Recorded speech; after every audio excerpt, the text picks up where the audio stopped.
And welcome, Grand Archive fans. It's the Ascent Christchurch Day 2.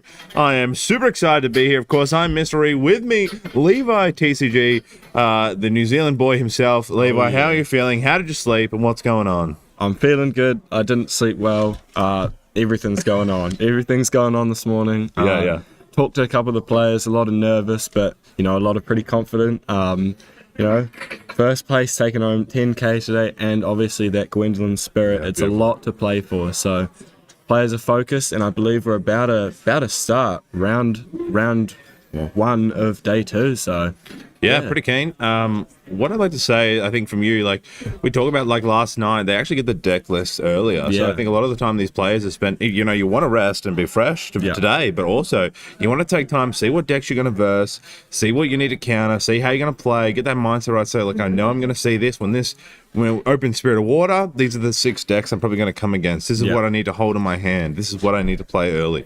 So it's totally different game from yesterday when you're thrown to a pit of 160 people. You don't know what you're playing around. It changes dramatically, and I think that's where this higher caliber of gameplay starts to come out, and we're going to have a great day. 100%. I'm just excited, eh? Great.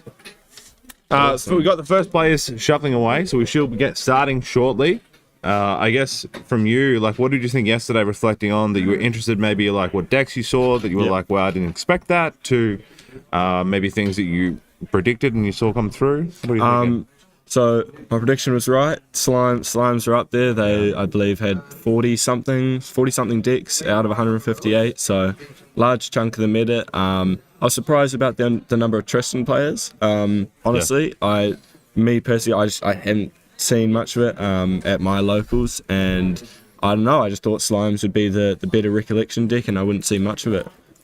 Yeah, I think looking at Tristan allies was something like this. I've always known about Xander allies. I think there are there's a couple I think there's today 10 decks who are sitting in that space that are playing similar, but I don't know what the benefit of Tristan is, and maybe I can see that today we'll play of that class you can get them instead of Xander. But here we go. We've got the day 2 champion meta breakdown. Looking at the screen right now, we've got 13 Sylvies at the top. They seem to be dominating. I haven't actually gone through to see if we've got many Slime Sylvies or Fire Sylvies, versus Slime Sylvies.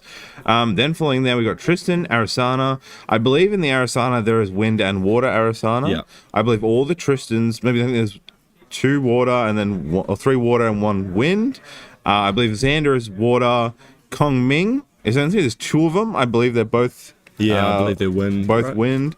Tenoris, Merlin, and Nico. So a very big range apart from the Sylvies at the top. And I think we talked about this yesterday about the consistency of the Sylvie deck. There were so many, and they're still so strong. Yeah, 100%. No, I just think the wide range of Sylvie players. I think it's just a really good deck, a really good deck to introduce to new players to go to their hobby and still or even a big event like this and do well. I mean, you can see 41% of the top 32 is Sylvie. That's saying something, right? So very, very strong deck at the moment, and we'll see how it does today. Talking to the players yesterday, a lot of people are saying, and in chat we're talking about you ban this, needs to be changed, overpowered, right? But in the sense too, it's getting players here that are enjoying the game. I don't think it's that out there crazy. I'd love to see today if Sylvie takes it home, and makes the top 8 from the top 32. But I just think it's just a fun deck. I think people like the card and want to play the card. They want to collect these cards, they want to play, and that's what Grand Archive's about. Playing games and having fun. So exactly. Keen to see how it performs. And I think it's going to be a great day for everybody watching at home. Awesome. I believe we're about to start round 1. Yeah, we'll just over there. Let us know in the chat. What are your predictions? What are your predictions for top 8? Do you think a lot of the Sylvies will make it? I know I see some people in the chat representing Arasana. Believe it's actually quite an underrated champion, right? It's not me personally, I wouldn't have expected to see 4 of it in the top cut. So, and I guess a lot of players too, when playing and watching people play yesterday, haven't seen even Polaris played. That card itself has put a lot of people in confusion of what does this do? How does it interact? So hopefully, we're seeing that change come in this meta change. Hopefully we see these Arasanas play really well. Because it can be Vanitas in the last event at Toronto. Yeah. Right? If you perform well here, everybody's going to look at the stats and go, wait, that deck's actually not too bad. Yeah. I mean, I guess we'll see, right? Because Sylvie has to be pretty good if, there were 40 Sylvies at the start, and at least a quarter of them have made it, taking up 41% of the top 32 breakdown. It's quite a bit, to be honest. So this morning we're going to have two players. Looks like we've got Water Xander versus Fire Merlin up this morning. One played by York R and the other by Glenn W. We've got their decks here. We'll look at Water Xander's deck first. Main deck, you've got Extraction and Incision, just two of them, which is interesting. We still played a little bit yesterday. There's 3 Song of Nurturing in there. You've got Thieve and Cut. He's even running 2 Woodland Squirrels, which is very in the water, which is very interesting. No Ace into Bounce, but I guess having it in there. And across to Merlin's deck, played by Glenn. He's a favorite. You're looking really around your Incarnate, a bit of Blanche in there as well. And you're, of course, looking for that Heightened Spellcraft is now in there to get that reduced and empowered summoning. So both players now on the screen, Glenn W versus Xander. So both went 5-1-2 yesterday, a pretty good scoring. And starting in round 9, we've got players getting ready and getting hyped. Awesome. Obviously, Glenn winning the only world so far, being, probably the best achievement you can get in Grand Archive. And he's carried it on, I guess. We'll see how well he does today and if he can potentially win an Ascent as well. Yeah, I guess, when you come across Glenn in yesterday's game, it's just got a heavy weight. For York, he's playing against the world's best. Yeah. It's a different mindset you come into. It's how you're going to overcome not just this deck, but this player. There's intimidation factor. Yeah. It's all mental, right? Yeah. So much mental in this game. And I guess between the two decks right now, Merlin versus, Fire Merlin versus Water Xander, what do you think their matchup is like? Because Xander, obviously, allies. You've got stuff like Frostborn, Lunette, Gorhazi, Trapper. But then with Glenn, you've got... Does he run Purge and Flames? I didn't quite see. You've got, board removal like that can just wipe out all of York's cards immediately. So it's like, is it more beneficial for York in the early game and then more beneficial for Glenn in the late game? I guess we'll find out very shortly when these players start. Yeah. It's going to be a great day of Grand Archive. So everybody tune in for a great session of cards. You're with Mr. Ree here and with Levi TCG. Awesome. We'll be starting in 30 seconds. So get your engines ready. Judges reading. It's always interesting too. We got a bit of a creative shock representation on the mature deck. We've obviously, I believe, Merlin running on Water Xander allies for York on his cover on his sleeves, even though he's not playing it. And some great artwork on the other side. So here we go. The games begin. Solid 5. This is where the magic happens. I'd really like to get some... Snake Eyes. All right. That's rough. Yeah. Rough start. Look, I'm interested to see on the rolls actually what the percentage of people who win. True. Is based on that RNG. But anyway, I digress. All right, Spirit of Fire is played. Looking at some cards in hand, really deciding. Usually a pass the creative drop float will be the end play, but we shall see what happens. This looks like a Shield Maiden in hand. Some alternate artworks in there, I believe. Great. Good for us to be able to identify the cards, have a bit of fun. Could see a Stalwart Cremation Ritual here, yep. So a very, very good play, dropping a floating into the grave and drawing 2 cards. Very, very solid. Good start for Glenn here. Nice Water Spirit Sig. Looks like I think it's not a Signa CSR, but just someone else assigned it. I could be wrong. From one of the other events, isn't it? Oh, maybe. Yeah, it looks like a... Believe it is. It looks real and shiny. Glenn likes it. Can I have, he says. Yeah. It's beautiful artwork. Yeah. Yeah, I believe that was from one of the other Ascents, actually. See a Woodland Squirrels, Song of Nurturing, a Nia, and York's hand here. He does opt to go for the Nia, assuming he would name level 1. He's running Kongming, correct? Level 1 Kongming? Yeah. Don't be nervous up there. Yeah, Glenn's switching from his level 1 Lorraine normally to Kongming. Being able to run the card that you gain health X amount to your level, I believe. So in the north. I forgot what name that card was, but very, very powerful in Merlin. Obviously, Merlin taking up levels. We see a Frostworn Paladin come down as well, just a 2/3. Harmonious Mantra, I believe is the card. Frostworn Paladin. First damage being hit, 3 damage to face. Interesting being Frostworn early on, I guess it's strong 2/3. Even if you don't get the float and draw, you just get it down to do some insane damage. Get out, put an ally, start putting the pressure on. Pass turn to Glenn, now working out what he needs to do for his materialize. Yeah, do you level here and have to pay the extra 1 to go to level 1, or, you know, opt for like a GCR? The benefit too, like with Neo, is you can reveal your player's hand, which is pretty strong. Like for this end game, I know what 5 cards you have. I know what I can play. Yes, he looks at his hand and goes, okay, look, he's got no real, ability to clear my Paladin. So if I play it down this turn, it's not going to be killed. It's going to get 2-3 hits in. That's 6 damage. Yeah. We're halfway there. We're living on a prayer. See a creative shock just drawn from Glenn there. The sleeves do pay off. He knows here that York can't respond, so maybe looking at clearing, hopefully the Paladin, but I will see what gets played. Maybe Use a flame room and then maybe swinging with his sword. There's a flame room. I think you're spot on here. He's going for the Nia. I guess remove the +1 and then passes over.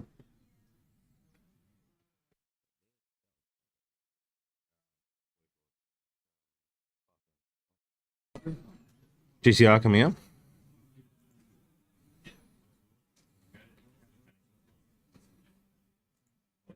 Hasn't popped it yet. I guess in the sense there, he's probably hoping for you to Gildas to hand. You want to keep that balance before popping too early. If he draws that, he wants to keep that, so we'll use it. Or the Lunette in his hand. Or the net, yep. Sorry, he's running Lunette as well. He's going to swing 2 into Flame Room. Just class bonus floating, but wants to kill, like, doesn't want that 2 swinging in. Wants to get that aggression early on too, Glenn. Oh, and the Gildas, he does have it in hand. Be a big 4 damage coming down here from York. We're deciding then, does he put Lynette or Gildas? I think he's going to go with the Gildas. He does. Yep, swinging for 4. It's a lot of damage. That card, do you know when Gildas first, was it the first set, that card? It's been in the game ever since. Wow. Very first set. It's a very strong. It's always been played in these ally decks. It's a great, unique ally. Pops GCR. Could even play another ally. There's a benefit there, but it goes to pass. Does have the Song of Nurturing in hand in case Glenn does try to kill the Gildas this turn. It can give all allies +2 health for the turn. So Glenn really needs here, like he's trying to get Incarnate now. That's his really big play here. Get to that level 3. Harmonious Mantra is hopefully the card he needs to draw to really just reduce the amount of damage he's taking and try and stabilize these units on the board. Definitely. Because it's already becoming quite overwhelming to get rid of. So he's going to do a bit of digging in pre-rec, see what he can find. See Sudden Steel and didn't quite see what that other card was. Fireball. Interesting. Hitting the Gildas for 2 there off the class bonus. Nice, that's really well played. Actually, one of the great stories I'm sure you've heard if you've heard me streaming, but I didn't know about the class bonus of Fireball for a very long time because no one really played Creative. It was just Creative Shock was just played for every classes until I versed like a Orion. So I was like, I'll do 2 damage. I was like, what do you mean? Like, what is this? It's class bonus. I was like, I've never seen. Yeah, exactly. One of the cards, I guess, it doesn't have like the highlight of class bonus on it. So interesting as well. York decided not to save the Gildas there and just let it die. Opt to save the Song of Nurturing, I guess, for later on. Which is fair enough. I guess there, he chose to use a Fireball, like one of his kill potentials to clear. That shows how important it is when you're playing an ally deck. You need to make sure you don't let them snowball out of control. You've got to maintain, you've got to pivot. Large influence from both players here. Poison Dagger, yeah. Strong play out. We see the Assassin deck being used with these water allies. Swinging 2 more in face. Does Glenn have something to use to react? Also a very large hand, I believe, an influence of 8. He will respond with a Spark of Light. This will be coming in for 3 due to the class bonus of Spark of Light, so that will be, threatening to kill the Frostworm. This is the SP art as well. Beautiful card.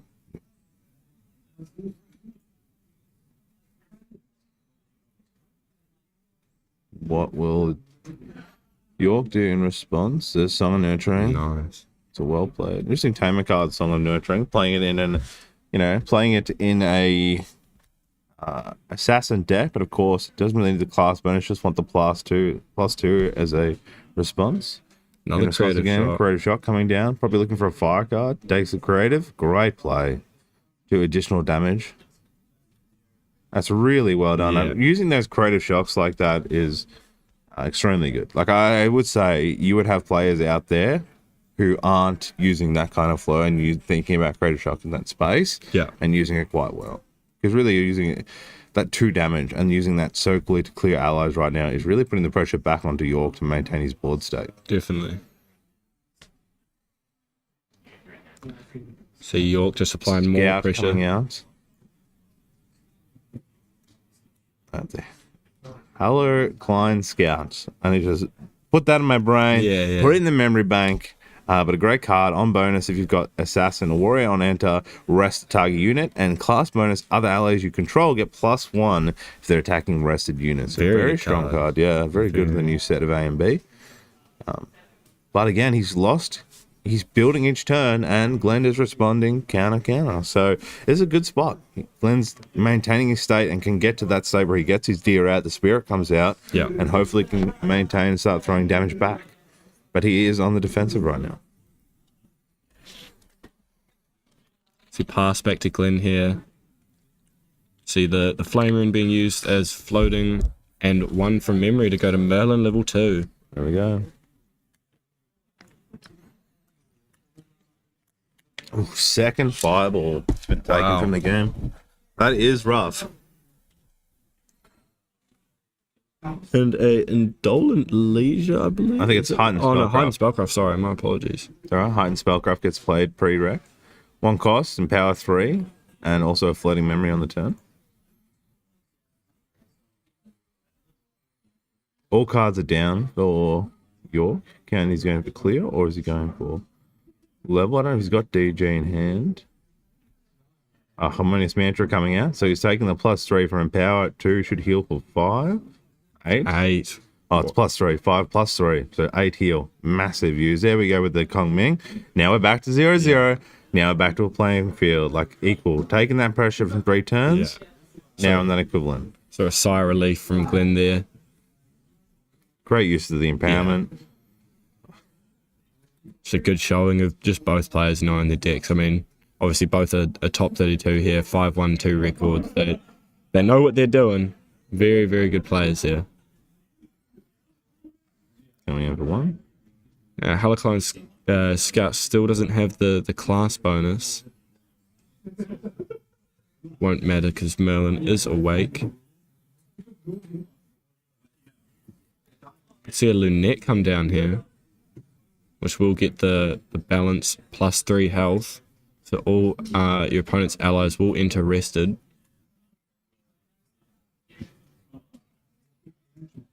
Deciding what he wants to put down here. Man, he really wants to build his board so he gets an opportunity to banish his dagger. Interesting game for Lynette. I don't know what allies Glenn will be playing. I guess in the sense if he can get it on the board. If the Majestic Spirit comes out, will it come out rested? Yes, it will. That'll slow that down. Pendragon's coming out rested, can't get that first 3 damage attack. If you can maintain it for the Pendragons and the Majestic, that's going to slow that gameplay and keep his minions down. So not the worst play. Stalwarts will be rested. He's running some Stalwarts, Hasty Messengers, might be able to get the attack off. Yeah, great play. Looks like it's gone to Merlin level 3. Now he needs to get some cards so he can get the spirit out. He's got Crocs. Crocsight, I think, is in hand. I don't see a Pendragon, I don't believe. We said Disintegrate, I believe.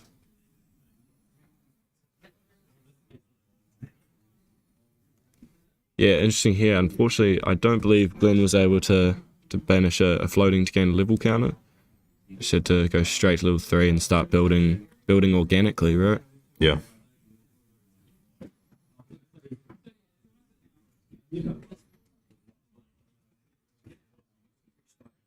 You see the players, like, they've got to develop, count each card. If I play this card, what happens? If I play this card. And you see, you know, to make it to these top 32 games, you've got to think 1, 2, 3 steps ahead. See a sudden steal in hand. I believe there was another disintegrate drawn from that crux site. So, not the best cards for the current situation, but could just see a pass here. Mnemonic Charm? So.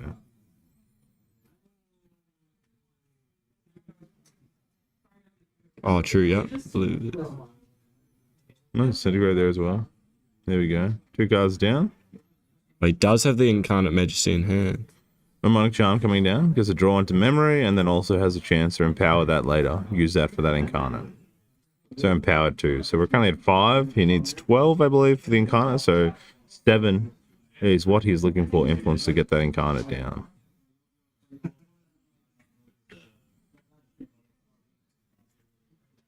Could see York here level 1 Xander and start making use of those class bonuses. No, he opts to backup charges. Sorry, I didn't recognize the new artwork, new qualifier card. That's sick. Looks beautiful.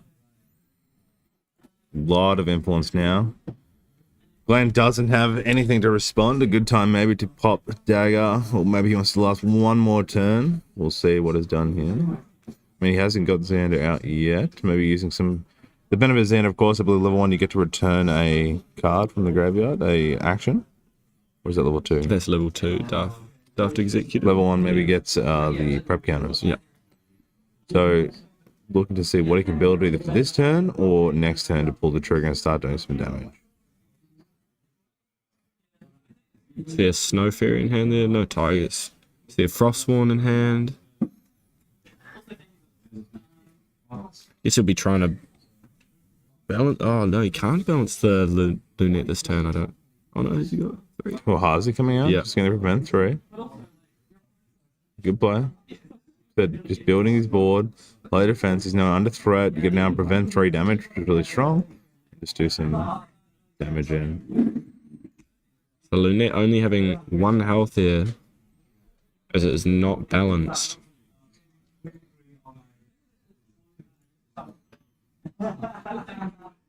He does have the Firebauble. There might be a time.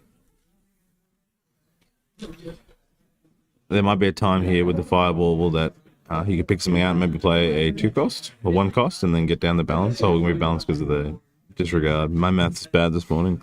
Then you'll play cards down. It's early. It's early. Pay 1, draw 1, 4/4. No. Could see use of this the sudden steal this turn. It will be an even turn for Glenn, so he'll get +2 on his attacks and draw a card. Problem is you've got 4 cards in water hand. You're probably going to see a counter in that sense. Yeah. And that's what makes it hard with water decks. You know, that even if you don't have, a lot of water players will just hold lots of cards and say, hey, I've got a counter, I've got a Frostbind, I've got a Tidal Lock. I believe that's the seal. Oh, true. Which allows you to use multiple elements. Banishing it. Yep. That's hypothesis right. Divine Rail. There you go.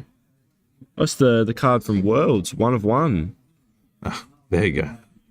Your champion becomes an ascendant in addition to other types. Draw a card. So just a second GCR that only Glenn can run.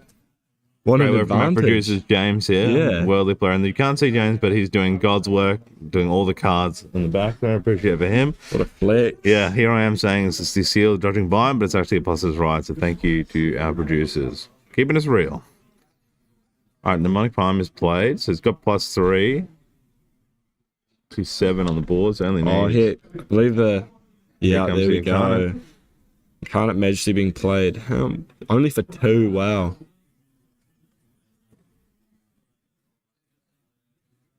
And York just opting to scoop right there. I mean, he's that high level. Glenn will continuously be gaining levels each turn, and he's got the deer now to deal with. What's it? Very strong. Spirit is summoned.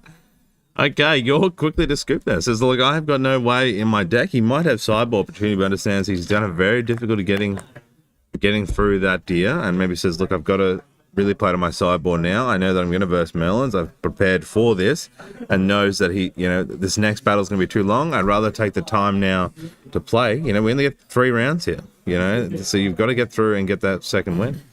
Just having a look at York's sideboard here. We have 1 Incapacitate, 4 Mystic Purifier, 1 Nullifying Lantern, 1 Nullifying Mirror, 1 Juying Shadowmere, 2 Song of Frost, and a Ji Haldun Glory Seeker.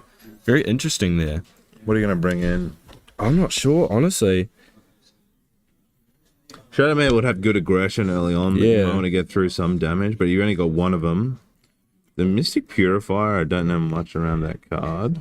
But Glenn, we have the Mystic Purifier. We see a Terrafring, an Orb of Sealing, 2 Under Fire, 2 Persian Flames, 1 Harmonious Mantra, 2 Incendiary Fractals, and 2 Incapacitate. So Incendiary Fractals might come in. Yeah, there's some good 3 damage cards. Terrafring might come in. Yep, Terrafring probably comes in. Maybe brings the additional Harmonious Mantra. Like, that's had so much value there. Yeah. So Mystic Purifier used to destroy Fantasia, so probably not used. That must be a good cost against your Razor Gales. That's what that card would be used for, to help you with that. Yeah. Reasonably quick first game, though. 15 minutes, 20 minutes. Just bring out the Majestic Spirit, and I guess York really doesn't have that many answers for it, right? Yeah, Incapacitate. I don't know how many Incapacitates he was running in main deck. He has 2, so you can bring a third one in. 3 Incapacitates would stop that. Good play. So, players now getting ready for game 2.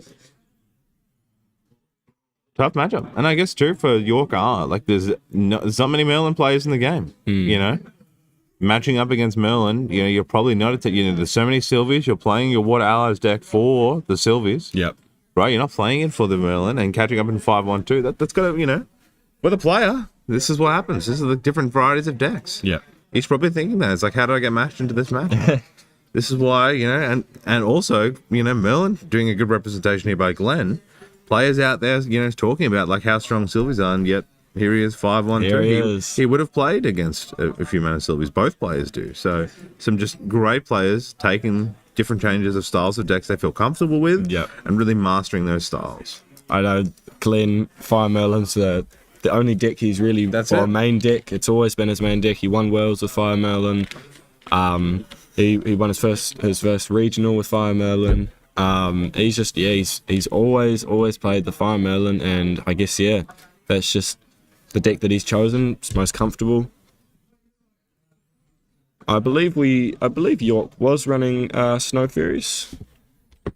Have a quick look at their deck. He is running Snow Fury, but I guess, in the sense of keeping it rested for 1 turn, it's probably really easy for Glenn to get mastered. I mean, what's the player thinking? He's got to get 3 games. Is he going to wait for a Snow Fury in his hand? He just wants to get to game 2 and game 3. Yeah. And I mean, it's awesome. We were talking about this earlier. Glenn is an incredible player, and like using creative to use allies, it was awesome to see. And having that twice. Some people probably agreed their creative shocks and used it to deal with allies was, brilliant. Definitely. Also, I believe we have players starting now. Judges watching. Great support from our judges today. I know yesterday was a bit wild, and the judges are just keeping us Oceanic players in check. Here goes the Water Spirit coming out. Oof, 2 Snow Fairies. Not the best draw. You kind of want to get the damage out. I mean, the rest is now good. Maybe making feel more confident if he does get to the point where he gets to the point where he can use it against Incarnate, but early on probably just wants those damage. Shadowmere is good. I think it needs a Water Ally to be active early and remove its Pride, so that's where Lynette comes in. I think the Oathseeker as well he's running will also support that. See a Frostmourne come down here from York, holding up the intercept. Very, reasonably decent start here from York. I believe in Glenn's hand we see a Sudden Steel. See, is it a Tempered Steel as well? I think a Fast Cure in there. Very interesting.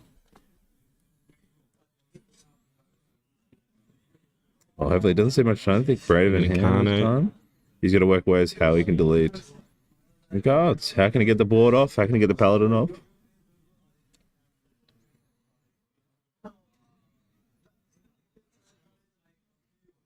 And again, if I play this card, what am I going to play next?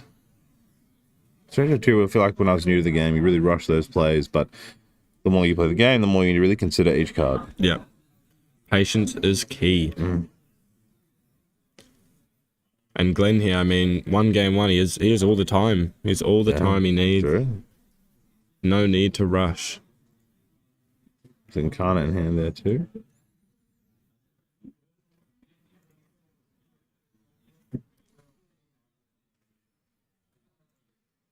Few sideboards coming in, so there's some variation of cards. Flame Room, the new alternate art coming out. Paying 3. Don't think has the ability to kill the... I think he had Sudden Seal Seed too. Could have gone for the option to attack, chose not to.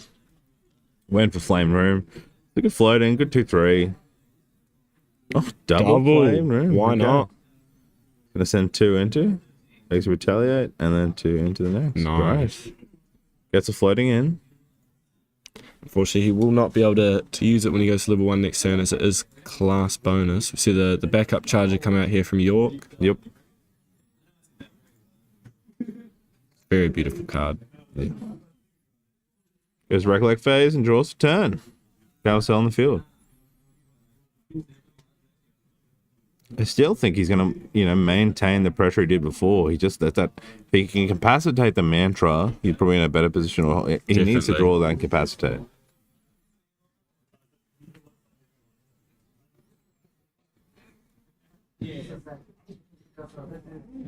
Option to keep the Snow Fairy in hand.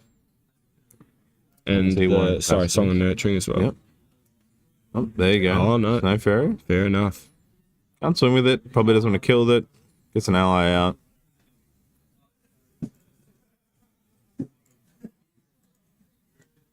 Swings 1 into face.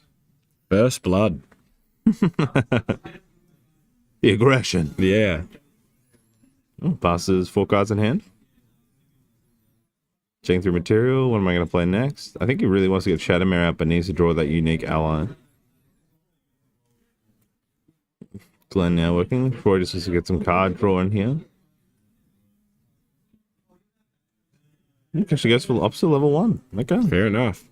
Glenn, show me the ways. The gambling man. What is he going to banish? 5. Oh. Wow. York is just a sniper. Yeah. If we can find the fireballs, York will find them. Yeah. I mean, didn't use them last time, but... Interesting play. Yes, the Shifting Currents coming out with Kong Ming. The new... Kong Ming really not used for her level 3 this Ascent, but used more for that level 1. That Shifting Currents was used as seen in some of the Wind Arasanas, and we also saw it in some of the water, and also seeing it now for Merlin. Instead of your Lorraine, which you usually said. Wake up phase. Going for materialize.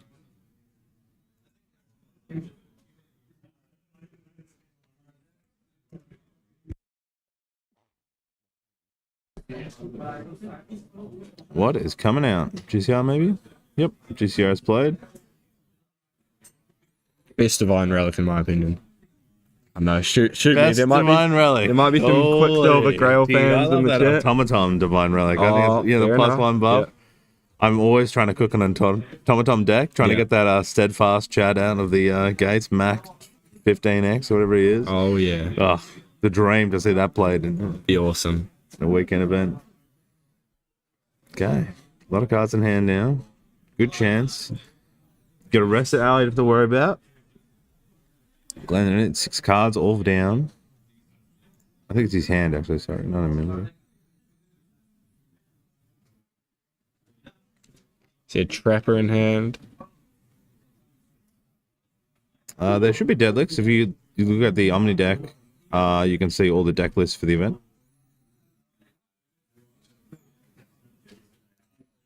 So you want to face?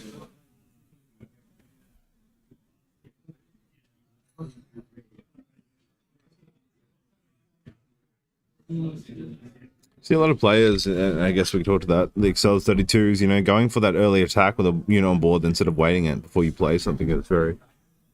Down comes the Trapper here. Very, very good card. Yep.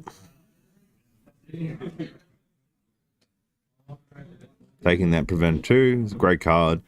Nice 3 cost, 1/3. You probably don't use it for its attack, but use for that prep counter, remove, and then -3 an attack to survive another ally is very strong. Still does have that Song of Nurturing in hand. I think he might opt to play another card here.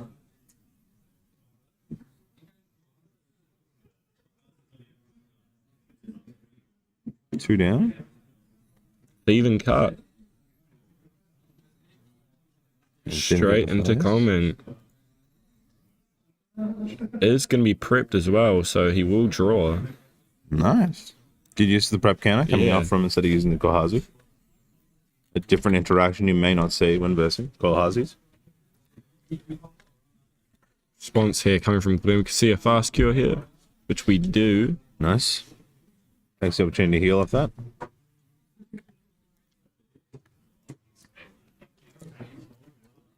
And then fireballing the Snow Fairy. Yeah, wow. We'll still get the draw there. And he will have 3 cards, so he can use the Song of Nurturing. Unless he put it down, which I think he did. Got a Fracturize in hand. Still takes 3 from Thieving Cut and 1 from Kohazi, but again, Glenn waiting there for opportunity says, oh, if you're going to play all those cards down, I'm now going to play Fast Cure, and then I'm going to respond with a Fireball to delete your card. You know, you're waiting to say if you're to hold his turn and pass there, then Glenn may not have been so aggressive, knowing that, well, if I go to Fireball, maybe he's enough to counter. Yeah. So, thinking each step. Fracturizing his own power cell, very smart play.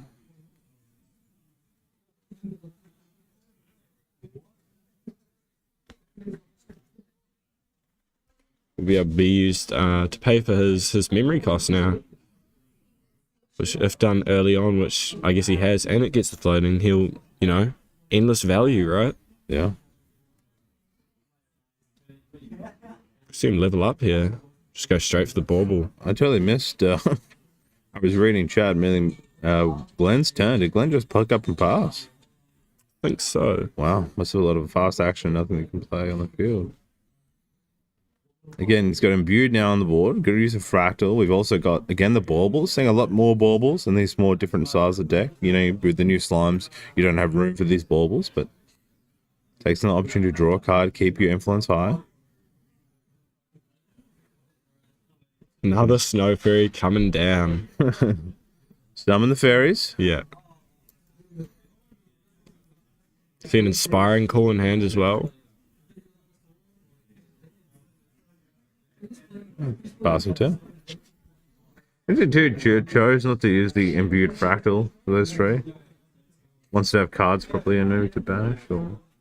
Oh yeah, I think we did see Glenn eat the York's Fracturized Floating in Grave.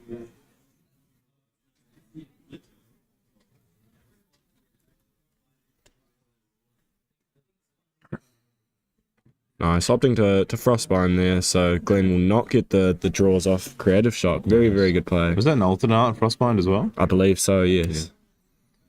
Doesn't the option to pay 2 get great use of stopping that creative draw. He also knows he has used that creative to deal damage to the allies, and knows the value of not only stopping the draw, but probably stopping the chance of a 5 being drawn and then dealing 2 damage into the Snow Fairy. Yeah. Great play. Best of the best for a reason, right? These players are here for a reason. Going to level 3 Merlin. Very quick again. We saw the last game. Sudden Steel, and Hasty Messenger being better. So, yeah, York still being on Spirit, and... Dungeon Guide coming off the top. Oh. Disappointing. You know how many times that's happened to me. Ignite the Soul, I believe, also being drawn from Glenn there.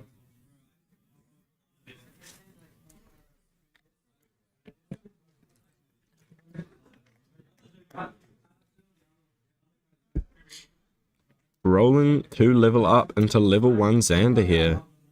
I guess York has seen that, Glenn's making the move. He's going to get those level counters every turn now. He needs to start picking up the pace. Seeing that Merlin was also on even, so you got to draw an additional card there early on. So that's a 2-draw happened. And he says Xander coming out, literally putting the Glimpsing 2, put a prep counter. I guess the value of Glimpse more and more we're seeing, I think, with the Arasani yesterday. Glimpse, you got to think about as a player. I've got 7 cards in hand. I'm going to make a decision on 7. If I glimpse 2 or 3, I'm now making a decision based on 10 cards. Yeah. It widens your hand more than just a standard draw where you don't know. You do get to know with glimpse, and some glimpse cards will let you draw, which is even better. Definitely. Tapping his fractal here. His incapacitates will cost less now as well. Lurking Assailant and one of the stock standard ally card. Again, great for retaliating. Also has stealth when it's awake. Good 2/3. Ignite the Soul, Incarnate Majesty, and a Dungeon Guide in Glenn's hand here. Could see a GCR, maybe that. Yep, a form of rights, yep. Or even a Sword of Seeking or something. Maybe probably bring that out on an even turn to make the most of the swing. Looking at Banishment then. Why would you look at Banishment? Yeah. Just see what cards he's used, I guess. Yep. He's got Incarnate. Ignite Soul can deal damage to an ally, correct? Does use it. He's got cards in hand. A lot to counter. So probably deciding here too, do I ignite? Do I just have to pass? What do I materialize?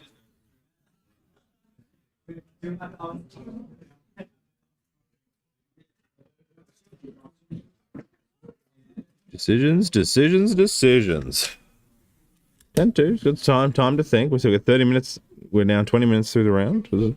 I believe 1 hour. 35 minutes, I believe, because the 5-minute overtime's on. Sure. So we've gone through 30 already. Halfway through the round and halfway through game 2. If you're also just tuning in, today we've got 4 rounds of Swiss, and then top 8 and top 4 and the finals. So 7 rounds in total. A lot of Grand Archive for your viewing.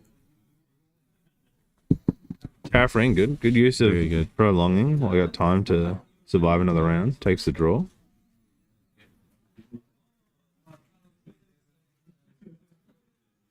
Wonderful seal. Could see a Tariff-ring come out from York. I'm assuming the Poison Dagger will be the one to come out here. Yep. There we go. Nice.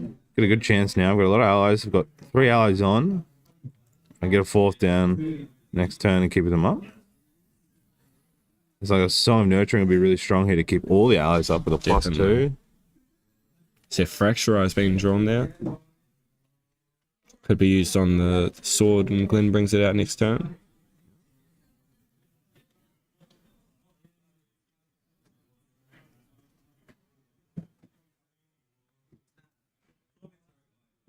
Could go for that Scouting.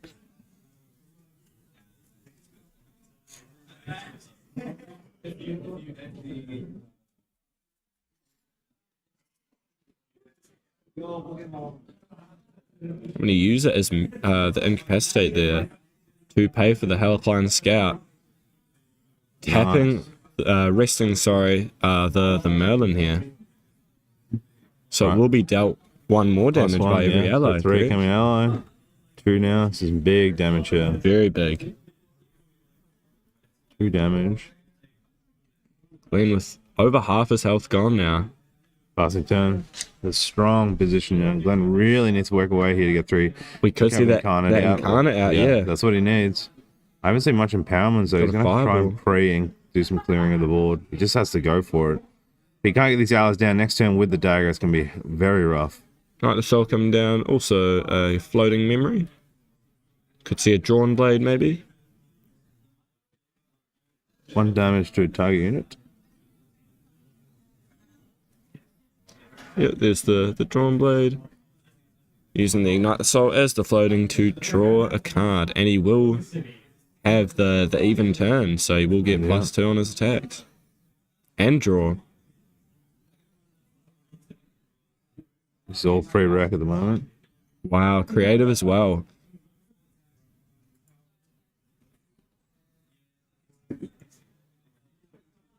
Drawing a Sparklight and I think a Cremation Ritual in the alternate art form there. Yep, using damage to get rid of the Snow Fairy. Very, very good play.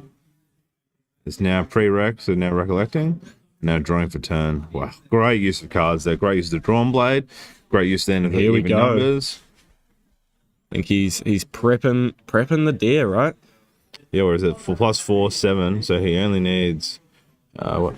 He'll put the sword in the bin as well. Yeah, so 4 cards, I believe it'll cost. Yeah. Welcome King Okaze to the chat. Welcome everybody. Thank you people being interactive while we're watching and playing. It's great to have you here. I'm Mr. Reed, this is Levi TCG, and we will be your hosts for today and day 2 of Ascent Christchurch. Taking the pass. Have Necrotic as well. Yeah, Necrotic he'll be here next round. Thank you. Forgot Necrotic. He'll be here. Can't forget Necrotic. Taking Drawn Blade there. Looks to swing.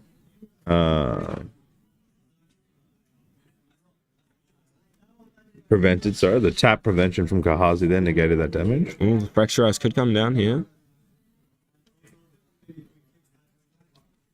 Or will he wait? He will Fracturize the Terra Frame end of turn. Good play. Got Dagger out.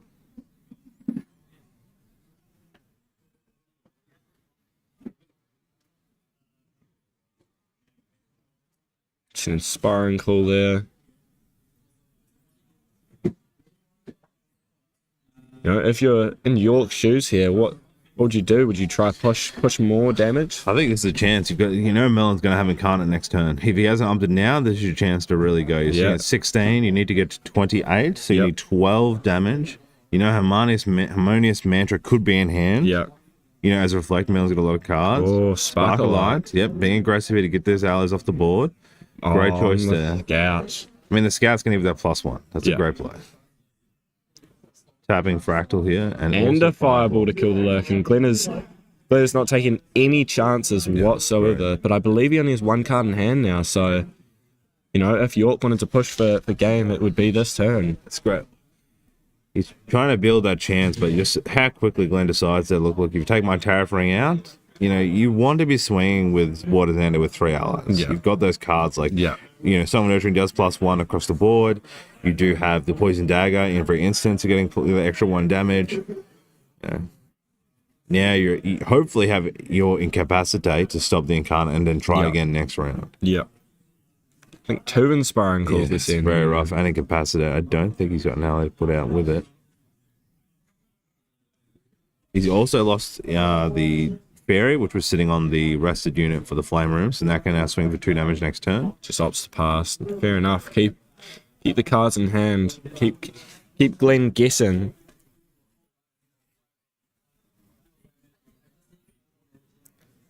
Yeah, but this is where just Merlin comes so powerful, right? You know, once you get past 5 level counters, you know, your Fireballs are hitting for how much, you know, your Sunsteals are free. Your Incarnate Majesty coming out for like 3 or 4 or 2, you know, it's really where Merlin thrives.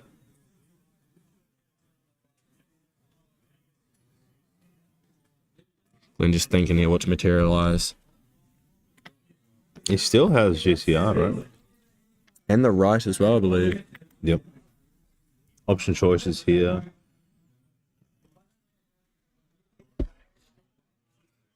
Tome of Sorcery is also that he could use. He's also got the Grand Strike Settering. I don't think he's probably not using Nullify Mirror Lantern. So probably looking for either GCR or brings out Sword of Seeking. There you go. Could use it to bounce. I haven't seen any Pendragons. Yeah, I was just about to say, we haven't seen any Pendragons this game. Swinging to the Kazi and 1 more. Just getting rid of the pressure on board, I guess. Allows it to go through.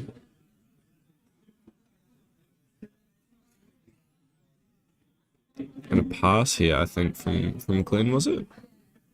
Yeah. Yeah. prepping for those fireballs. Yeah, it's very strong. Like you said, he's now at 6 counters. Game 2. Like, he's taking off the allies off the board. He's in a good position. You're not going to have any increased damage. Pre-rec. This is just for the draw into memory because he has no allies on board.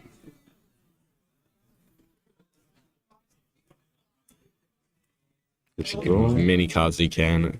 He does have another Inspiring in hand, so... Yep. We saw Gildas there. He does have 7 in hand, so he could get the balance here and be able to hold up and incapacitate for next turn. Yep. Yep, he'll be able to hold Song and Nurturing as well. Very, very strong card. It's pushing over to 21 here. This goes through. Does Glenn run a Chalice of Blood? No, no Chalice of Blood. Okay. Saw a lot of that yesterday, actually. Very, very popular card as well. Creative Shock. See, is that all 4 this game or 3? 3, I think. There's a flame. Gonna try and do 2 damage. Goes to face this time. Gets rid of Flame Rune. It's another floating in deck. Gonna go to even here to draw and get the plus damage. I guess if you're Glenn here, this is the turn you're trying to bring out the deer, right? There's Tome of Sorcery.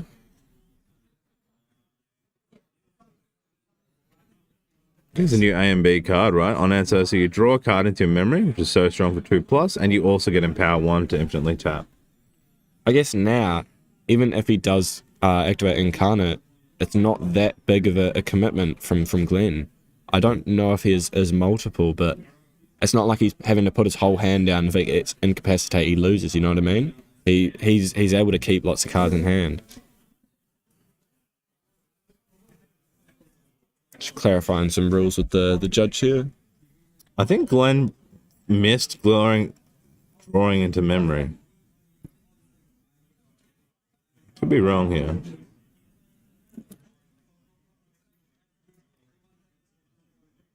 Yeah, he did miss the trigger for drawing into entry. And Xander York here isn't allowing that to happen. He drew to hand instead. Yep, just missing the trigger. All good. Glenn a bit flustered here. Yeah, I've got the on enter here. Attempt to finish off that Gildas. Sword in the banishment now, so the Incarnate might honestly cost like 1 or how much is he that? Then drew 6. I'm a bit lost there, but I think he drew in the tome, and then I don't know if he drew for even numbers. I think he just drew for turn. Right? Here comes Incarnate. There comes Incapacitate. 3 Incarnate. Yep. And he has another one, I believe. So it will cost him 1. Second one. Oh no, it's still free. Yeah, still has the empowered. Wow. And that is good game there. Glenn taking it out against York with on Fire Merlin against Water Xander allies. Majestic Spirit there, just both times he brought it out. That was game, right? York conceded. Very hard game for York to win, and Merlin, Glenn has played the world #1 here, coming in. He's played that deck in and out, and you can see some great plays coming in. Like, it was beautiful to watch. Definitely, we could have a backup match on for you guys, as there's still 20 minutes left on this round. But what a game, right? Yeah, what a great game. way to start day 2. Hyped. What the players now discussing, like, as we're talking about, the community sense. Like, some games I see people just like scoop and walk away in defeat. These guys are going to talk through how the game went, talk about what they could do, what they do differently, and it was just played so well. Yeah, no, and the sportsmanship, as you're saying, from both players, I've seen that yesterday as well. It's just brilliant, right? No one's negative, everyone's happy. That's all you want to see. And I guess, both players played extremely well. Obviously, they knew the lines, and York knowing that once Majestic Spirit came out, it was kind of over, I guess. There's a lot of talk about Snow Fairy. I believe, Snow Fairy does rest the unit, so it would rest the deer. It would just be for the turn, But correct, it would only be for the turn. So on the next turn, because of Vigor, the spirit would wake up. So it would only be able to rest it. You could put it out, rest the deer, and then say, stop the intercept, and then deal damage. That is the only option there in a sense. But after that, Vigor comes back up, and then it's on the board. Some great plays. We're going to come back to the beautiful faces of the casters. Here we are. Well, we set up ready. Hopefully we have a backup. We don't have a backup, so it'll just be us for a quick minute, and then we'll take a break coming into round 2. So I guess from you, Levi, how was game 1 for you? Oh, beautiful. I mean, Glenn's one of the best Fire Merlin players in the world, right? World champion. He knows how to run the deck, and I would not be surprised if he makes top 8 today. He's a very, very, very competent player, and very, very good match, to be honest. Both players, I think York played that near perfect. Like, I think he made all the correct plays. Stuff like fracturizing your own power cell, give you that extra card to use.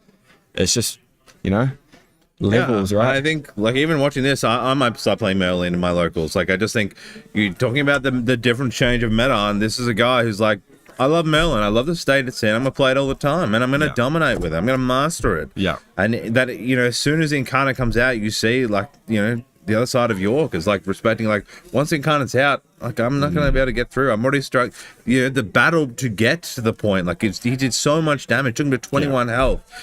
Played it so well, but still couldn't manage the ramp state of Merlin. We talk about a class. Merlin is a dual class, so I think has an extra element. It's a warrior / mage. Yeah. Not many other champions have that ability. 2 of the best classes, right? 2 of the best classes. It has a 28 health pool. Yeah. Every 2 levels you get a draw. It's a strong card. Yeah, very, very strong. You've got things like Pendragon in your Crux, you've got Crux Sight. You don't underestimate Merlin. Didn't actually see any Pendragons there, and Glenn didn't seem to struggle, right? Yeah, correct. One thing I noticed, he knew exactly when to clear the board, right? The exact right time, when to get rid of York's allies, and when to go in for the kill, I guess. Just really well played from both players. All right, well, that is game 1. I'm Mr. E. This is Levi TCG. We'll be back for game 2. Keep watching, have fun in the chat, and we'll see you later.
Yo, welcome back. Necrotic is here, excited for game 2.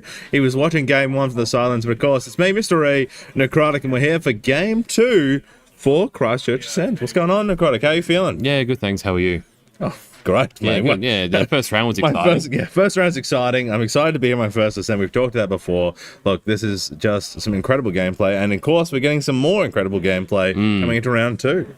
Yeah, so it looks like we have Caben on Slimes. Yep. Going into Poan, who is playing Razorgale Kongming. Right. This is going to be a good matchup. I really think that we've got 2 of the world's best players. Yeah. I'm going to be on my toes trying to commentate. I've got your experience here to guide me through it. All right, I'll be the hype man, you be the knowledge man, and today we're going to, have a great hosting of round 2. Sounds good. What do you think is going to come up top? I reckon Slimes. Yeah? Yeah, it's going to depend on the veiling, I would say, that we would see. Yeah, but I'm not sure if Caben runs like a mirror in his sideboard or in his main to try and counter that veiling breeze that we would see from the common to try and prevent the damage coming in from Slimes. Yeah. I guess from can you chip away with lower points of damage? Can you just go to match it? Like once he's got Ethereal out, he's swinging at different points. Veiling Braze is just going to use to counter that one big hitting Storm Slime, but can he use the Ethereal and other slimes to maintain that damage? Yeah, so like chipping in the damage throughout the game, and then with the Stone Scale band as well, being able to fast activate that on Storms in response to like a veiling being played as well. So we'll see what happens. Yeah.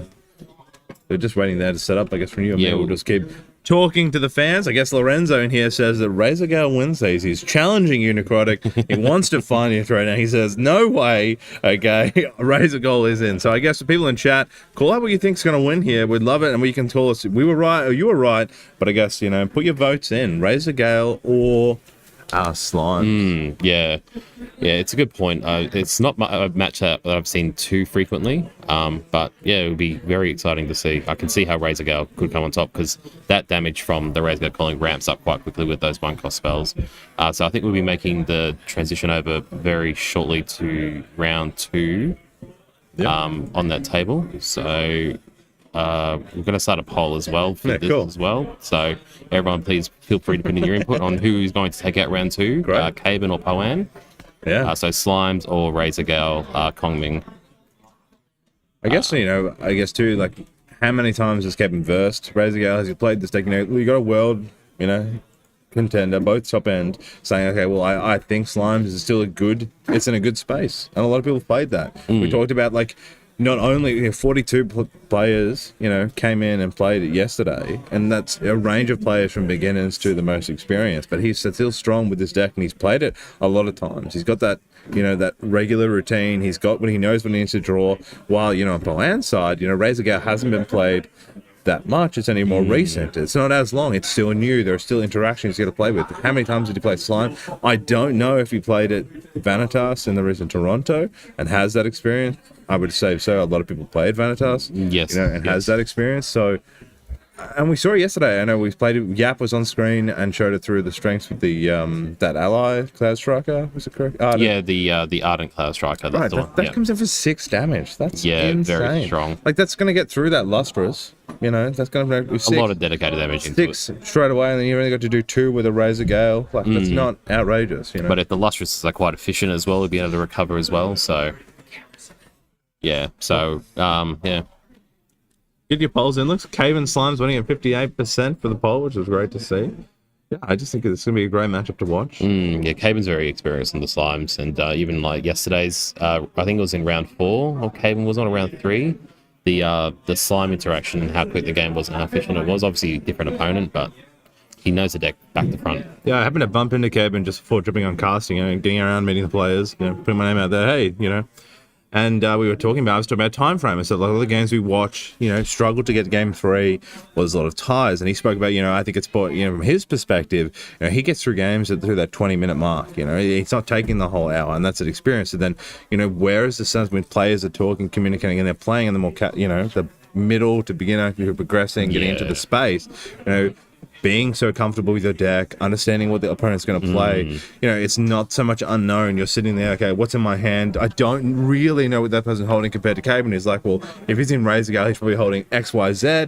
These are the combinations of cards in hand. This is what I'm interacting. So the more you play the game, the quicker your flow is going to become. And really that that sense too around, meta swapping in those senses, right? Like we saw before with Glenn, he's playing Merlin and he's played it all the time. So those interactions are he knows every matchup, and every time there's a new card, he just like a new deck comes out like Vanitas or Razor Gale. He only needs to learn that one step. He doesn't need to learn all the other matchups. So I think there's something there for players to really master one deck. So here we go. Game 2. Poan on the win coming and Norm Silver. We've got 7-2 for Caven and 6-0-3 for Wind. So we're currently in the middle of the game a little bit further. There's a bit of, currently looking at one Razor Gale on board. Wow, already. And Baby Grey, revealing 2 Slime cards to draw that extra card there on the Baby Grey on enter. We talked about yesterday when we saw Yaps, he didn't have the Baby Grey played as much, and you were talking originally off stream that Baby Grey is a big part of this coming. That intercept, the draw, is such a strong card, and a lot of players in the chat are talking about the strength of the Baby Grey. Yeah, being able to utilize the on enter by the several different types of win mechanics that could be used, like with Zephyrs and Venter Staffs as well, is quite strong, and just getting that excessive draw on end phase as well when it comes back onto the field at end phase. It looks like an interesting art there too, style from the Spirit of Wind on the board. Yeah. Very cool. colourful. Look at the poll here. On the poll, we've got Caven at 58% and Wing coming at 42%. All right, chat, let's see what happens. Reclaim coming out, using it to get some floating in. Yeah, so reclaiming the Baby Grey on response to the on-enter, I believe. This will be played at fast reaction, so that way he can reveal the same Baby Grey from hand, as well as the one in memory to be able to draw an extra card. I think they're talking through a response here of how it was played. We see on the other side, we've gone already to level Sylvie 1, got a Limitless, which is buffed, and a Cake on the field. The Reclaim is going through. Second swing through the Baby Grey. Escape the Wreckage being played.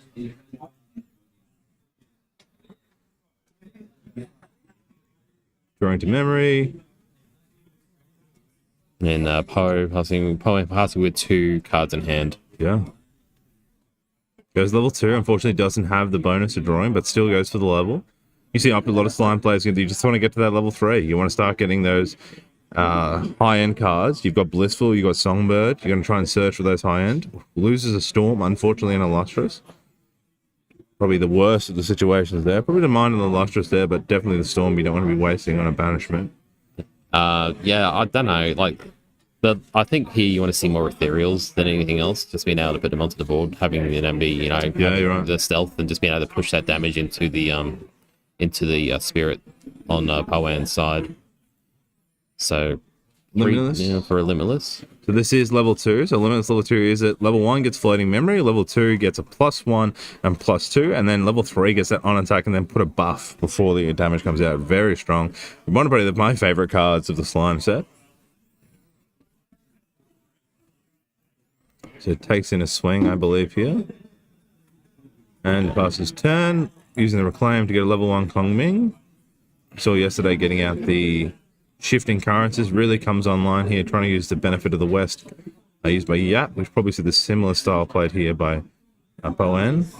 Yeah, not only can you get benefit from the Shifting Currents facing west on the Ardent Cloud Striker with Michael Yap's deck list yesterday as well that we saw on stream, but the Bagawa as well, that the Glimpse 3 and draw a card when the Shifting Currents is facing west. So lots of utility with that card.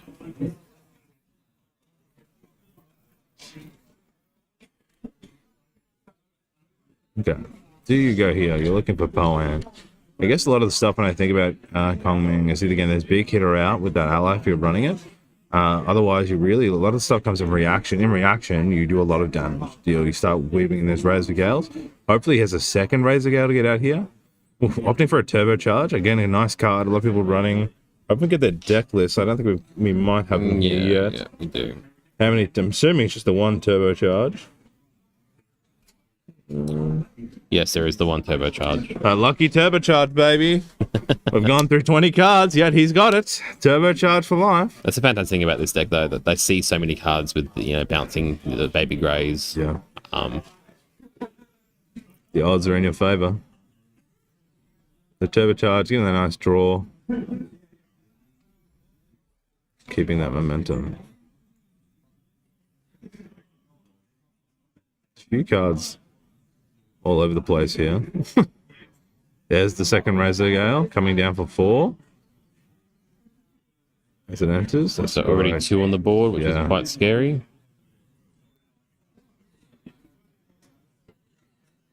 Banishing 3 for level 3 Sylvie Slime Sovereign for Caven. 6 slimes already.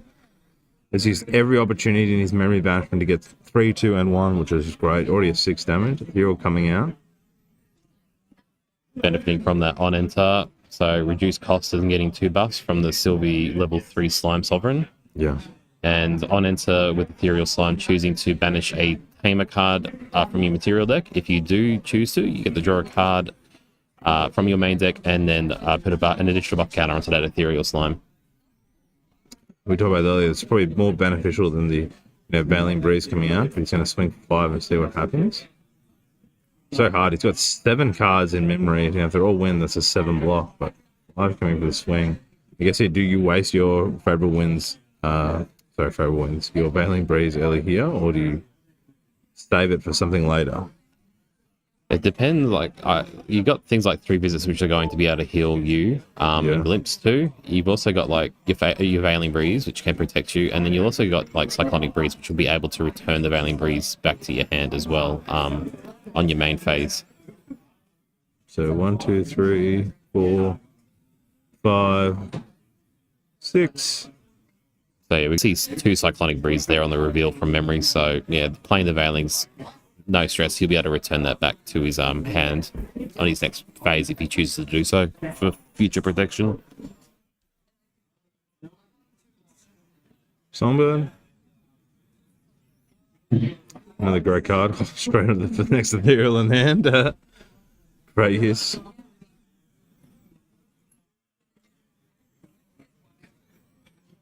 So the Veiling prevented 6, correct? Yeah. Veiling's currently preventing 6. Very rare coming down. Feels green slime and ethereal. And you just draw another card. You just pop the Tamer Cake on the Baby Grey. And leaves it on the field. Interesting play. Yeah, keeping the intercept up just in case. And of course, with the Veiling Breeze currently in effect, they won't be dealing any damage anyway. So, in case he might be suspecting Poan's running Ardent Striker. Or we saw the aces there on the reveal from memory there as well.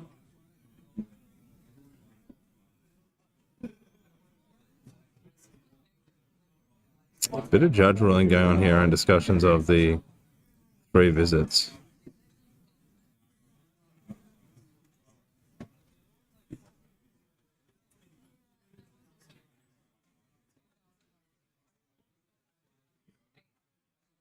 Maybe it's the time it was played in Instep. Perhaps.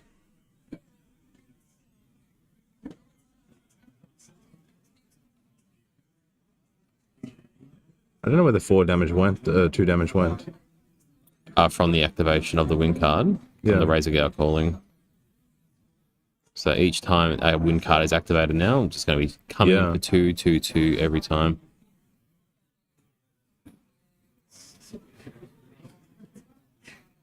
Actually, why is the Currents already facing west? Didn't he materialize calming last turn? Oh, yeah, he changed it back to west on that side. So is that what? He missed the step there with the staff as well. I think that he played the card. He glimpsed too, but he didn't put the counter on the staff. Oh, yes, okay. Yep. And so the spell's gone through. He's glimpsed 2 pre without putting the counter on the staff.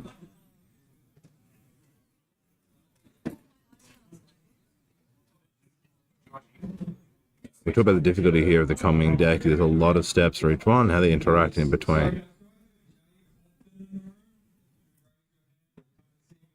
Looks like they've gone to some judge callings here. Yeah, just moving over to a head judge. They're just deliberate with that one there, so.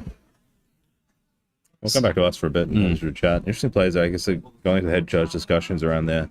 A bit of a couple of misplays around interactions of when calling to use the cards, and looks like Kevin's getting discussion there. But what is observing. So we'll get some feedback from the judges and let you know.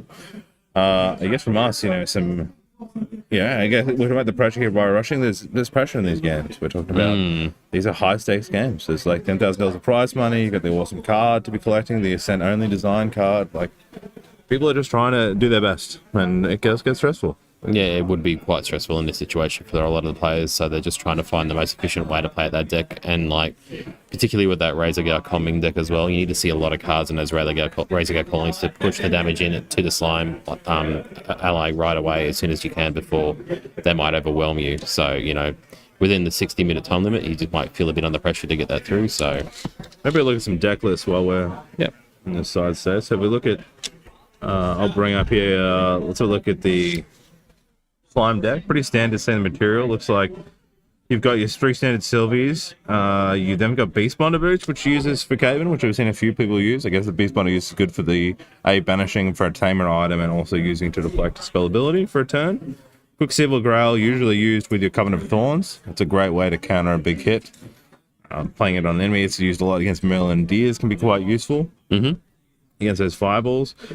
You then have Gaia's Blessing, of course, which usually should be a Stone Scale Bland, using that thing to Stone Scale to remove some cards from your hand, graveyard, and banishing Gaia's, getting those slimes from the graveyard to your banishment, increasing your counters. Also drawing for those ones that you discarded. Also drawing as well. for a dig, really useful.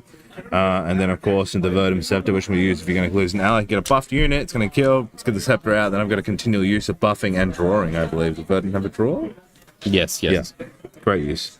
And of course, the Horned Beast Calling is another way to draw and use a tamer card. So, into the main deck, Baby Grey. Standard, everyone knows about the Baby Grey. We have hours talking about Baby Grey. We could have arguments about Baby Grey, but Baby Grey's there. Into the Blissful Calling, only uses 3. I think it's the benefit there, I would say, if we looked at Gaia's Songbird, there's 6 cards there that use. It also has Gather Slime. So, Gather Slimes, Blissful Calling, Songbird, you've got 10 cards there that search. If you're in, a bit of a jam with your cards, as well as just, I need to find these elements when I level up quickly. We were talking about a friend when playing Sylvie, one of the bigger issues is sometimes in situations where you do lose your slimes and you're not going to get that level 2 bonus, but you still need to send it. You need to get that level 3 because you get that free cost of that level 3 unit. Yeah. And then it's like, okay, how do I draw back? And that's where you start using Gather and Blissful and Songbird to get some more cards in and get the right cards.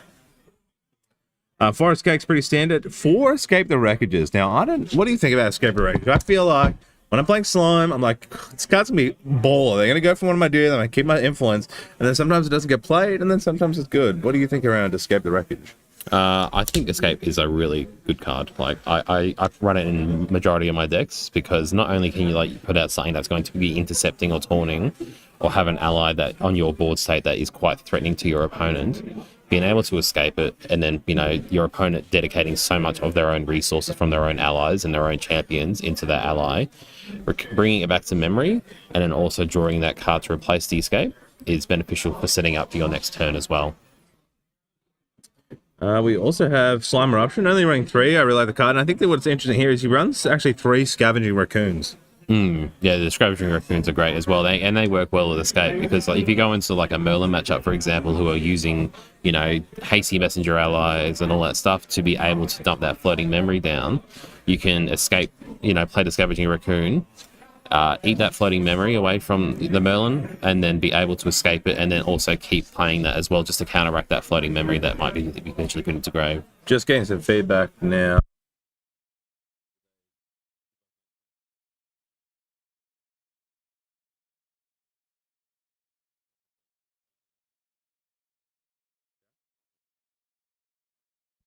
All right, we're going actually into game 2 now, and there actually was a judge ruling which has said that there was too many missed triggers and warnings. So because of that, the judges declared that game 1 a loss for Poan, and now we're actually going into game 2, so we're transitioning across.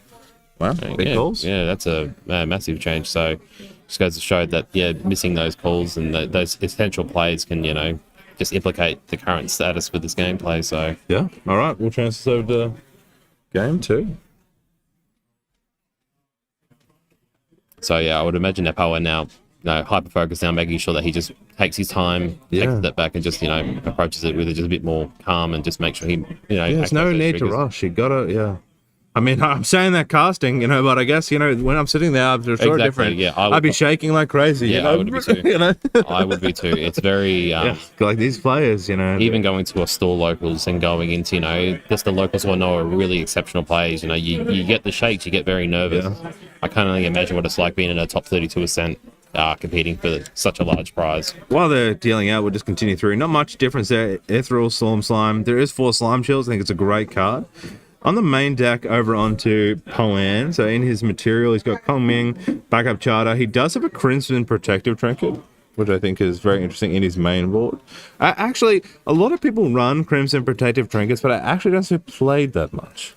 Yeah, it's quite strong into the mirror as well, because being able to just, get rid of those. If you're going into a Combing or a Razor Gale mirror, you know they have wind in their memory. Like the deck is wind, so if you were able to bring that out, reveal the memory, there's wind, and then you can banish those cards. Just means that it will count their influence down, and then you might be able to get an edge over your opponent. Yeah, and then you got a fan of 7 depths, which is specifically for Kong Ming. Kong Ming.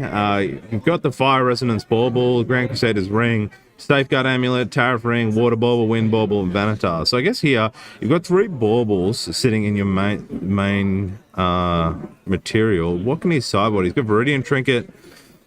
He doesn't really have much other material to sideboard.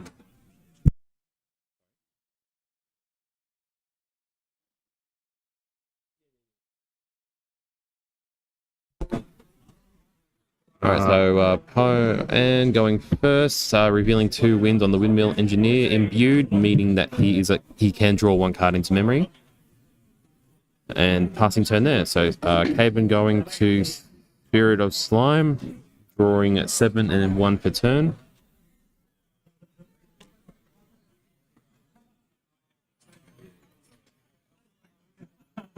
Again, that beautiful artwork there we see on the Spirit of Wind. Windmills are good. Another great card. Similar to Baby Grey that came in that recent set. Did it come out in the same set? The Windmill and the Baby Grey? So the Baby Grey was in the recollection, so at the same time, So MRC and the Windmill Engineer, came both out around the same time.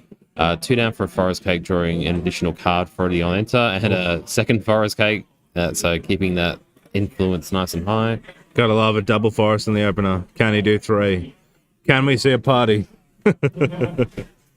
Cakes around. Probably going to give it 3. Let's see what gets played Wonderful next. to see like an earlier Limitless Slime being played next turn, just for the buffs on enter once the level 1 still comes onto the board. Mana green. Interesting. And he's going to tap the Forest Cake. Great play. Swing for 1. Green's going to dive and just do himself a bat, and then also gets the draw. Great use of Baby Green. So being able to bring that Baby Green and then suppressing that cake on end step, bringing it back onto the field, and then resolving the on enter to draw another card. I think that's like probably another. We talked about the underestimate before with Glenn with Fire Melon and the using the Creator Shop damage. People using green slimes to bounce the Forest Cake was probably underestimated a lot in the early days, and probably seen more and more competitive, and then more players decided to pick up that interaction. It wasn't as clear to use that. Definitely.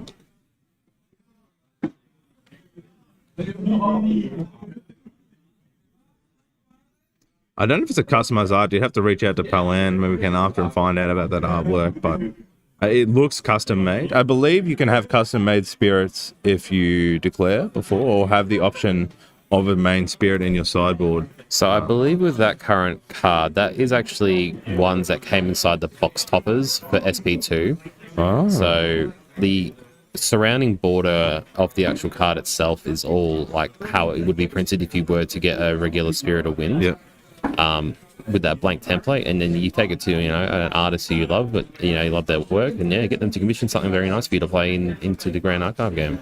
And doubling down there here, exactly right. Once in Love, our Lord and Service come in here and giving us some news for the casters and tells you are correct. You won bingo. Necrotic, and he's right with the SP2. That's sick. So it's a blank token and then using the custom. I might get one done. Maybe get ones to draw it for me. Yeah, 18 of them. I didn't realize there were so many of them. That's unreal. That's cool. Baby Grey was then played, and also a Razor Gale was played onto the field. So getting that Razor Gale out early, which is really good. We saw that before in game 1. And also Baby Grey for that draw. Losing the Storm Slime on the level 1 Sylvie level up. Caven shaking the head, not too happy with the discard there, I don't think. So moving on to next turn. See a Storm in his hand, which is good. He's got Gather as well, which is really strong for a heal, and also getting the slimes you want. Baby Grey coming out again, Gamsing with a buff counter, a nice 2-2. Reveals Slime Shield and Slime Eruption and draw.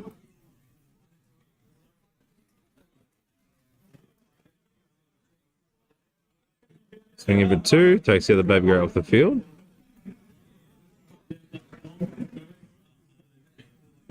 And looks like passing the turn.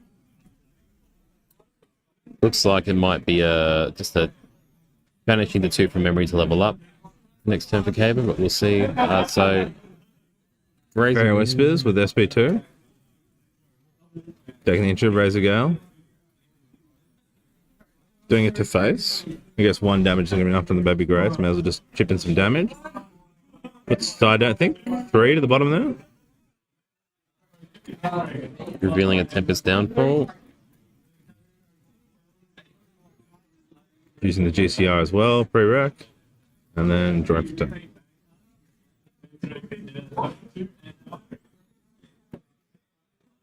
You really want to not get that. Try and get rid of that Baby Grey so you don't get that. Probably going to go for the level 2 on Caven. Get that bonus draw. So trying to get rid of that's probably priority first here for Poan.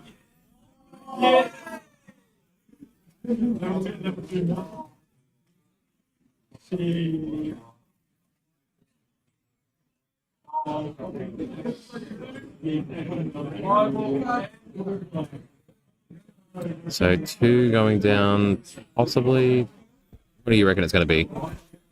Baby Grey, baby. Baby Grey. That's what's been summoning. If you're going to put anything down, it's the Baby Grey. Get that draw, baby. So slowing a Slime Shield from hand and the Baby Green from memory for the on-enter to draw 1 card into hand. There's 1 of the Baby Grey. Probably going to use a spell here. Yep. Cyclical Breeze, I believe. Or... Oh no. Viewing 2 for a Windmill. Razor calling, we're coming in for 1 damage onto Caven since that is a wind element card being activated on board. Yeah. Swings it for 2. Unfortunately, it doesn't have a Slime Shield to prevent it and put it on board.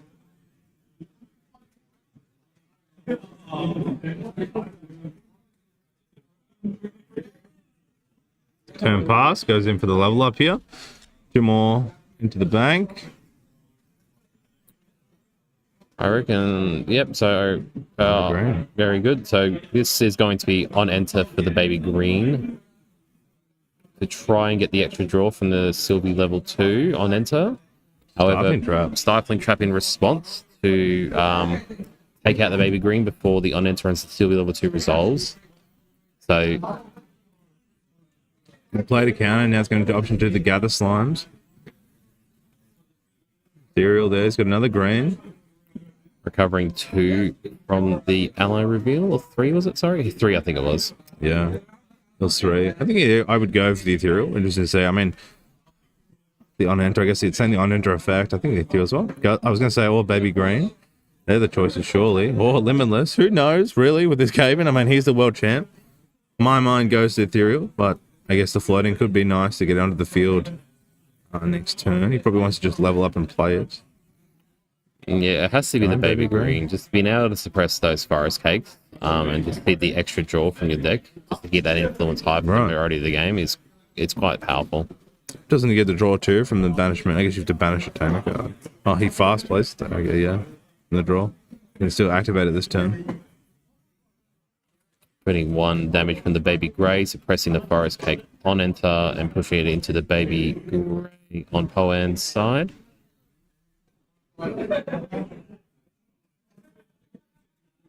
How did he...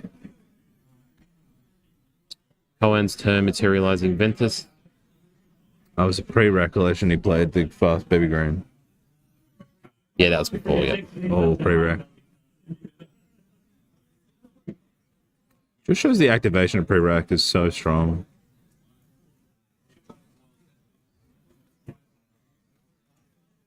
Windmill into the Baby Green. I was actually going to face. I'm wrong. How's it tell from camera pointing and not being there live?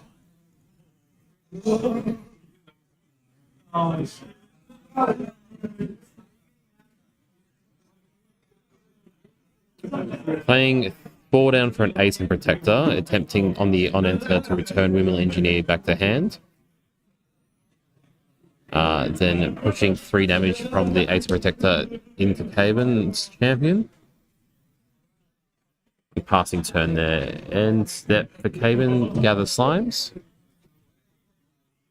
Oof, only gathers 1 slime there. That's quite rough. It is a baby grey though, but it's a rough to gather. He's got 1 on field.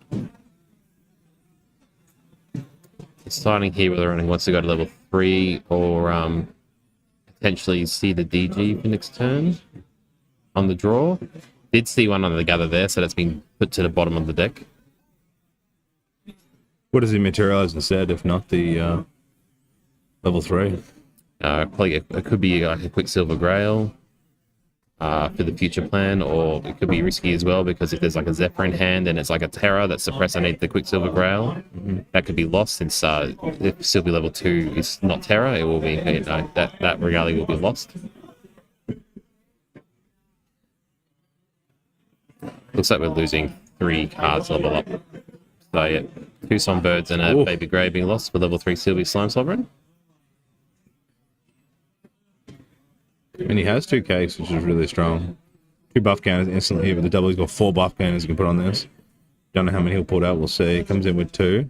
Ethereal Slime being played for the Sylvie Slime Sovereign on enter, which is the next Slime ally card you activate this turn, costs 2 less.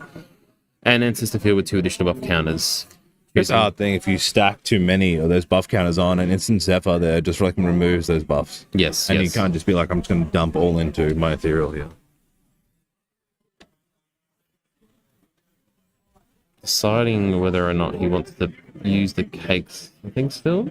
No, I think he's let the Ethereal... Yeah, okay, so swinging 5 into the Ace and Protector. Well, he's got Lustrous and he's got Storm in hand. He's probably looking, do I go for... It's going to do 4 damage. Am I going to use this to do...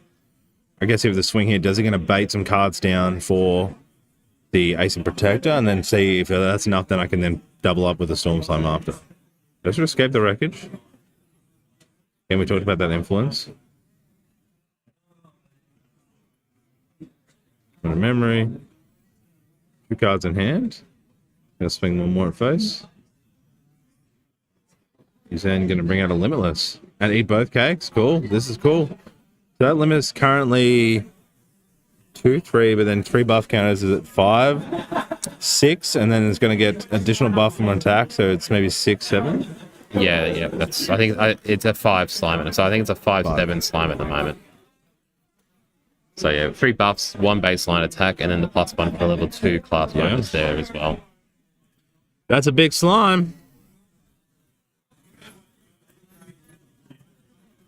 Cohen choosing to level up into level 1 Colmin, banishing the Ace and Protector from memory.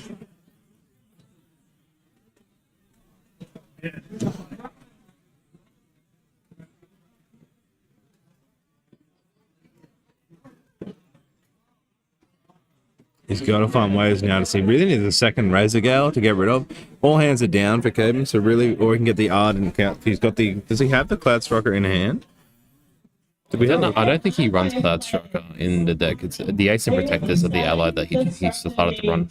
Benefit from the Wind Element. Yeah, so he's gonna have trouble dealing with these buff counters. I guess Zephyring off will be like one chance of proving.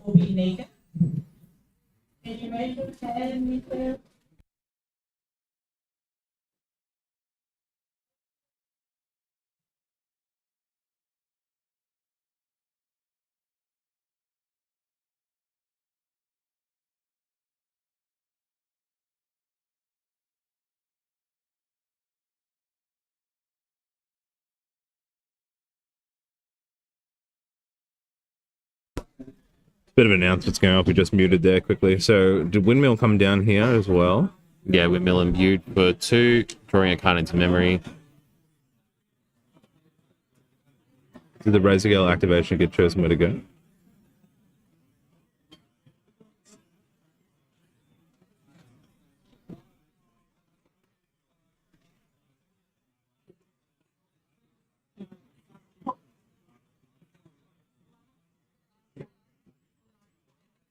Paying 3 down for the Ascent. We're going to get another. Going to bounce windmill back.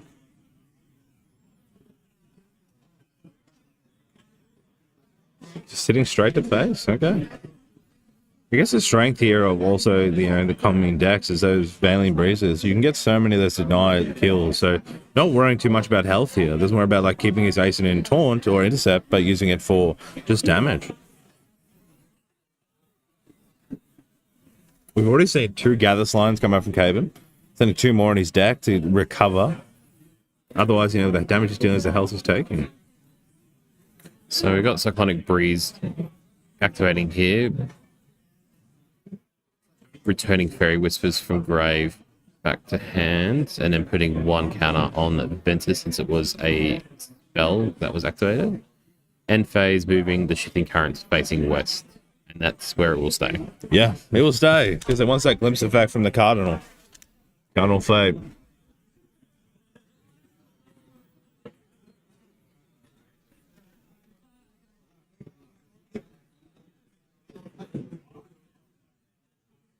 Alright, Kevin's going to decide what to do here. There's a lot of damage on board still. I can't really see how many cards are in hand. Not many. 2. 2, yeah. How much does Veiling cost? Veiling's a 1-cost card. And I'm pretty sure he still has Veiling in hand at the moment. So it's going to make it tough.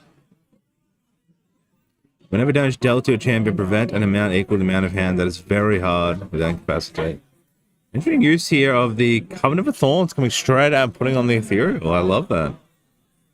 Just knowing that Interesting. Didn't go on the Limitless, actually, would be my mind, because every time you attack with Limitless, you're going to get additional buff counters. But I guess they can't swing into Ethereal, so only magic damage can be done. And currently 1, it's going to take 5 instances of spells to get rid of that, which is quite good. So here comes the Veiling.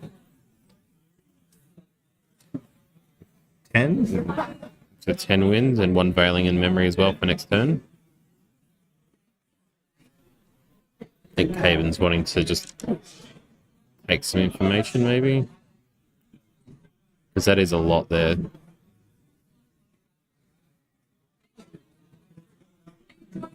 Oh, it's second Veiling as well. Didn't even see the other one first up. 2. 2 Valiant Breezes, you got 2 Slime Shields, 2 Tempest Downpours. A lot of stuff. So Limitless going to the Ascent Protector, getting an additional buff. Oh, we're going to see a big Limitless this round, and I'm super keen for it.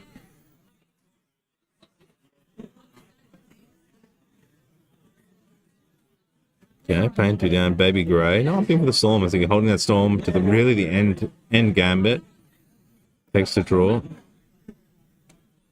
Pass his turn. So 2 Storm Slimes in hand from the look there, and this is where, like, as the game progresses, the Stone Scout ban might come into effect and then fast activating in response to the Veiling plays to see whether or not we can get more slimes in banishment. Yeah. You're going to have your Valiant Breeze play to keep him alive for definitely 2 turns. So Taman's still got to get through 2 turns of damage to even think about getting out with a fast response for these Arcane with the Storm Slime damage. So Poan choosing to materialize Safeguard Amulet for the turn. You've also got like the suppression coming out from the staff. It's already 1. He needs to get 3 more, and he's got Downpour to do some damage as well. Rezigal for 4. Yep, second Rezigal coming out. This is starting to build up. Yes, okay, so it's going to put damage into the Ethereal whenever it ticks. Interesting. He puts a card on his suppression staff, right? Counter on the staff. No, so because it is a spell, yeah. Triggering.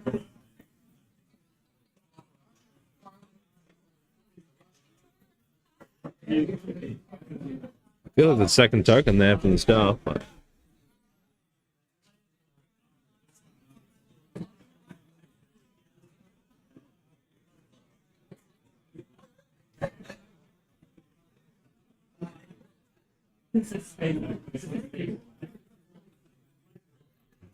One going down for Fairy Whispers, putting 2 into the Ethereal Slime. Thanks to the Covenant. So the Covenant of Thorns currently being on the Ethereal Slime means that any champion that is dealt to Sylvie will be redirected onto the Ethereal Slime. see that this is the Ventus is only counted as a mage spell. It's a Razor Gale spell. So. Okay, the mage spell. Got you. Okay, so not yet. 3 visits picked up in the glimpse. So 3 damage now taken for the onto the Covenant of Thorns. Takes 2 more damage. Covenant goes down with Ethereal. Rest Champion. Gets to glimpse 2 and recover.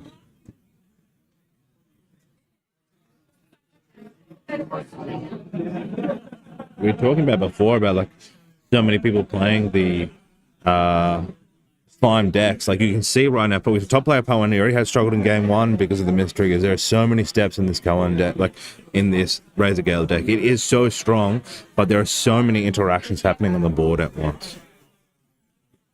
There is a lot to do with this deck. So now glimpsing 2 and taking the heal.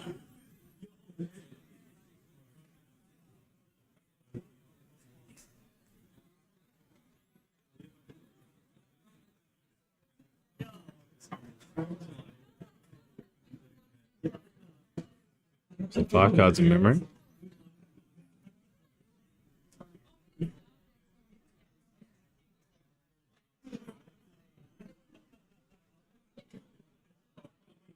True, someone in the chat calling out the blue slime. It finally has a purpose. Blue slime every time he takes damage gets his buff. Man, that'd be the hype, dude. Yeah, that'd be very interesting, actually. Yeah, you put the carbon on it, bang, bang, every time, buff, buff, buff. Yeah, okay. Love to see it. Here we go. Looks like I didn't think Stone Scale played then, just straight to the guys. Nah, so it was Beast Bomb Boots that was materialized, and then we had 4 in graveyard to be able to move to banishment to materialize guys blessing in main phase. That is. I finally get to Playing down 1 for a guy's Thunberg, which is allow you to on enter reveal cards from the top of your deck until you reveal a beast ally, and then you put that card into your hand. The rest of the cards that you reveal will go to the bottom of your deck. Seeing DG's late in this game is not what you were seeing when you flip over on your guy's blessing, but has the chance now to play some high elemental cards in hand.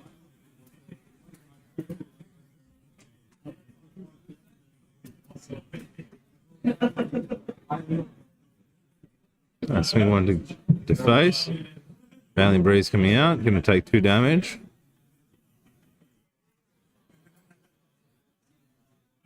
Six cards in response. All right, please, we scrubbed out. Scrubbed out scale event. I'm just going to mute while the announcement is coming through.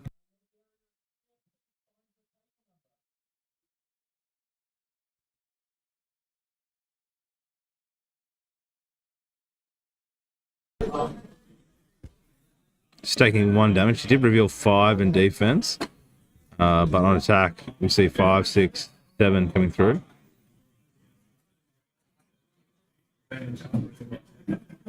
Discussions on the Limitless. So Limitless is coming in for 7. Yep. Yeah. We're in 6, so it still takes 1 extra.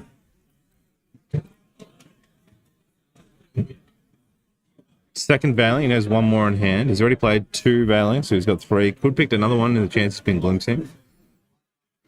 He's going to have 8 if he Storm Slimes. Goes into Ethereal. Going to remove a Tamer item. Probably Stone Scale, I guess. Yeah. No, Viridian Star. Okay. Stone Scale Band's very important to hold. Very important, yeah. Yeah. Makes a chance to draw. Baby Greg being fast played from the top from Guy's Blessing. Reveal 2 lime. There it is. 2 limes. 2 limes. And again, drive from hand. It's a big board state. You're at 14 health, 4 damage away. You can see the chip damage playing. I guess when we saw in Yapstack was more aggressive because of those strikers. Terrafrine coming out, I think it's a great play. That's going to give you a life of 1 more round. If does Cabe in here throw down his Storm Slime next turn, 2 bait at the last bailing, and then hope the turn after he can then swing and then go for the kill. The Cyclonic Breezes, however, will be able to return the Veilings back from grave. Yeah, actually, yeah. Into there it is.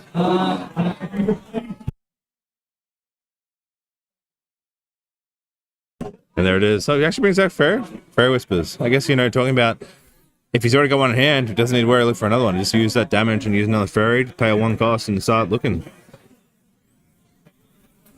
It might even be possible that, as it currently stands, to even be able to push from the the 1 cost spell activations with the 2 Razor Gales on hand to push Caven towards lethal. But we'll see what. Only needs 12 damage. It's 6 cards. 9 damage, isn't it? Total? 9 damage. So 25. Yeah, he needs 9 damage. It's definitely possible. So playing 3. Damage to face. A glimpse. Put him straight to the bottom. 3 visits will then go to discard. Oh, it's played, sorry, from discard and then straight to graveyard.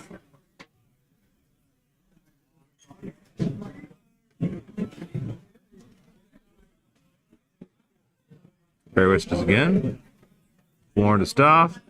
Gonna take 2 more damage. He's gonna use the Beast Bonder this time to deflect and negate. Just clarifying the judge if he still gets a counter for Razor Gales even though it was prevented. He's going to tap and suppress. We talk about that suppression. Removing all 5 counters from that Limitless. So in response to the activation of the Beast Bonder boost, tapping Ventus, suppress the allied and allowing you to be able to play the Tempest Downfalls. Nice.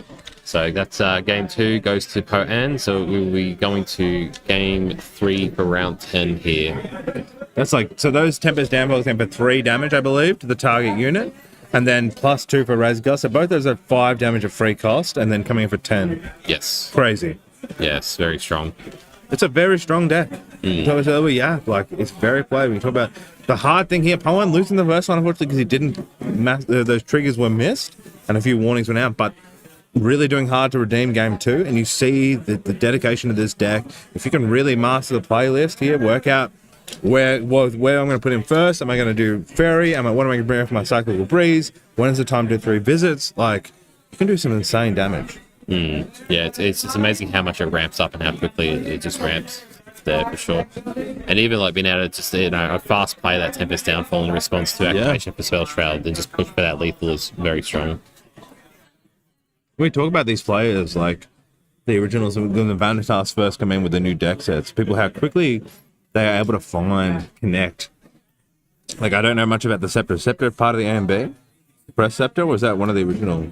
So Ventus was, I believe that's a star from FTC, so Fractured Crown. Right, so it's an FTC card that I guess hasn't been played or had no space would be played in a lot of time. You saw it a little bit around in like Wind's Rye, for example. Right. So quite beneficial activating those wind spell cards and just being able to express those things and those refinement counters as well. Alright. And Tempest Downfall, is that what again? The Tempest Downfall is A and B, I think. Yeah. So again, the Tempest Downfall has been coming through. Let's go for a mute here.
All right, fans at home, we are back. Sorry for the announcements there.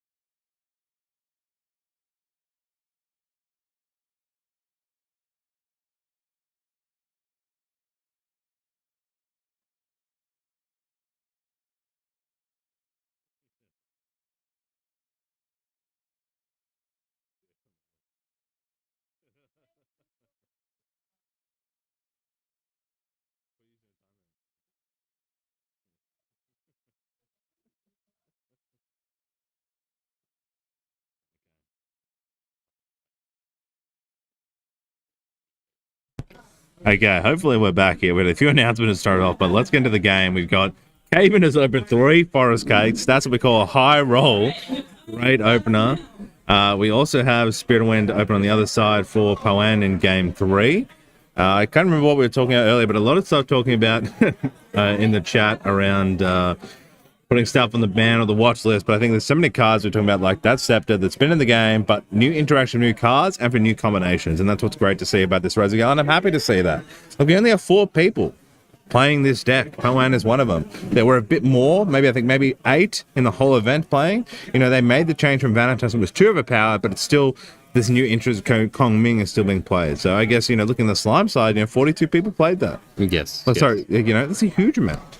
Yeah, so it was a very large amount who played it at the previous Ascent, and it's just the way that the 3 visitors could interact with it.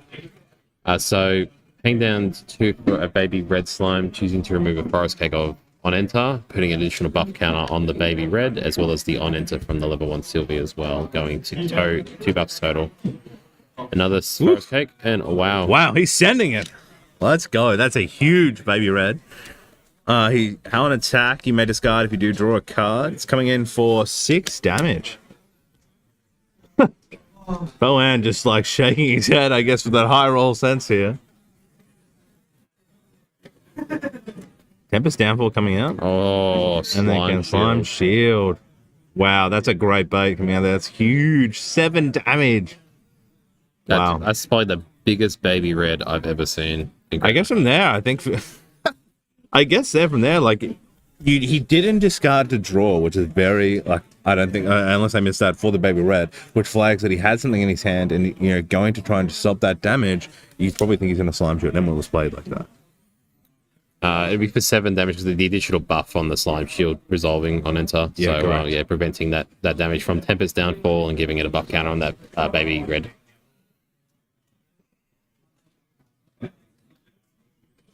This chat's getting fired today, and I'm going to still tell my producer to start muting these people who are flaming me. I can see you, Lorenzo. I can see you. Wolfang.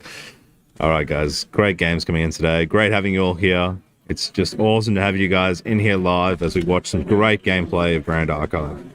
Going to level 2 here, as looks like Poan has passed, getting that bonus draw, which is great to see. Man, you got a big hitter. You're only level 1. That's going to come in for another 7 damage. Discarding Flame is going to get additional counter. I think it's for fire. So it's actually going to come in for 8.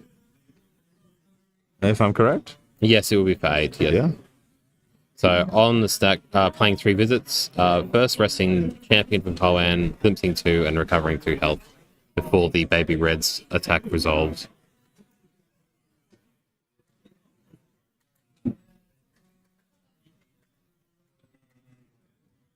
Oh, 8 damage. That is some insane damage. 2 health left. Can he pull it off here?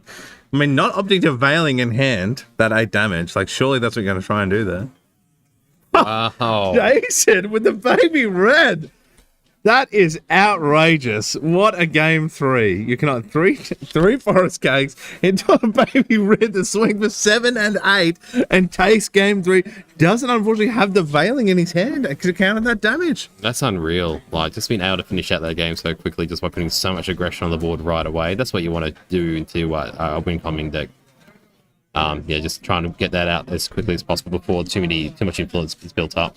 We might be able to shift here. I think we're shifting over to game 2 while we're there. Like, that is just crazy. Absolutely insane. Holy. Can't believe how much damage that puts in so quickly there as well. I love the baby red, man. I mean, I'll tell you, I love the baby red, man. Like, that is crazy. 8 damage. And, like, thinking about the interactions of how it worked there as well, like, obviously pushing the Tempest Downfall into the baby red, trying to, take it out before it could resolve damage, and then, it still living, resolving. That Tempest Downfall would have been very helpful into that final push from that Limitless that was played there as well, so... Very interesting how the dynamic can change so much depending on how... True, like if he didn't choose to do the Tempest then, he had it later, and then it wouldn't have been as strong into the hitters. He might have been able to survive another round. But another turn, yeah. He also didn't choose to level up as well. Yeah, pushing... Get health, get Kong Man out. That's tough. That's tough. That's a unlucky for one there. I mean, game 1, but he's still in it, still can get top 8. I think he's on it. I think that was his first loss actually on the scoreboard, if I'm not correct. So that's his first loss of the day, the tournament.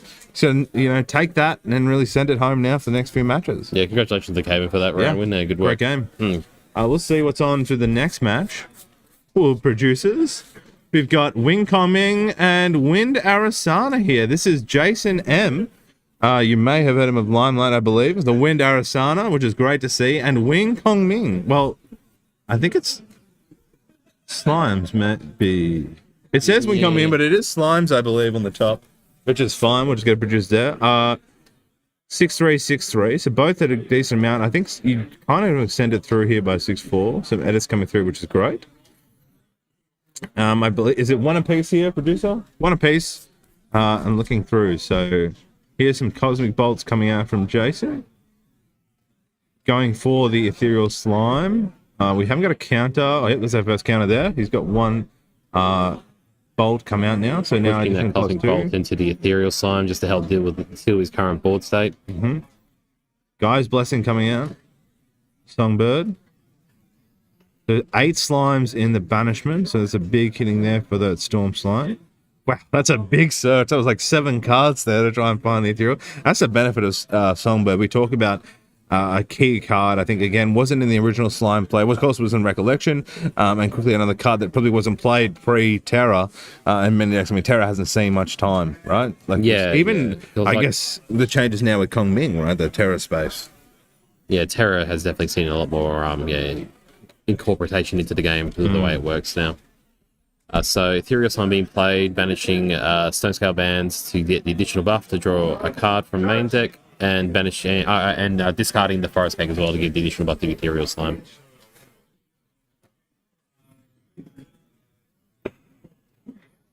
So Jason choosing to materialize the Necklace of Foresight, banishing prereq to glimpse 4 cards. Probably going to go for the next glimpse with the reprise, isn't it? Wisdom's reprise. Wisdom's reprise. I'm learning that card. I'm going to use it every day. Looking at the going to count through some cards here on the banishment. So looking to see what's in banish, because seeing an Astral Seal there in the glimpse, it's quite important to have them in hand to be able to respond to certain card activations from the Sylvie. Nice. So glimpsing, going to draw. So you put that Astral Seal from the glimpse on main top deck and draw that for turn. Resting Astroscope now to glimpse 3 cards. Still capable of Star Calling this turn for the alternate cost that is on Arasana, which is the first Star Call that you activate on the turn, costs 0. That is coming in for 6 at Sylvie, since there was already 1 Cosmic Bolt in. He's got 2 Cosmic Bolts in hand too. The next one comes in for 8. The next one comes in after that for 10. That's 18 damage. That is lethal. He could pay 1 for 3, but he doesn't have enough cards in hand to do send 2. Passes turn. Swings in for 4 and 5, so taking Arasana to 9 damage.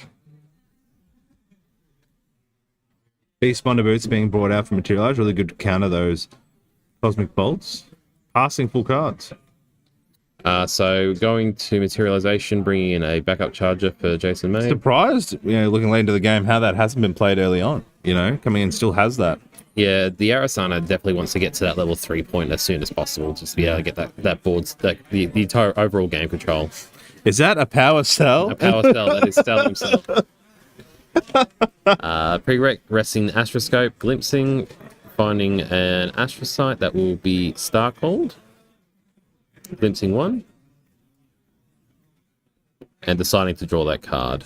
And then on prereq, Wisdom's Reprise.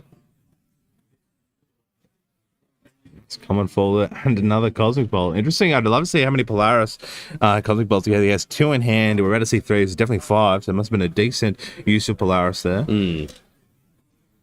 Does he fast play a comic, or does he go for Cosmic? I guess goes for Comet Fall, he can clear some board pressure. He goes for Cosmic Bolt, he's probably going to be deflect on the Beast Bonder, but I think consuming the Beast Bonder isn't bad here. I think he can still play out. Gets another one in. Oh, goes for Comet Fall, I'm right. Yeah, with the amount of cards that Sid is holding up in hand at the moment, just have to think about what you want to do.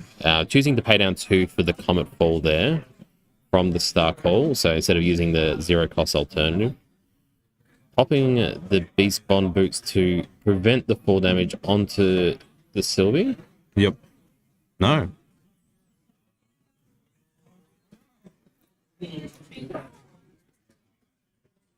Okay.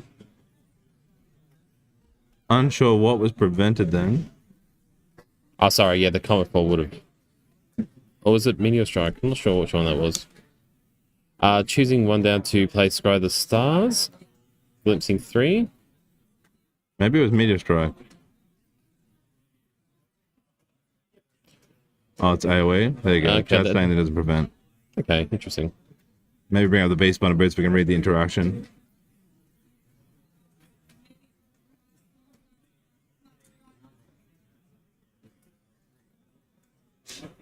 Maybe that's why Boost Bunders didn't interact. He still took the 4 damage. There could have been a decision there. Boots cannot be used without an animal. Okay, so I guess on the stack, having those animals. Okay, yep. Storm Slime coming in. Talk about here, he could have sent both bolts. We talk about like cards in hand. You'd really want to find the opportune moment to deal that damage. 8 coming down from the side and 2, bring it to 20 damage. Revealing here Grail, Horn of Beast Calling.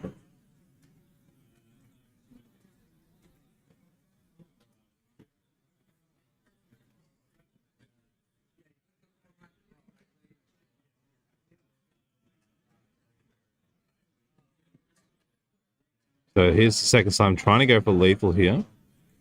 2 down coming for the seal. 3 down for the seal. Preventing the activation of the card. Another Storm Slime.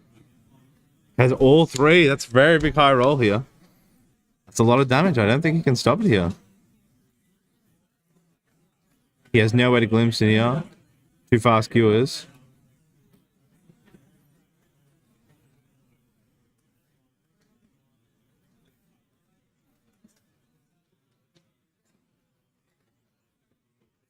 Looking maybe for a 3 visits.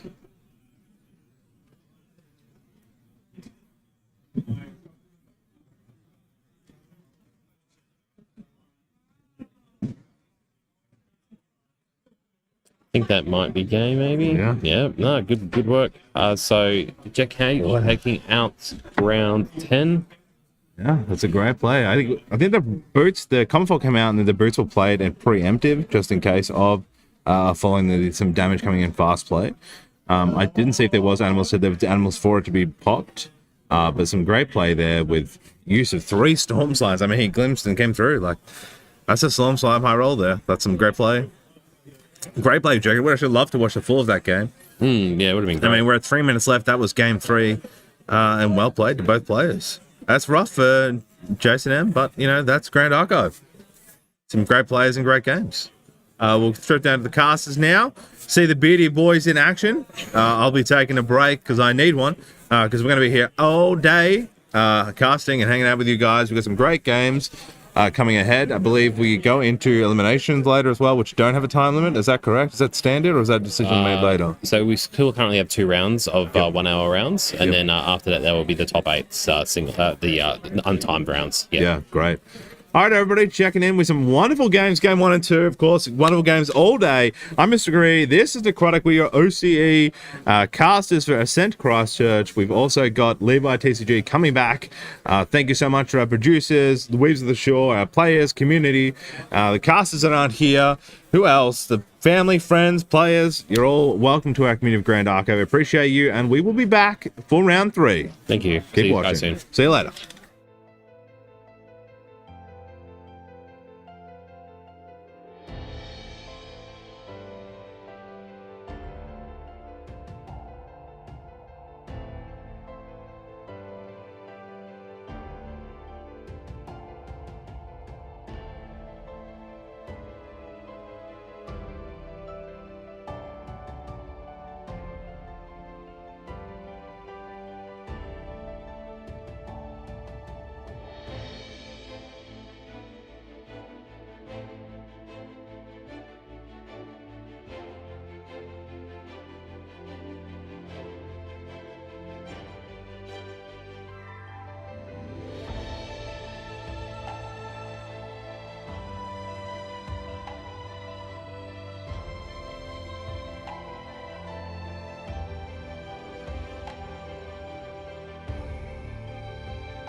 Welcome back to Ascent Christchurch. We are on round 3 of day 2, so third round, so 2 more this round and next round, and then we're into top 8, right? That's correct. Yes, Yep. yes. Top 8 after round 12, I think it is. Yep, because we're going to round 11 now. But Nice. round 3 for day 2. So today we have Jesse S with Wind Oath Allies Tristan versus Nathan C on Slime Sylvie. So Ooh, interesting. a very, very interesting match. What can we expect to see?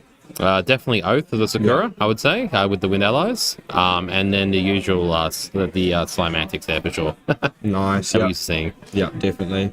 Obviously, I believe it was 14 slimes in top 32, was it? Yeah, I think 14 overall was the total. Bound to metric. see some. Yeah, right? it's amazing Very, how very represented popular. Sylvie is at the moment. Yeah, definitely. Nice. Sylvie, looking at their deck list here, pretty normal Sylvie list. We've got one Slime King in the Sylvie list, which is quite spicy. I'd love to see the Slime King come out. We have got some Resolutes as well in the sideboard of Nathan, which will, I think, come in reasonably handy, right? Yes. We will definitely into the ally list up for sure. Just being able to buy the extra turn, prevent that damage coming from the Wind Allies, just to find that push from the final Storm Slime or the Ethereal Slime, just to help control the board state and win out the game. Awesome. Also seeing cards like a Terrafring in the slime sideboard. Mhm. Also got 3 Dream Fairies in the Wind players sideboard. You reckon they'll come in? Yeah, definitely. They will be there next round, just to help control those slimes early game Definitely. and just kind of stall Sylvie up while the Wind Allies builds up a healthy board state. Awesome. Also some staples like Gawain in the side. See 3 Gawain, 3 Blanche, Viridian Trinket, 3 Dream Fairy, 2 Zephyr, and 1 Tempest Downfall. So very interesting. One Very Tempest good. Downfall is interesting, yeah. Yeah, I wonder what that we ran in for particularly. I wonder what decks he would side that in for. Yeah. Yep. Players are very nearly ready. So we'll crack on to it very soon. What's been your favourite match, I guess, of the day? It's only been 2. but- It was exciting watching the Glenn Williams match Yeah. first up this morning with the Merlin. Seeing the new interaction with Kongmin and the shifting currents and the harmonious mantra. Just having so much sustainability as the game progresses as well. Very exciting to see. Here we go. Beginning round 3. So for Jesse S on Win Tristan Allies and Nathan C on Norm Sylvie Slimes. Yes, we had Nathan C on stream for round 8 last night in the final round, playing into Ivan on the Water Tristan. I believe that resulted in a tie, so yeah, it'll be interesting to see how he goes into a Wind Allies matchup instead. And so both players here having a 7-1-2 record, so 7 wins, 1 loss, and 2 draws. Pretty healthy, I'd say, for going into this, but obviously both would love to win to strengthen their chances of getting to top 8 and hopefully winning that Gwendolyn spirit, right? Definitely, yes. Very achievable. Only 2 more rounds left to get to the top 8, so they're fighting for it right now. Awesome. So I got 3 going down for a Lube, and passing turn to Nathan C, materializing Slime Spirit. Awesome. See a Twilight Slime, I believe, there. Dungeon Guide. Guy's Songbird. Slime Eruption. Yep. Pretty decent hand, I'd say. Yeah, Pretty decent starting hand. Very versatile. But lots of different cards. So let's see. Lots of interaction.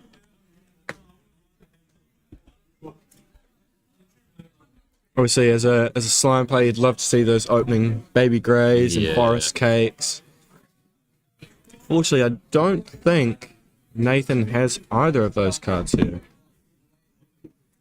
So Jesse materializing GCR, vanishing right away to play a draw card and fast activating a Bertha. Yeah, interesting. So getting that board presence up very quick. Wow. Oh wow, the marksman captain coming in, giving ranged. 3 allies already, only on turn 2. This is... Pushing for 8 damage immediately. Jesse's applying a lot of pressure here. Activate a Slime Eruption with a slime eruption in memory. Yeah, paying for the cost for the banish to level up there, just to get to Tilby level 1. Seeing Forest Cake drawn on top of deck, so that will be played just to get that extra card into hand. Rethinking. Yeah, I guess you've just, taken 8 damage, 3 allies on board. You need to find a way, I guess, to clear as many as you can, right? Quite difficult in the early game for a Sylvie player, I would say. Those allies are quite weak at the beginning. It's the advanced elements which are quite strong. See an early dungeon guide even come down. Still three cards he put down. Nope, goes for the Forest Cake. Draws into another Forest Cake. That's that Sylvie luck for you. Incredible. And he opts to pass turn back over to Jesse. Still under quite a bit of pressure with those 3 allies on board and only having 11 health left.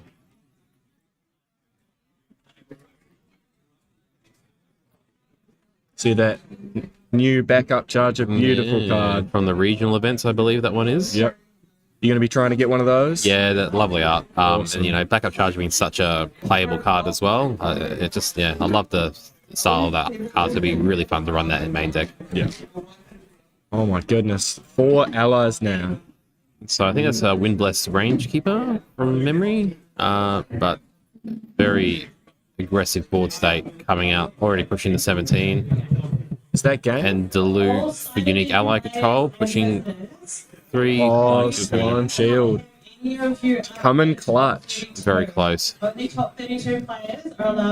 Nathan's not out of the woods yet though. Still 2 health. 17 damage. What, this is 3rd turn? Jesse's really applying the pressure here. And he just opts to scoop. Pretty sure, did he banish the dungeon guy? Yes. He had to. Couldn't see that level up there, just knowing that what he has in hand wasn't going to work. So just an early scoop, move on to game 2. Let's just start again. Less than 5 minutes? I think, yeah. Goodness me. Attending for James's game yesterday on the Fight Honor is taking quickest game out for Ascent so far that we've seen on stream. Yeah, hold the record, right? What a quick game. I mean, Jesse just putting out 3 allies and then just continuously applying pressure. Nathan just didn't have the baby greys, right? Saw the Forest Cakes, but by then it was too late. Yeah, what a really good draw here from Jesse. So what do we reckon from sideboard for Jesse we will see coming in? Probably the 2 Resolutes. Terraforming definitely. Oh yeah, that's for Nathan. Yep. So, sorry. Yeah, it's all good. Yep. So Jesse is on the. Nathan's on Slimes. Nathan's Slimes. Yeah. Okay. Then so we're looking at Tristan.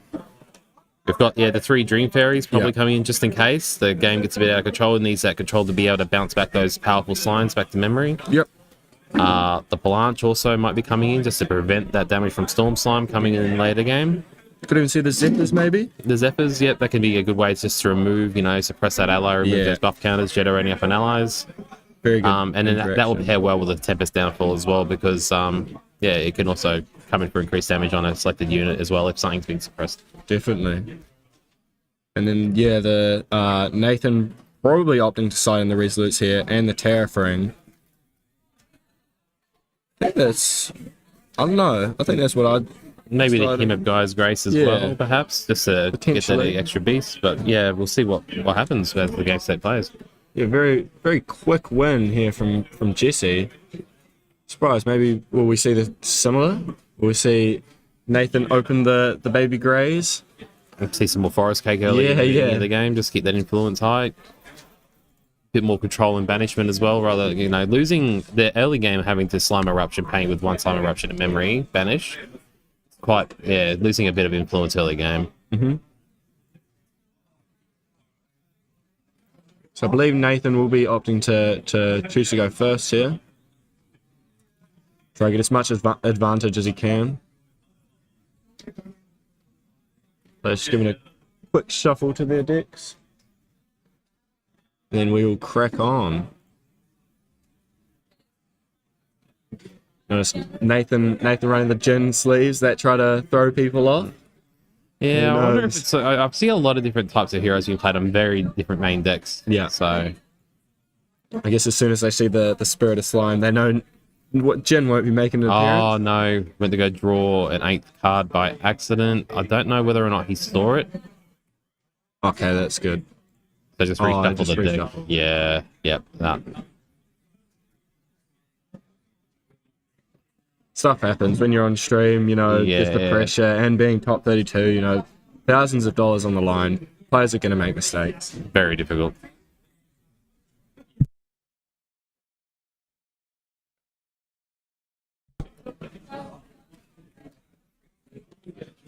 Alright, so we've got 2 going down for Baby Green.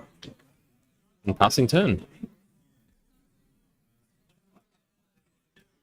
See if we can see as powerful of a start from Jesse as we did last turn. Let's see. It's definitely not just going to pass. Maybe it does.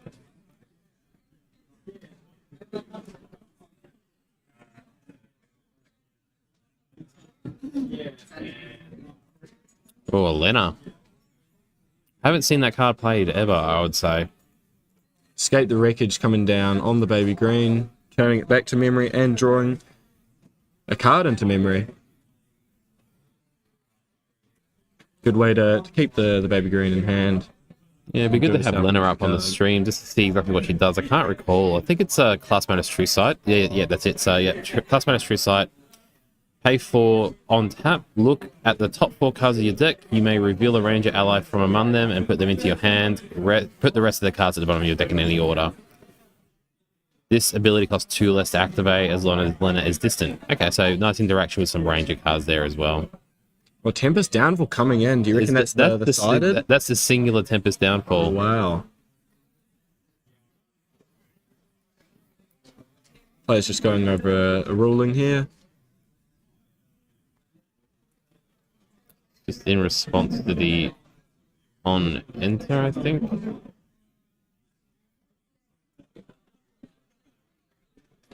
The Baby Red attempting maybe to swing into the Lena. I'm not too sure. Discarding on attack. Okay, deciding on a skirting step, showing 2 win cards to prevent the damage.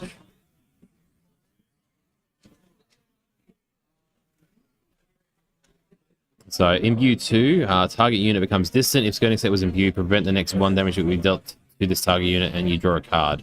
Pretty good card, eh? So tried to swing into the Lena there and prevented that 1 damage, pushing it and then saving it essentially because it's a 1/3 unit Lena. Dream Fairy. Very, very good card. Tapping Lena, pre-recollection, paying down 4 cards. Percy.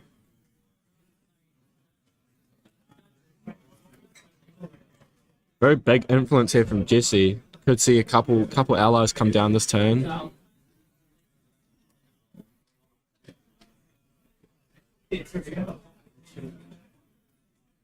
Let's see which ally he opts to play here. I believe Nathan still does have some cards in hand, so he could have some interaction. Like a Dream Fairy, for example, could be played here into Baby Red to return the memory, but a good interaction with that is being able to play like another escape before the on-enter of the Dream Fairy resolves.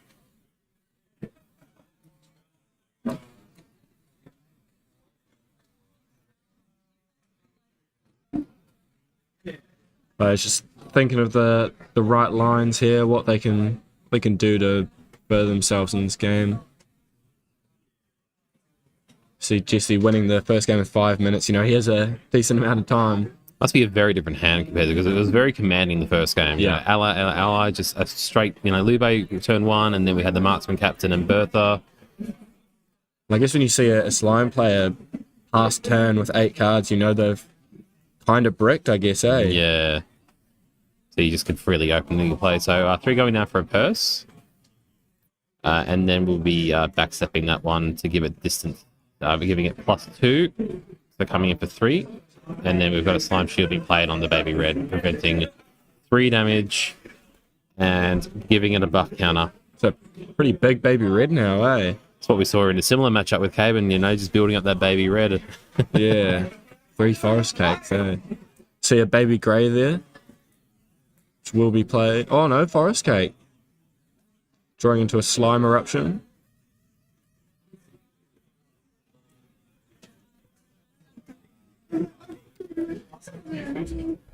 Just thinking here, from Nathan's point of view, do you activate the Terra for next turn? Or do you hold it? I mean, neither player have taken any damage so far, so... I think hold it. I think we do activate it next turn just to be able to prevent that board state from potentially being wiped out. Putting baby red into the purse, coming in for a total of 6. Bit of overkill, banishing, discarding that slime eruption to draw 1 card into memory as well from deck for the on attack. Pro players, 10 minutes until. Good also having another floating in memory, right? 2 ethereal being revealed off the baby grey. And drawing a card.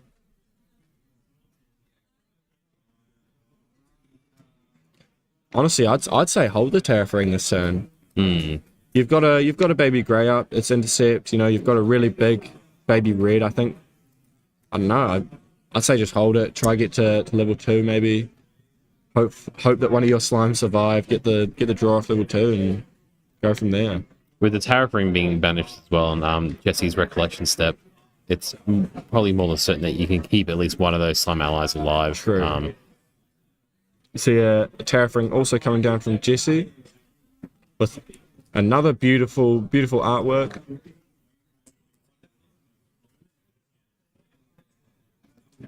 Nathan all down but 1 card, so don't. Yeah, he does opt to run the pop the Terraforming, sorry, or activate it. Meaning it will now cost Jesse 2 to declare any attack for this turn.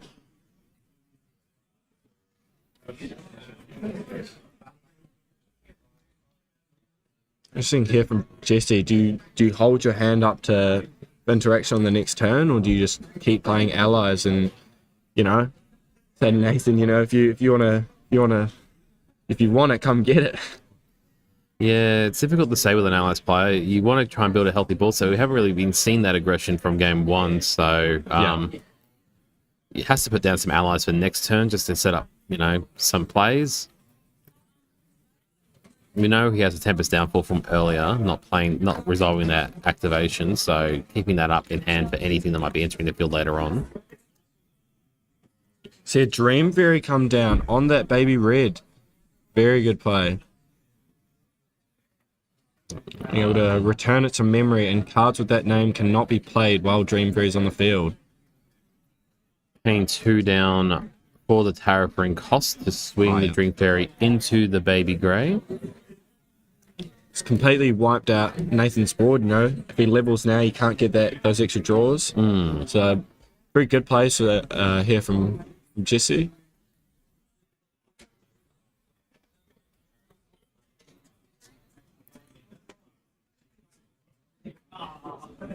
I guess as a Grand Archive player, you know that Slimes are a very popular deck at this event. Most people would have done a decent amount of practice into them, so, I mean, it's clearly showing, right? Definitely.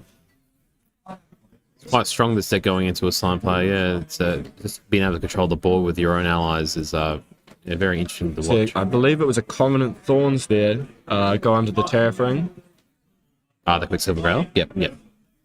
Oh, sorry. Yeah, Quicksilver Grail. No problems.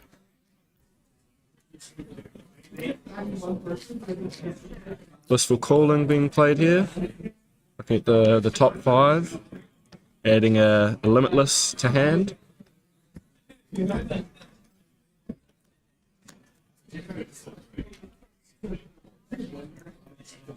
Another Blissful.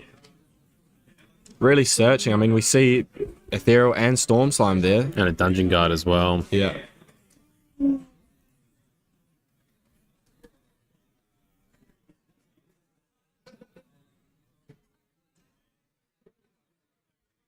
Just thinking here, what should he add, you know? Does he have a Ethereal or a Storm in hand already? I didn't actually catch I think it. there's one Storm from memory earlier, but yeah, I don't think there's any Ethereal.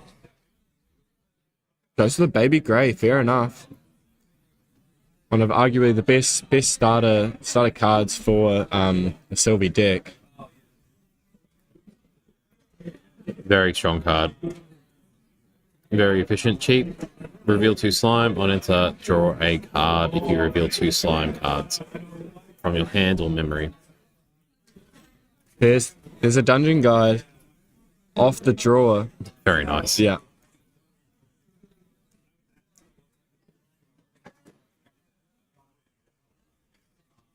Just see a pass here from Nathan. Hold up the baby grey.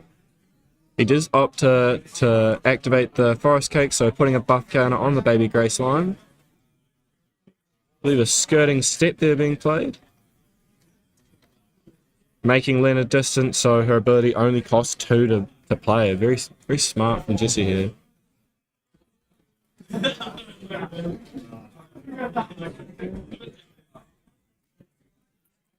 Wow.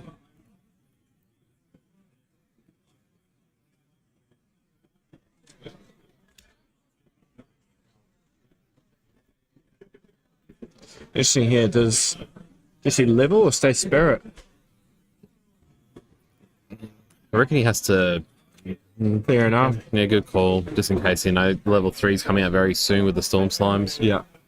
I mean, he's been how much he's been digging, right? So you'd assume by now you'd have a dungeon guide to get to level 3 next turn. It's also just nice, I guess, having that, knowing that you have a little bit of protection, just in case.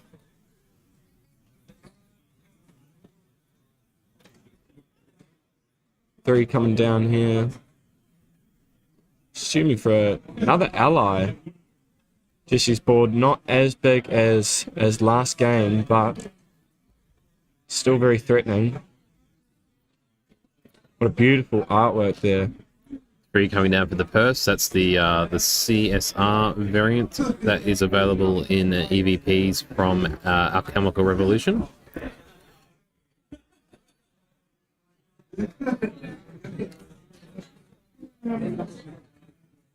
Oh, wow. I mean, I was just saying the board isn't as big as last game, but I mean, Jesse must have heard me, proving me wrong. Pressure is being applied here. So leaving the Lena up in the purse as well for interaction, so being able to suppress both and do the activations. So, finding either searching the top 4 cards from a deck to find a ranger card or suppressing something with purse. Yeah, just showing that Jesse knows his stuff. He's playing both players playing very well here. I believe these are 3 cards coming down for Dungeon Guide. I think we saw a Slime King in hand there, the one of Slime King. Oh, I think you're right, yeah. Interesting. Yeah, there we go. Yeah, dealers should be awake. Miss trigger on the Vigor. So, yeah, correct. Losing oh, no. Hoping to see it play. Yeah, I really wanted to see that King, but just have to wait. They're all coming down, playing at 4-3, so it'll gain 2 buff counters. This is from Sylvie level 3's effect. And then its own effect will banish a Sylvie card from its material deck and draw and gain a buff.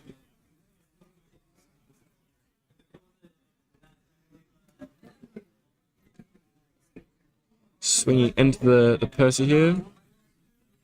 Is it Purse or Percy? I think it is. I think it's Purse. Purse? Yeah, I think the E is silent, but I could be Makes sense. mistaken. No, it makes sense. I'm not an expert in the English language, that's for sure. Jesse deciding what to do. Ethereal's been declared into the Purse, I think. Yeah.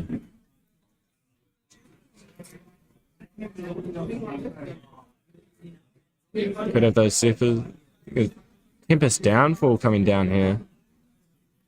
Is that the one-off? Yeah, that's the one of the Wow. So deal 3 damage to target unit. If that unit is an ally that enters the field this turn, deal an additional 3 damage to it. So perfect 6 for Nathan to kill it. Removing 4 slimes from the graveyard wow. into banishment. 9 slime cards and banishment. Could we see the Storm Slime come down here? Activating Guy's Blessing from material, revealing the top card from the main deck. If that is an animal or beast ally card, it may be played from the top of your deck.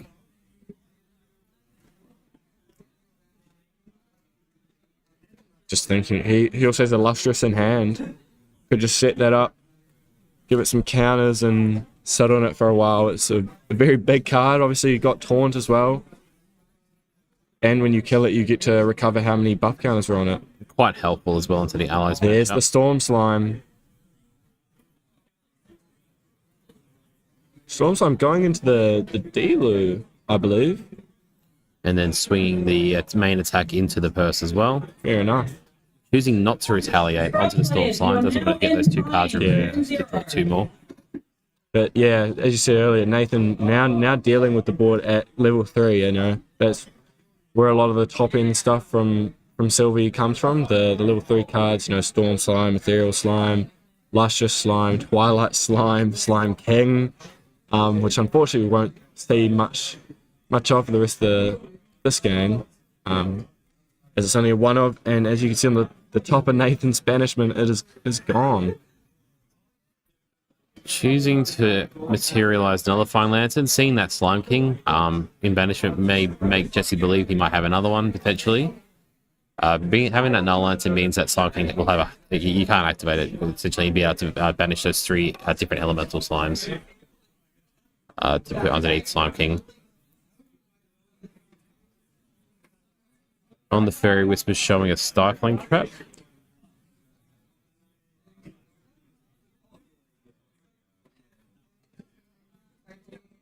And 2 down for the Delo. So I think Leonard's a unique ally, so Delu will be able to swing for this turn. Yep. Yeah, 2 cost 3/4. You know, similar to like cards like Ghost of Pendragon. Very, very, very powerful. Yeah, same stat lines. Yeah, same costs. Yeah, you are right. It's Jesse now starting to climb the mountain. Obviously, Sylvie still has 23 health remaining.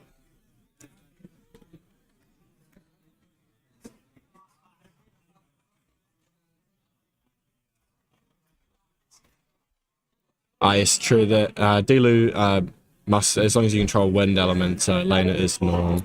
Ah, fantastic. Yes, good point. A wind's a unique element. It's been a bit of a long 2 days. We're loving it, right? Yeah, it's been fantastic. Skirting step on the Lena. Preventing the next 1 damage being dealt to it. Being able to drawing a card for the skirting step as well. This now costs 2 less to be able to suppress. To rest, and then look at the top 4 cards from deck and reveal a Ranger card. Adds the purse. And it comes back to Jesse's turn. Nathan just opting to pass it right back, holding the interaction in hand, keep Jesse guessing. And there's the backup charger art. Resting the Lena again, pre-recollection, as it's still currently distant, being able to look at those top 4 cards. Putting Marksman Captain into hand.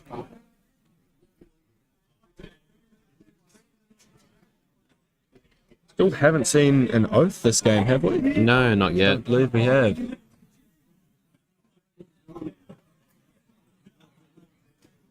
The Fairy Whispers coming down. Looking at the top 3, revealing a wind card, adding it to your hand. Lube will be brought to hand.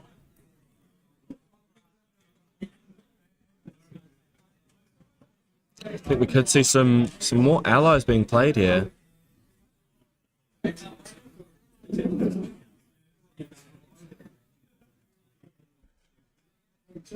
Still got the Covenant of Thorns under that Quicksilver Grail. Still has a backup charger, so both players in pretty healthy positions here.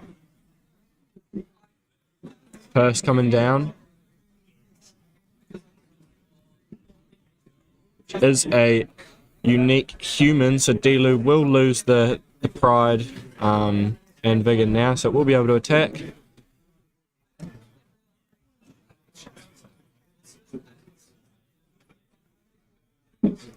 Yeah, big board here for allies.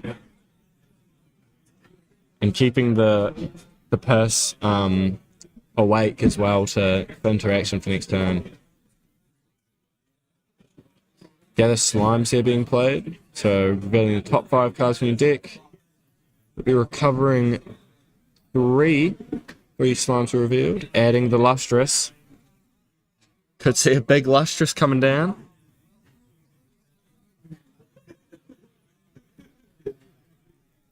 Currently 5 influence going to 6 for this turn, so yeah, it could build up.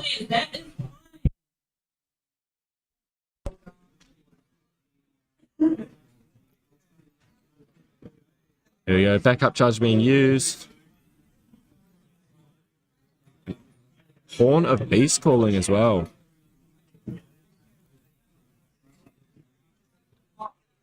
Losing a lustrous to banishment, increasing the slime count in banishment by +1. I feel like Horn of Beast Calling is pretty underrated, eh? Very, very good card. Very strong, yeah. Being able to get the additional draw and then activating just a beast for free. Like, yeah, very, very powerful.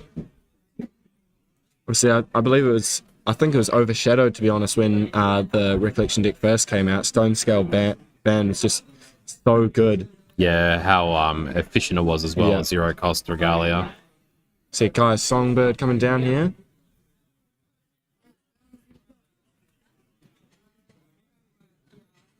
I think this will be a stifle trap. Yeah. So stopping the on-enter from Guy's Songbird, being able to search for that next beast ally card in Nathan's deck.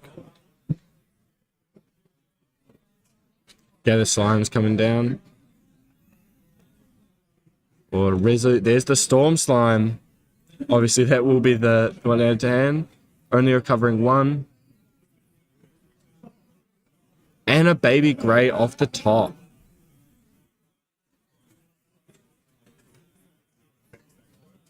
Using the Horn of Beast Calling here, so the next slime card he activates will cost 3 less. Could see that Storm Slime. He's counting. He's getting ready. I think it's at 10 slimes? Yep, 10 Correct. slimes of banishment. Nice. A pretty big Storm Slime, eh?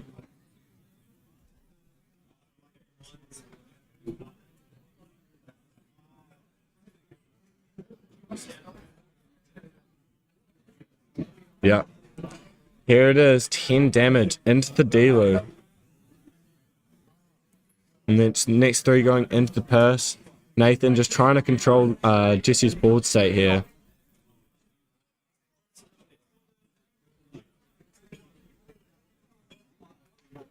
Jesse just thinking if he wants to respond or not.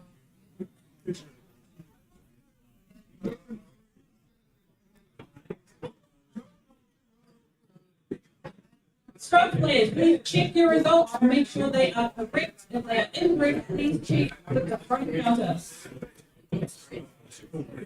He is going to choose to respond with an evasive maneuvers on the purse. I believe the base maneuvers that prevents the next 2 damage being dealt to the target unit. It's I like believe so. Yeah. But the purse just suppresses itself and stays alive.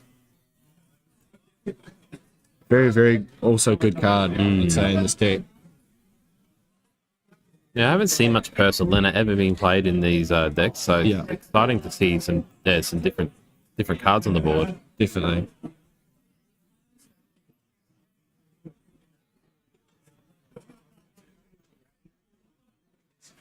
Opts to level up here, goes into level 1 Tristed Underhanded. Losing the Marksman Captain on banishment for level 1 Tristan. Choosing Prep or Stroke Agility players, your 3 hearings for round 2 are now up. with the on enter for Tristan level 1. I'm going to assume it's Agility 3, so you need to put the Prep counter onto Tristan on enter. Doing a Slime Shield and a Baby Green. off the death of Storm Slime there.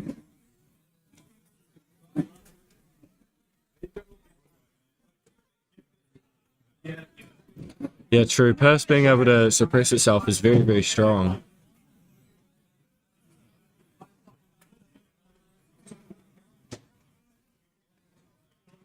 Technically, in some way, it's kind of immortal, right? Unless Yeah, they kind of respond. immortal now. Yeah, like a fast stack response could be done something to try and eliminate it, but yeah, it's quite powerful.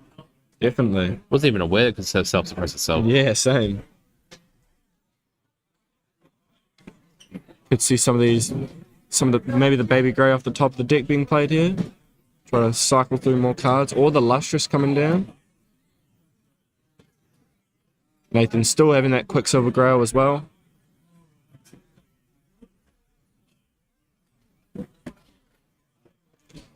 Yeah, players just thinking here, still have a lot of time, you know, half an hour.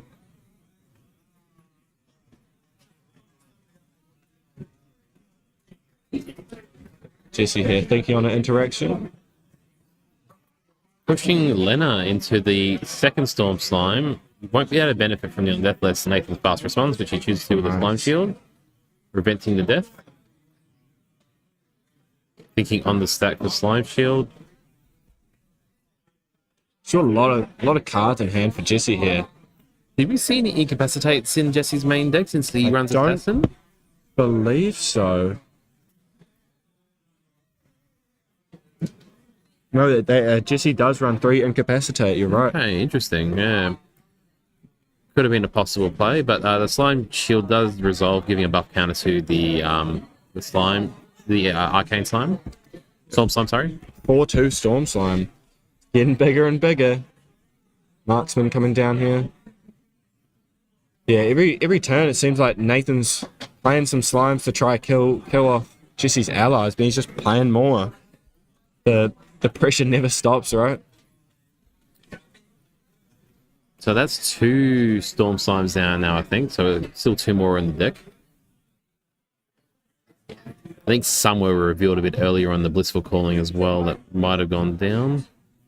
Yeah, I think you're right. Fast activating the Baby Green from the top of the main deck thanks to Guy's blessing for Nathan to suppress the Safeguard Amulet on end step. But yeah, I think you're right. There's only 1 Storm Slime left, you know, near the top of the deck. Yeah, it'll be interesting if he ends up drawing it. You know, Sylvie luck. Hey, you predicted it once. Yeah, called it. It's Nathan played.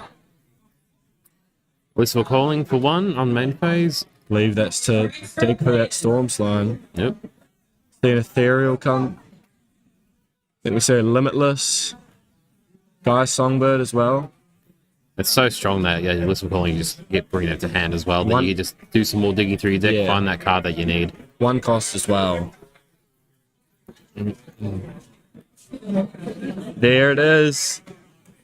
He found it. So what's that coming in for? That's 13.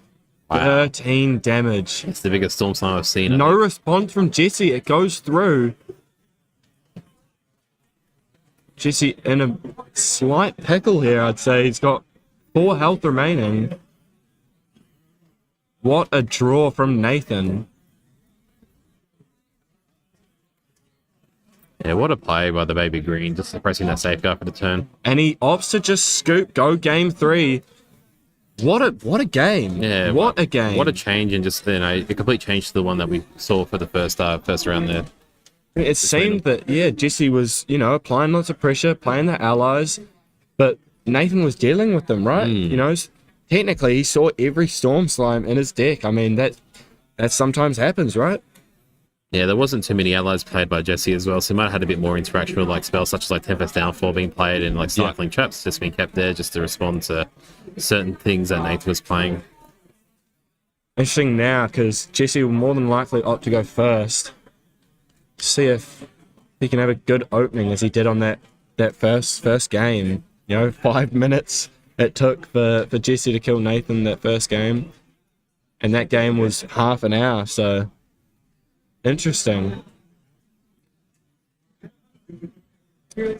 I mean, yeah, sometimes you just the Storm Slimes. It's a very, very powerful card, and Nathan was slowly but surely ramping up so many banished slime cards until it was too late. And you know, using that baby green to banish the safeguard into turn. You know, very, very smart plays. Yeah, that was incredible. Yeah, Nathan respecting the dealers. You know, the two Storm Slimes, the very early ones, were played into allies as well. So definitely a very, very good card, dealer. All right, kicking off game 3 in round 11, round 3 of today. Both players have 1 apiece. Let's see who takes it out. Unable to quite see what Jesse has in his hand here.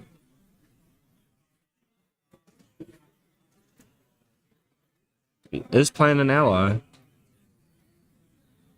There's the purse. Beautiful, beautiful artwork. I think I did see an Oath of the Sakura in Jesse's hand as well there on the top. We haven't seen that all game yet. Yeah. Hopefully we'll see whether or not we can get 3 unique allies out on the board, and that will come into effect. Yeah. See a baby green, Limitless, Gather Slimes, Blissful. Pretty decent starting hand. There's one of the Storm Slimes. Limitless.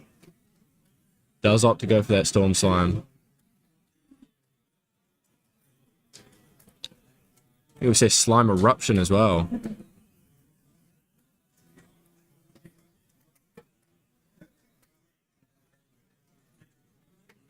I mean, could we have a similar game to last where Nathan saw all of his Storm Slimes? Nice early one to see right away. Yeah, to get into hand. Always good. 1/4 of the final piece found. Early backup charger coming in, drawing a card into memory.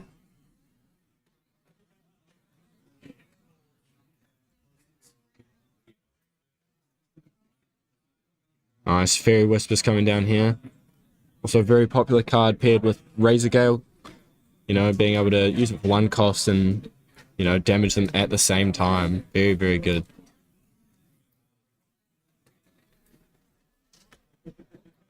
Yeah, it's a staple in a lot of win decks, Fairy Whispers for sure. Just being able to just find those win cards you need. And yeah, with Razor Gale calling those, you know, the constant ones from coming there from playing it they're very strong. See a Guy's Songbird here off the draw.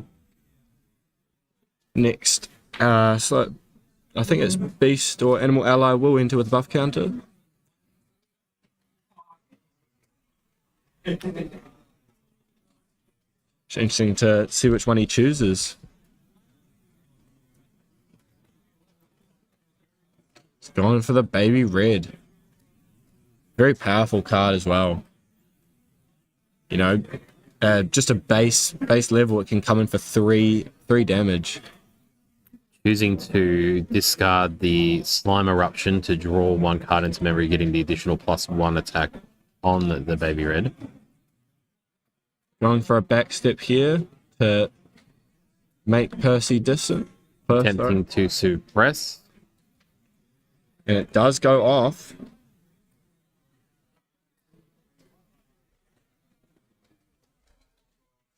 Nice, so it's keeping it alive and not taking any damage in the process.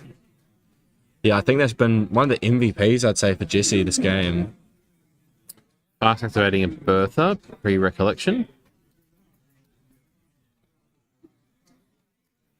And here we see chooses to go into the slime. Fair enough. Honestly, I'd be pretty scared of a three attack slime that also allows you to discard and draw.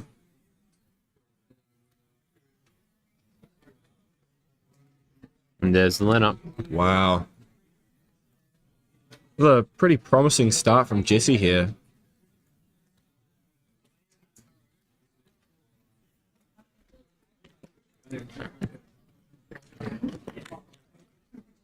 Interesting to see if he'll opt to swing or keep it awake. You'd think he'd keep it awake here. Depends on their reactions in hand, I would Yeah, say. Be now to make it definitely. distant and make a thing that that costs 2 less to be able to rest that unit and then search for those top 4 cards on top of the deck. Definitely. Jesse, just thinking here.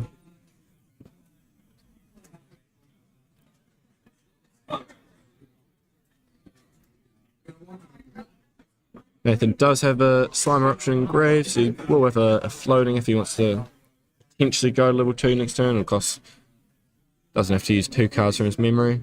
Does just go to pass and does go to level 2.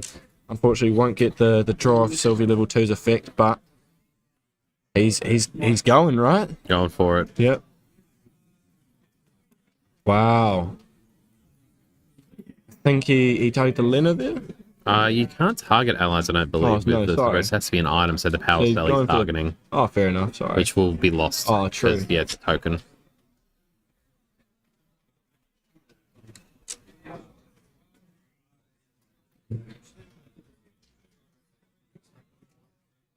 So that guy's Songbird, Gather Slimes, Ethereal, Storm Slime. You know, he's got the package when he gets to level 3, and that's what he's doing right now. This could be a very, very big turn for Nathan here. No stifling trap. Very fortunate for Nathan. Yep. Yeah, that The is relief, true. the That is relief on true. his Nathan's face there. Yeah. With the dungeon guide on into resolving, banishing 2 from memory at random to level up your champion. Do you know how many slimes Nathan has engraved? I think there's only currently 1 in there, which is the baby red. Sure. So way off getting that guy's blessing out. A little bit away still, yes. Ethereal probably coming down here. Obviously being able to play it for free and coming in with 2 buff counters due to Sylvie level 3's effect.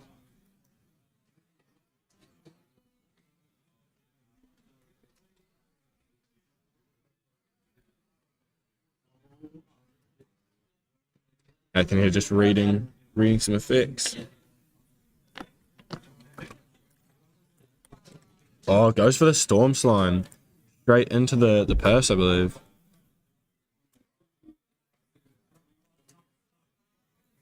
Still can tap it to suppress it, correct? Yes, currently Suppress itself. awake at the moment, so can be rested to suppress a selected unit. A selected ally, I believe, sorry.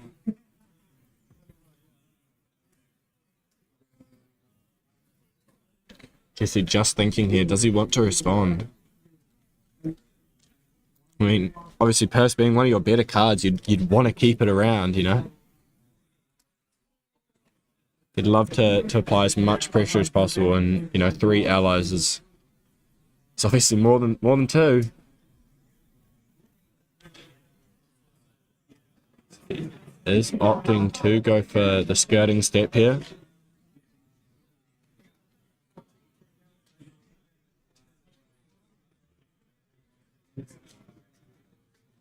That's still enough to push it, I think. Yeah. So it's going to suppress itself. Yeah. That's really cool. Honestly, I did not realize you could do that. Reclaiming the Lena back as well. Beautiful plays here from both players. And the guy's Songbird as well coming down. Guess what card he added? Yeah. His favorite card, Storm Slime. So put him to see maybe a safeguard come out here from Jesse. Just to prepare for that Storm Slime he's just seen. I mean, for Jesse here, it's like you need to get rid of some of the cards on Nathan's board, but if you're getting rid of, say, like the Baby Green or Storm Slime, you're fueling his graveyard, right? Just to get that guy's blessing. Yeah, that's correct. So yeah, it's seen as It's a extra. lose-lose situation. It's a difficult position to be in at the moment.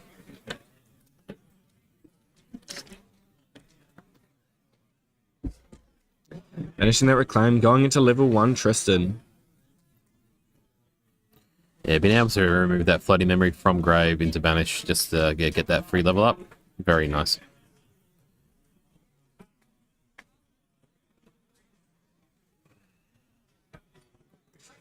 3 into memory.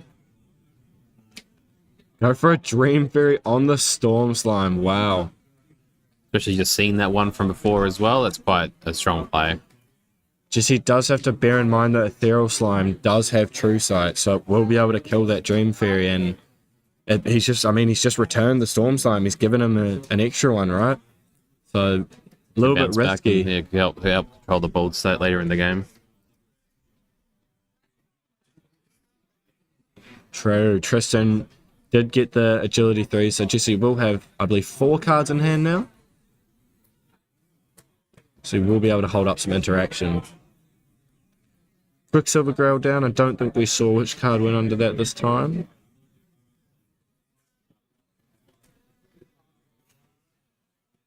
There was another Gaia Songbird in hand. Slime Eruption. Also a very good card. Oh, this will be coming in directly onto the Dream Fairy for 2. Getting rid of the baby red. Players just checking some rulings here.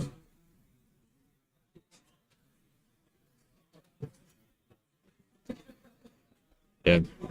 Appreciate all the judges that are helping with this event and all other Grand Archive events, you know. You make it possible. Make the game run very smooth, so we thank you very much. And yeah, it's amazing how much goes into Grand Archive. A lot of people, contributing their time, organising these events and making everything just flow smoothly. Definitely. It's a skirting step as well. So yeah, that's going to prevent the damage being dealt to the Dream Fairy, keeping it up and keeping that on-enter effect, not allowing that Storm Slime to re-enter.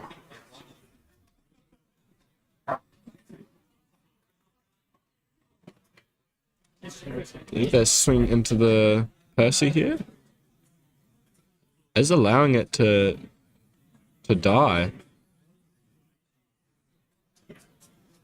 There's the Ethereal. Getting rid of Beast Bond Ears, banishing it, sorry, to gain a buff counter and draw a card.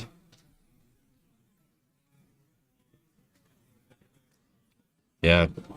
It's a bit scary now. You're like, oh, I just gave him that Storm Slime, you returned it back to memory. He's now got 2, right? Bit of a difficult position to be in now. The board's being controlled by Nathan a fair bit here.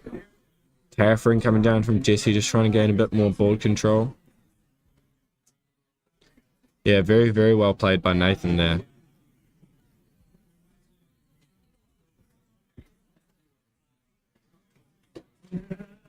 Yeah, Jesse just thinking like, I don't know, I guess you just have to continuously keep applying pressure, right? But you also now have to worry about those Storm Slimes, and I mean, there's only 6 banished now, but there'll be more, trust me. Wonder if he has anything with True Sight. Oh, the Lena has True Sight. Yeah. But whether be able to add damage onto it to be able to deal with the Ethereal Slime there as well, because that's always just a constant threat board state at the moment now, having the stealth on it.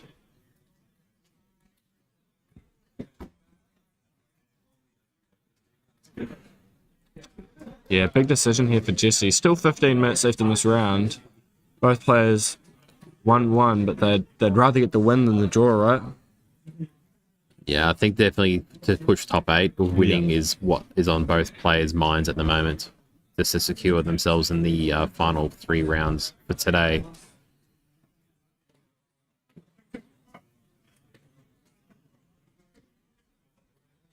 Yeah, big decision here for Jesse. Danny comes in. Leonard is the only True Sight for Rangers. Very interesting. Okay.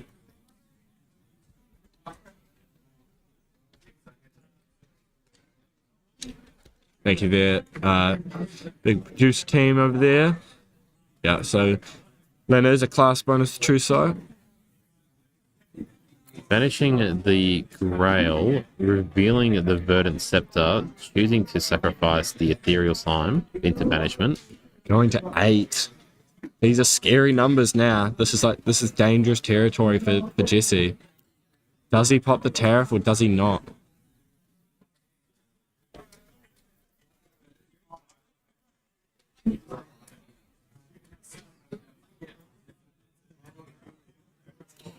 So resting the Verdant Scepter on end phase for Jesse to draw the extra card there, removing one counter from it. Moving to Wake Up Materialization for backup Charger. Resting Verdant Scepter to get 3 in hand for the backup Charger to banish and draw 1. Perfect plays here. Terraforming Pots. Yeah. 8 cards, I believe, in hand here for Nathan. And 2 Storm Slimes. There's one. Coming in for 8 damage. 8 plus 8 is 16, so we're on 17 because we know he has another Storm Slime and And then he's still got, you know, the Dungeon Guide, Guy's Songbird, and the 3 base attack from Storm Slime, so... with Tariff though, that's preventing Yeah, that potential true. damage being swung there as True. well, so pushing a lot of damage for this turn to see what Jesse can potentially respond with. Chooses to take the damage. Going to 9. Maybe even the second one coming down, it will be. Yes, Jesse's forced to respond here, right? He'll push him to 17 damage taken. Yup, stifling, definitely. Nathan opting to use the on-death effect, so choose 2 random cards, banish them, and draw 2. Another slime being banished there. Slowly getting more. Is ethereal maybe? Oh no, using 2 to attack with the storm slime. Which would push Jesse to 12 damage taken, 7 health left. Skirting step coming down. Should prevent 1 damage that will be dealt to that unit this turn, and draw a card. Yeah, very good card, eh? Skirting Step's fantastic. I think it was pushing to the Lena, wasn't it? So yeah, the Storm Slime, and then the Skirting Step preventing 1 off. Guy's Songbird coming in to push the Lena, resting to find an ally, bringing D-Lu to hand, and Lena will be off the board. That's a card that Nathan's probably not happy to see in Jesse's hand now. Very good card, D-Lu. And Jesse finally able to bring out that Safeguard Amulet.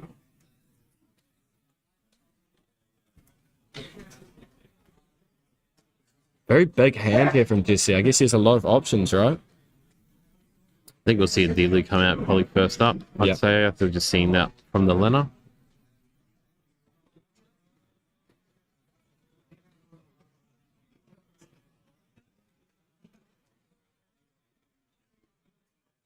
Confirming how many slimes we've banished.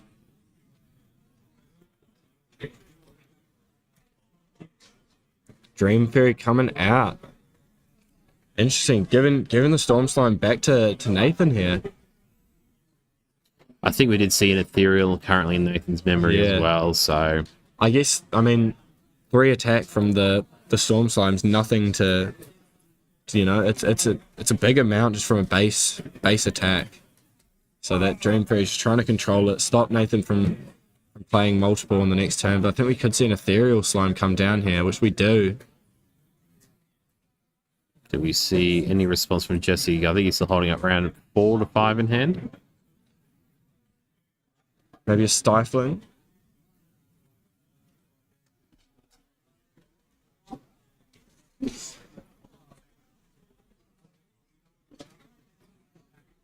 Only 1 slime in Nathan's grave, so Guy's Blessing currently is not really an issue for Jesse.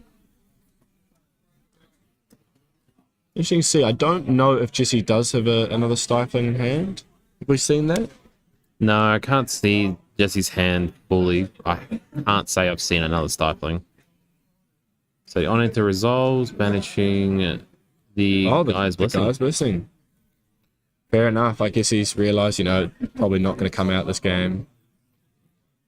Pushing 3 into the Dream Fairy, resting. Girding Step. Evasive maneuvers, nice. Preventing 2 of that damage.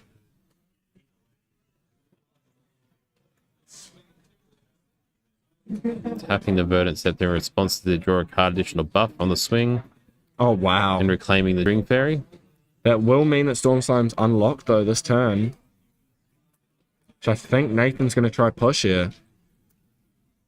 He will. Safeguard Amulet has been banished. The to only prevent 5 fall. damage. 3, 1, 1. And that's game. Nathan C taking it out with Norm Sylvie Slimes against Jesse S with Win Tristan Allies. What a game. What a comeback as well. Yeah, definitely. Both players played excellent. You know, those Storm Slimes will get you, right? Yes.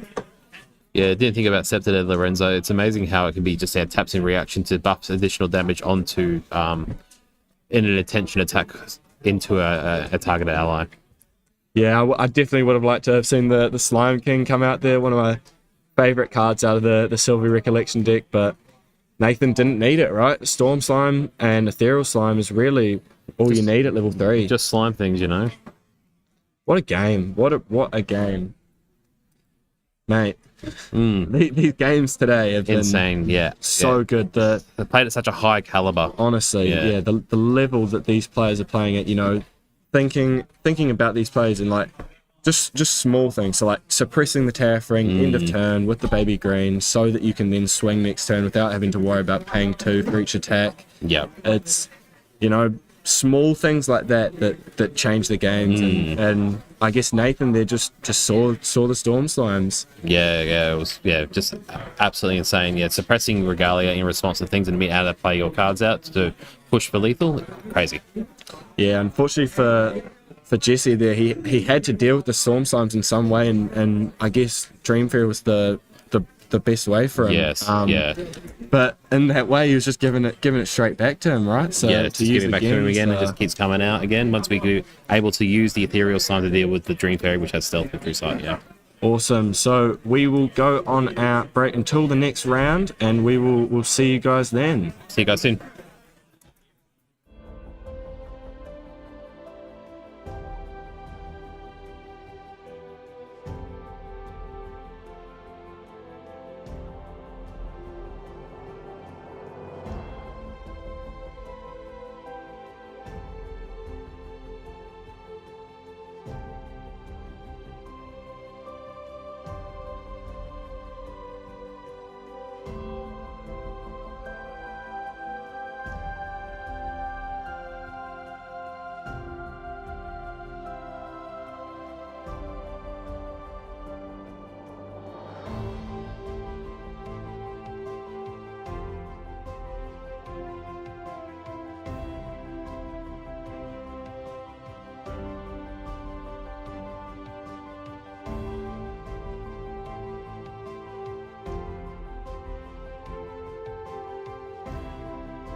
Whoa! Round 4 of the day. What's going on, Levi? How are you, my friend? I'm great. I'm energized after that.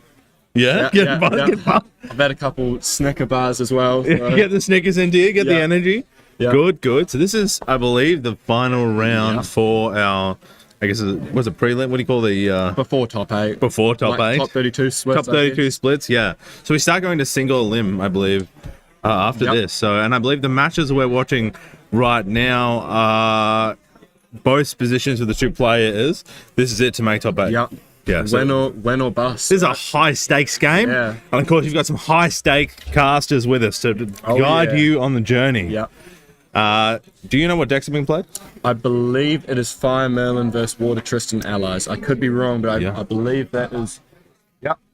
Water Tristan Allies, Fire Merlin. Good matchup. Yep. Keen to see how it's played. I know earlier we had the Water Tristan was played against the Fire Merlin, and once the deer, spirit, horse, donkey got summoned, the majestic spirit by some of the players out there, the player scooped. So this is gonna be, but I mean, this is high on the line right now, and I believe someone was talking too about in the previous game. They're talking about, was it a Tristan that was played in the previous? It was high damage earlier. Was it a water ally player that you just casted? I just casted a wind Tristan, which was a bit more aggressive, I believe. Yeah. So here we have Dion and we have Ivan. So we got Water Tristan allies and we got Fire Merlin. Both 7-3-1, and this is it to make top 8. Players getting ready. Decks are set. This is getting hype right now. People in the chat, put in your votes and your thoughts. Tell us what you think. Who's going to win?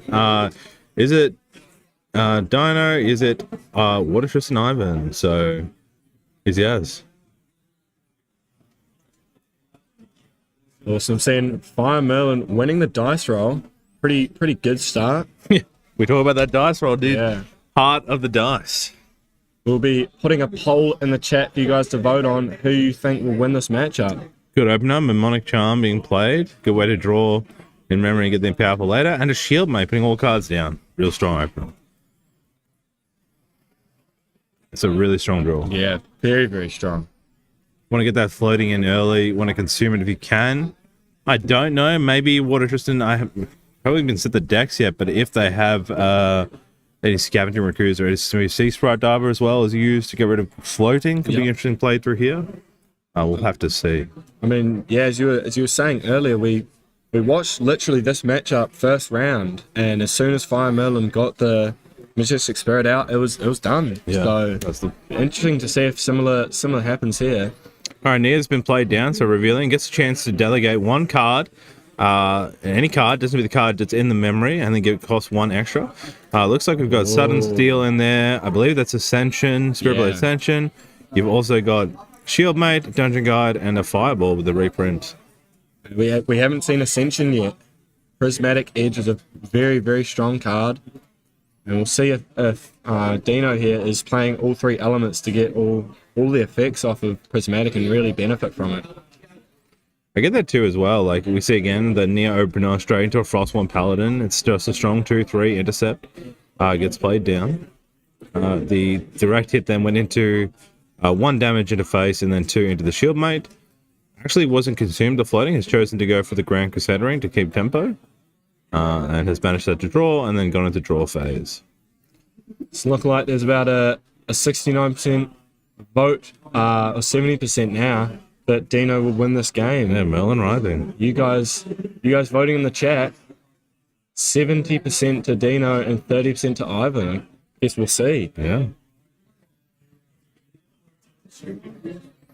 He's got to get that Neo off the board. He's still, wow. After opting to Dungeon Guide off the bat. I haven't seen a Dungeon Guide into level 1 off Spirit before, so interesting plays coming down. He's obviously got a game plan in mind. I guess if Neo is mentioned for Lorraine level 1, the 2 cost is still similar. True. Then using the Dungeon Guide on the field, so you get another ally on the field, comes in, I believe, with Sudden Steel was used there to attack. Can't see that attack card there. It might be Savage Slash. Savage Slash, yeah, with the floating. The 2 floating engraved there.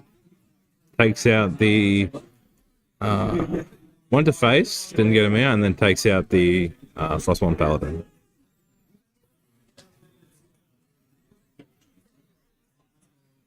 Pretty quick start here, I'd say.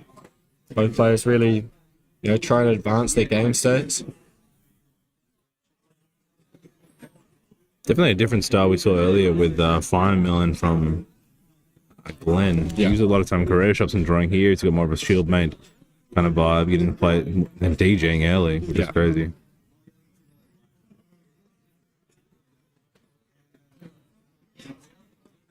See, I'm guessing too, like he didn't have anything in the memory. Did you have the memory to DJ? Well, there we go. Here's the Glenn coming out. So Glenn, there's the Gildas coming out. yeah. Coming in balance, coming through 4.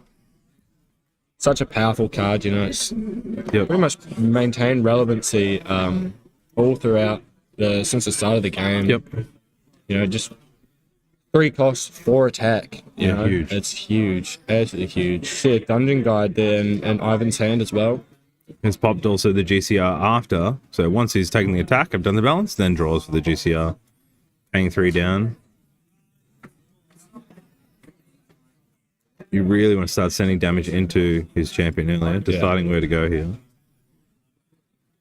Getting 1 more to face. And paying 3 down for a Kahazi Trapper. Getting that prep counter, of course, to defend 3 on any unit if he taps it. Passing turn. Interesting to see here. Will Dino opt to go level 2? He will. Yeah. He will. Shield mate, and you've got Savage Slash there, 2 floating. Now has the Merlin level 2, the Thief, the Memory Thief, which has the ability to tap a floating for a counter level. None on the field currently. Interesting that I've seen people keep one of the floatings in grave and use one from their memory so they can, use the floating from their own grave to start putting those level counters on Merlin. But Dino has other plans. He's gone straight to level 3, no questions asked. I guess he had another dungeon guide in memory, didn't want to banish it, which is fair enough. We're straight to level 3. It is strong opener, 2 DJs used. Very quick. Now you got 28 health to deal with as the Water Tristan. You got a lot of ways to go. 2 damage coming through. I believe he's got 5 cards in memory. He'll draw to 6. Probably once getting the card can get to 7 and then get his balance on Gildas. Don't think he can play backup charger to get that draw. Does he have a bauble maybe? Can play backup anyway. Reflect and draw.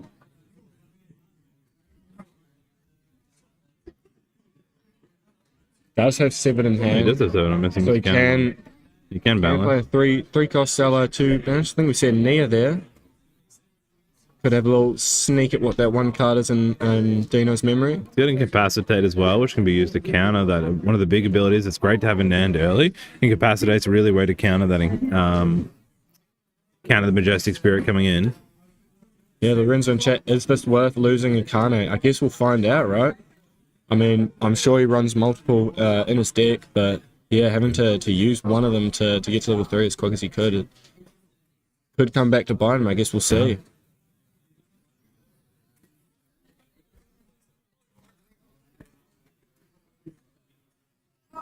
It's deciding, do you clear the DGs here? There's 2 to return. Are they going to threaten stuff? Gildas currently isn't balanced. Yes, taken to get rid of. Oh no, it is balanced. My apologies.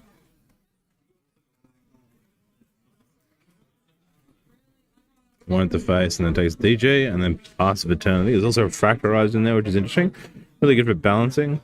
So stopping bouncing of the Pendragon. Yep. Backup coming down from Dino.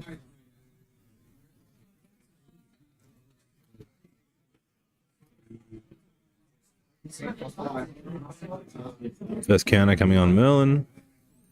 Recollection Short Eternity. 3 cards in hand. A very short influence here. Let's swing one to face, and then pass the turn. I mean, slowly after every turn now, Merlin's going to be gaining level counters. Next turn's going to be even. Yep. Going to get a draw, going to get the +2 attack. And Dino still has a sword up, so he can take advantage of that. Yeah, you got a bit of a climb here, but, there's not much damage coming out just as yet. 28 health is really good to keep yourself.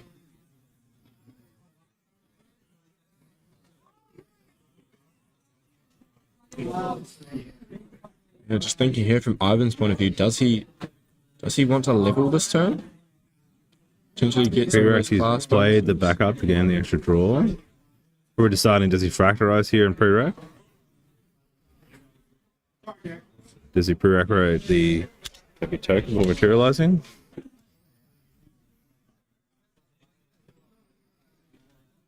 He'll fractalize, yep. Get over the token, gets himself a fractal.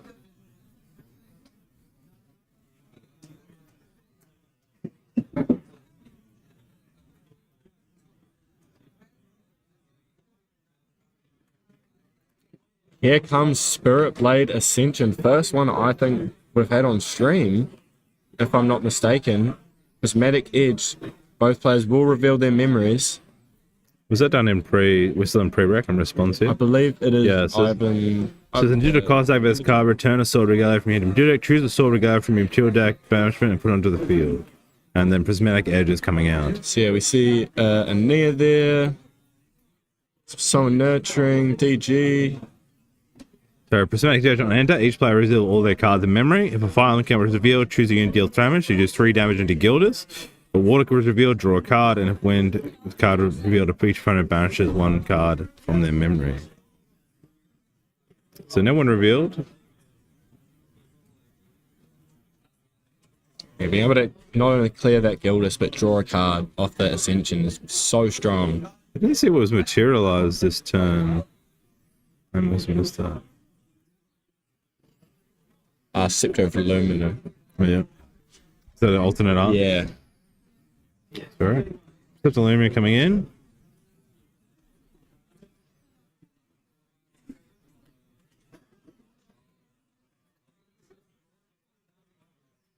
There's a lot of cards in Ivan's hand. Like, he Yeah. does have a lot of options. He's also got the Fractal, which he's going to use here. He could do the rest of Champ. We saw the Scout in there also. A second now. Wow. In memory, what's he going to name? I mean, thinking of cards, maybe the Sword of Seeking, just in case he wants to bring it out again, is Pendragon, Pendragon Galia, maybe GCR. He has played 2 unique allies, so one has to be removed from the board. Yeah.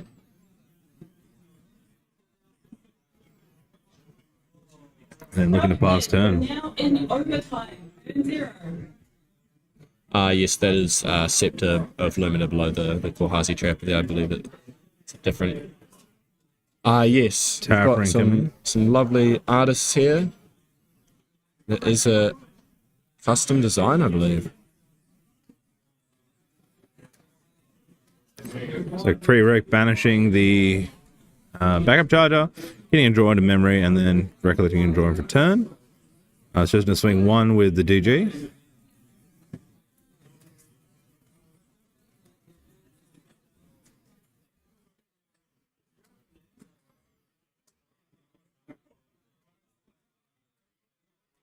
Just thinking here, he's recovered his hand back, I'd say, since the 2 DGs that he's used.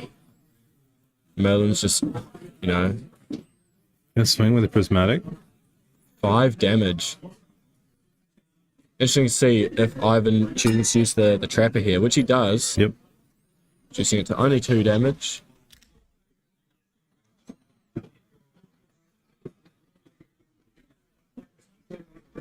In the response. Wow. So in the response to the tapping, the prep, he then cross sides, bringing back Spirit Blade Ascension.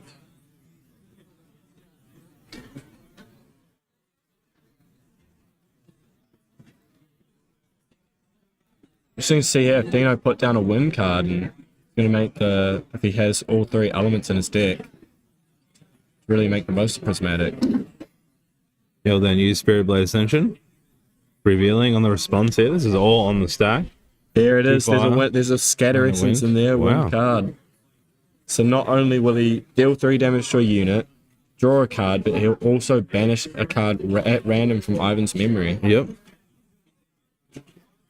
And he banishes the Helicline Scout, which is a really good card. Very strong. So see a Scry in there, Library Witch, Cremation Ritual in Dino's hand.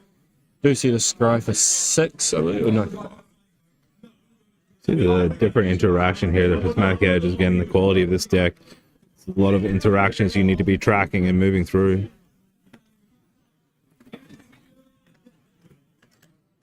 Choose the Glimpse 5, put 2 at the top, 3 at the bottom, throwing 1 into memory. Passing turn. Waking up units, deciding what to place here. Still got Terrafring on the board. Choosing to level up to Tristan, you'll take 4 damage here on the level up. Dino in a really, really commanding position here. Yeah. Still taking, I don't know how many Tristans Ivan is running the double. He's still got 2 more levels. You can get 8 more damage out of the field, but you still got to get through 8 more. There was no prep counters there to get in the double prep, so didn't get the draw bonus. I mean, Dino has still taken 12 damage. Yeah. You know,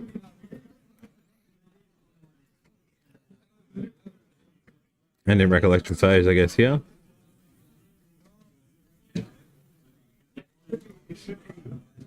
does have a Dungeon Guide in hand as well. Could see that come out.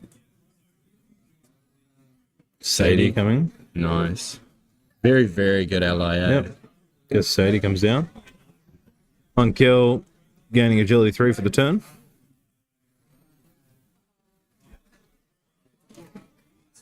Going to end step and passing. We're going, Melon's going to go to level 3 counter here. And level 6 is where kind of fireballs start to become scary, you know. Yep. Incarnates starting to become cheaper. Really the stage where Merlin wants to be at this time. Sword of Seeking coming out. I've got 2 swords, a tariff, a lot of material sitting on the deck, sitting on the board, ready to play. Swinging 3 into, not sure the target. Maybe the Trapper.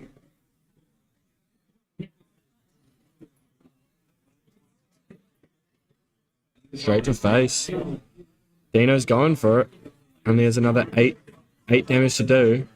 Oh wow. Crux siding the Ascension back here. Is he going to incab it? Playing 2 down for incapacitate, stop the Crocs. Nice. Very good play there by Ivan. Crux site will still get banished as it's a pay cost. Looking at his hand there, it doesn't look like he has any other Croc sites. A really good play, or Pendragon, or Incarnate. We talked about earlier, the fans noticed him when the banishment, he did ban the Incarnate Magistrate. The Incarnate Magistrate summoning for the Majestic Spirit. And now using that, stop that second Ascension was good play for the Incap call. Alright, going to Wake Up, 5 cards in hand. Have we seen a GCR from Ivan yet? Don't believe so. I don't think so. So we could see a GCR into the Dungeon Guide, go to level 2, deal 4 more damage, and Yeah. you know, try to take that commanding position back. Get the Tariff there, I think Mercen Blades in there.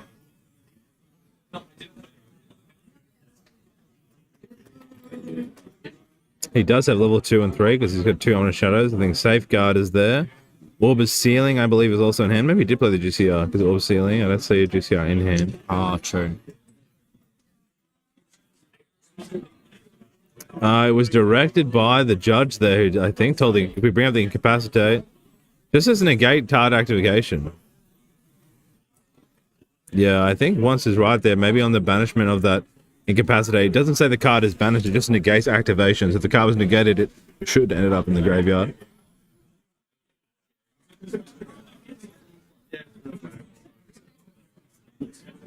Poison Dagger, very strong. 2 damage, 1 damage. Good matchup. We're about to see the Dungeon Guide.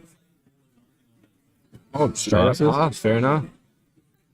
You probably want to go for that 1-turn kill. Yeah, no, fair enough. Yeah, you don't want to leave Merlin with like 1 or 2 health, because then they sit on the Majestic Spirit.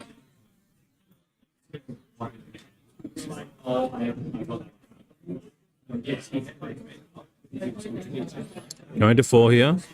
On evens, gets a draw. We're at now level 7. You know, only cost now, I think it's 12 for Incarnates, looking 5 to bring that out. Pre-rec going for creative. It's going to draw 2. I believe that looks like a bit of Crocs, yeah, or some type of Crocs play. Dealing 2 damage to face.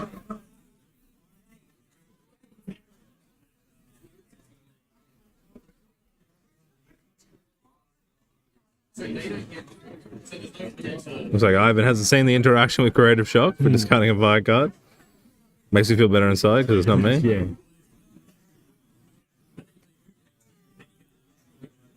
Yeah, he will be returning the Sadie here. Yep. Gaining a prep. So if Ivan does level to level 2 Tristan, he will draw a card now because he has two prep counters.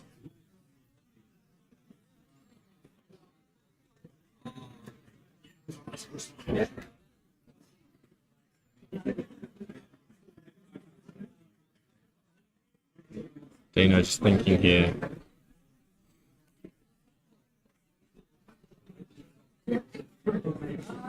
Shoots a fireball. Has to respond here, Ivan. With the end cap, Nice. Stops the fire and pre-rec. All cards are down there. He needs to get through 7 huntsman damage. It's not out of the woods here, Yeah, correct. Another fireball here will do it.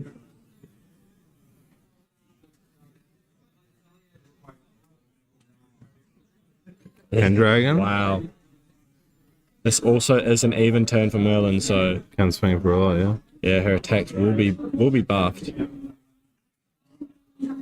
Oh wow. Prismatic Edge will be coming in now as well. This is looking like it could be game 1 done, yeah. Yeah. Dino winning. Taking in. Great Yeah. play. Very good play. Getting to level 3 extremely quickly, dungeon guiding off the spirit there. I mean, That's crazy play. Yeah, 2 Yeah. DJs. He played it well. Consistent through. Even with 2 incapacitates from Ivan, you can see it's a very hard matchup. Yeah. Like, there's so much consistency in Merlin. I think, you know, Water Tristan's probably not coming in here to beat these Merlin decks. There was a few Yeah. players who play Merlin. You'll probably play around beating some of the Razor Gales and might be mainly the Slimes. Slimes is what you're challenging here. In this matchup, like I'd be interested to see if we can find the sideboard stuff here. But the sideboard's really interesting here for both Ivan and Dino. I think for what cards you may be able to bring up. We don't have any deck lists at the moment. Oh, we can first do. decide. So this is the Water Tristan. So Water Tristan's in the side. We've got a Nullifying Mirror, Wind Resonance Bauble, Shadow's Claw, Extraction Incision, 3 Mystic Purifier, 1 Sadie, and 1 Halakine Scout. Maybe you can look for another Hellline Scout, Yeah, but nothing maybe. really is going to help you really get through that. No, I don't think that this deck was like, or sideboard at least, was formed around Fire Merlin, right? Yeah. It's a lot of slime stuff, I guess. Yeah, correct. And even like you saw the Purifying to get rid of challenging those Razor Gales and drawing first. Fantasia is more on the sideboard, attempting more of that into the game than a Merlin. And in Dino's sideboard here, the Fire Merlin play with 3 Blanche, 2 Disintegrate, 1 Incarnate Majesty, 1 Heavenly Guide, 3 Resolute Stand, 3 Harmonious Mantra, and 2 Thunderclap. So I'm assuming those Resolute Stands Yeah, are going to come in definitely. straight from the sideboard. That's a Definitely. great way to manage maybe these, even the Harmonious Mantra. Yeah, it's a good way to heal. You know, chip damage. You can heal solid 9, and you just keep in the Definitely. game. All right, shuffling happening right now. We're game 2 of this is round 8 of the Ascent Christchurch. We have Oh, yeah. eliminator rounds coming out, and I guess one of the big things here for our players is this is it. So if Dina can take this win, he goes into top 8, and Ivan unfortunately just misses out. So high stakes as we get into this game 2. High rewards. Yeah, for sure.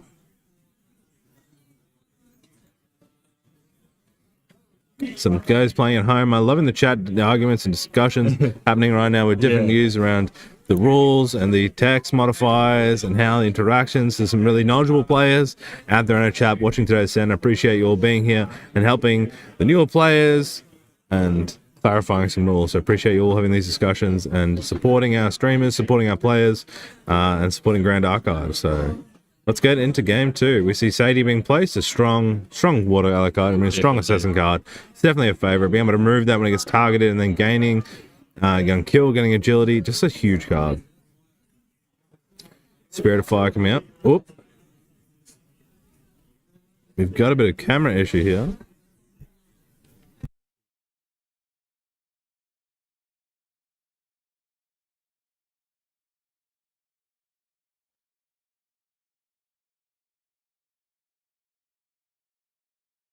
Will come back to us while our producers sort out what's going on there for game 2. But let's talk about game 1. I think you had the early DG. I'm assuming the Neo was played and then named Lorraine. Yeah. Therefore, it was going to cost 2 anyway. He didn't have 2 in memory, I don't believe, and then from that chose to DJ. Yeah. And luckily he had the second G and he got the early levels. I think you talk about the great response he had when he chose to swing for 5 for Prismatic Edge going into one of the allies. Yeah. In response to the Korhazi defending 3, he then played Ascension back out. Oh, we are back.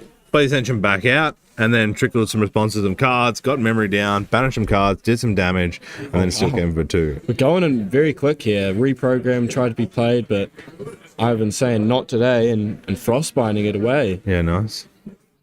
Some beautiful art there from Frostbite. Definitely.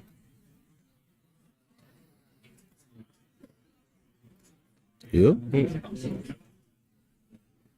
Sorry about this, guys. We just have some slight camera issues, but We just fix it get some, ASAP. guess from the players. We know it's some thinking nerds here coming up from Dino. There we go.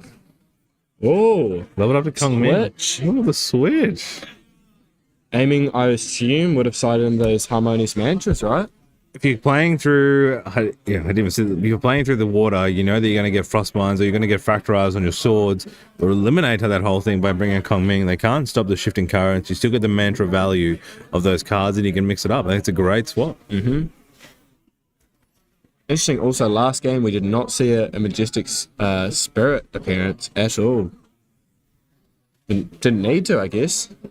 Wonder if the Kong Ming was in the main stack. Was they only looked at the I sideboard? think it might have been in the main. Yeah. Library Witch coming out. Another great card. Grades it 1 cost or 2 costs for Library Witch? 2 costs. Yeah, and then has ability. It has intercept and also the draw what it does. Scepter of Lumina coming out from Ivan. Choosing to banish. I guess this game he's seen how quick Dino goes to level 3. He's trying to think, oh, I need to level up as quickly as possible as well, and start, presenting a large enough board state to put Dino under pressure here. Looks like Snow Fairy was played onto the Rune Swordsman as well, so we see that rested. When Snow Fairy enters, it rests, and Alan's chosen to rest the Swordsman. Down comes a balanced Gildas. Nice, swinging in for 4. Passing across. A lot of cards in memory. What if he chooses here to level up here, or if he has a DG? Maybe even a Grand Crusader's Ring. Yeah. PCR. Solid card, isn't it? Draws pre-rack. No response, and then goes into main phase.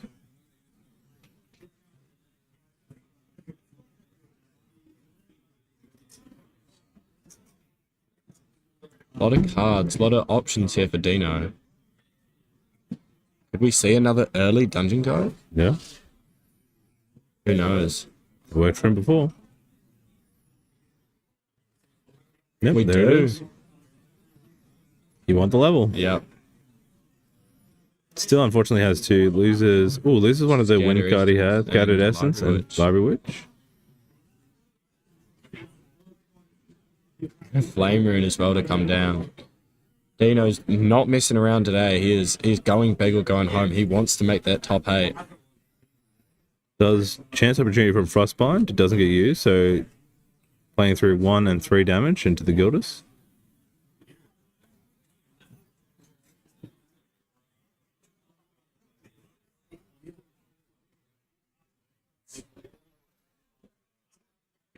Decisions here. What's in hand? I don't know what he's got to respond here. That's death there. Goes to wake up phase.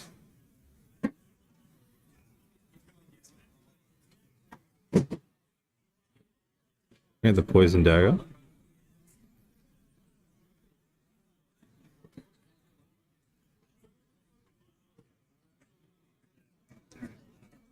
clarifying some of the rulings here. Yeah, Dream Fairy stops you from playing. Snow Fairy. No, but Dream Fairy sorry, stops yes, you from no, playing no, for multiple. You can't play Insta, but Snow Fairy specifically, that one card is rested. Yeah. So I think a bit of clarification there from the judge and the players.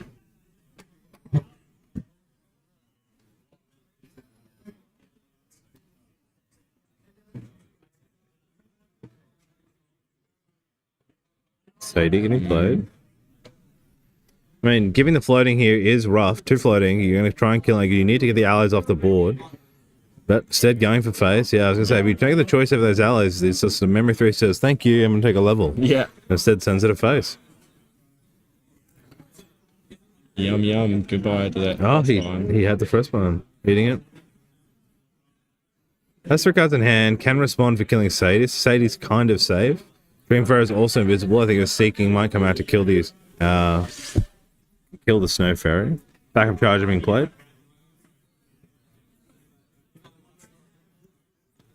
Can't be used though for pre-rack. 5 cards down hand. Could we see another quick dungeon guide? We've definitely got a mix of players in top 8 coming up. Definitely. Very lot of diverse this, meta, yeah. I'd say. There it is. Second DG. I mean, just a bit of a wizard, aren't I? They see the future. Yeah. I say the DJ. Sometimes you want them. When you want them, you get them. Yeah. You just gotta will it. Coming to level 3 Merlin. So at the beginning of the recollection phase, put a level count on Merlin.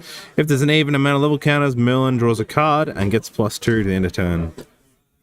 Also 28 and also a Mage Warrior. Great card. Swinging at face of 4. Very, very similar position that Dino's into last game. You know, in a very commanding position, being level 3. You know, 4 allies on board as well. Like, I've been playing Water Tristan allies. Dino's like, nah, I'm the ally player here. A lot of pressure. Choosing level up here. Lice and Dice getting banished. That's probably disappointing. You probably wanted that for the damage there for this turn to try and go for lethal. That's a lot of damage there. So he's taking the dagger's pointed here. So he gets 4. The dagger comes in for 1 damage. Then the level up happens for 4 and then +1. So 6 damage coming off that. I think he wanted this. We'll see. It's like pre-rack Bounce is that, gain a prep. bouncing that to get a prep count. Recollect and draw for turn. Another DG coming in. Nice. Pretty good here. Yeah. Fire Blade coming out, so he's going to take 4 +1, so another 5 damage. Out to 19. Has Take 2 draw. prep counters. Oh my goodness, and that's game. Oh no. No. What? Wait. Might 5, be. and then the 2 DGs and the Snow Fairy. That's game. Yeah. Brings you level 3, another 5 damage. Gaining Preptor on enter, and 2 Ominous Shadows. Bringing out He has Shadow the Claw. That's game. Going for Shadow Claw. Resolute. Oh, the Resolute! Oh my goodness. What a clutch play from Dino here. I did not see that coming. I thought that was wraps. Yeah, phew. Wow. We talked about that Yeah, we Resolute in did. the I sideboard. completely forgot about it. Holy. Completely forgot. That must have been dented. Was that attack coming in for 1 plus? Yeah, well, none of the allies built it. They didn't come for 2 instances each, which doesn't make 3. And of course, the Shadow's Claw only comes in, I believe, for 1. Dino's and then, not out of the water though. He can't draw this turn because he used the Resolute Yeah. for free. the crowd goes wild with that Only play. see these plays at the Ascent Christchurch. Yeah. Brilliant. Absolutely brilliant. All right, he's got to work out how to get through this. 1 at face, 2 at face, 4 at face. He's got Terrafring to put, but he does not have them. He only has a card in hand. I just don't think he's coming back. He has to pass here and materialize. Brings out Terrafring. Popping Terrafring on the other side. So he can play pay 2 to declare an attack. He's going to pay 2. Attack with DG for 1. Pass the turn.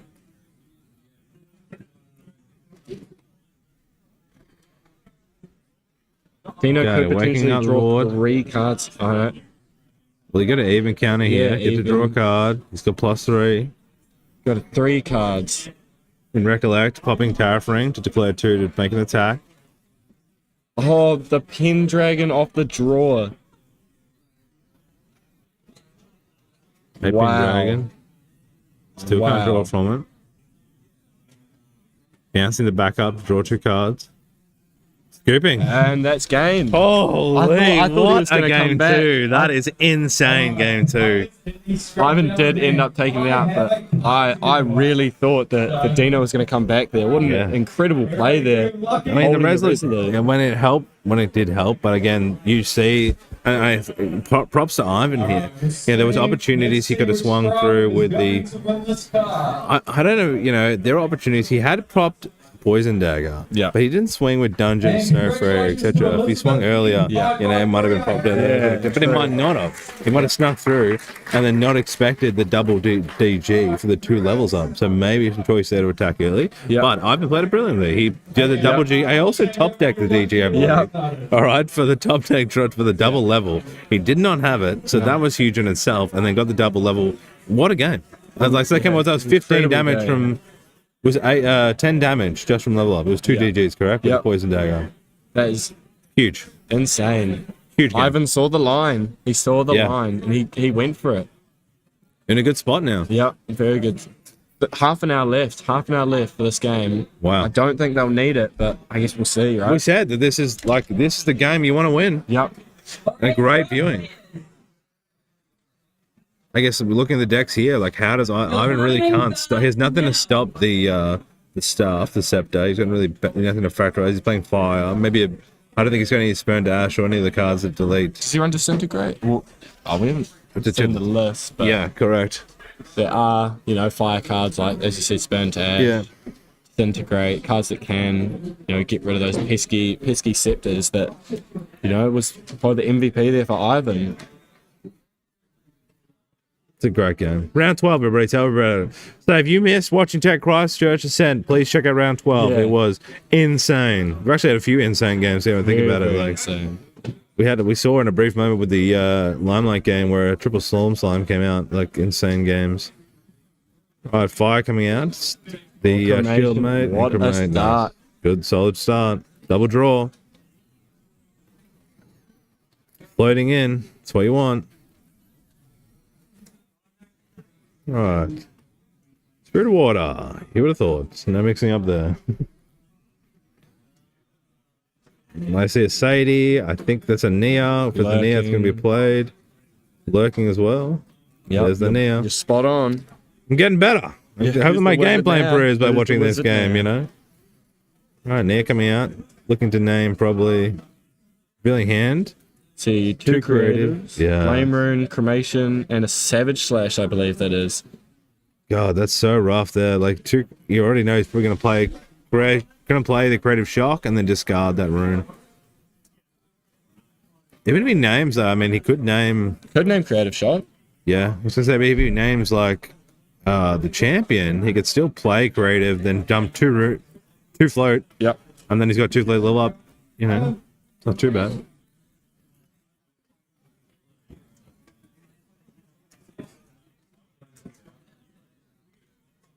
Really taking his time to name this card. This could be, you know, game changing. Some card he decides here. Yeah.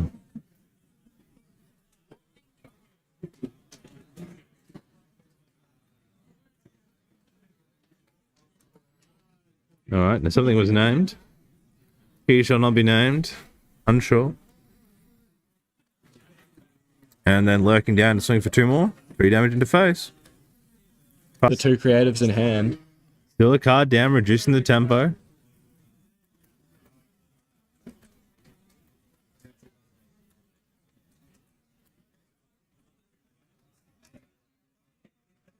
Interesting here, he's gone for Lorraine instead of the Kongmin, which is different from the last game. Mixing it up. Yep. There's a basic one that gets what's in hand? Unsure. What he plays here for. Maybe if he sees the Primordial Ritual early. He did play Kong Ming and he did lose. Maybe he's like, I'm just going to stick. Ritual, sorry, I don't know why. My brain is fried. There's a creative out. You know what I'm talking about. Yeah. There's a creative. Getting rid of. And the Savage Slash. So he does have 2 floating in the grave. Can go to level 2 next turn. So we talked about that. He used the line there specifically to get the sword, and then take out the lurking assailant with Savage Slash. So looking at his hand determines what he's going to play. GCI is drawn here. Trying to get Nia is. I think props to Nia in this season of this session of underrated card. Yeah, it's doing a lot of work for a lot of the water players in the Ascent this weekend. I believe that top card is an alternate art of Savage Slash. Yep.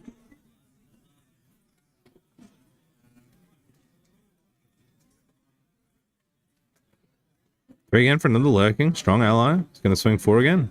3 damage. No, it might not be a Savage Slash because it doesn't have the little class bonus. It is an attack with floating. Uses them to banish.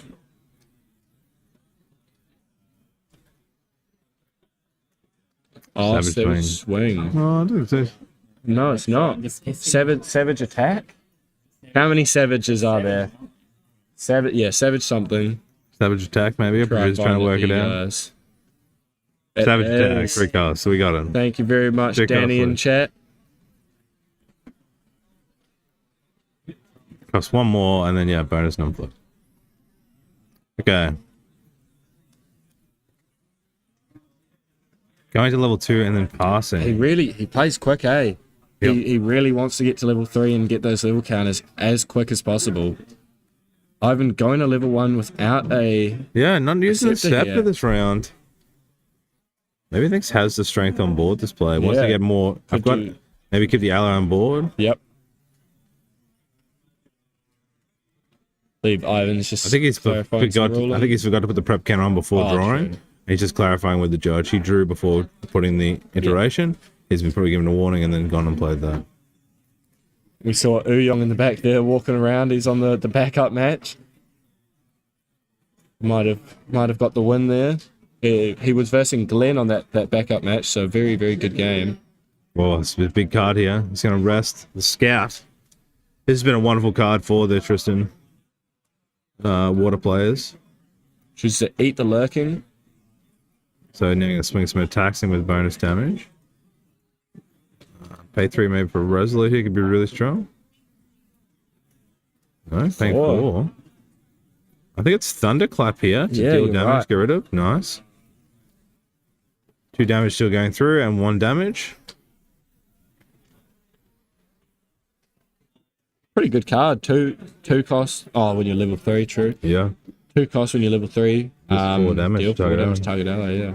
Good way to clear the board. Similar to the Incendiary Fractal that some of the mage players like to play. It's like deciding if he goes level 3 here. I mean, he rushed early last game and then didn't have enough cards to play to counter. So, you got to think about these decisions now.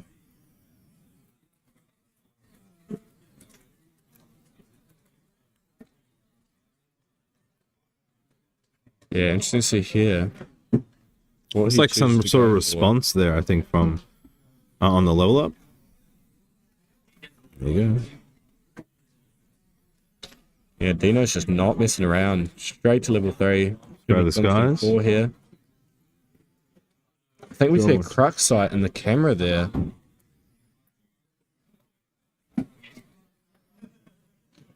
So I went to pick the 2 allies. Still got 19 health to work with. Doesn't have to worry. The dagger's not on the field yet. He hasn't got this time the scepter for 4 damage. There's another tumors of 5. He's been in a better position. A bit more wary around it.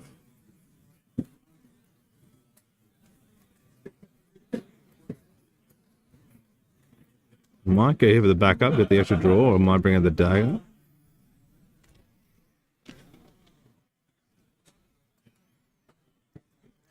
Yeah, super interesting here. I guess, does Ivan try to go for that level 3 play again? Try, get as much health as he can, get the tokens on board and apply pressure through allies. He hasn't brought the Scepter out this game. Could see a Poison Dagger maybe. Backup Charger. He's got a lot of options here. Backup charger. Nice.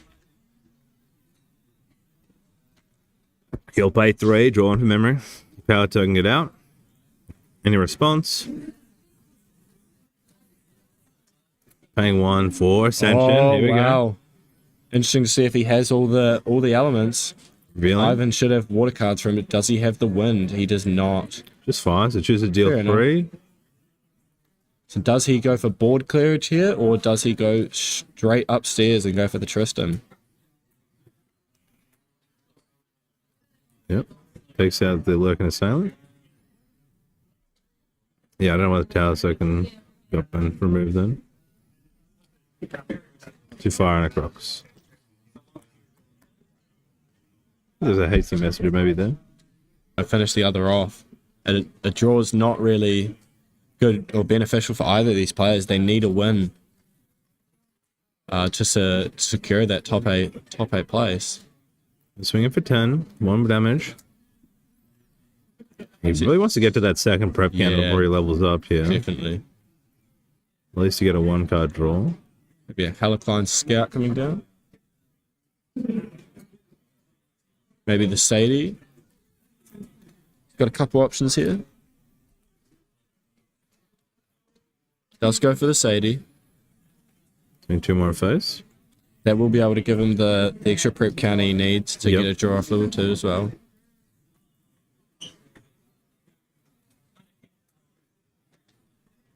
Let's see. Dana Isn't it thinks he's banish paying one? for something. Maybe go for a Drawn Blade here. There's a Slam Rune. Bring out Does. Drawn Blade.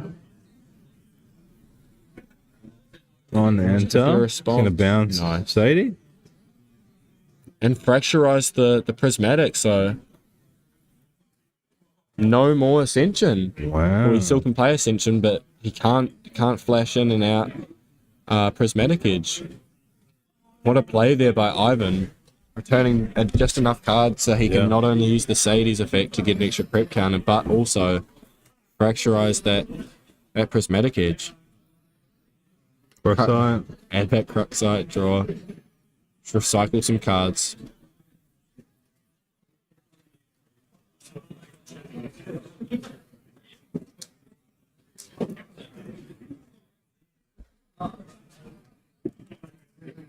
Even though he can't use the Prismatic Edge now, he does have the, Fractal. to be used as a reservable.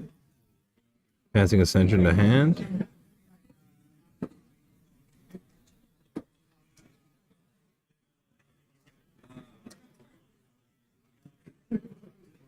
Drawing a card. Clarification down in the Judge or in the second, but using that Fractal, of course. Flashing in the draw blade, just trying to see as many Yep. cards as possible. I think Dino might be trying to search here for an Incarnate At Majesty. least 8 cards in hand here. There's a good use there of Spirit Blade. Good responsing there. He used the Fractal to his advantage. I mean, just by chance had the Cruxites in hand. Sadie got his second prep. 12 damage aboard to 0. He's got a lot of work ahead. This Pendragon's going Oh, to yeah. bounce. Very, very powerful card. All cards are down, yeah, for Ivan. So really a lot of control here. The Melon to start cycling through and building his hand that he wants to play.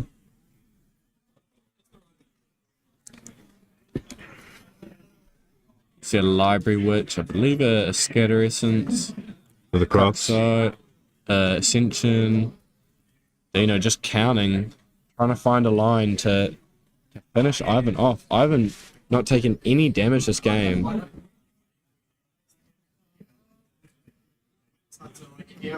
Another Crocsite. And cycle as many as possible. Spirit Blade and draw a card.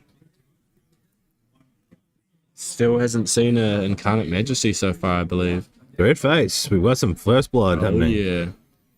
A shield, man. Okay. And a library. Wow. Very defensive, very defensive. Good use of the board there. Now it gets in hand, but really can use that to try and survive the turn.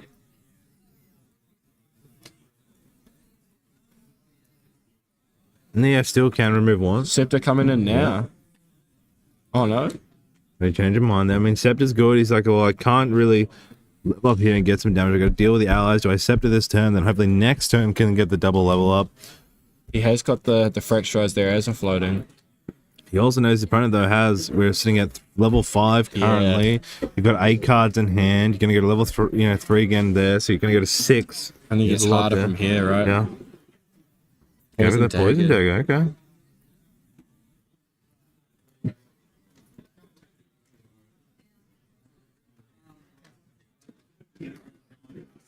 Capacitate's good in hand. Song of Nurturing there as well. It's going to be very hard to try and... I mean, ideally, you'd like to clear that Ghost of Pendragon, right? On the... Shield, nice. Nice, well played.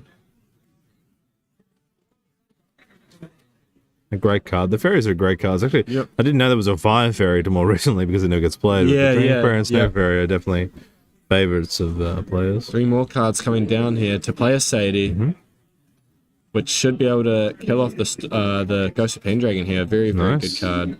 It's agility 3. Very, very good turn from Ivan.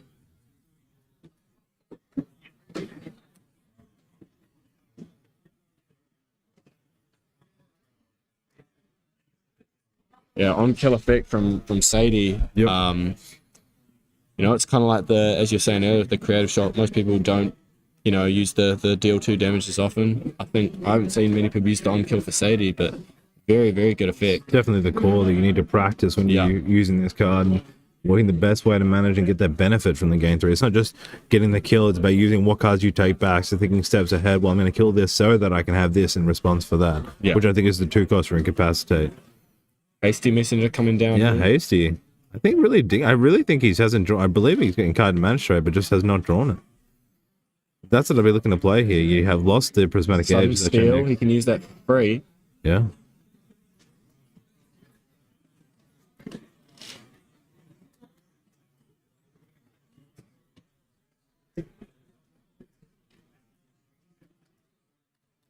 Interesting here what he choose to go for. I believe there's another Resolute in hand as well. It is. Ways to clear the board here. He's going to prevent every round he can prevent, right? He's going to try and do it so that he can get through. Yes, realistically, Dino can just pass and wait till he draws enough fireballs, draws the Incarnate Majesty. He doesn't have to rush. Survive game for him at the moment. Safeguard this time. Yeah. I think that's the vibe Ivan's getting. You know, he's level 6 now, 3 counters. It's going to keep going up from here. He doesn't opt for the Scepter, I'm guessing, which has some good damage. I'm guessing is for he thinks he can do some damage here, but maybe didn't want to lose a card in hand to sacrifice. Eddie going into the Library Witch there. Gets the on-kill effect.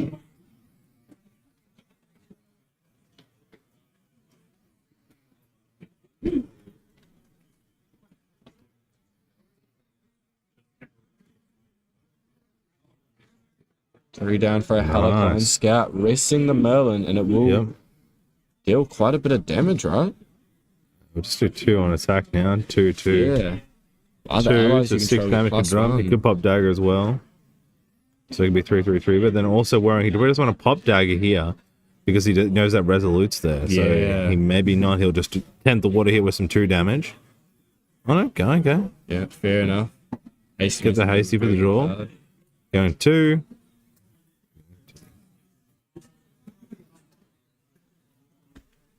Dino, 13 health left.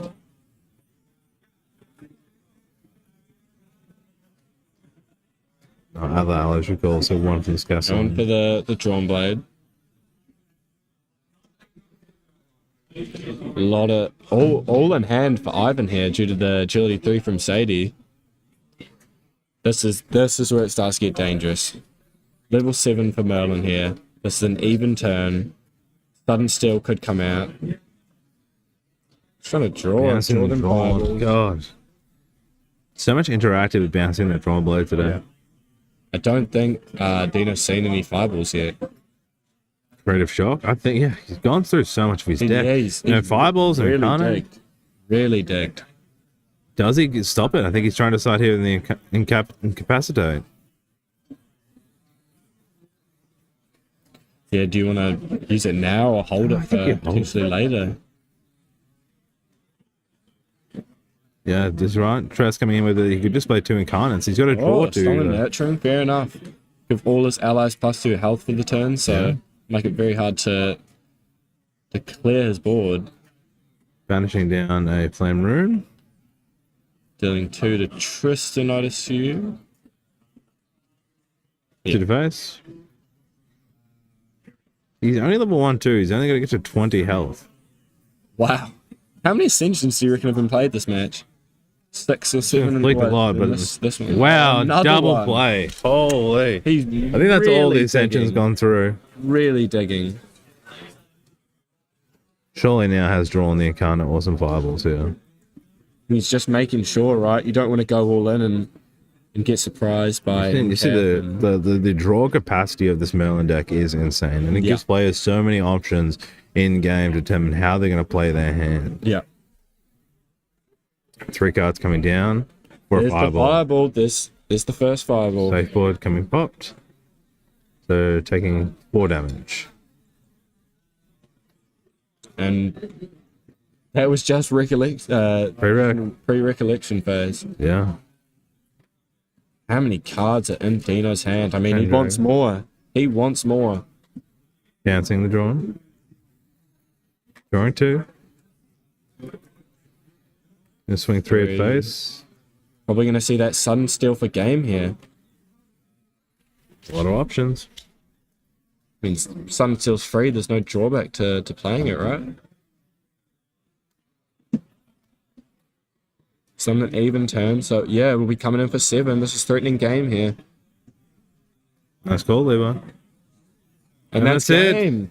Dino on Fire Merlin takes it out against Ivan on Water Tristan Allies. What a game.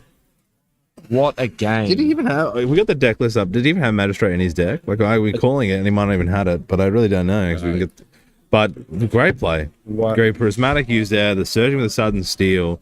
That was such a big match for Ivan. It's just disappointing. He played round 2 so brilliantly. Played really well. Dino, great use of the Merlin deck. You see the variety, you see the consistency of the deck. It's just an awesome time. So, yeah, that's disappointing. Ivan takes. Unlucky doesn't make top 8, and we might see Dino later. Yeah, hopefully we'll see. We'll try to get some top 8 statistics for you guys eventually, but I believe it is now a lunch break, unless we have got do we have backup. I'm just going to check if we have a backup match for you guys, but Not much long in the round. what a anyway, game! Yeah, What a game! Incredible. Didn't see a Majestic Spirit the whole game. Didn't see the. Oh no, I think he played a Pendragon game too as well, but didn't see many of them as I thought, other than game 3.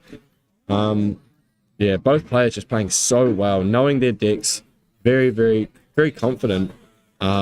And Ivan really turning it around in that second game. Even being able to fractarize this, fractarizing the prismatic edge gave so much stopping to the Ascension, but then I mean, you saw how many he but if he played. drew a second one to be able to fractarize the Drawn blade. drawn blade, Yep. right? Because that gave him 4 or 5 cards. Yeah, true. I think he flipped it and bounced it at least that many times. a lot of times. Right? That could have been a way to slow down the play, but I mean, these players are incredible. They're doing different steps, one after the other. They're countering or playing their own game while trying to beat the other person's game, and it was a great use of that. Was it sudden steal at the end there, or Yep, sudden steal. Sudden steal? What officially cost 6 for attack has plus efficiency. Yeah, brilliant use. So I believe for us, this is now lunch break. So all you fans at home, we will be taking a break. I believe we'll be back around 3:15, which is an hour. I mean, I'm super excited to see top 8. Definitely. It's going to be hard. It was a lot of variety of decks in top 8. Hopefully get some statistics to show you guys at home. I'm Mr. E, this is Levi, and we will see you soon. Peace out, guys.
Hello and welcome to the top 8 of Ascent Christchurch. I am Levi TCG, joined here with Necrotic. How you feeling? Yeah, good.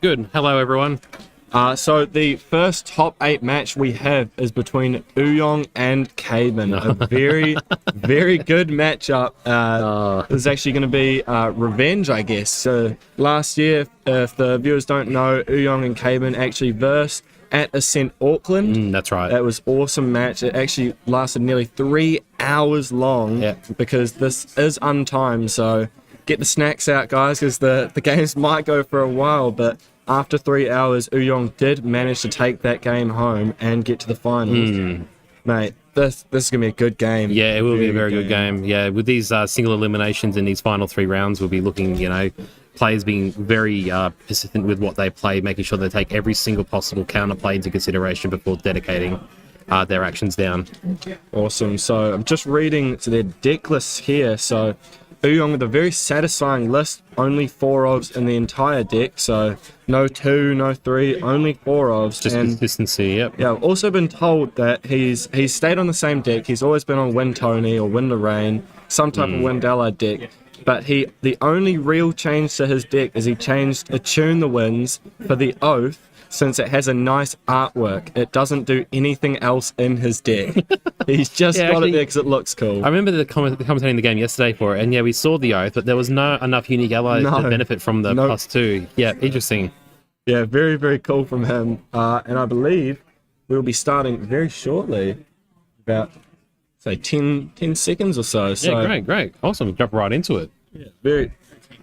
10 minutes, sorry. We'll be waiting 10 minutes.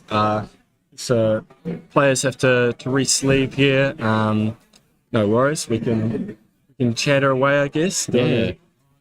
Talk about how's your event gone? Yeah, it's been good so far. Coming back from lunch break, caught up with a lot of people around. Yeah. My partner's competing in the Scrubbed Out event at the moment, so having a good time there. We can actually see the players around. No, you guys can't, but yeah, so some exciting top 8. We'll be crowning the Ascent Christchurch, hopefully around 6-7 o'clock. We'd like to be around there, and then the closing ceremony where we'll hopefully get some spicy spoilers for the new up and coming set. Yeah, that's correct. Yeah, usually Ascents are kind of well known for their events, aren't they? At the end, showing some of the new arts that are coming up for the new sets and like some of the new cards as well. They might be added leak and tease. Very, very exciting stuff. So our top 8, I believe we actually have 4 Worlds players, Worlds contenders as well. Just goes to show, hey, half of the top 8 competed at Worlds. We've got the world's best here at Ascent Christchurch. Yeah, that's insane. Yeah, everyone's made the trip over from that point. Some are national, some have come across, to come and compete at this event, and they've done very well for themselves. Very well. And obviously, first place will be taking home 10,000 New Zealand dollars. Yeah, that's so much. Also, the Gwendolyn Spirit, first place. Also, a case, I believe, 6 boxes of DOA First Ed. Yes, that's typically it. And Mortal Ambition, I'm pretty sure. Case of each. So, value upon value in that first place position. Players are going to be fighting, doing everything they can to secure the win. Yeah, right. Okay. Yeah, that's unreal. It's unreal that this that they're playing into each other again. I think they actually have played into each other during this event already, have they? Yeah. This event they versed in round 7, and Caban actually won at 2-0. So okay then. Are we going to see a similar result here? We've got Caban, I don't think I've said, is on Norm Sylvie, so Slime Sylvie. Yep. And then we've got Uyong on Wind Tenoris Allies. Yeah. So they've both been on the stream during the course of Ascent for Christchurch here. But whether or not Uyong's reconsidering how he approaches Caban now, knowing what he's capable of playing with the Storms, with the Slime cards. Yeah.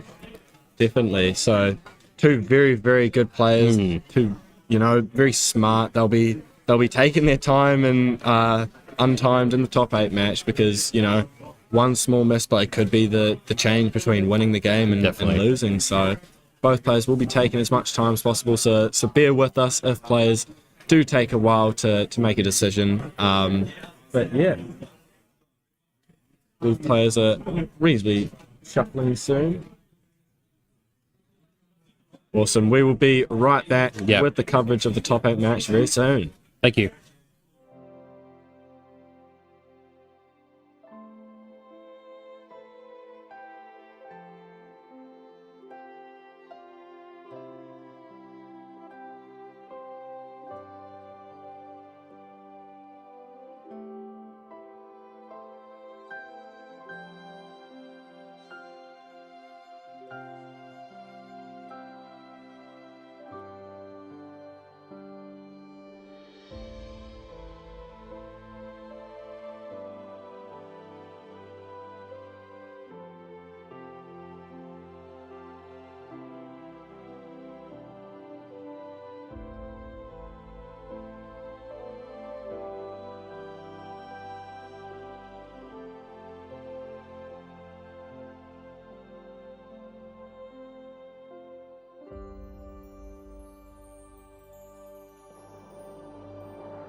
Welcome back to Ascent Christchurch Top 8. We are about to start the first round of Top 8. I'm Levi TCG, joined here with Necrotic. Hello. This is going to be a very, very good game. We've got Caben on Norm Sylvie Slimes versus Uyong, on Win Tenoris Allies. So very, very, very interesting matchup. And yeah, guess we'll just see how it goes. Straight into it. Caben, obviously the highest seed, so he will get to choose to go first. Drawing the 7 cards. Let's see what he has. So I currently see a forest cake, which is great to see in the beginning opening hand. Yep. There's even 2 of them. I think I see a dungeon guide there as well. Pretty decent opening hand. No Baby Grey opening from Caben, but still got some good cards in hand. Neuron drawing 8 for his beginning of this turn.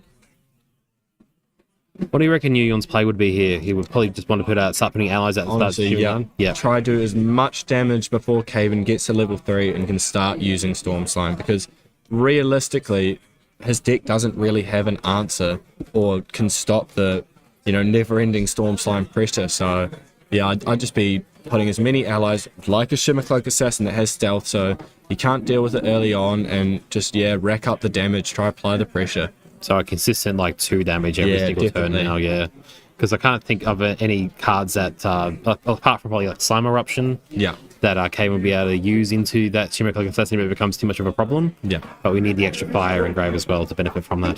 The magic number for wind is 3 costs, so two 3-cost allies, pretty standard here, and really ramped up the damage. 2 very good allies as well to be starting with, a Shimmercloak and a Lurking.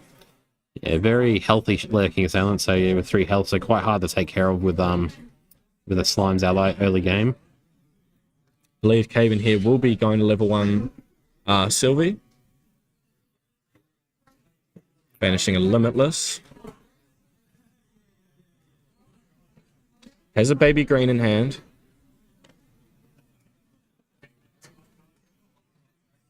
Yeah, whether he wants to fast activate it now or do it on level 2 enter.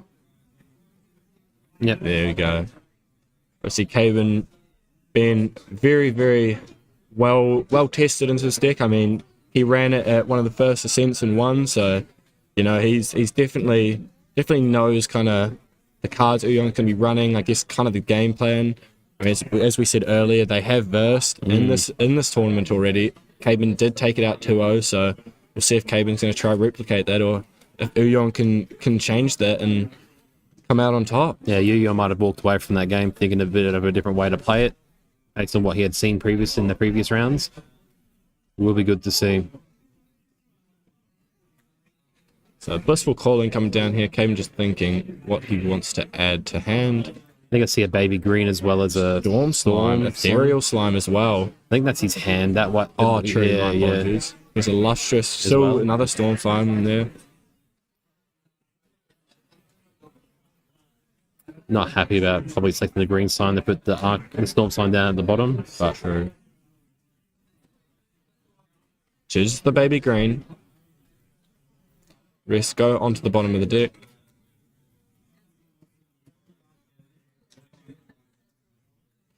So that is the suppressed Forest Cake that Caven had suppressed with baby green. So it will come back at the end of the turn and draw another card. Yeah, the Enter will enter again. Yes.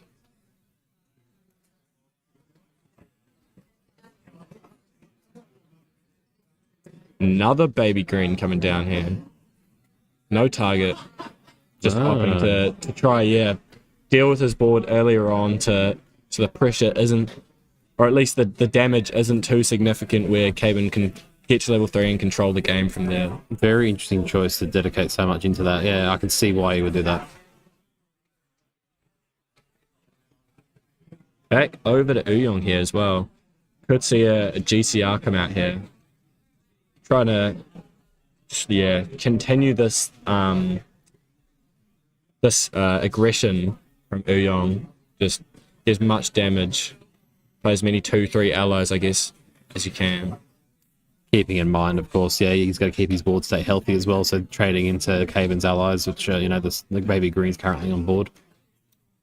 As I said earlier as well, both these players are very smart, so they also will be taking their time with their turns, which is completely fine. I have nowhere to be.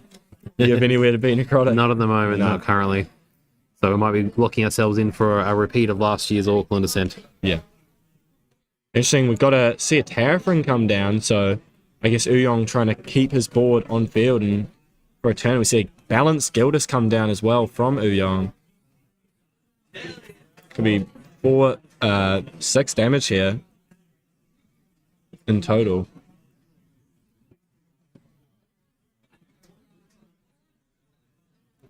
Thinking of where to put it. Yeah. Do you hit the slimes here? Give them more fuel, I guess, for Gaia's Blessing. You don't really want to be doing that, but you also don't want the slimes to just stay there and continuously keep ticking away at you, right? It's difficult because I kind of feel like the Terrafring will, keep those allies alive for next turn and allow Yu-Gi-Oh to be able to put more allies out to try and just chase down Sylvie towards that final push. So we do see Uyong choose to swing Gildas, Gildas into Sylvie, and the Shimmer Cloak will go into the buffed green slime, and an Eternal Magistrate coming down. That Very changes good, plans. very, very good card. Imbued as well, so with that DG in Caven's hand, unable to activate that, I resolve that on into Dungeon Guard. So Eternal Magistrate, when it is imbued, your opponent's cards in their material deck can't leave the material deck unless it is their materialization phase. So cards like Dungeon Guide, for example, or Spirit Blade Ascension can't be used while Eternal Magistrate is on the board imbued. That's correct.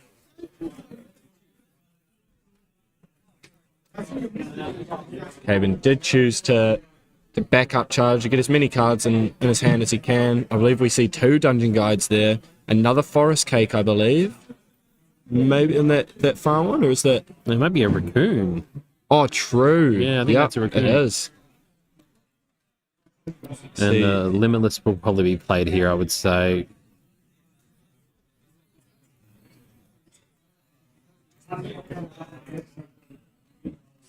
Thinking here, does he want to play more allies here? Uyong has popped activated the Tariff Ring this turn, so anytime that Cayman wants to declare an attack, he must pay 2. He does go for Limitless. You are a wizard, Necrotic. I wonder if he'll choose to buff it with the Forest Cake as well, just to be able to put some damage down. Chooses not to. But he does opt to swing into the Eternal Magistrate. And then Slime Eruption as well. Do 2 more into it. Very nice. Yeah. Exactly enough. Yeah, Uyong now thinking, next turn, realistically, Caben's going to level to 2 and then DG. How can Uyong stop or at least apply enough pressure? I mean, Caben's all down. Is there a world where Uyong can get 11 damage here? It's possible, perhaps. With like Oath of Sakura putting a buff, making it... Yeah, not with the GCR pop though, seeing the draws. I think that's 1, 2, 3, 7 in hand. Maybe you can balance with Oath, but I don't think it's going to be 11. Not without another unique. Here comes a lurking. I think that's a heavy swing in hand. I believe he does have 3 cards in hand, so Gildas will be balanced. So another 8 damage could come in here.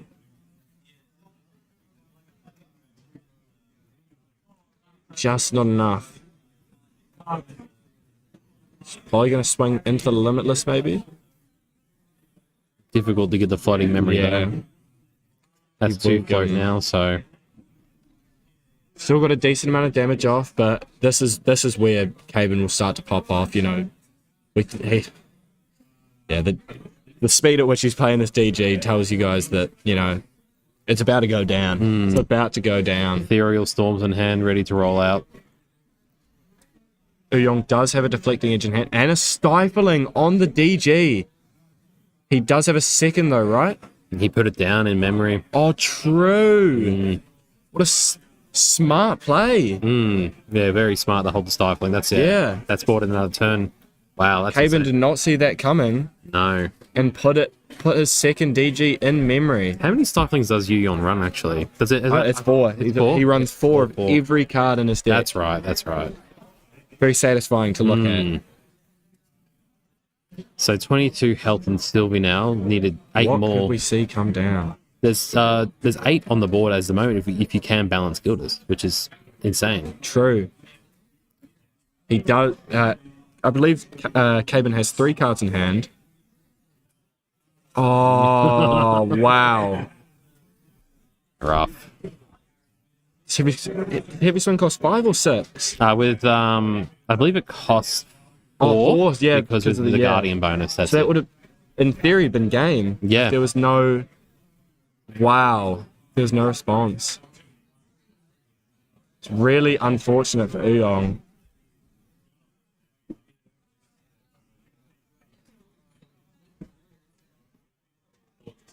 Wow. Is the Oath of Sakura coming down? Giving buffs to all The allies. Candy Blade.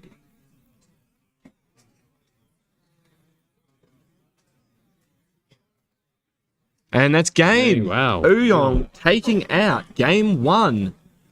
What? How long was that? What, 5 minutes? Wow. I mean, we said earlier, Uyong just needs to apply pressure early on, and putting that second DG down, I don't think Haven will be doing that ever again. That was a very unfortunate that Uyong had the stifling trap there. Yeah, you have to Wow. think about it. Yeah, Win always had that interaction with stifling.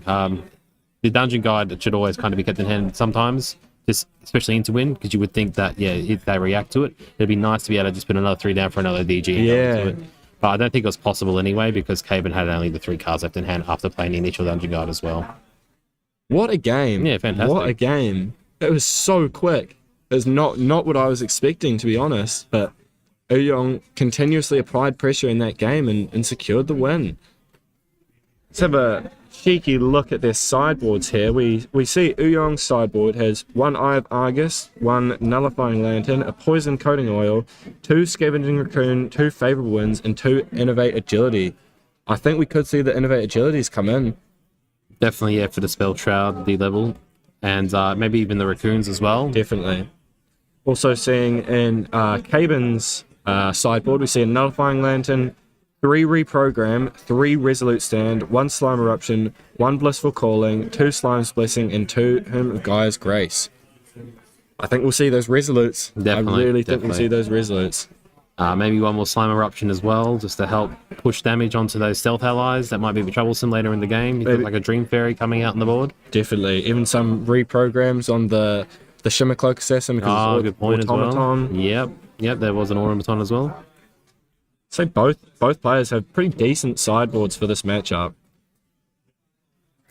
But yeah, what a game 1. See, the world champ in chat, Glenn Williams. Shout out, Glenn. What a game! I mean, if he had heavy swung, would it have? So So that that would hit for 5. 6. Yeah. Yeah, sorry, 6. How much was he on before?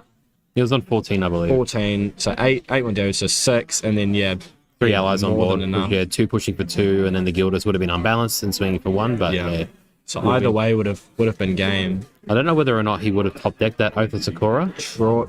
So yeah, Uyong is a very, very good player. Don't know if you guys know this, but last year at Ascent Auckland, when he came second, I believe he had only been playing the game for about a month or so, Oh wow! and did that high of a finish. So very, very skilled player, I believe. Yeah, so very, very good player. Caben as well, from True Champion Gaming over in the US. Long time player with Grand Archive. Runs his YouTube channel as well as the Patreon. He goes around all the world playing at all the big events, so spends a lot of time. I mean, it's his job, right? Yeah, it's his job. Yeah. Yeah, it's his job. It's Very cool that Grand Archive can be a job, you know? Yeah, become that great at Grand Archive and develop your skills so much so that you can just go to these events and just take it out. 100%. I'm gobsmacked how quick that game went. Yeah, want to see. I mean, he did see the heavy slam, but unfortunately, it did get banished in that game. But he still won nevertheless.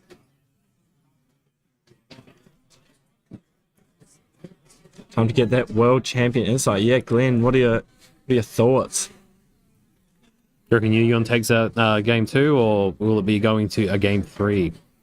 I mean, I genuinely think it was just that one play where he put the DG into memory instead of holding it. Just didn't expect the stifling trap, right? He was just hyper focused on getting to level 3, and which is completely what I would have done as well. You know, you don't want a DG in hand when you're at level 3. Yeah, but definitely. yeah, that stifling trap really costly.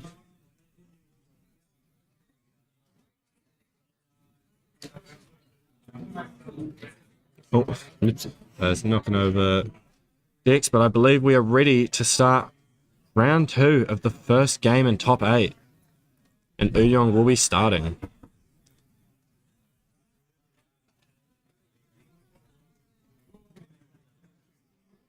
Oh, no. Sorry. Caven will be starting. My apologies. Yeah, because he did lose the first game, so like, he decided to use the first second. Yeah, I saw him drawing cards as well. Yeah, and maybe that's what Caven had requested to put down at the bottom. Those couple of 8 cards, just for the cut.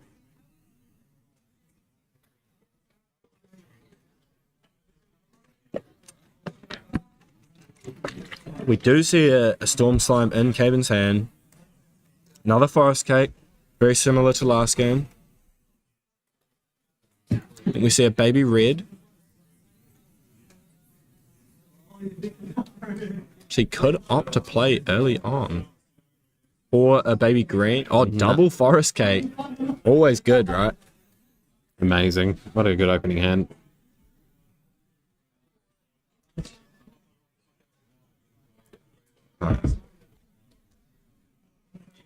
Here we go. Uyong drawing his 8 cards. I believe we'll probably see a similar play from Uyong here. With 8 cards, you can play 2/3 cost, 2/3 allies, or even a Shimmer Cloak, you know. So probably going to see some early aggression here from Uyong. However, those Forest Cakes are quite scary, you know. 2 buffs could potentially go on a slime when it enters, or just an animal or beast ally. I think I did see a Baby Red in hand as well, so yeah, loading up a Baby Red with a bunch of Forest Cake, as we saw earlier on today, could be quite scary. Also see, look at the Imperial Recruit. I think we saw yep, we do see a lurking there. Stifling Trap as well. It's a good card to see. He'll be holding that for this, definitely. Sure. Could see a double lurking here, honestly. I think it will be a double lurking for sure. He has a Gildas as well. This is a very, very good opening hand here from Uyong. Heavy swing as well. Heavy swing, stifling, lurking, Gildas, and hand still. Incredible opening hand.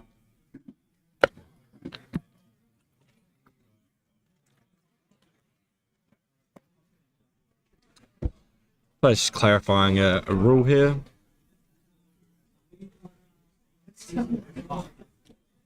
It's just seeing maybe the timing on the Forest Cakes.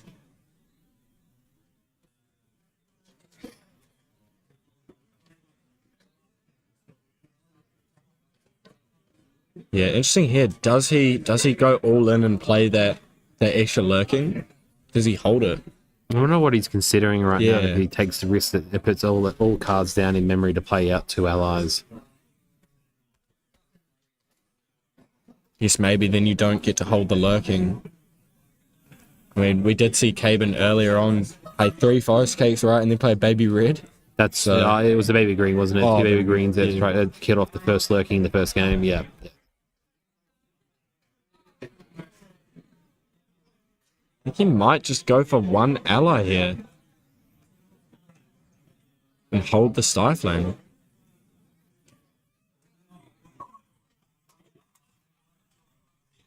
He does. He just passes the turn. Fair enough. I guess he just saw how important that stifling trap really was, and so it was a better option to just hold it in hand. The Hymn of Guy's Grace was sideboarded in. Yeah, sideboard. So next, Animal or Beast will come in with a buff counter. Baby Green here will more than likely be targeting one of the cakes, so he gets an extra draw. Oh, a response. He could play the stifling here. He does.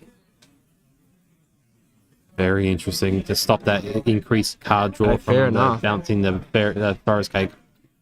Kevin probably happy, honestly, to see a stifling, at least one, be used. Have to be thinking about it though. If he's so happily to be able to be spending a stifling trap so early in the game, is there another one potentially? Yeah, I mean, I didn't fully see his hand. Yeah.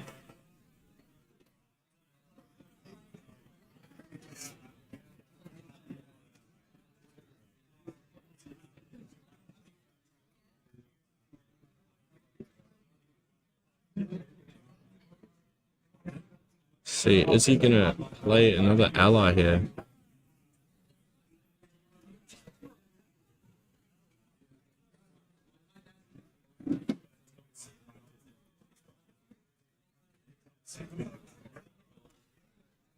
Interesting. Put ops just pass. Yeah, not sure what he's thinking. I think he's thinking on the baby red.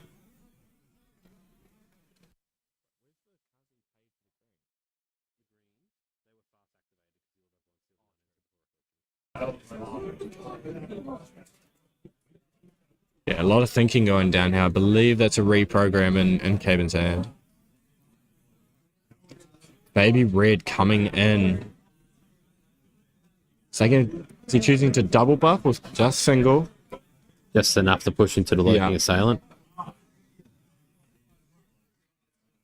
It's going to choose to discard the reprogram. It will not get the additional +1 attack because it's not a fire card, but still be coming in for 3, which is exactly enough to kill that lurking, and he gets to hold up a very strong ally while he levels up.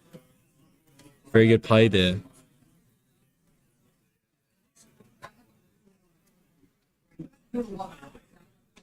I mean, we saw cards like there's definitely another lurking in hand. There's some Imperial recruits. There's a Gildas in there. What do you think we'll expect to see in this turn?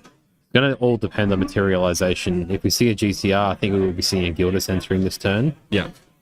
2 cards in hand for Caben, I believe. So Union's probably thinking there's not really much interaction that Sylvie can do with 2 cards in hand at this point. So whether or not we push into the baby red. So it might be worth playing a GCR and playing like the lurking assailant out to go into the baby red. Yeah. So he has 6 influence now. Could play a GCR, not activate it yet, draw a card, go to 7, put 3 down, play the Gildas, swing 4 at face, and then draw off the GCR and use 3 to then play the lurking, get rid of the baby red. You have 2 allies on board. Yeah, that's it. So it's pretty decent turn, I guess, but it also, I don't know, it doesn't seem like enough. I just feel like once Sylvie gets that level 3, it's really Caven's to lose. Like at Sylvie level 3 with the Storm Slime, it's gonna be very hard for Uyong here to I guess stop the ethereal slime and the storm slime's presence. Once you get to that point, it's very difficult. Here comes the Gildas.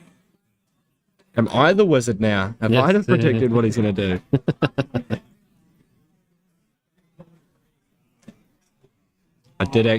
I used to play Wind Allies and I played it at the Ascent Auckland last year. Oh yeah. I love that deck. It was awesome. So yeah, 4 at face coming to Caven here. The balanced Gildas. Yeah, no, he wouldn't. Such a strong deck, Wind Allies. Is that enough? Oh my goodness. I'm a wizard. Yeah, you are. I'm an actual wizard.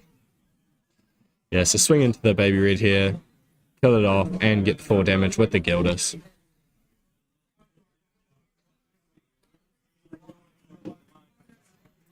So unfortunately, no more animals or beasts on the board. If they're potential to go to level 2 silver here with the 1 float in, but choosing the backup charger.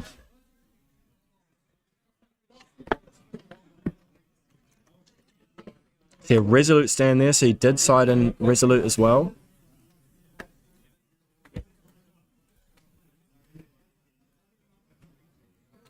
See what he chooses to play here. Shaking his head. You got to think trying to find the lines here. Gather Slimes as well. I wonder if that's going to be played. Does he have a DG in hand? I don't know if he does. I haven't seen it done. No. Gather Slimes here. Going to try to recover some health. We see 1. Still adds the Storm Slime and recovers 1. 4 cards revealed to Uyong there. Has 2 Storm Slimes now. Another baby red, which is also being buffed. We're going straight into the Gildas, I assume. Does he run baubles on his material deck for a possible chance to rebalance? I guess it's another 3 cost would balance on the draw turn anyway. He runs a water bauble and a wind bauble. Yeah, in it's the funny. material deck. So It is useless into Yeah. Sylvia, They isn't would- it, though? Because they would have been it's normal. instant sides. Yeah.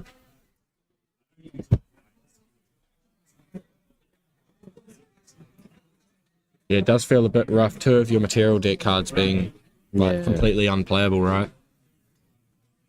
Oh, yeah. Does he? This is the choice, right? If he goes Terrafring, he'd set up a board, play the Terraf next turn, and try like protect it, right? Yeah, it worked from previous game. Worked quite well. Or does he level here? He does have 2 heavy swings, and go for a heavy swing. Just start heavy swinging Yeah. for each turn. Interesting to see also, Caban went to kill the lurking instead of the Gildas there. This lurking might be a bit more pesky down the line. Not sure. Yeah, having it be awakened and also being able to retaliate as well, quite strong. See another lurking being drawn. 2 heavy swings in the back of his hand there.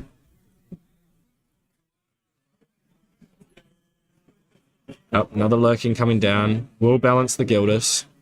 So, could just see a similar turn to last time. Kill off the baby red and then swing 4 with Gildas. So, an Imperial recruit, I believe. That's it, yeah. Imperial Recruit. Foster ability, 1/3 units will get +1 attack once fostered, which fostering occurs at the beginning of the next recollection step before you recollect. See, if it hasn't been dealt damage, it becomes fostered. That's right, yes. Haven't seen that card for so. I haven't seen Wendelas for so long. You know, such a cool deck. I think Caban He just passed. immediately passed on draw.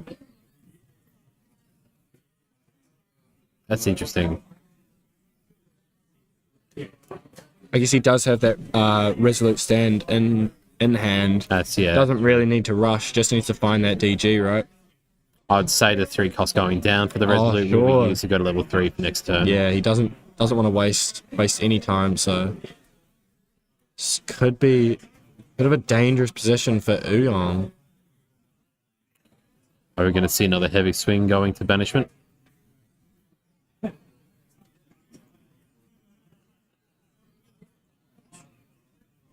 Yes, we do. Still is another one. But Uyong doesn't know that Haven has the. Did he the forget the Resolutes. foster mechanic as well? He was, Oh, you usually yeah, indicate that with a true. dice, I don't think you? he might have. yeah. Unfortunate miss of the trigger there, but you know, the high stakes. It's top 8. Players forget. Ah, yeah, just confirming that now.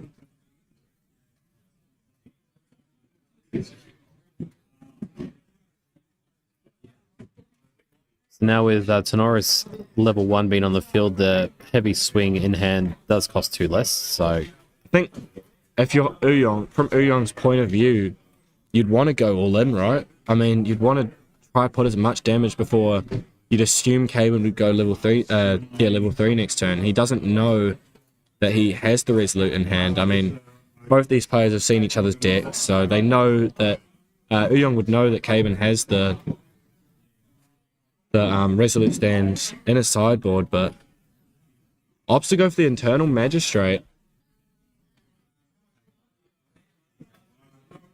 Which is fair enough, to be honest, which will balance the Gildas as well. Good play here from Uyong, and Kaban deciding not to activate the Resolute. Taking the damage. going to be a backup charger banish level up, I would say then. And those cards would probably be used to level, right? Yeah. I believe that is what is happening. A Lustrous, a Baby Grey, and a Limitless Slime being banished to go to Sylvie level 3, and we know he has 2 Storm Slimes in hand as well. Wonder how many slimes are currently Yeah. banished. Probably, I think I 5. believe we probably will get a count soon. 2, 3, Or 4. So 3 or 4? 3. 3, okay. So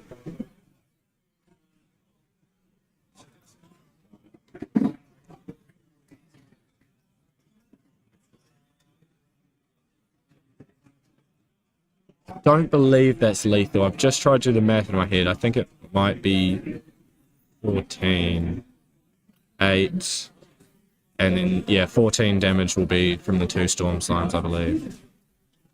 But Caben is trying to apply some pressure with the storm slime, see if he can bait out a reaction from Uyong here.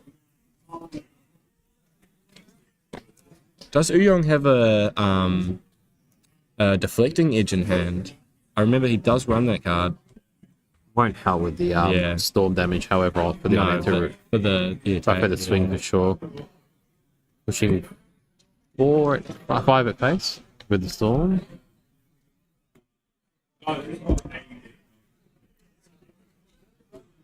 Do see a lustrous slime as well. Is that an ethereal as Yeah, wow. ethereal as well. He's got the whole toolbox if he needs it.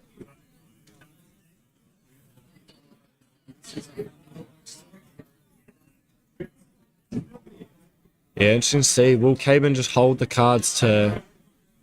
I mean, he has 4 cards in hand, so he can play one of the slimes and hold the Resolute in hand, which he is going to do. Does opt to try Storm Slime the Lurking, you know, just try and control the board. Get back to a state where Caben can, yeah, take control and come out on top.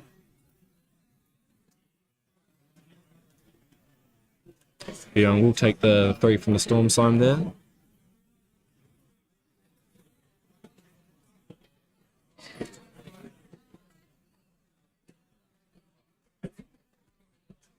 I mean, 6 health remaining for Caven here. Like, I know that he does have the Resolute in hand, but still, you know, scary situation to be in, right? Very scary, definitely. I mean, heavy swing will be 6, so, I mean, that's only 2 heavy swings away. I know you can't obviously use it on the same turn. Would be pretty cool if you could, but...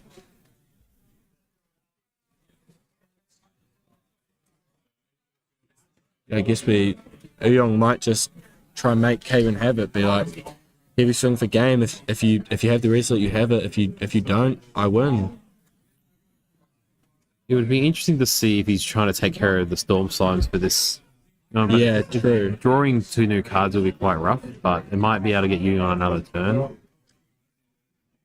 Yeah, does he just go big this turn? Or probably going to be buffing his Imperial Recruit here. Adding +1 attack, sorry. With the Ornamental Greatsword. Oh, yeah. Allies do need to be awake. Young has given the +1 to the Imperial Recruit, I believe, +1 attack. Oh, yeah.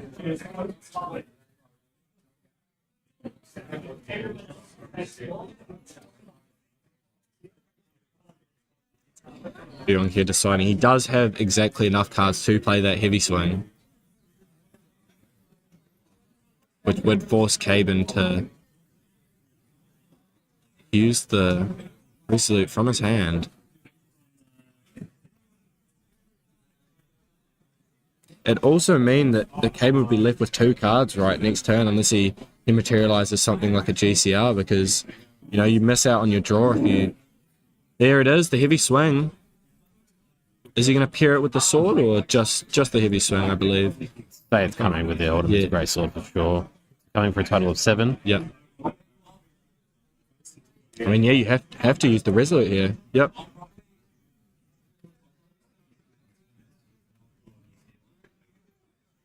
Does go to try kill the Storm Slime. Will he activate its on death effect?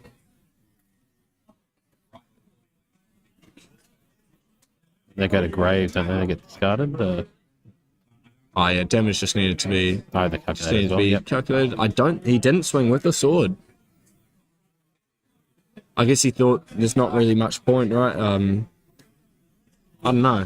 It's a bit difficult now. What's Yeah. going to happen here? I suppose there's nothing in memory to pay Yeah. for anything. No floating from as far as I'm aware. And he can't draw for this turn with only 2 cards in hand. We know he has a lustrous slime and a ethereal slime as his last 2 cards.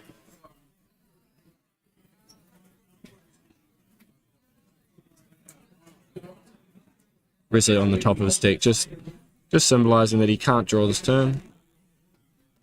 What do you go for here as Caven? You'd want to get a draw off so you can play that lustrous slime as a taunter to get Yeah. Covenant of Thorns. Maybe. Yeah. You Pushing it have to, to spy yourself another turn. and then just pass back. Oh, Guy's Blessing! I forgot he has 4 cards in memory. I mean, in graveyard. Can't sorry. happen though because the Magistrate's imbued. Oh, true. Hopefully the judge catches that. We do have it imbued. Yeah. So it can't be Eternal done. Magistrate on. Just check that. Hopefully they can. I don't know whether or not the Covenant somehow Does nullifies the imbue, but I don't think it Stop does. the effects. I don't believe he can do that because Eternal Magistrate's on the field. It's alright, they've notified the judges now. You did very well there, Necrotic. Eagle Eye. Don't worry, chat. We very quick to get that. I think that might unfortunately be... Big game, right? That might be a game loss thing, that card on top there. I'm not sure. With the judge, it's going to be up to the judges, of course, to... But Yeah, that's game. Ouyong goes through. Congratulations, Yuyon. Ouyong will advance to the top 4 match. We'll just check if we have the backup available. But yeah, what a game. What a game. Ouyong very taking it out 2-0. Yeah, unbelievable. I mean, I guess getting revenge from Swiss. Yeah. Haven winning 2-0, but Ouyong there winning 2-0. Yeah, I could see in chat at the moment a discussion going on saying the buttons on the imbue button need to be smaller. I imagine that could be... I think it's been a few times now we've seen on stream during Ascent that might be contributing, but it's hard to say, so we'll definitely take that on board. No, Ouyong did exactly what we thought he would. Apply as much pressure as he can before Caven gets to level 3 and hopefully do enough to win the game, and he did. Yeah. Both players played really well. Yeah, it's a bit unfortunate. Some people couldn't see there was a magistrate, but I guess that's just how it works, right? Yeah. Forgot about it, but yeah, what a good game. So Ouyong will be advancing to the top 4 of Ascent, and we'll be seeing, I guess, who's versing next. Yeah. Might be one of the first games. Yeah, we'll be going over to the other table shortly to see what other players are currently going. I don't know whether or not we have any deck lists prepared for the backup table that's No, I currently don't running. believe we do. No, I don't actually know who's on the site. Going to be a bit of a blind transition shortly when we do transfer over to that. That's all right. We can just sit here and look pretty on stream while we wait, right? Just to catch chat up, yeah, Caven, he banished 4 slimes. Oh, sorry, he moved the banished 4 slimes from grave to activate Guy's Blessing. However, Yuyon had an imbued Internal Magistrate on his board, so illegal move. He had flipped the top card from his deck upwards to see what it was, and at that point, it's a game loss from what we could see. Yeah, but unfortunate, but Caven won't be walking away empty-handed. Still get that to 8th or 7th. I don't know which one they'll get. The Spirit of Wind, and we do have here the backup match with Poan with Win Kongming and Jesse S with Win Tristan Allies. I believe Poan is currently up 1 game, and we're in game 2. So very interesting board state as it currently stands.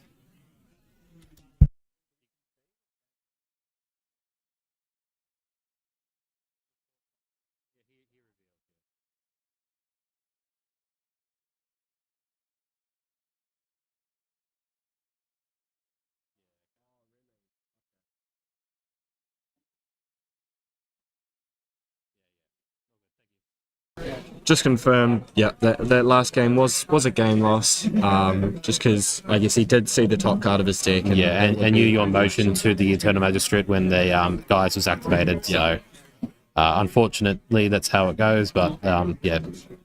Well, he can't be upset with that performance, you know. Walking away still with, I think, $1,000, $1,500. I'm not sure exactly how the pricing is structured, but I think it's something. I think it's $1,500. Yeah, for cash money. He is walking away with. Very good. Away, I think, as well as like a beautiful card as well. Yeah, exactly. A top 8 performance at Ascent is nothing to be upset about. So no, good work, Haven. Yeah, very well done from both players. They're very, very good game, and I guess a similar turnout from last year. But enough about that last game. Let's look at this. Win Kongming versus Jesse. So we see one Razor Gale calling on the field. Yeah, got Shifting Currents currently facing west for Poan. Ventus with no counters and a Rested Asen. Beautiful artwork as well from the supporter packs. Yeah, I believe they got a Premiere Studio to do all the art. It's awesome. Yeah. Make sure if you are going to an Ascent or a big event, you pick up some of those supporter packs because they're absolutely beautiful, the cards inside. And I believe it does help Grand Archive generate high prize pools for these tournaments. Yeah, that's correct. All the proceeds that are made for the sales towards for SP boxes like that will contribute towards these structured tournaments. So go out there and support by purchasing some boxes. Might get a CSR as well. Yeah, that's true. Some beautiful cards in those ones. I think there's 4 different art variants in every single supporter pack that he's released. Yeah, definitely. This is day 2 of an event. We've been going since 9 o'clock. You know, it's 4 p.m. now.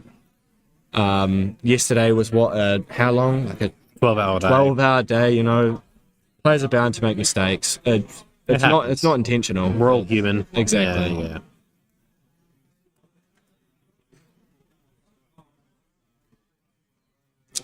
So, the nullifying mirror on the board as well. Poan's turn. Abagawa, currently facing west, and we now with a glimpse 3 cards from the deck and draw a card, generating 1 counter on Ventus.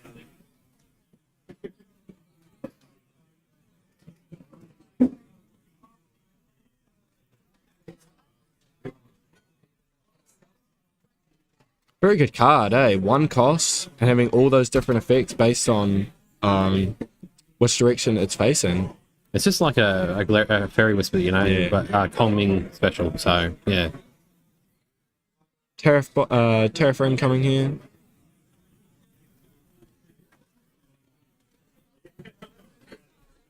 So Fairy Whispers in Poan's hand. That was all during Recollection Step as well. Didn't even realise. Wow. Okay. So yeah, Tower Ring materialised.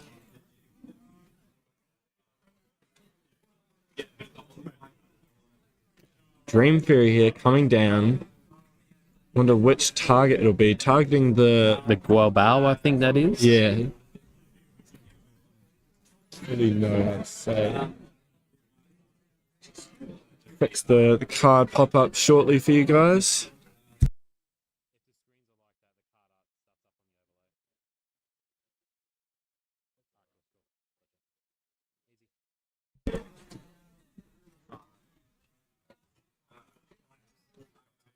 Awesome. Sure, a temporary change to the production, so you might not be able to see the most recent card played, but it's all good because we'll commentate. We'll talk about it. You know what we're looking at. So Azen coming in here. Swinging 3 into the Bertha. Yep. And 1 with Dream Fairy into Tristan.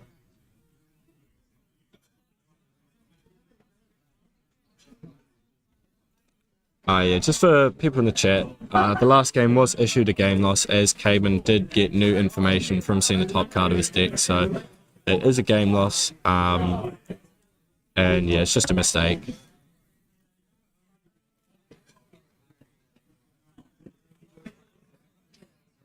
Yeah, Windmill Engineer, Reclaim in hand. Pretty decent hand, I'd say, here for Poan. Still with that Razor Gale up as well, so every win card he activates is gonna slowly chip at his at Jesse's health points, and another one coming in as well. This is where it starts to get very scary here. So putting 4 down for this materialization. Oh, sorry, for this card activation. Sorry for the Razor Gale calling. Setting up all the card activation, the win card activations for next turn most likely. Both of those Razor Gale also being in foil. Oh, and obviously likes to bling out his deck. Yep, very nice. Looks great.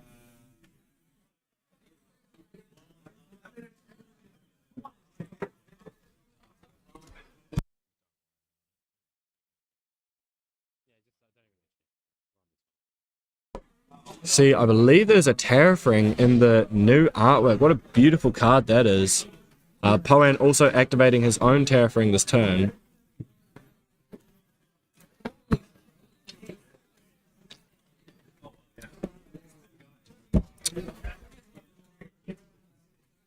Interesting. 2 cards coming down here. Now in overtime.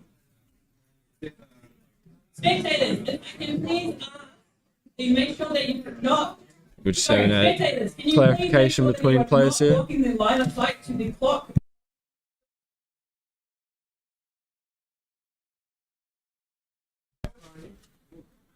Jesse, just thinking here.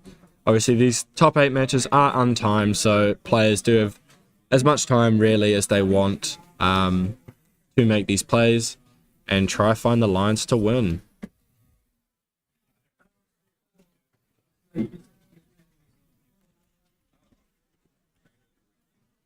Interesting to see here what he does end up doing. Obviously, those 2 Razor Gales will continuously be chipping away at his health. So, you know, could we even see a third soon? 3 Razor Gales? Yeah, Pretty disgusting, 2 right? is quite scary as it is, especially with so many cards in hand for Poan at the moment, with a lot of most likely 1 cost such as Fairy Whispers and Morbegawas. Yeah. Being able to just constantly be pushing that 1/1/1 damage, pushing through on the Razor Gale calling. 3 down for a Lubei.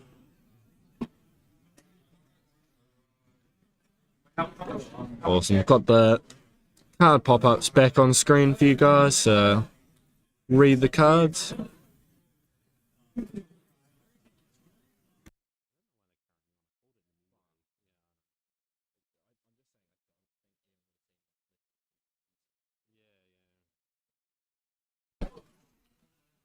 The Fairy Whisper come down here. Oh no.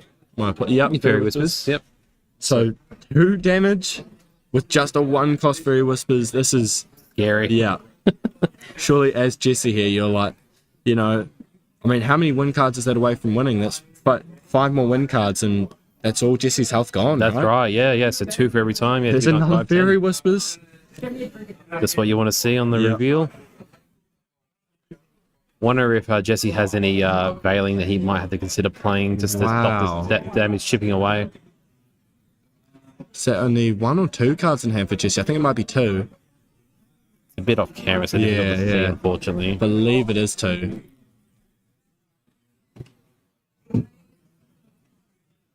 What are we revealing? Imagine another Fairy Whispers. Oh, Pagala just as good. Yeah.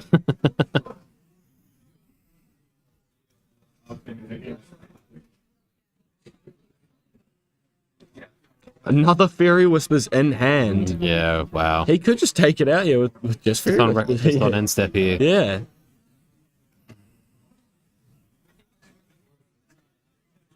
I wonder if he has a Tempest Downfall in hand as well, because that Ventus has more than enough cannons to suppress Takes the an ally. damage. Sorry, we'll have to...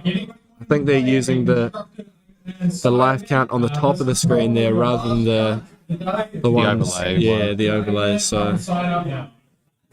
Currently, Jesse does have 13 damage done to it. Oh, there we go. They've just adjusted it. Another 2 damage coming in.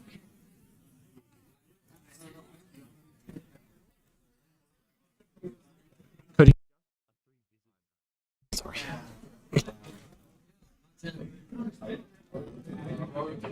Oh my goodness. 3 visits off the top there. That's amazing. And that's game. Yeah, I know. Poan taking it. We didn't get to see much of that game, but I mean, what was that? 3 or 4 fairy whispers? 3? Yeah, I think that's 3 fairy Three whispers. fairy whispers. And the Vigawa, and then just the 3 Wow. visits on the glimpse. What a Unreal. game. I mean, we didn't see much of it, so I'm not sure what went on in game 1, but Poan will be securing a place in the top 4 Yeah, very good play. of Ascent Christchurch. How Fantastic. exciting. Yeah. So Yuan and Poan, great. Yeah, wonder if they'll be able to paired into each other. They could. I don't know if they're in the same seed bracket, but I guess we'll see. So wind on wind. Yeah, that'll be very exciting to see. Definitely. So 2 very, very good games. One very aggro game, and that next one, I mean, just showing that, you know, Razorgale's still alive, even after, what's it called, the errata? With The 3 errata visits. made on 3 visits, yeah. 3 visits still being played, still very strong deck, and a player like Poan's definitely going to do very well with it. Definitely. 100%. So now we will cut to a break, and then we will return with top 4. We will be joined by Necrotic and Mr. Ree back on the casting. Thank you, guys.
Hello and welcome back. We're on the final countdown. We're going into the semi-finals. So hopefully that's the right final time.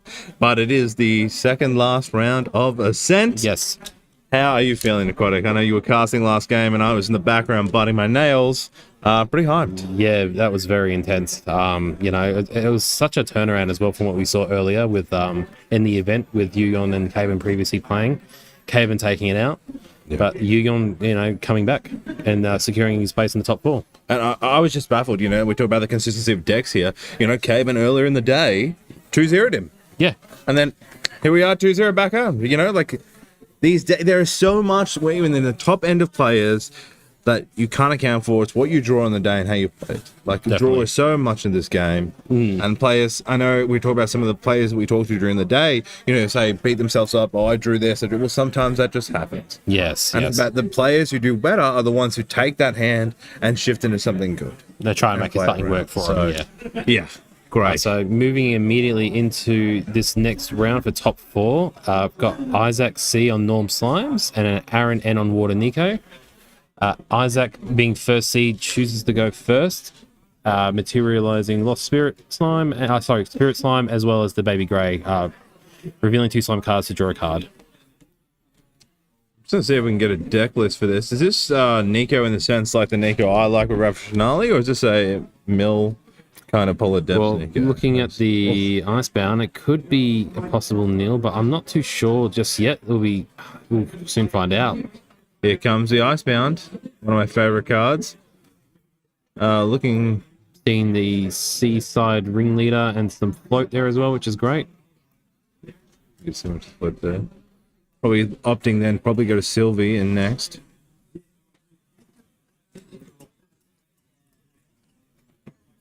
Going to level 1. Stand up for Sylvie. So Ringleader's there, Lost in Thought, 1 floating. 3 Icebound slams. Is that really? Oh, that is a rough slam to start. You are not happy when you see that as a so negative one's play. from the resolution and seeing 2 more from the actual mill itself. Wow. Yeah. Okay. So that is spice. Oh, Scavenging Raccoon played, getting rid of this. Yep, good choices. Yeah. So seeing the Seaside Ringleader, I'm going to say that we're going to be seeing probably Bovines in Nico's deck here, putting those buffs and maybe the Terrapins as well. There's the great Scavenging Raccoon. Lovely card. Seeing more and more Sylvie's siding it in with more of the floating. There's more chance you're going to come across Merlins, and Water Nicos. Yeah. Trying to take out their floating. And so Scavenger Raccoon on into benefit the 2 cards of your choice from a single graveyard. So yeah, choosing to get rid of the floating memory and the Seaside Ringleader there. Materializing in a Grail. I wonder what is under the Grail. Looks like some play and response here. It's going to respond by Escape the Reckoning. Take 1 back to memory.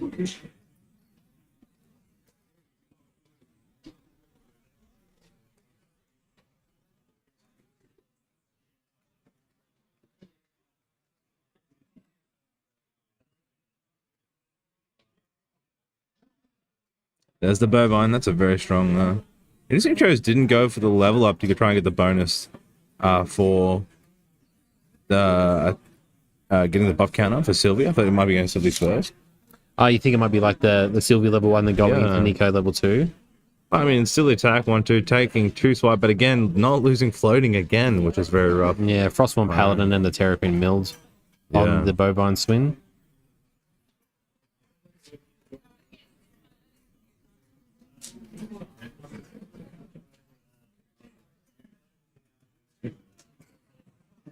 Okay, what are you looking to materialize here for Sylvie? I guess chance you. I don't think backup charge has been done yet. You could use backup charges probably in the deck. Probably looking at maybe GCR2 for some draw. Does go level 2. Sylvie won't be running GCR. Sorry, back. It could be the Quicksilver Grail for the Divine Relic for the for Isaac here. But I reckon a backup charger. Yeah, because that way we can put something down in memory next turn to be able to draw 1 into memory and then use that to level up as well. Going to Sylvie 2. Yeah. No float currently in Aaron's grave that can really be, the Raccoon can really be useful, but Aaron knows that Raccoon is still there, so possible float is in danger of being lost as the game progresses. Baby Red coming out. Really trying to get that. You really want to get rid of that bovine. Every time it attacks, milling 2 is very strong into this deck and system.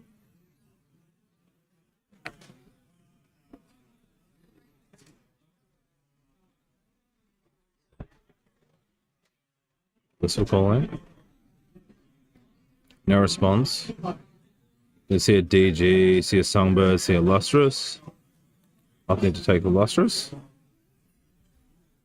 Good choice into Nico. Being able to have something with taunt on the board, so that way we're not getting hit directly with these massive swings that Nico is capable of doing. On attack, discarding one. The baby red swinging on attack, discarding the baby green to draw one card into memory. Viewing for a civilian, taking the extra draw and preventing 3 of the damage. We can see, I think that's Primordial, Revitalizing Friends, and a Fractor. That's correct. Great use to prevent. Cerulean, that's the water control you want to see. Some luck after those Icebound Slams dropping. Hasn't picked a float yet, which is crazy. He shakes his head. Now he's determined, does he sacrifice here 1 card? He's going to go Tariff Ring. Maybe he has Scepter underneath the Grail, waiting for that float, and then we'll pop it to get it out and then go for the bonus 4 damage to level. It's going to be a little bit difficult. Milling 2 again. 1, at least class bonus floating coming out. How much floating is running in the deck? Is the Seaside Ringleader floating memories a class bonus? I can't remember. Maybe not. What is the Seaside? Pull up the Seaside Ringleader momentarily. Putting 3 down for Seaside Ringleader. Coming in for 2.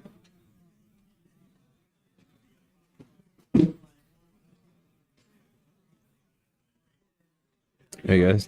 It's a class bonus and an elemental bonus. Banish to Seaside Ring, so you can pay 2. Banish Seaside Ring from your graveyard. Draw a card into your memory. Until end of turn, animal and beast allies you activate this turn enter the field with an additional buff counter. So not floating, one might think, but looking for the ability to be able to tap it out and then use it to buff some of your allies. So Isaac has put down the backup charger. Put down 3 to banish backup charge, drawing 1 into memory, going to Sylvie level 2. Yep.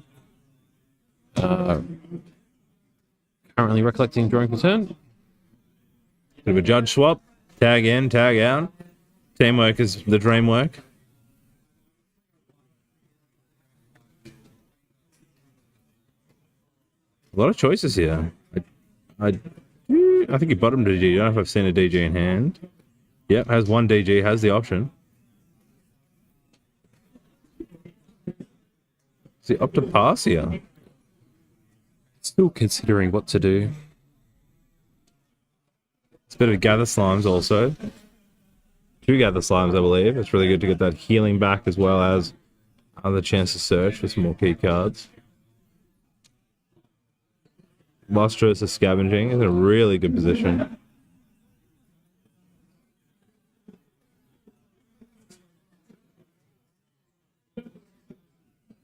Goes to the scavenging. Removing some of that water, as well as most likely the Seaside Ringleader. Yep. Okay, no, keeping the Seaside Ringleader there. I think it was Icebound and Seas.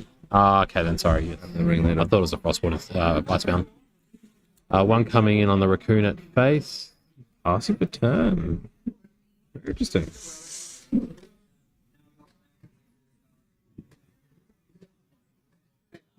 3 slimes in graveyard. Needs 1 more for a guy's blessing.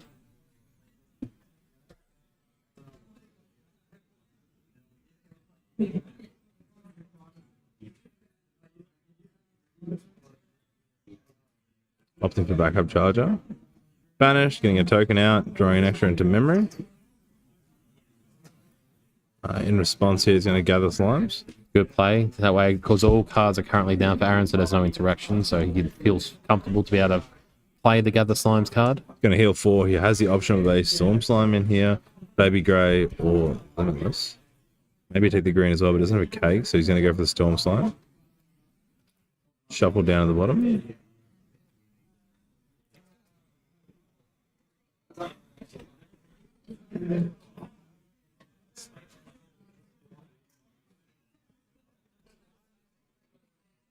bit of damage on board. Has Tavros Ring still. He can see 2 Cerulean Decrees there. Wow. Might just swing some attacks and then hold.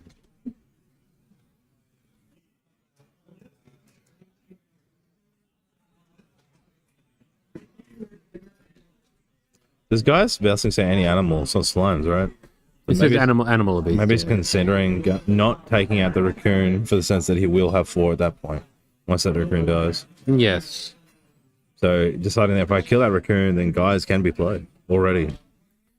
Kind of risky though with the trade-off with the potential chance of a another Escape the Wreckage to return us back to memory. Well, it looks like he's finally earned 1 floating. The Primordial Ritual there. Primordial Ritual coming out.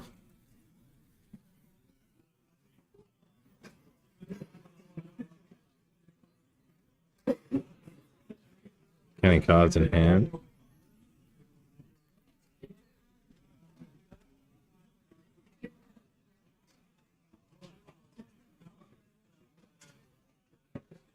Decisions here. I mean, what do you think is going through Isaac's mind right now? Like he's got a DG in hand, so what is he considering? With that many cards in hand, it's quite scary to consider what possible responses may be played by Aaron. We can DG to 3, but then we'll be losing a lot of cards to trying to activate cards from our hand. So might need to build some influence for a few turns before comfortably moving on to the next stage for Sylvie level 3. Yeah. Yes, doesn't want to rush the influence in the sense that he gets down to low cards and finds himself in a situation where he's getting frostbound or he's getting title locked.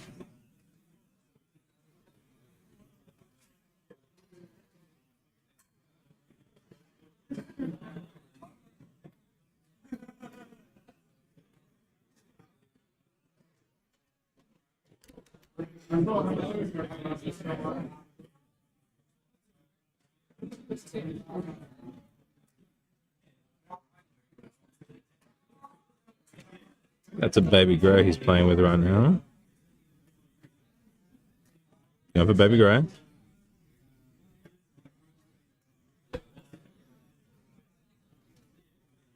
Crowd favourite, relieving a Lustrous and a Slime Shield. Taking the draw.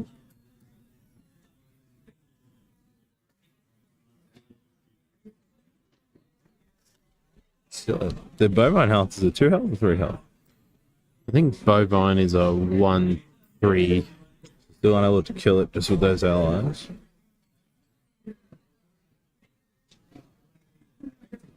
Swinging 1 into the bovine.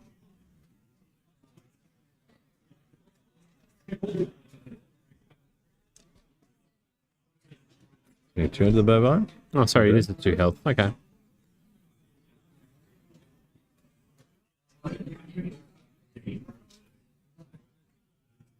So scary that in those cards he hasn't played a response. They're just folding for key moments. Seems like a longer game. Ooh, getting the Forest Cake. Drawing card.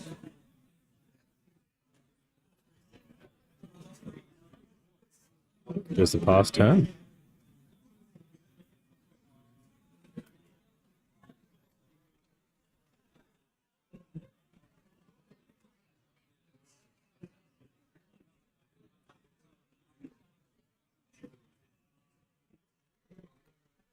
Aaron is thinking on what to do next on Isaac's end phase. I mean, he could fractalize his own power cell here. I mean, or is he going to get a reservable?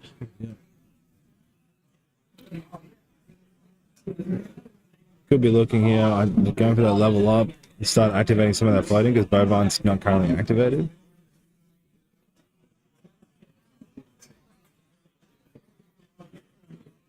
Primordial Ritual, okay.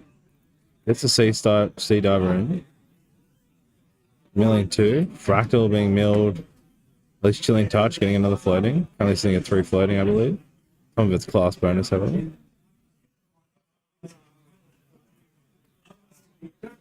Picking up, going to phase. Going to level 1, Sylvie. Going to use 1 of the floating, I believe, here.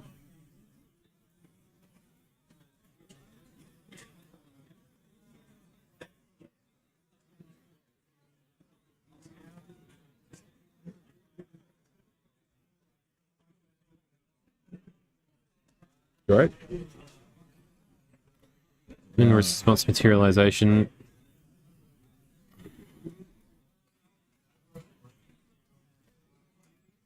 Lost in thought. Playing 3 cards down. Managing 3 to draw 3.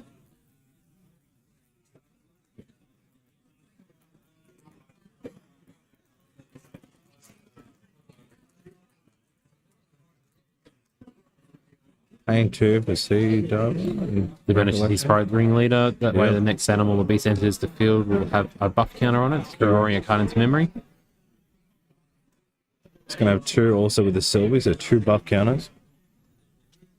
It's a good use. Got a lot of cards in hand now.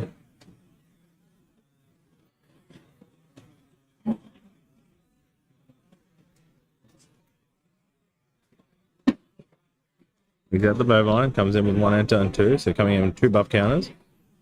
Great way to mill here. So it's coming now at 3, 4. Gonna swing in for 3. Mill 2. And there's another floating.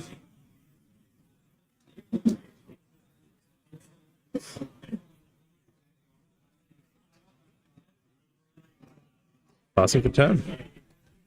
I believe that's 2, 4, 6, maybe 8 cards there in here. It's like I was just going through the graveyard here, having a look at what's been played. It's great to see with players like this, if you can really, your brain's up to it to count, okay, there's been this many cards, I'd rather see one of these. Like I know Ice Plan's 1. I know he might have only this many Frost Wounds left. He's going to have, like, all those stats are so important, and you can ask players to ask how much is in their graveyard.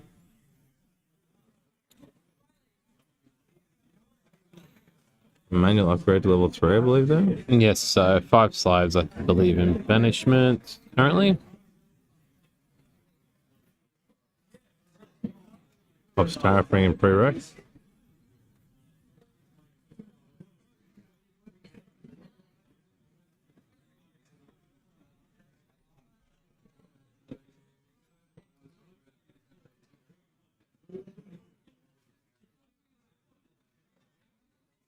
It's letting left.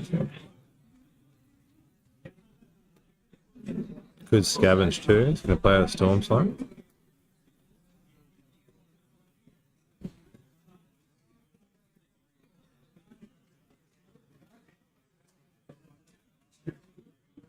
There's a lot of cards in hand. If you paid here, like if you have multiple Frostbinds, like it's still hard to play.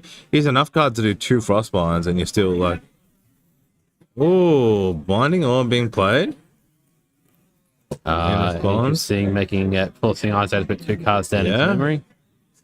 This is a great play. I love this when I play Nico. And then it will be able to be negated as well. Yep. Mining Orbs in the stacks. He's got 2 cards into memory. And he's going to Cerulean Decree. Has to pay 2 more to stop the negate. Current card of the turn.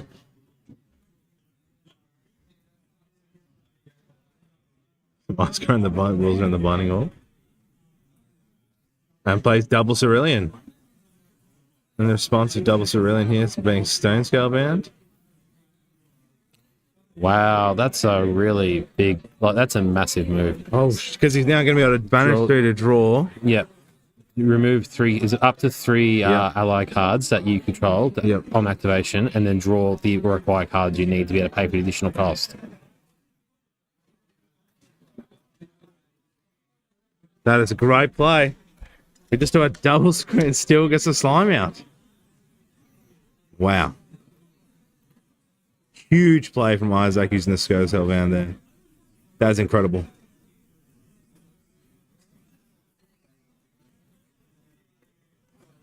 Now determining where he's going to put this damage. It also has the 2 buff counters too from the Storm Slime. I don't think it's been activated now, it's been put on the field. I think the on-ent is still currently being discussed, where he wants to put the 5 damage.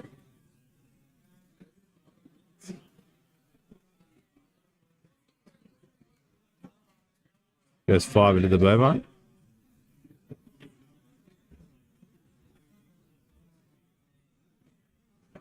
does he use the cake as well? That was incredible.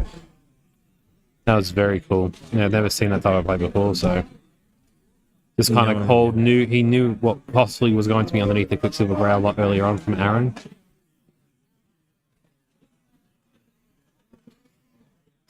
Going through the deck list yesterday, preparing for day 2, looking through, every single opponent he could potentially be facing in the top 32, understanding what material cards they will have and what we put underneath certain QSGs.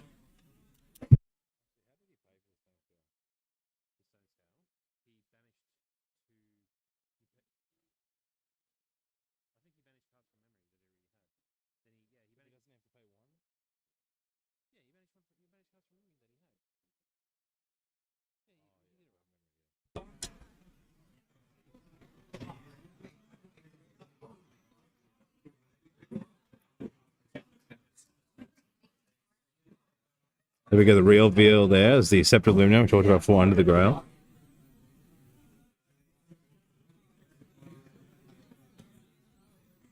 Killing Touch, great card. 1 cost, randomly banish 1 from memory for a turn. And great use of floating. Getting the Songbird, really nice there. Stop that chance for him if he's out of high-end elementals. His Blessing's going to draw it. We've got a lot of cards here. Wow, passing on turn, okay. It's at least... I think 10 cards in hand. 1, 2, 3, 4, 5. Yeah, 10 cards in hand. There's no rush here. Just the control here.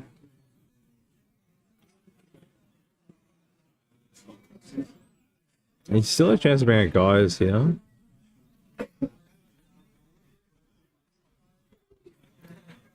Covenant coming out, being attached to the Storm Song.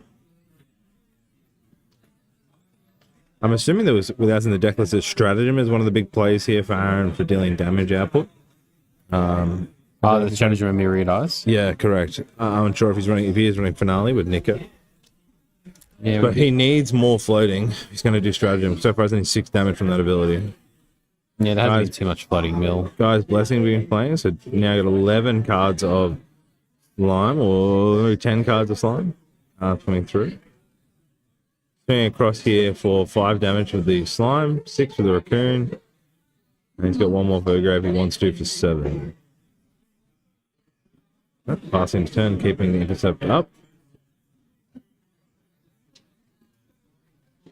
Can he get through his graveyard? What he's looking for from Isaac?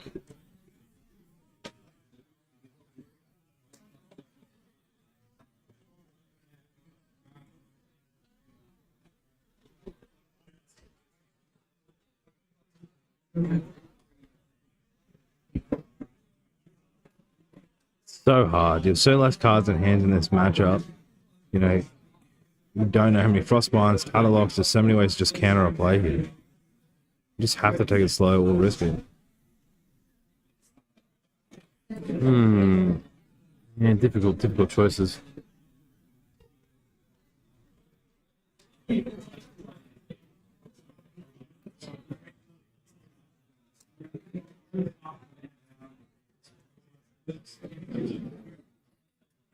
I think for the players like this we talked about earlier, like we're coming into we're 5 o'clock now, we've had 2 long days. You're sitting there calculating all iterations of 10 cards to see what's the best option. Even if it is to play this and he does force out, a mitigation, like, he's got to play it. He's going for a title lock. Can he banish, get another counter on?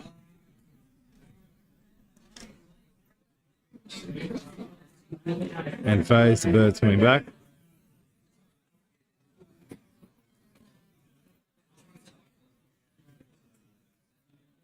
Counting cards now, looking for staying lethal with Nico. Working out how many cards he needs.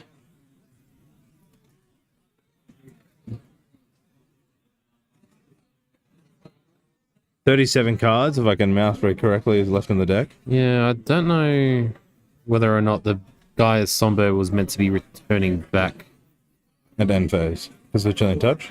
But wasn't the Chilling Touch play just... Oh, yeah, was his end phase? Yeah, that's fine. Yeah. 37 cards, that's doable. You only need to hear an iteration of... What do you need, 16? No, more than that. 18. Look at 18 damage on the board.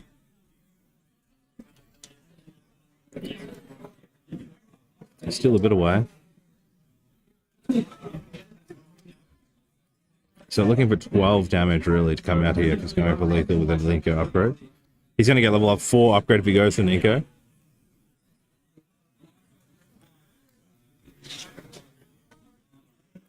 Problem with 2 floating with Nico, like you're only going to get 2 for lash counters if you're using the level up. You can't really use your 2 to level up to negate 2 of your own to go for the level up. Because you need those 2 to even use Ravishing Finale. Going to Fractalize to try and get some more float.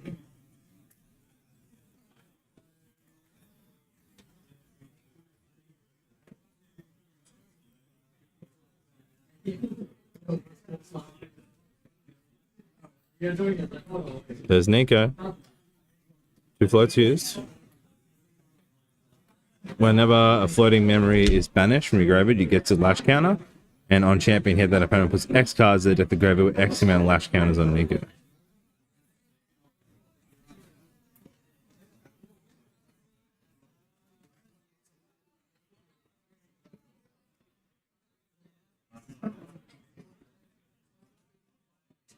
Oh, 4 damage from the level up from Lumia, which went into the Covenant of Thorns, which then got rid of the Storm Slime.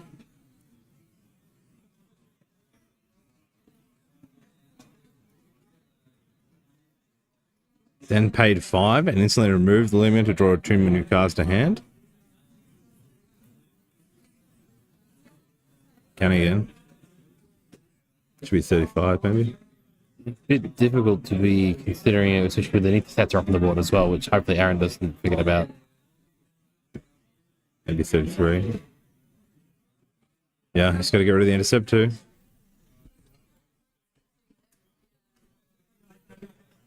Done, thank you. As refracting missile, he's probably going to use his turtle, I guess. He just still needs more floating. He also needs lash, like mage lash bound out as well. Like he needs his weapon. Oh yeah, the Mage Bane Lash, yeah, very important for Nico as well. To be able to deal damage with that on the swing as well for increased chance at milling extra cards. I think he goes for turtle here, maybe fractal. Like getting the fractal rain out, another thing to use for ability. Fractal rain, get some mill, more chance at mill. Oh, over the pass, just to counter. Okay. I just feel like he has to get some chip damage a bit from further before hitting that mill. Yeah. But I guess the longer the game goes, the less he has to hit damage-wise. Scary with the water playing, having so many cards up in here, all the responses that you can play with into a slime. We've seen 2 Storm Slimes now as well. Yeah, 2 now, yes. Only 2 left to find in the deck. Ethereals haven't been played, so a strong 5, be a strong 3-4 buffed card. Covenant's been played. So unable to use that redirect, so really much Horn of Blessed Horn coming out. Beast Mono Boots is an interesting play. I don't think he's running Stratagem, so I'd issue maybe Refracting Missile that might come in benefit of Papa to block some of the damage. It does only do your champion, however, so it couldn't be used to defend like Refracting Missile into the Baby Grey. Revealing a Storm Slime on the top of the deck from Guy's Blessing, very strong. It's currently at 13 for the Storm Slime.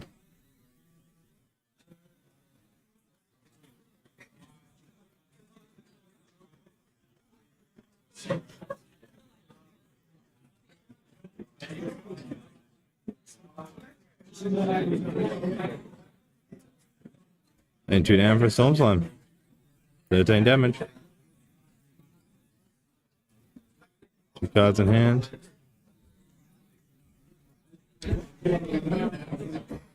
I don't think he started Serene Spirit either, did he? Standard Spirit. Standard Spirit for water, Nico here, yeah. Gonna take all 13.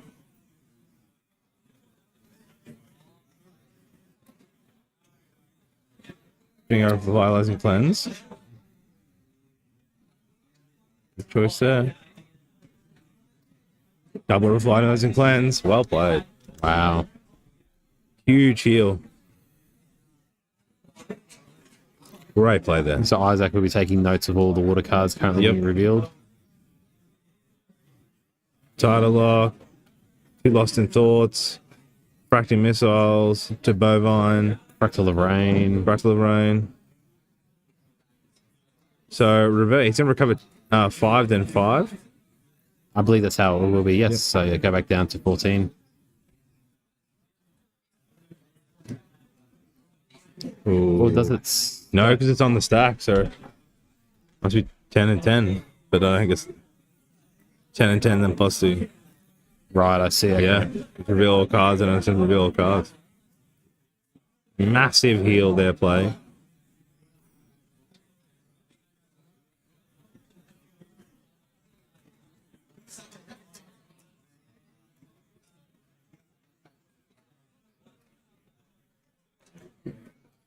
I do love Nico. I do love Nico. That's a great play. Like, you see there, the decision making there to go, well, he could have been aggressive last turn, doesn't know he's not going to get 1 2k, he's not going to get the kill off, so plays very defensively. He then not only goes, for example, to, like, say, negate the slime, but instead uses Revitalizing Cleanse to then bait out the second eruption or some sort of interaction to then double Reclaims for 10, draw 2 cards, and negate, and comes back down for a 20 healer. Correct. Very strong. Passes turn. Magebane Lash on enters, so this banishes for the payment. The Magebane Lash gives 2 counters to your Nico, and then also the banishment gives us it's on enter, puts an additional. So 3 coming out.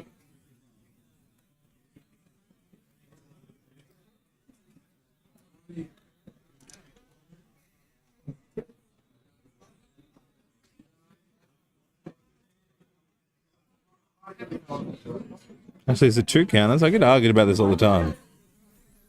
Is it 2 lash counters or? So since Nico's on board, 1 lash counter for banishing a floating memory, then 2 for the on enter, I believe, for the Magebane Lash.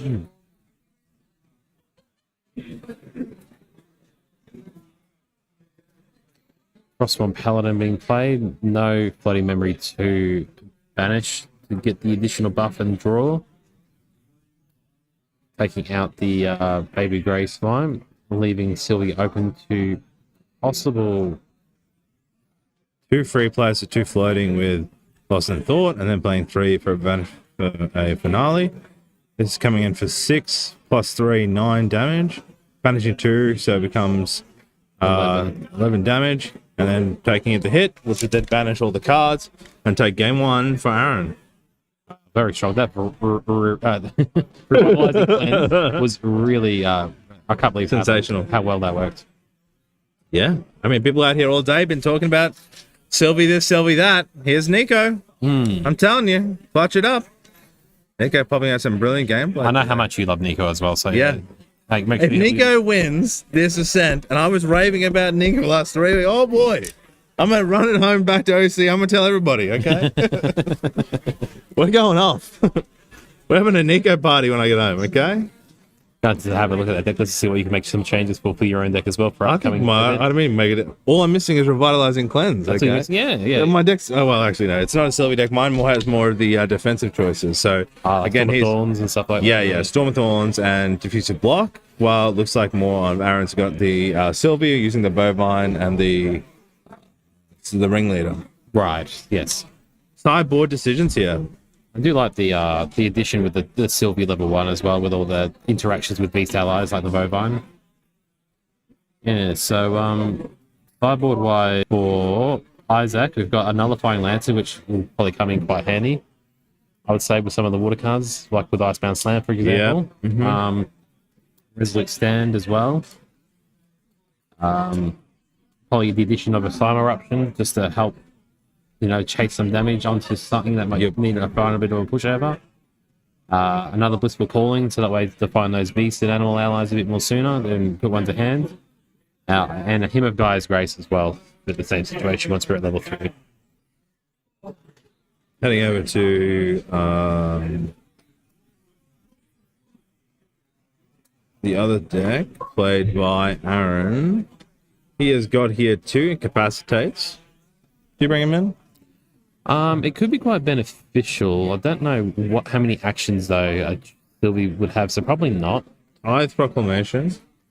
I mean, can stop the draw, but I feel like he was benefiting from the draw as well. He definitely stopped that on the board. I think he's going to use that more with his abilities with his Lost in Thought, and when he double drew from the Banishing of the Scepter. I don't think he brings that in.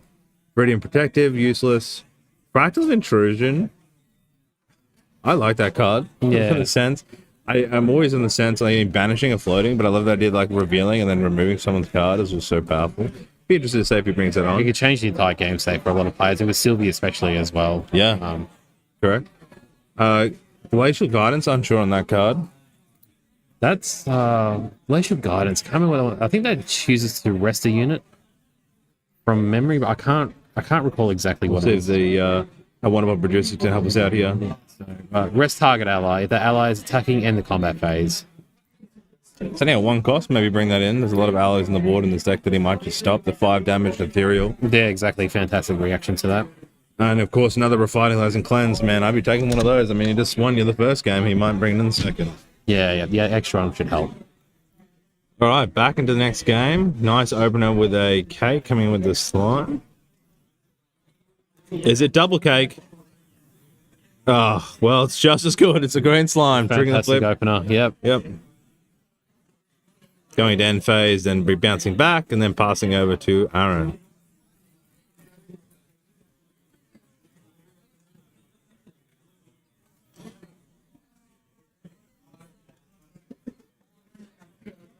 There's the Glacial Guidance in hand there. That was sideboarded in.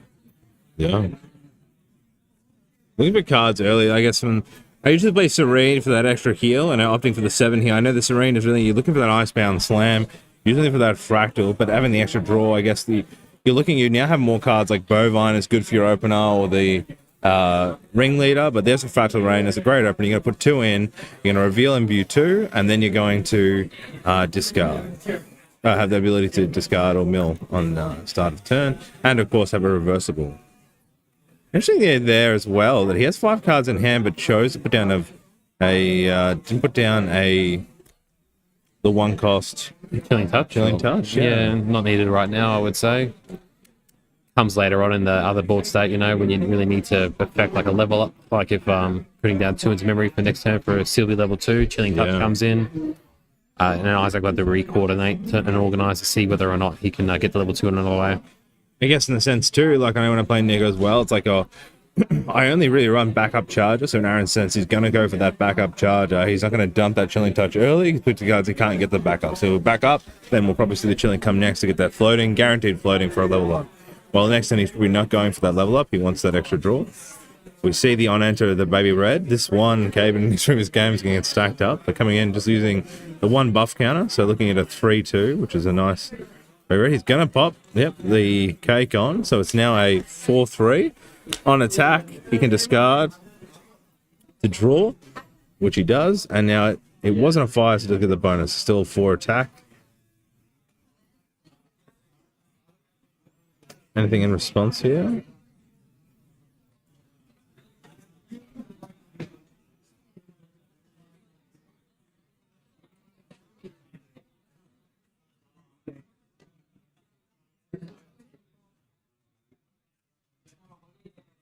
Deciding. Time for the Cerulean Decree. Prevents 3, so 1 damage will still come through. Keeping that Glacial Guidance hidden as well, the 1 left in hand, to make sure that Isaac doesn't see that for future game plans as well. I think what's interesting that I think again, Cerulean Decree, you're playing the water deck, the best thing is to get those imbue 3s out. It not only prevents a turn, you're getting that draw. It's a great imbue card and really one of the strengths of the water control decks. Yeah, it siphons off a very early aggressiveness onto the deck, and just be able to replace itself for later gameplay is fantastic.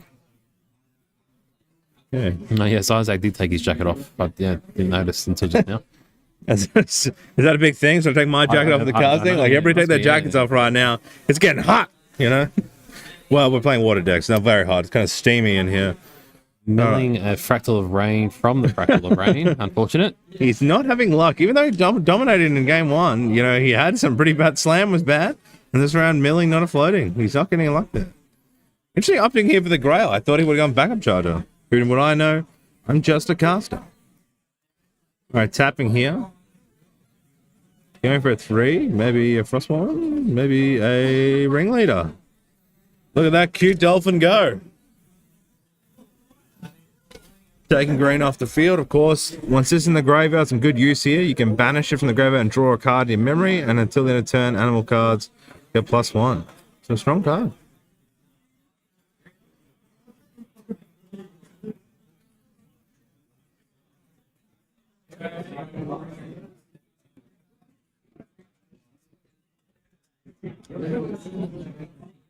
Oh, I don't know what happened there. I'm not too sure.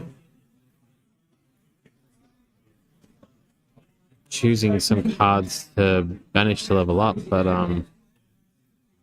He didn't shuffle them and he grabbed too soon, or maybe that was the hand and not the banish. 3 cards in memory. I think it was the memory, but I don't know whether or not.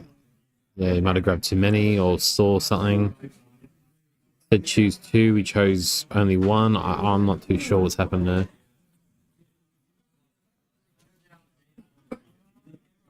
High stakes in Christchurch Ascent for watching at home. 10k on the line, as well as the glory and cards of being an Ascent winner. You know, the high stress situation. I think I know what happened.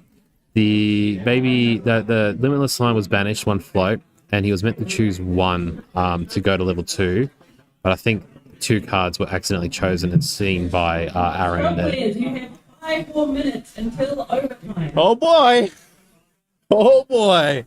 God, I love being a caster. You know what I'm saying? If I was judging this, whew, you got to get real spicy. You got to make some tough calls. And that's why I have a team of judges here, really working really hard to decide what to do. Yeah, it's a very small mistake, but yeah, we'll see what happens. We'll wait for a little bit until the judges have resolved before we transition back over. I guess the best decision for the judge calls is that the fans at home get to see their favorite the bearded boy casters. Yes. It's a gift, everyone. It's a gift, everyone. Yeah, it's a pleasure.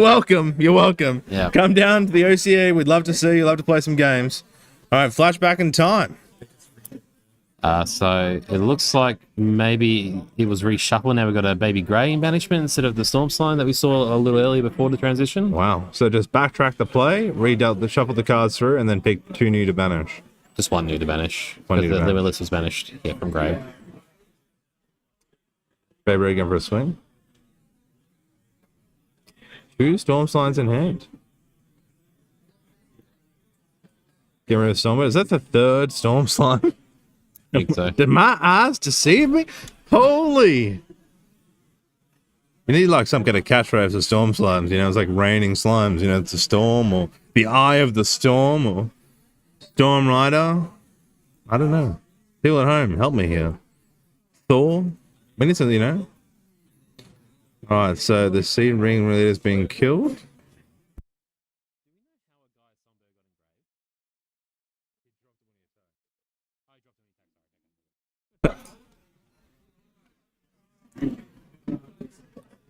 Right, choosing now what to do next.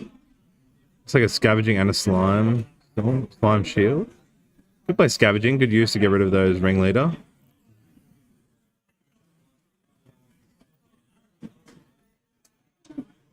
One at face. Passing turn.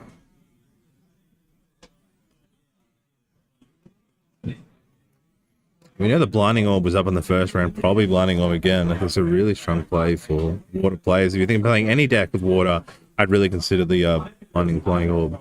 Yeah, the interaction in between all the negate cards can be quite strong into a lot of decks. Paying 3 down for the backup charger in Puro. Milling Refractal, it's a good mill.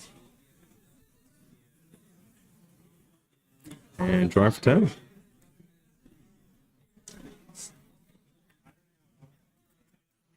See a Fractorize in hand. Got a slam. Not going for the slam. Come on and jam. And let's see the slam. Surely we'll be seeing that because, yeah, we just need to get some more of the water cards into grave. He put one down. He's not doing it. Cross one down. Cross one. Hang 3. Get that banish. Get the nice draw. Buff it up. 3/4 is a very strong ally to have on the field. Probably wants to get rid of the baby red because that chance to discard and draw is super annoying. Targeting now. Does have Slime Shield, I believe, in hand, but chose to let it die.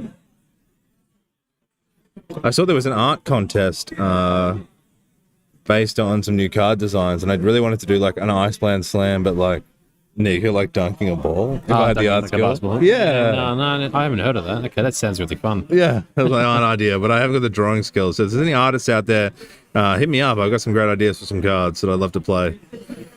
Plus and Par's turn here. Null Lantern coming out this time. Was it sideboard? Yes, ninth Yeah. was in the sideboard. Nice. So this now removes the damage from Icebound Slam. I don't think there's any other reviving like cleanse with Meal some memory. That's So- right. That still works. Yeah. So really just stopping that Icebound Slam, getting an 8 damage hit. It still would mill the card, so It still mills. Yes, Yeah. that's correct. just not as impactful.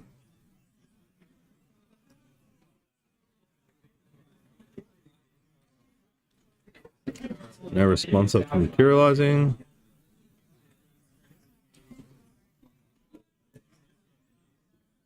Looks like a DJ in hand, which is good to see. So a lot of choices here. Also a Baby Grey. Might use Baby Grey to get or stand the DJ.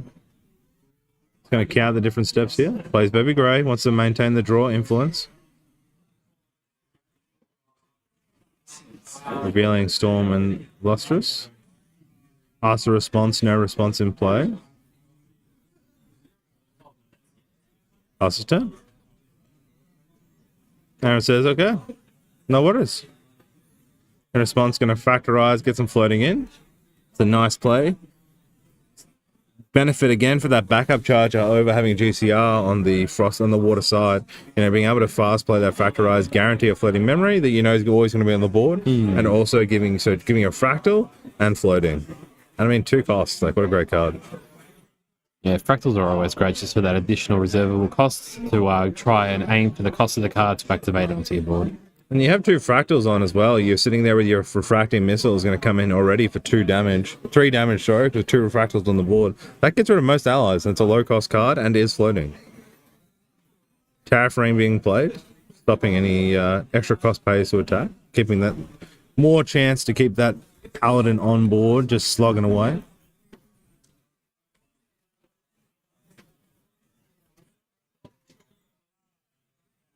Passing again. Not gaining cards, apologies. Gaining cards, working out what he can play, what's counter, what do you think? What is Isaac holding? Has 3 allies there, different.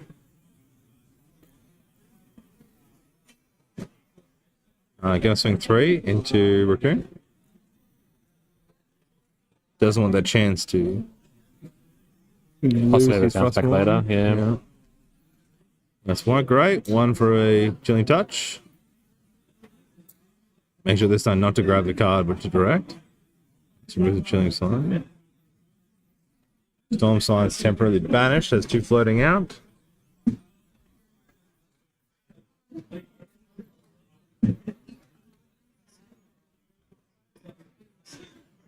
Another Fractal. Iceland and Factorize.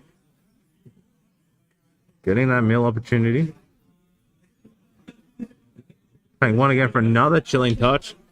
God, that's good. 3. Reducing your opponent's influence by 2 next round. And also gaining those 3 floatings that round. Backup charger being played pre-rec. Going to draw into memory and receive a token. Any response to reflect? No. Draws up. Now deciding what to do.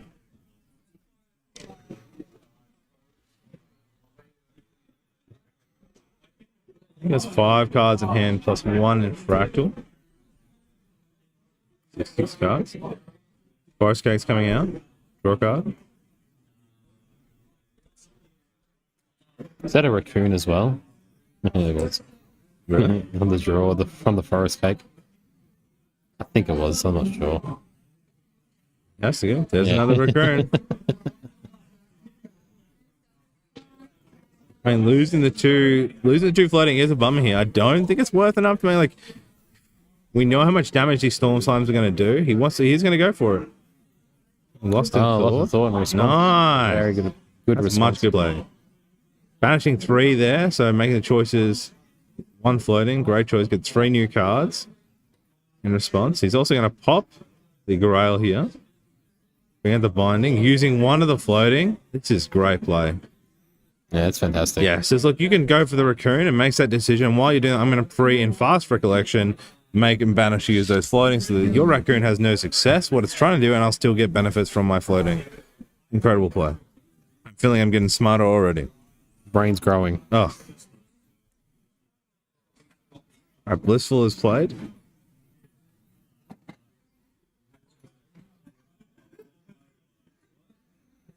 So Lustrous was gained from the Blissful. One of face. Keeping the Baby Grey up. Going into end phase and drawing the cards back into Chilling Touch. 7 cards on the field.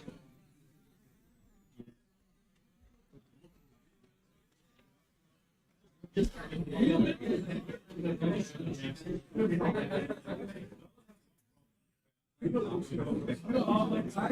lot of cards in hand here. Now deciding what he does here. Does he go for the level up? I mean, he hasn't got the staff out yet. You don't miss that 8 free damage. There's a lot of cards in Isaac's hand to counter. He's got to work out what he wants to do here. He's going for Sylvie.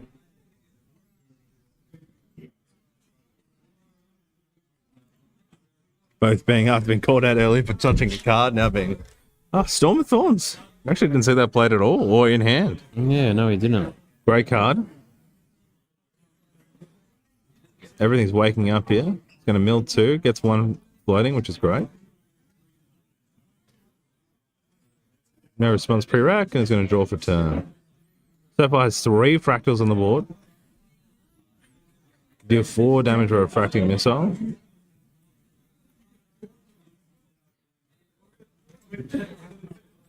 And looking at board state here in Aaron's playstyle, I don't think he's going to be too aggressive this turn. He knows how much damage can be played through with a Guy's Blessing. You know, it gets a Guy's, you've got 7 slimes, the Stormlight's going to come with 7, 2 lots of 14. It's a lot of damage. He's probably going to hold turn, I'll be guessing, Cup. He wants to be able to make sure he can definitely cancel out. He may swing with Frostborn, but...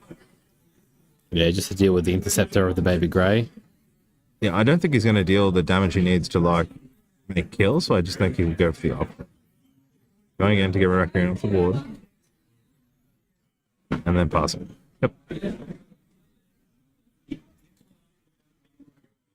4, 8 cards in hand. Plus 3 fractals, 11. Lots of response. Lots of stuff to play next on Isaac's turn. Yeah.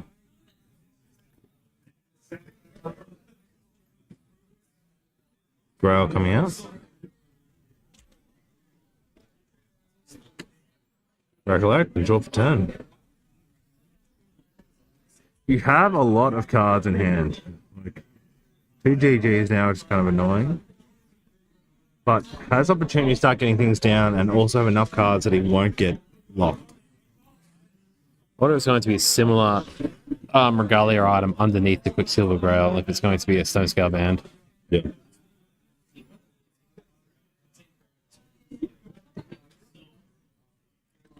I mean, it worked well last time.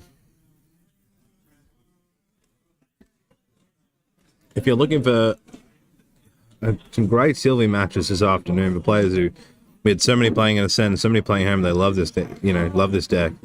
You need to watch these masters today play, then work their magic. They are incredible to watch.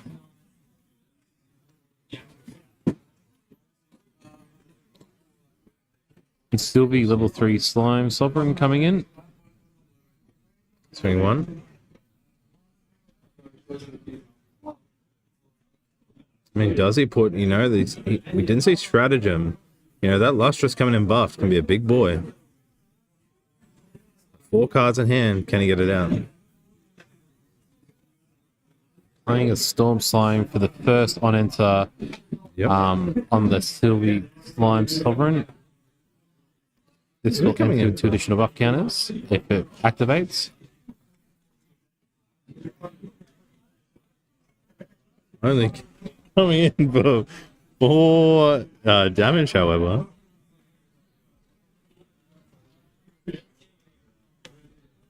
Does he let it go through? 4 into the Frostborn.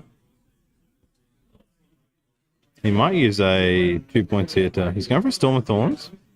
preventing 1. So 3 damage onto the Frostborn right now. Very good response.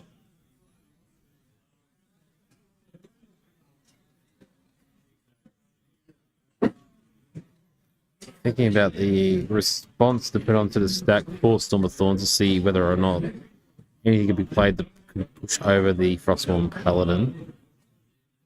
Oh, he says if you want that card, you're going to have to work for it, Isaac. Here we go. Good response here. There's a Stone Scale.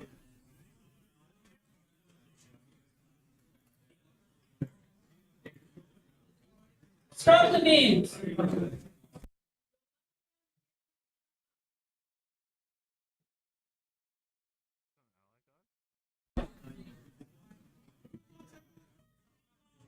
Oh yeah, paid 1 for the Stone Scale reveal. Reveals 1 Lustrous to draw.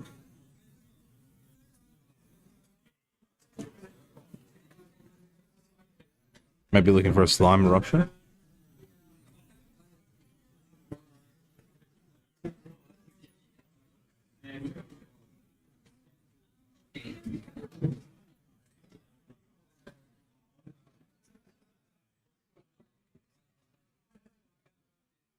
Both players trying to psych each other out with their thoughts and feelings. TG takes it. Using Cake on the buff enter. So now it's coming in for a 5 swing.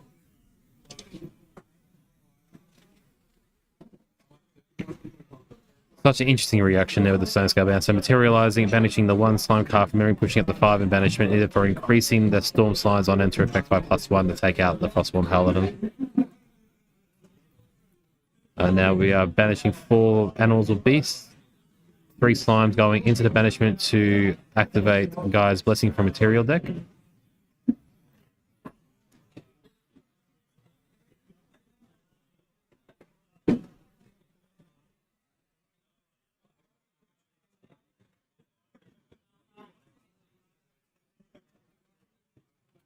Eight slimes now in the stack.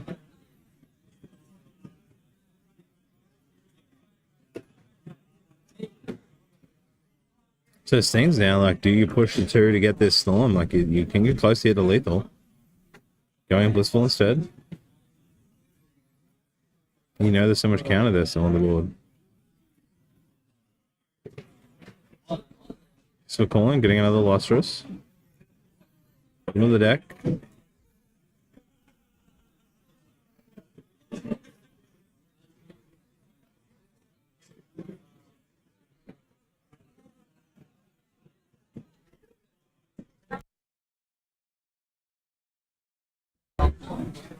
Really, on the guys, the slime shot is interesting.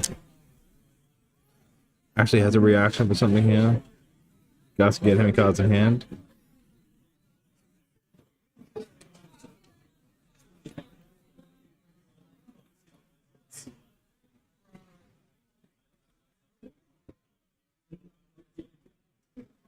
Alright.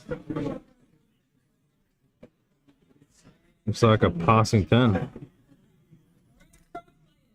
There's our producer. The timer starts now.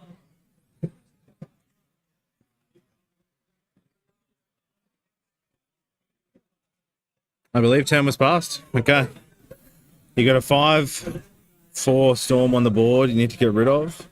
Done 0 damage. You still got also the Baby Grey on the field, which has the intercept. You got a bit of work to do here. We see the Revitalizing Cleanse coming out very clutch in last game. He took it all at 23 health using.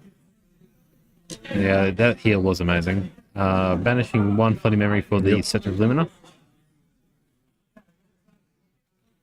Milling of Revitalizing as well as a Primordial Ritual on the Fractal Blue Rains. Be happy with that.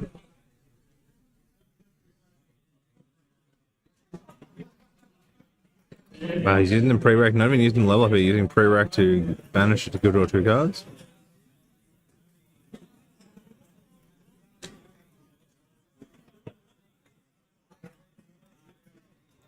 And recollecting and drawing for turn. Trying to keep his influence up, trying to search for the right amount of cards to react. It's a great play. You see a Fractalized Title Lock, Primordial Ritual in hand. No Alice really used that, but I guess the Title Lock really good for that counter.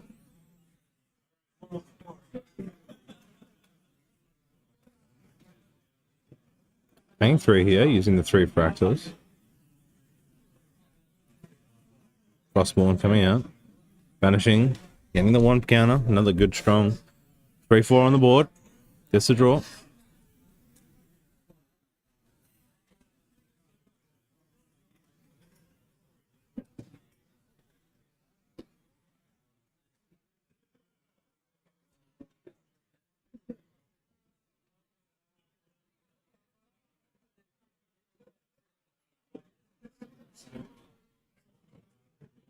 Still has Tariff and Blinding Orb to try and counterplay a lot of the influence of Slime. Isaac still needs to build up some more cards so he doesn't get really interactive and negated.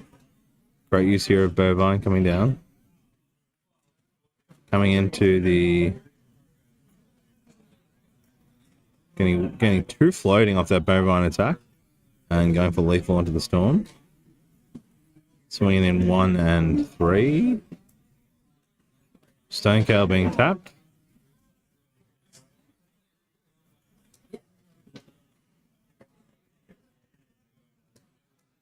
Almost forgetting to remove 2 cards just before drawing. Yeah. Catch will catch. There's an extra slime. Drawing nice and ethereal there.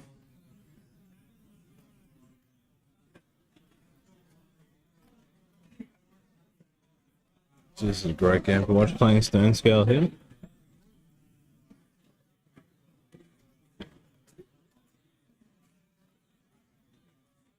Now has a Lustrous in the field, revealing 3.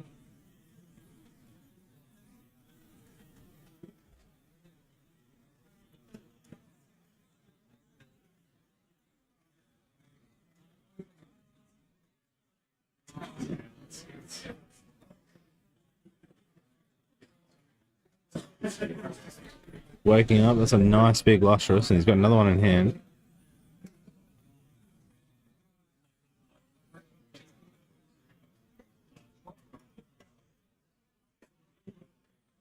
One of Beast Calling coming out.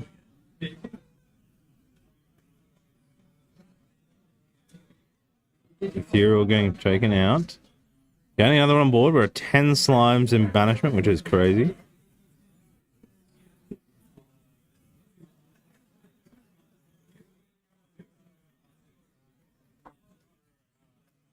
And drawing for turn. Heavy ground the stack. He's got a good Lustrous now. 2 Ravishing Finale doing a hard work to get through both these cards. You've got a big battle ahead here for Aaron. This is going to be a long match. Strap in, lads. Let's see how we go. Dungeon Guy going for another 1. Yeah, he's got to still counter these Storm Slimes. He's only at 17 health. What's Sylvie on? 19 health. 19, yeah. Only 7 damage left to get through here.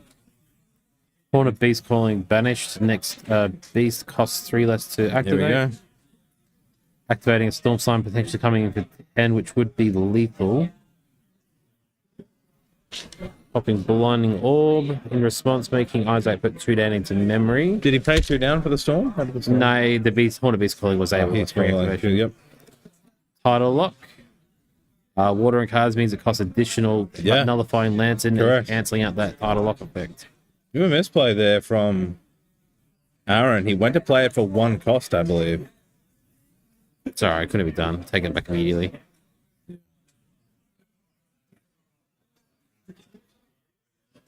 Gonna have to work there. Counted for the 1 cost play, but because there is the nullifying land in the field, the title lock still costs 3 now to play instead of 1. And taking the scoop. Game 2 going to Isaac. Wow. Okay. Didn't count. Mustn't have no Ceruleans in hand or any way to counter, which is disappointing with that many cards in hand. There's also being able to tap the Stone Scale ban in response as well. Draw, get rid of some allies from hand or memory, and then drawing new cards to be able to pay for the additional cost down on negation. So game 3, how exciting.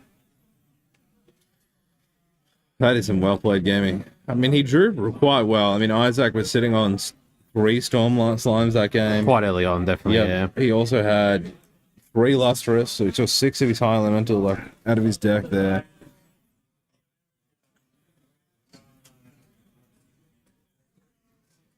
Shuffling for game 3. Didn't get that chance to use the rested ability from, we talked about that sideboard card, unfortunately. The Glacial Guidance? Yeah. Yeah, it's a bit more Storm Slime focused rather than the Ethereal Slimes coming out.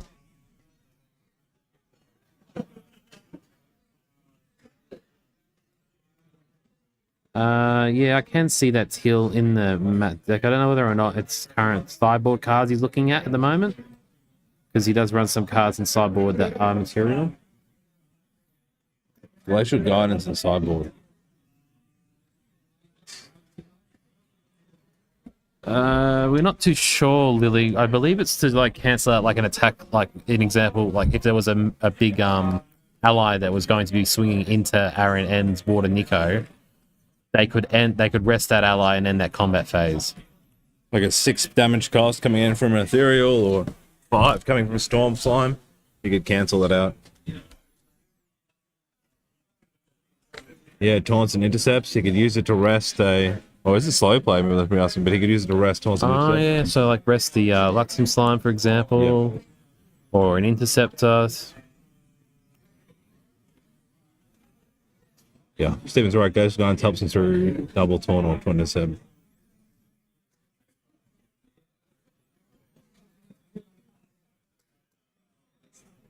I am getting hot right now, and it's not because of this great gameplay, but my jacket's coming off. I'm doing an Isaac after winning game 2. The secret tech for Isaac is to take the jacket off. You know, when you get hot, take the jacket off. Take it off. Here's game 3. Players now discussing spice, bit of shuffling happening. I actually need to perfect my shuffle and really master this magic of the shuffle. Lustrous King Baby Grey, yeah. Slime King, what a card. Serene Water Spirit this time? Here we go. Does he run 2 Spirits of Water main board, does he? I'm thinking he didn't get the Iceman slammed early on. I'm looking at, he's probably looking for it here. Yeah, he's so a Serene Water Spirit as well as a regular Water Spirit, read by Aaron. Good hand, only drops 1.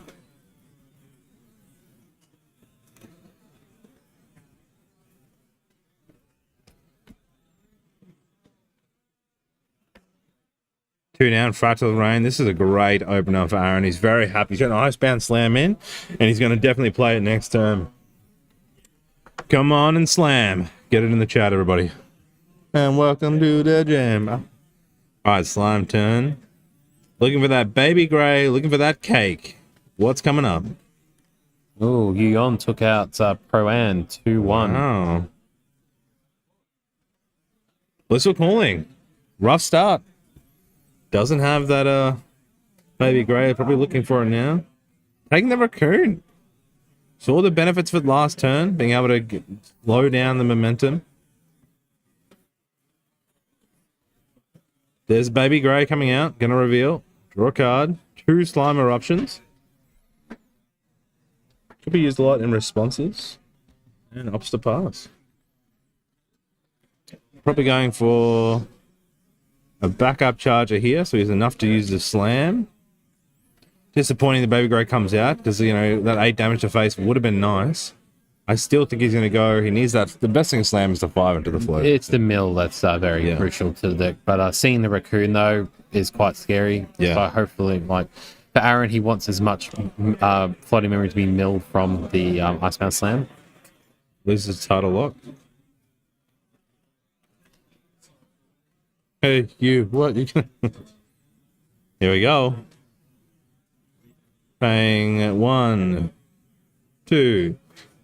Ooh, going for a bovine actually instead. Maybe opting that hopefully he can get that slam out. Gets 1 floating, but again, not... 2 title locks down now in grave, 1 still in hand. Gets a floating, but it is class bonus. It wouldn't see the benefit of that storm. Looks like to round, you know, when he double levels up, which is kind of annoying. He's again sus because he got pulled up before about touching the cards. Slime Eruption being banished.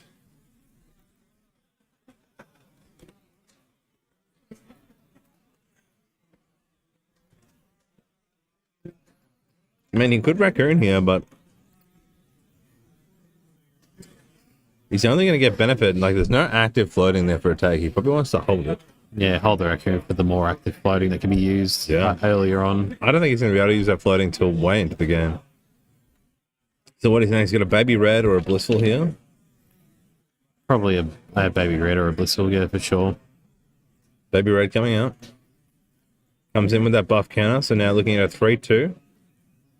No response. Swinging in, looking for an attack. Discarding a Slime Eruption, which then also gives it a buff, coming in for 4 damage.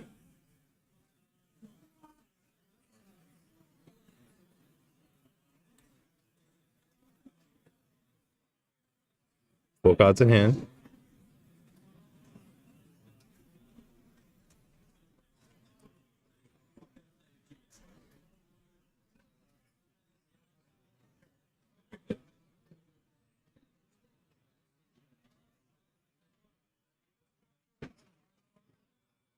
Going for a Refracting Missile in response. It's going to deal 2 damage. Right, doesn't have a Slime Shield and able to execute and save his Bovine or his face, whatever he was targeting. 1 card down. Gonna Blissful Calling. Like, really needs to draw a Baby Grey here, hopefully.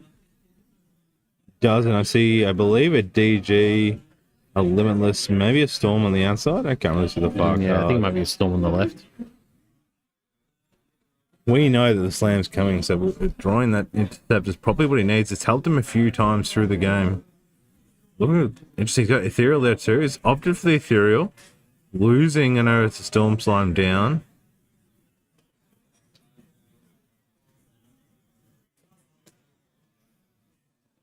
Good cards in hand. Pass turn. This is hard. Great use of Refracting there to get rid of that Baby Red and saving his Bovine. He now can mill 2 on the attack. I'm assuming he's going to come in for a big slam with his Icebound Slam, because last time he opted not to use it and then the Null Lantern came out. So probably to be aggressive here so that he doesn't miss out with the bonus damage. Yeah, very true. I think we will be seeing Icebound this turn for sure. You've heard it here, folks. For sure, from Narcotic. For sure. No worries. Just send it, Aaron. That's all we want here as casters. Sending 2. Nice. 2 floatings. That's a great use of the Bovine. Coming in for 1 damage. Passing. Wow.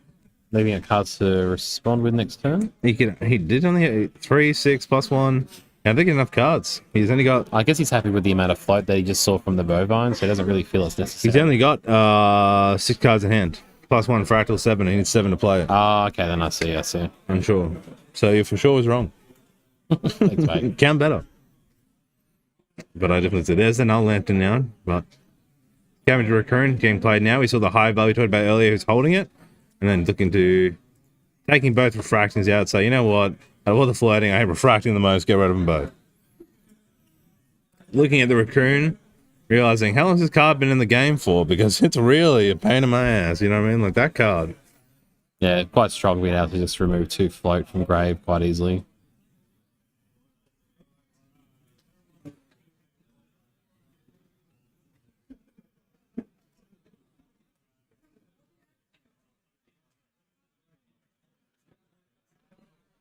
Got a pass. Play the Raccoon, held in hand. Scepter of Lumina coming out.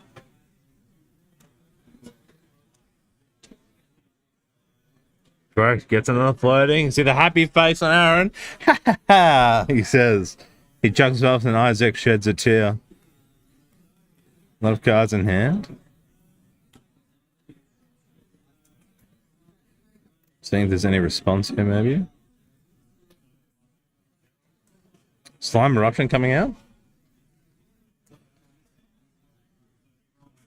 As a fire, I think it's fire allies. 2 fire element slime melee cards, so he's got 1 and 2 non So they can ban 2 allies here. Get rid of the bovine.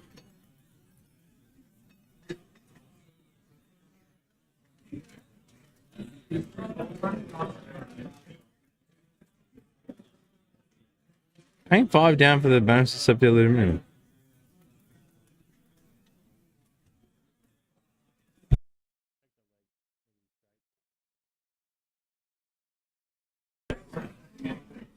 Interesting, he doesn't use the scepter there for the level up damage, but more just every time for that 2 draw. Brings it out and draws it. He loves that. Having lots of different cards to be able to interact with in response to Isaac's plays is quite strong.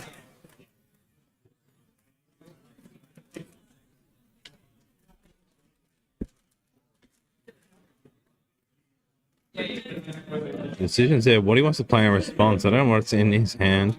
I guess he has the green slime he could have played. Now add a pre-rec. Has now 2 extra cards in hand and a lot to work with.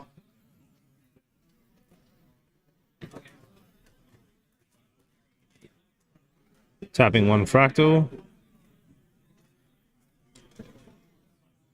3 cards down for a Frostborn.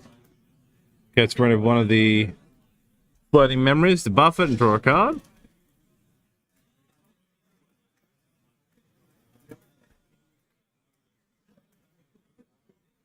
Swing in to kill the recurrent.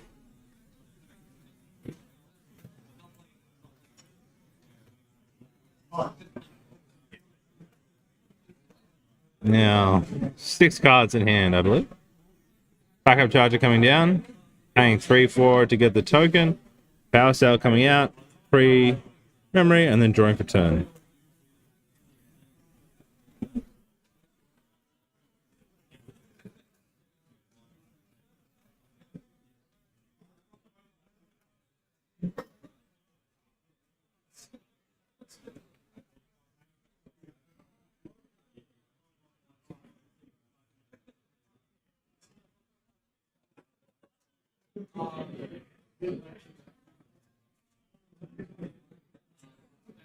Three slimes currently, and then a hot pass.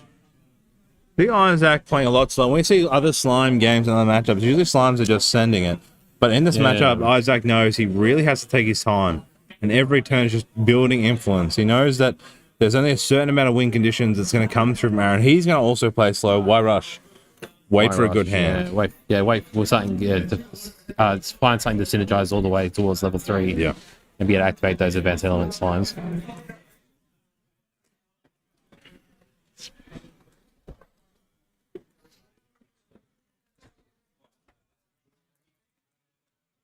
What to do?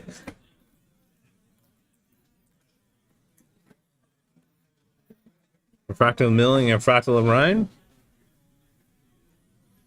And now pre-rec. Recollects, draws for turn. Rests his fractal, using it. 2 cards down for 3. Looks summoning out the bovine.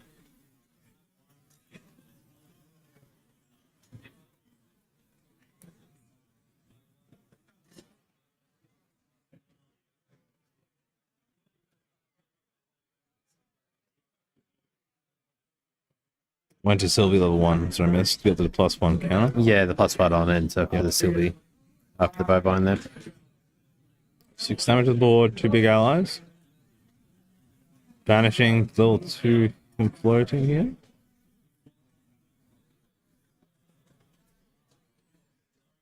Forcing out the Grail. Killing the orb.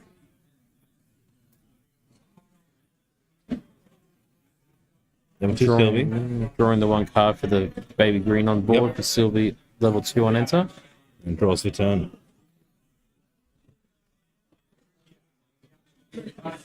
A lot of allies to deal with. Just picking the opportune moment to get level 3 was played very well. He's got 3 Lustresses in hand. I can see a DG, a green. I think that's a Limitless. But no Storm Slimes, I believe, in hand. Maybe an Escape the Wreckage share as well.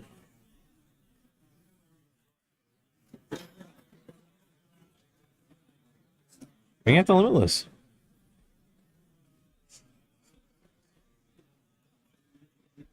He's currently level 2, so it's coming up with 2 and 1 for 3 damage.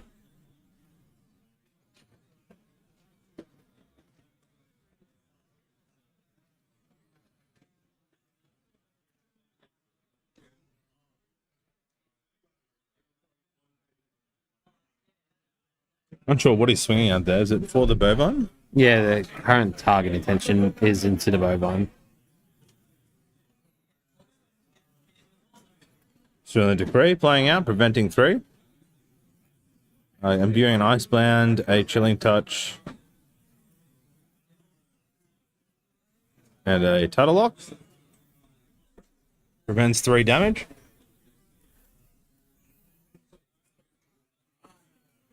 And then draws a card to memory.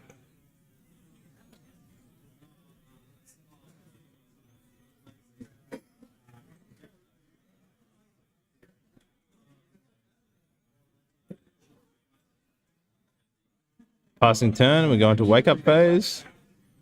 Deciding what to materialize. There's no floating at the moment. Terraforming coming out.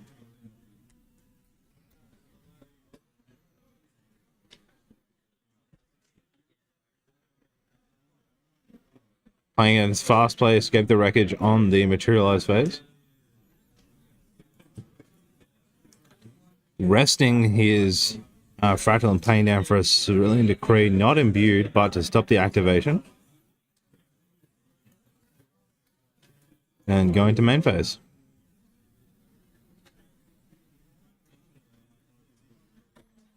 Swinging 2 into the baby green. Oof! Losing 2 ravishing finales back to back there on the mill.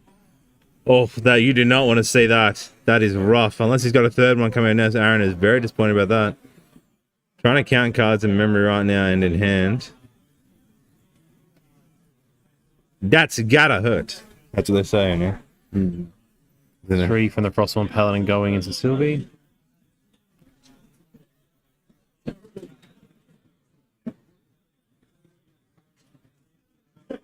Eight cards, I believe, in hand. No. Yeah. We say here the Grail coming out, most likely with the Stonebound Scale. It's been played twice now. A good UC we see counter, we get stuck in a Tidal Lock situation, or a Frosty then uses the Stone Scale to banish, then draw some cards. He used a Fractal and 2 cards to use here. He rested the Fractal.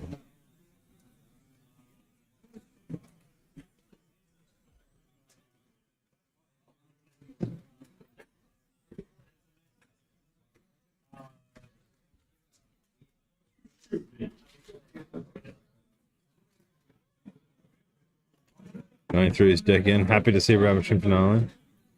2 Tidal Locks played. I've seen 1 Tidal Lock in hand.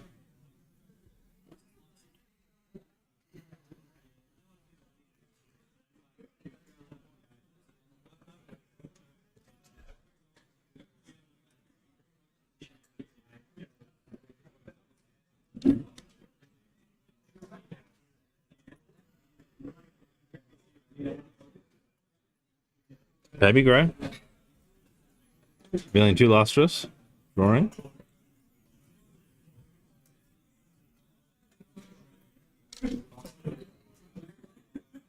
Baby Grey. Oof, this is nice for Isaac. Taking the chance now to build those walls. He can protect himself with those intercepts. It's really a good card for him and really turning around there.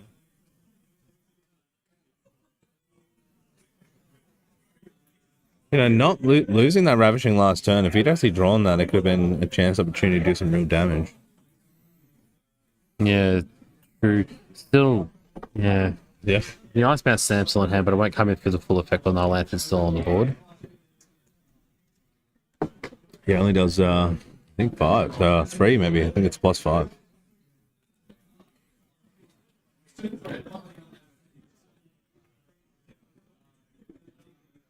Alright, passing to wake up phase. Determining here what to go for level up. Maybe he has Tidal Cleave. What about that card? Wipe the board. Oh, the what do they call it? Tidal Tidal Slash. Yeah. Yeah. Wow, Tide's Proclamation. We talked about this earlier. I didn't think it would be coming out played. On enter draws a card. Player can't draw more than 3 cards each turn unless it's their turn of the game. Yeah, it's interesting with water as well because I believe it can be fracturized, and I think the limiting 3 cards per draw will be lost. But yet again, with Aaron, a lot of the cards that can be drawn a lot of the actions that he has in his deck can be done outside of his regular turn. So he can play like Lost in Forts, for example, at fast speed on his opponent's turn to draw 3 cards on his opponent's turn. Yeah. Nice there. Nice user. Rests his fractal 2-player chilling. Now got 3 floating. Gonna take some time to get rid of some baby grays. Bill's 1 floating, but it has to be effective only Guardian. Baby grays going down.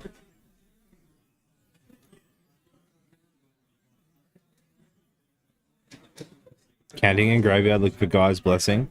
One of the biggest plays you need to manage is when playing against Slime deck is counting how many different allies have been destroyed. And it's sitting in graveyard.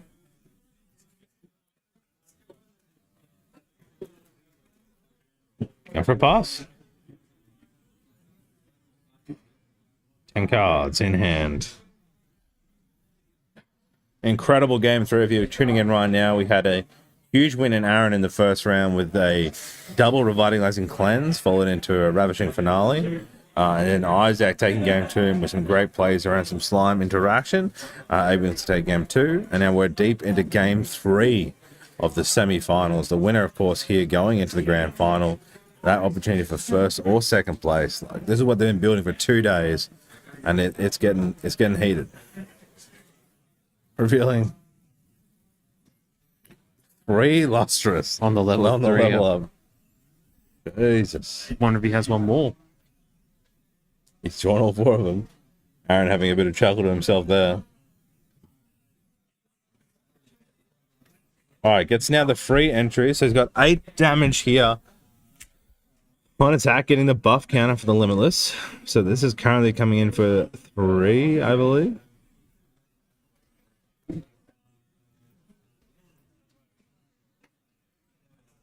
Bovine going down. Another floating. Ethereal coming into play.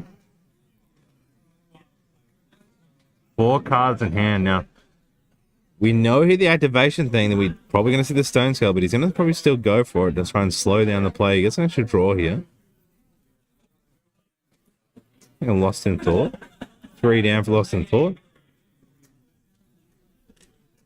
We talked about on your turn, so this is where he's getting the draw. So he's banishing out 3 here.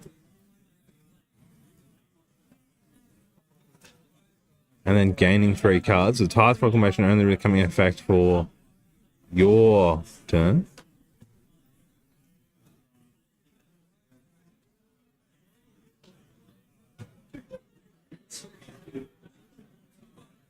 Decisions. Does he respond here?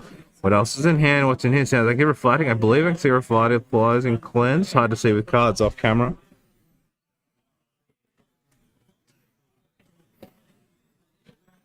He knows if he doesn't kill it, stop this Ethereal, he loses the Paladin and then loses the chance to intercept, get rid of the Grey. But he does have the card, however, which hasn't been played, which rests an ally. That could come in super clutch with Isaac not anticipating that rest ability card. Hasn't seen it played in the first 2 games. Hasn't seen it even in the discard pile from Mills, actually. No, not yet.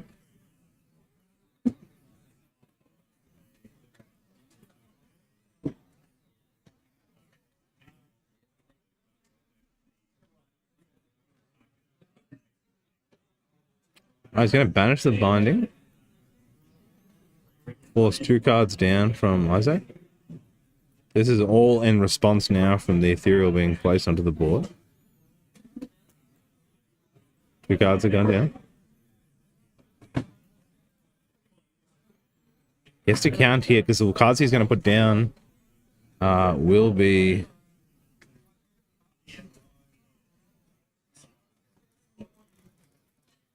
Playing 3 now to Cerulean. To negate.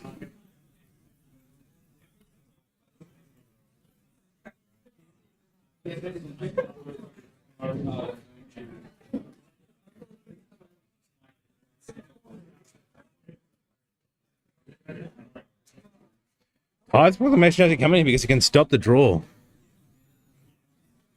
Then a title lock.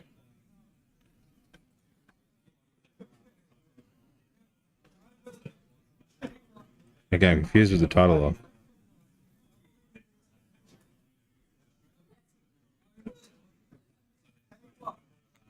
Card activation will be stopped from the ethereal unless he pays an additional 2.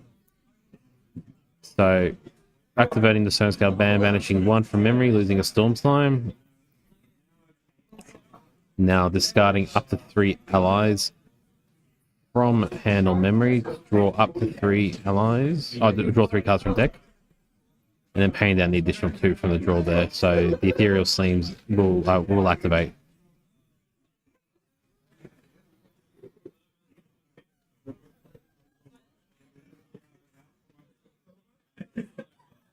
Slime Shield coming back to memory from the Chilling Touch home earlier on.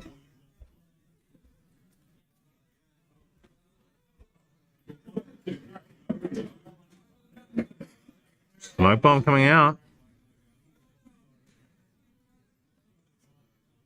Waking up his cards. Million Bovine gets another floating.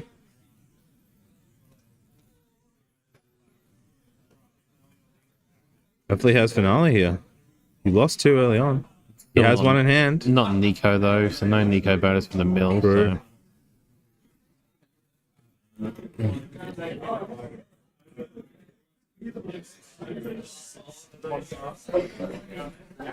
Only has 1 fract on the board too, so fractal missiles are only going to come in for 2 damage. Might be enough to kill the ethereal.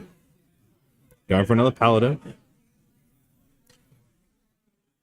Hopefully trying to kill the limitless slime.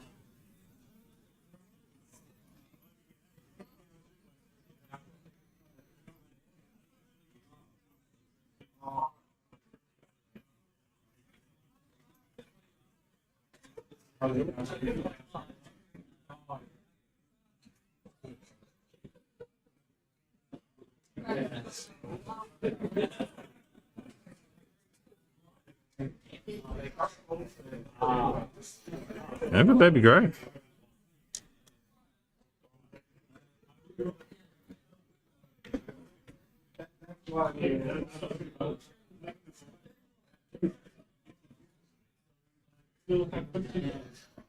Interesting didn't go for the limitless man trying to reduce that limit. If you can't get it off the board now, it's going to come in next turn for a second buff.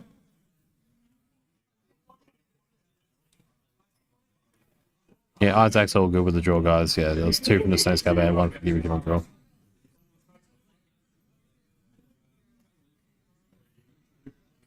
Aaron in a very commanding state here. Looking at like 9 damage, he's at enough health here.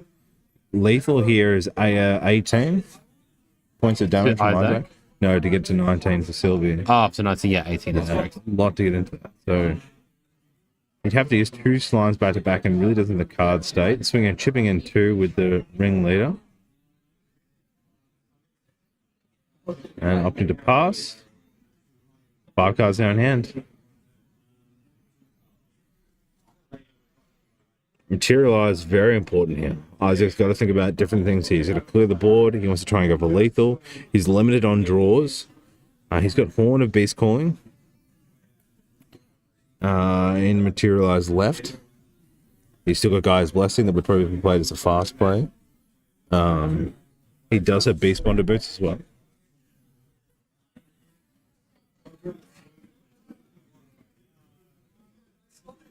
Probably counting out all the different title locks and frostbite. Yeah, seeing the total number of cards that are in there. Does he have any frostbines? I don't think there's any frostbite. I think it's I've just seen he played title locks really instead. Yeah. Title lock's such a strong card. I mean, it still has to cost 3, which is 1 extra. Covenant Thorns is also, yep, that's another card he's got in there. He might want to bring out attached with Ethereal. This time, however, last time it was a bit more buffed. Here, if he puts on an Ethereal, he's got to somehow deal with the Frostbond so it doesn't get damaged, but it might be a choice. Maybe the Beast Falling Horn. Yep, Horn of Beast Falling coming out.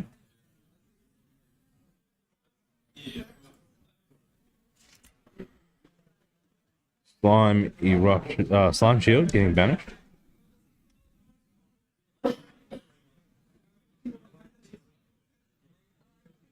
There's the 4 allies with the guy's blessing here.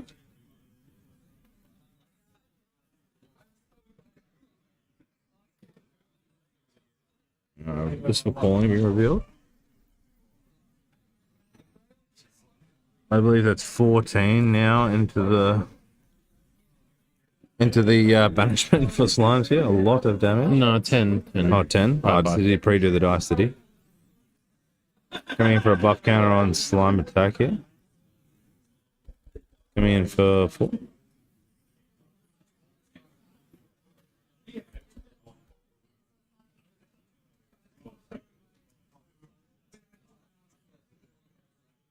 Guy's Songbird being played. Here, like a guy's Songbird says, like, either trying to bait out, trying to get a slime here. 1, 2, 3, 4, 5. Ethereal. It's not a slime. Nobody wants. And the cards at the bottom. Flipping over here, you still reveal what the guy's top card will be. Forest Cake.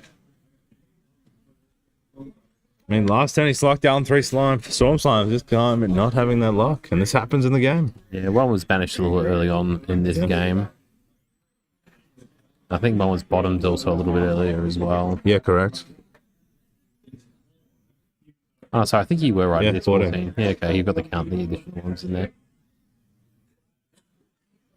Yeah, 14. Wow, that's insane. Yeah, that's all slime. That's, yeah. Yeah, he was already at 10. Yeah, he's looking for 2 to come up for 14. That's all he needs.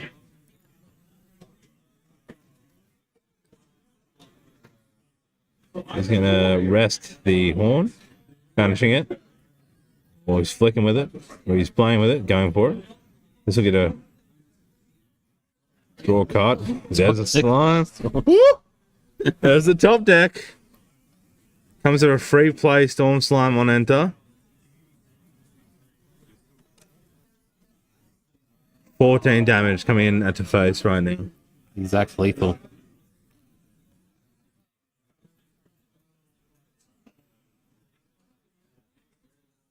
Five cards in Aaron's hand to respond with, correct?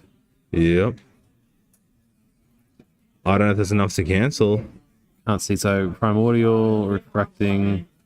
He'd need to have a heal here. I don't think he has the way to negate. Top smoke bomb to draw a card.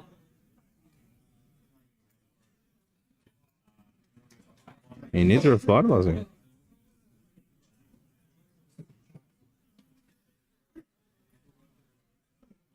Even if he plays the negate, I think Isaac has 4 cards in hand. I can't believe that top deck reveal. Like, that's just absolutely insane. He has got 2 cards to try and rotate in for Lost in Thought. I think Aaron's mauling. I think you've just... Yeah, so... he does have Serene Spirit. Yes. Yep. Thank you. Players, you have 20 minutes. This game, he does have Serene Spirit. Yeah, he does. So it's coming to 19. He could Serene healing 6. Good one from the chat.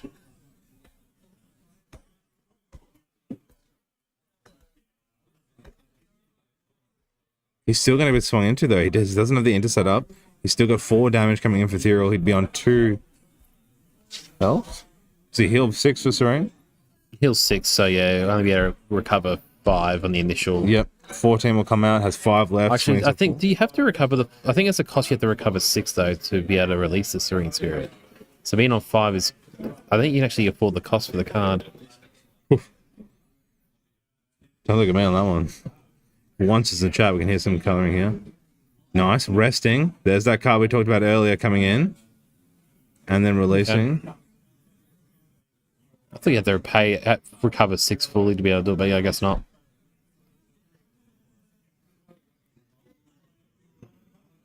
$18. 1 off. Wow.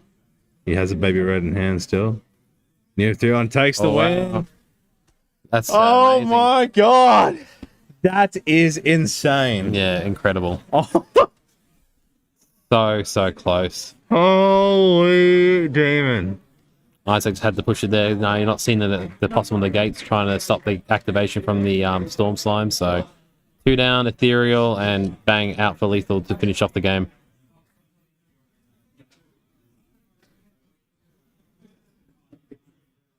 Isaac played that so well. I mean, Yeah, he did play it very well. both games are played incredibly well, and it just shows you the heart of the cards. You got to believe it here. I can't believe it. That was the Storm Slime he needed. He'd already seen 2 through the game, going for the 3rd. And just say that reveal there, that final reveal on that Hornet Beast calling popped on the draw was just what he needed just to get across the line. I got now. Like, we're going to cast like casters right now. What do you say to that? Yeah. What do you tell these people watching right now? Get Storm Slime. Get Storm Slime. Get absolutely wrecked by the storm. We talked about it earlier. Let the storms ride, man. Like, Yeah. I just... Yeah, incredible. It's so important. The way he plays the Stone Scale Band to counter his Frostbinds was incredible. The way he's managing the Tithe Propagation. You've also got that ability, like doing that to see those draws. You know what I mean? There's decision making early on to continually not play aggressive, but use the chance, Baby Grey. Using that to cycle to increase the chance. Yes, we say, oh my god, he top decked that Storm Slime. All right, but he also spent time earlier in the game shifting through his deck to increase the chance of getting it. Digging through so much. Blissful Callings, Yeah. the guy's Songbird, Yep. just going through so many different cards to gather slimes, just to find what he needs. And that's what I'm saying. So if you're a slime player and you want to improve in the silver, you've just got to dig. You need to get those win conditions and those options. And I think that's what we look at with these decks, taking that chance. And from the side play, from Aaron there, like incredible. Like he had to push Isaac to the limit to get that win. Yeah. One misplay there from both players. It was either over quick and Isaac could have lost that. And this is just the technical players of the Ascent players today. Amazing. Yeah, really incredible. All right, well, that's us, guys. We are now coming into the grand final. We first need to say goodbye to one of the Beardy boys. Necrotic is his last casting of Ascent. We thank so much for being here, my Thank you, good friend. everyone. It's been great. I will still be here, though. You guys are so lucky. Get one more round with me. Me and Levi to send it home. So please, thank you so much for being here. Necrotic, if you want to say anything last minute to your fans, this is your time to do it. Yeah, no, thank you all for having me on. It's been fantastic to communicate and chat with you all. And I've appreciated all the feedback and, of course, the engagement with chat as well to correct any mistakes I've made. And I hope you had a good time watching Ascent Christchurch. Great. And I think just we go quickly, the next match, the grand final, will now be Slimes versus Yugon, so Wind Allies. Wind Allies. Yeah. Exciting Here we go. Righto. We'll be back later. We'll see you soon. Don't go away. It's time for the grand final of Ascent Christchurch. See you guys.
And welcome back, Levi. I missed you, man. Are you super excited right now? I'm buzzing. I'm absolutely buzzing. Buzzing? Is that a New Zealand term? Yeah. Very excited. Yeah, basically. Very excited is what they say down here. Well, I'm buzzed as well. Look, we've got the grand final coming in. Welcome everyone to the chat. Let's get hyped up for the chat as the crowd is getting hyped back here for the Ascent Christchurch. We've got an incredible match to finish off. We've got in Unyong coming in with the Wind Allies, and then we have Isaac on the Slime. Brilliant. It's awesome. This has honestly been building up to be a great finish. Both of these players coming second in previous events. Isaac coming second at Ascent Houston, and Uyong actually coming second at last year's Ascent Auckland. So, you know, big things to play for here. You've obviously got the first place, the Wind Spirit, and you've also got the cash prize, and you've also got the title, you know. I won Ascent Christchurch. Correct. Like us, we have casted Ascent Christchurch. It's pretty well known in the casting career, but it's a title nonetheless. Definitely. Look, I think one of the things people are talking about with Uyong here is that he came in second last time, but it actually hasn't been playing Grind Archive for the last 3 months. So from what I hear, people are saying in the crowd that he's come in, all right, just as good as he is last time, and just the knowledge of a player, and you know doesn't know some of the cards or meta, and is coming in swinging. Yeah, definitely. He actually had never seen the Slime deck until yesterday, so I mean that just goes to show Slime's been out for a while, but he's only just seen it yesterday. Some interesting facts, actually. Uyong versed Caben and Isaac yesterday and got 2-0'd by both of them. He, in his words, got smashed by them, and I guess we'll see. Is it going to be a repeat, or, you know, is he going to take like a Cinderella story? Yeah. You can't make this stuff up. You know what I mean? It's just the magic is here. Yeah. He came in, defeated Tuesday to Caben and said, no, not again. Can he double it down? Yep. Who knows? Who knows? You've got to tune in. Out. You've got to get excited. We think this matchup again, like a lot of people were favored last time for the Slimes, and yet he came in and knocked Caben down. Definitely. Yeah, no, he played very well. I think, you know, the level of skill at this event has been incredible. I don't know about you, but there's levels to this, man. Seriously, the players in these top 8 matches are just incredible at this game, and they're only going to improve from here. I mean, literally, the margins are so fine in this game where one card can just completely change everything. And I guess that's why the decision made to make these matches untimed. Like, you can't limit the decisions here. That they really have to process every different scenario through their mind to make great success for these guys. Definitely. I believe we will be getting a separate stream, by the way, for the keynote and the spoilers afterwards. So stick around for that. You know, everyone loves spoilers. Everyone loves seeing new stuff. Love spoilers, I personally love spoilers. For the new sets. I do. Loves a secret. Yeah. Levi loves a secret. Just in case you guys didn't know. But yeah, so looking at both of these players' deck lists, obviously we've got Uyong on basically just the same, reasonably similar list to last year, to be honest. Not a lot has changed. Still running he has got Tony instead of Lorraine this year. Tony being able to provide Taunt to protect all of his allies, but we've seen a lot of the new unique allies being introduced in these new sets, but he only runs Gildas, the OG one. Yep, definitely. He's definitely running. He's running Oath, isn't he, instead as well? Yep. For a sort of stuff like Awesome. So looking at Uyong's list here, we have got Spirit of Wind, obviously. Got Tony level 1. He does not play Tony level 2 or 3, obviously. You know, you only need that Tony level 1. He's got a backup charger in there, Bulwark Sword, Fire Resonance Bauble, Grand Crusader's Ring, Nullifying Mirror, Ornamental Greatsword, Smoke Bombs, Terrafring, and a Water and Wind Bauble. So very interesting. Yeah, it's definitely, you know, interesting going for double Bauble over other cards. Like, I think you definitely know in the series January there would have been a lot of Sylvies. Like, not knowing the meta, bringing those Baubles in, not knowing who he'd burst so much slime, probably not getting the value he wants out of that. Yeah. And the other has probably been a bit of a struggle for him. I guess there too, like the Mirror. The Mirror is definitely someplace I haven't seen it used that much, the Nullifying Mirror, but can be quite useful. Awesome. We will be starting very shortly, so stay tuned. Get hyped in the chat. I believe we will start a poll very shortly as well, so you guys at home can also vote who you think's going to win. I'm very interested. Who who do you think's favoured in this matchup? We've Dude, got I'm going for Cinderella story. I'm coming for the Union coming in.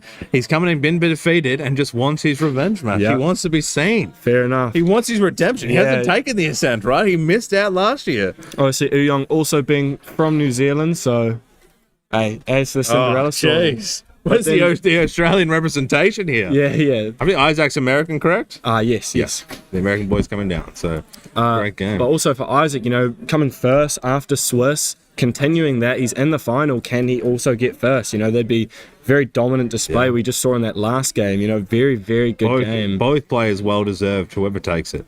Like they have played 100%. incredible. People have talked about the skill of the players here who have played today. There's so many world champs that are in here. We've had so many top contenders. Definitely. The matches have been insane. Like you're at the chart right now that you're going for the win and it's deserved. If anybody takes it, Awesome. you've done a great climb. Exactly. And you got there. Here we go. We have got the poll up and ready. Get voting. Get voting. We want to see. We want to see what you guys think. Who are you going for the win there, Levi? I mean, I'm a little bit biased because I am from New Zealand. God, I I was would saying- like a New Zealander to win. It's but got nothing to do with wind allies. I would also win. Yeah. Yeah. If you guys didn't know, I love a bit of wind. Love a bit of wind. Yeah. But also, I do love a little bit of slimes in my life. So I'm just here for a great game, to be honest. I'm here to so humble. have a good Look at you. conversation with my Take my the good world with mate your here. oyster, Levi. Just take it and run with it. Make me proud, son. Yeah, I will. Father and son. We've got, at the moment, a 67% of you are voting that Uyong will take it out. Wanting that win to Norris. interesting, yeah. Is it more people want wins to win or the hate of slime? Because everything I've taken from the chat lately, when it comes to slime, there's a bit of a hate. little bit of a dislike, you could say. All right, hopefully we can transfer across now to players from production, and we will get this started. They're getting ready at the moment, and let's see them in the booth, getting their mental game, Yeah. shuffling their decks. I mean, yeah, the emotions these guys must be feeling. Yeah. I mean, Isaac just finished a 2-hour game, I believe. This is, everything is on the line. I can't imagine what these players are going through right now. Everyone's running for their country. I'm loving it. All right, some shuffling here. How do you shuffle at home? We can see the top players. Take some notes. Shuffling is a key skill you need to master before you start challenging these whales of players. Going through some people in the chat here. We've got Once, very, very good caster as well. Isaac, my goat.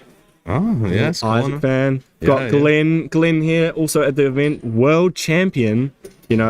Literally, in theory, the best player of Grand Archive. Yeah. So he's repping Uyong. Got Aid in the chat. Great stream, guys. Appreciate it, boss. Got Taco Boss rooting for Isaac. Here we go. Looking in the counting shuffle. Bit of fun play here. Up and down. I always opt to enjoying let the other person pick the shuffle stance, which is really cool. Yeah, so that poll staying with Uyong, 62% voting that win to Norris. We'll take. People want to see the we'll take Tenoris. That's a Ascent. card favorite, Yeah. This Here is we go. hyped. Hope you guys are excited. We are about to start the finals of Ascent Christchurch. Here we go. Let the dice roll. Here we go. We need jumbo dice. Nothing says grand finals like jumbo dice, Yeah. Get them out, showing them down the crowd. I believe Isaac will be able to choose who goes first because he is in the highest seated position. And he Oh, so no dice roll? No. Oh, forget everything I said. No Yeah. jumbo dice. What do I know? Awesome. So, Spirit of Slime.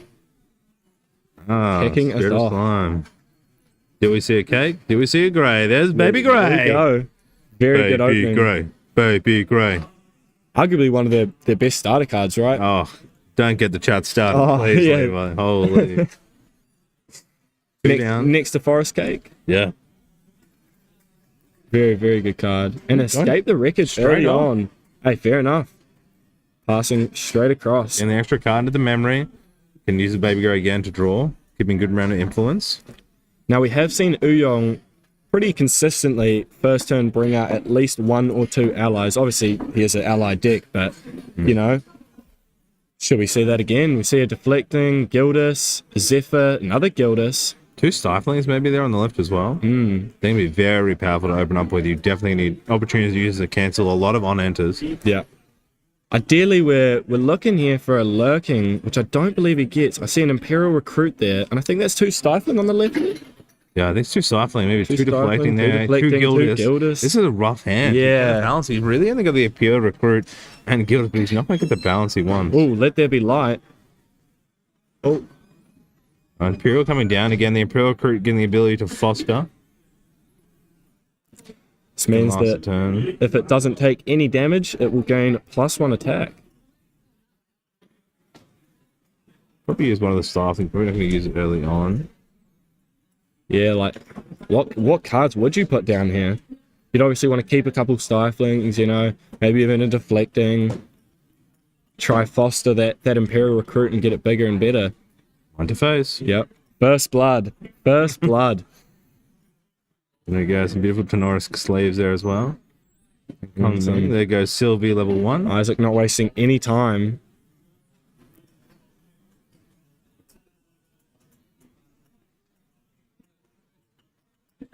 Awesome. Banishing a Limitless Okay. here. You got some people in the chat. So they can't stifle to stack to kill the ally. Very smart play here from Isaac, obviously knowing his stuff. So yeah, escaping the wreckage on the Baby Grey is very, very smart play. Looks like he's drawn a Forest Cake, which is really good for him. Let's see another Baby Grey Forest Cake, maybe. I'm sure everyone in the chat loves Maybe red coming out. Grey. Okay. Oh. Another also, I'd say, underrated card in the Slime deck. Probably didn't play, you know, once that the 3/2 on the Baby Red is so strong. Plus the Yeah. ability to discard fire on the Sylvie makes it a 4 attack is very strong. Definitely. I'm just thinking here. Obviously, this is an untimed match, so players will have as long as they need to find the lines and hopefully become victorious, you know? First Ascent in Christchurch, they'd love to win it and gain the title. And their first Ascent win. They were discarding. Coming in for 4, I believe. Starting here to deflecting edge. Yeah. I mean, he doesn't have a sword though, so we're going to have to pay. Or stifling, I think will work as well.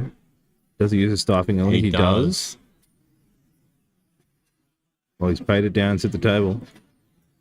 Yeah, both these players incredibly skilled. Down. Incredibly skilled at this game, so. Removing. And he will escape the wreckage. Nice play. Still prevents the recruit taking damage, which is really good once that Foster come out. Yeah. Perfect scenario there we saw earlier was when if you had a Slime Shield, could have played it to prevent the damage and buff the red. Is very scary. True. But still chose to make that decision to get rid of the ally and remove the chance, hopefully keeping the Imperial. And you know his hand, he didn't have much ally choice, so taking that. But probably looking there now, he's got 6. He's going to go for 7, play the Gildas. Yep. He's going to Foster here. Get the balancing and be able to swing for 4. And then probably pop the Grand Crusader.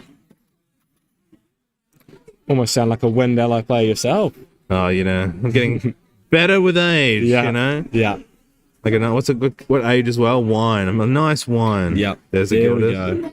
Look at you go. Yeah, know thank it. you. You know it. Trained by once in love, the best. I'm getting better. Yeah. There's 3 down. Now balanced down 3 in hand. Also could see Uyong pop the GCR afterwards to get an extra card and then maybe even go level 1 next turn. Who knows? Find out next time. Ooh. Drawing into, I believe, a Zephyr there. The SB Arts. Shimmer Cloak. Nice. That's a good top deck. Yeah. Wanted a strong ally. There's another 2. Bit of board to work through here. He's got no allies here to go. He might go level 2 here. He does. Maybe a DG to get to level 3 and start being able to clear some board. Yeah. Compared to when playing Water, Isaac played a lot slower. Ooh, tame Good mechanic, hit. good pick. Yeah, pretty regular, I'd say, from Uyong here. Just, you know, trying to storm as much pressure on the board as possible before Isaac can hit level 3 and start getting his Storm Slimes and Ethereal Slimes off. So I can see a Baby Grey maybe on the field in hand there as well. Gonna play for it again. Is it the same one of the Escape? Yeah. Oh, nice. Gets that draw. Lustrous and Baby Green. Isaac has options. Oh, Second double. Gray. Okay. It's not really just a glow here. Forest cake down. It's disappointing when you drop the cake. But really, again. 2 intercepts, so it's going to negate some damage, which is good, but he's still going to have to... Hasn't really been able to wipe the board here. No. With strength here. You can get a nice oath here will buff all those allies, and you're in a pretty hard place to get rid of them. Yep, definitely. Trying to do some calculations now. How much damage he's got to do? What's the best way to clear the board? What's he got in hand? You've got to make some decisions here. What are you going to do this turn? Are you going for the aggression? Are you going to try and keep tempo so you can deflect on his level 3? I mean, Ouyang here all down, so Isaac, his choices really are limitless, you know? He doesn't have to worry about interaction from Ouyang. Here we go. Switching back. It's interesting to see what he materializes here. If he goes for the Tenoris level 1 to gain taunt on his allies. Yeah. Might not want to lose the influence though. Yeah, no, exactly, because he... Yeah, no, it's true. Does want to balance that guild if he can. He's got, 6 cards in hands. He's trying to count if he plays 3 for a card, a buff, put another ally down. How much can he get down? Does he need to keep those cards to deflect? A lot of things to think about. A lot of things, especially in this matchup, He might be going for the level 1 here. I mean, I'd be pretty happy with keeping my allies alive, and he is going to. For level 1. You are the Wind Master. Oh, you're too kind. I'm just a humble Nico wannabe. Yeah. Alright, now he's going to play the choice to ban here. Isaac, heart of the cards. What's he going to pick? Sniper Isaac hits a stifling. Wow. That's rough. Really wanted that card. Very good hit. Oh, there's Oath drawn though. Those are the only 2 stiflings he had. So he's used one early on the Baby Red, and now he doesn't have one. Our lovely production team pulling that Oath up for anyone who hasn't seen. Yeah, disappointed losing the stifling. That was probably the only scenario he didn't want to happen, honestly. Yeah, and then hit look at that reaction. Yeah, rough chops. So even if he buffs the units here, he can get a good buff amount. I think it's still worth buffing your allies. Probably still not going to get that damage that he wants onto Isaac. Interesting as well. I talked to him earlier, and the only reason he runs Oath over the Attune the Winds is because he prefers Oath's art. There you go. Which is fair enough. I mean, they do very similar things, but Ouyang just won't be able to get its secondary effectors of controlling 3 unique allies, as the only unique ally he controls, is Gildas. We do see it come down here. Yep. Unfortunately, Gildas will not balance. But has the taunt over here, so only spell damage is going to be able to come through here, and some big swinging units. He's in a strong position. Very, very strong. With taunt, the only way that we're going to see damage to kill these guys is through spells. So maybe a slime will be a storm slime. It's going to have to be forced in to burn on one of these. Definitely. You might see a slime eruption. Again, only one Baby Grey, so he's not going to get Gaia. Taking a second one isn't really bad here. Double Baby Grey. I think it's 4 different allies that be used. So doubling Grey isn't bad. So only has 1 now. And then 3. 12 damage taken from Isaac. I mean, continuously applying the pressure here, Ouyang. Isaac deciding just to go straight to level 3. Has to. Needs the health. Definitely.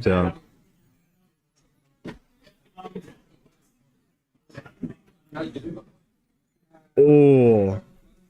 Very good hits. I mean, Isaac obviously did voluntarily put them down, but Ethereal, Baby Red, very, very good cards, and I believe a Baby Green as well. Overturn. It's got a Lustrous. Got 2 Lustrous. Could put up 2 double taunts here to try and get through, but then won't have the ability to clear the board, so very keen to see what's going to happen. Looking for that Storm Slime here, I believe. Here comes the Songbird. Oh! Second bull. I mean, it's 1 in 3. He's already got so many slime and ethereal in hand. He's a higher chance of drawing that storm slime out of those hits for beast. What a hit off that guy's Songbird. So only still going to be able to get through one of these. He can take 1 ally off the board, probably Gildas. 5 cards, 6. Probably can't get the balance off, so maybe he won't go there. He might go for the Shimmer Cloak. An invisible unit that he's probably going to have difficult trying to kill. Isaac still hasn't used his free slime as well from Levlin. Yep. So 2 slimes out. Probably going to be a Storm into killing one, and then maybe a Lustrous in for the defense. But I don't think he's got Ethereal. It was interesting that he put it down to get banished. I mean, that true side. no, he does. There it is. Right, Sort so of the Ethereal. gain 2 buff counters from Sylvie's effect, and one more as well from its on enter. Strong card. Very, very strong. Dealing with card. allies, you want to have this Ethereal out. Buffed, it's going to swing hard. Here we go. I mean, a 5/5 slime with stealth.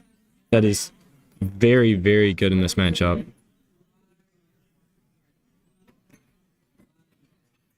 Do see a dungeon guide as well. Won't be providing much value in this matchup other than probably just going straight to memory. Yeah. Also thinking too here, like he knows Cycling's been removed. He holds it for another turn, and then Cycling gets back to play. It's quite hard. Yeah, I guess which one does he take out? Which ally? And he's also maybe doesn't give ally. Like you could be counting here. Look, I let them stay on the board. I've got Gildus swinging for 2, 3, and 3. So what's that? 8 damage on the field. It's still been 20. I've still got another turn. If I just send it to face a second Gaia Songbird. If I just go to face here. Do I have lethal? Oh my Second goodness! Storm Slime. Another Storm Slime revealed by Isaac. You might back to back and go straight for face here. He has to get to 20 damage here. One to face. Yep, just going One to face. straight to the face. Tenora. Heard some reaction from the crowd there off that second Storm Slime. The people are loving it. You loving it, Mr. Crowd, Reed? dude. You loving it? I love it, man. I'm loving it. Not about love. I'm loving it. I feel like we're sponsoring maybe some kind of food chain, Yeah, but yeah. this is great. What's it gonna do? We talked about letting the storms fly, baby. Yeah. We talked about in his last game. He's a storm summoner. He's a shaman from the American side. He's the monsoon king. If he pulls this off, how many more things we can reference the storms? But if Isaac wins today, that's what he'll be known for. Yeah. True. Tenoris did have taunt this. All the damage was just going straight to Tenoris. And the allies live. The allies live. Decision's made. There's the storm slime there it coming down. comes. There it comes. Coming in for 5 damage. Where's he putting it? Could this come down maybe on the Shimmer Cloak? I just don't see him balancing Gildus. He needs to 2 more draws. Maybe. Yep, upped in the shimmer. Yeah. Gonna swing now. 3 now at face. Going to 10. Sorry, yeah, 10 damage taken. Very interesting here. Here we go. He does have deflecting edge, I think, and that's what he's contemplating here to play. True. To prevent some damage, I believe. I believe Uyong has used his Grand Crusader's ring, so won't be able to get an easy draw off that, and doesn't have enough cards to get out the backup charges, so we might not be able to see Gildus get balanced here. Yes, looking through his material deck, like which one would you put him? Materialize this turn, like Cheers. maybe Terraforming's not a Terraforming is really what he bad has. idea. You have like using the Grey Sword to get the +1 damage, but I think you're gonna get through 13 damage on a turn. True. He'd top deck a giant swing, but I don't think that's enough cards. It's Optus 5 to take it. play, 6 plus the Gildus. He's coming in for 6, 7, 8, 9, 10, 22. You're short 3. True. Something else about Uyong's material deck is he runs 2 baubles, which are rendered useless in this matchup. Slime, Spirit is just Norm. Slime Bauble coming out. Maybe some. Yeah, I was going to say Norm Bauble. Yeah. We could see coming in the future. Grand Archive developers, if you're watching, you know. There's an idea. Levi. New Hire me developer, up. hire Hire me me up, up. dude. I've got some sick ideas, he says. Bring me in. Big decisions here. Isaac played this, I mean, hitting through Storm Slimes. Also, just what a gotta believe. good card Gaia's Songbird is as well. Yeah. Being able to reveal until you get a beast or, you know, you own Storm Slime straight Great to hand.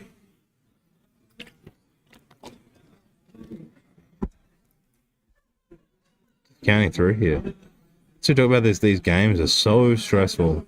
And also, if it'll be like last turn looks very strong, and then through these 2 Sunbursts has brought in 2 Storm Slimes, flipped it on its head, and now you're in that defensive position. Now you gotta work at how am I gonna prevent this? Is there anything I can do?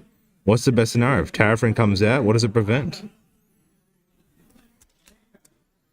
Here comes the Bulwark. Bulwark Sword coming out. He's gonna use it to help to clear the board here. Also interesting, if you follow the team play, if Isaac does win this, it'll be the first, correct me if I'm wrong, chat, first team with 2 people, like 2 different people, to get an Ascent win, which is very interesting. Really? Yeah. I don't know. Terrafring the choice. Paying extra 2 is going to slow down the attacks. Hopefully can draw a stifling here to then try and stop another on-enter from the Storm. Disappointing to lose that early on when it was straight and banished. If he had that, he's in a better position because he knows he can counter that. Very frustrating here for Uyong not being able to banish, not being able to balance, that Gildas. Alright, coming in for a 3. Believe straight at Sylvie, it is. It's going big or going home. Okay. I respect that. 2 more.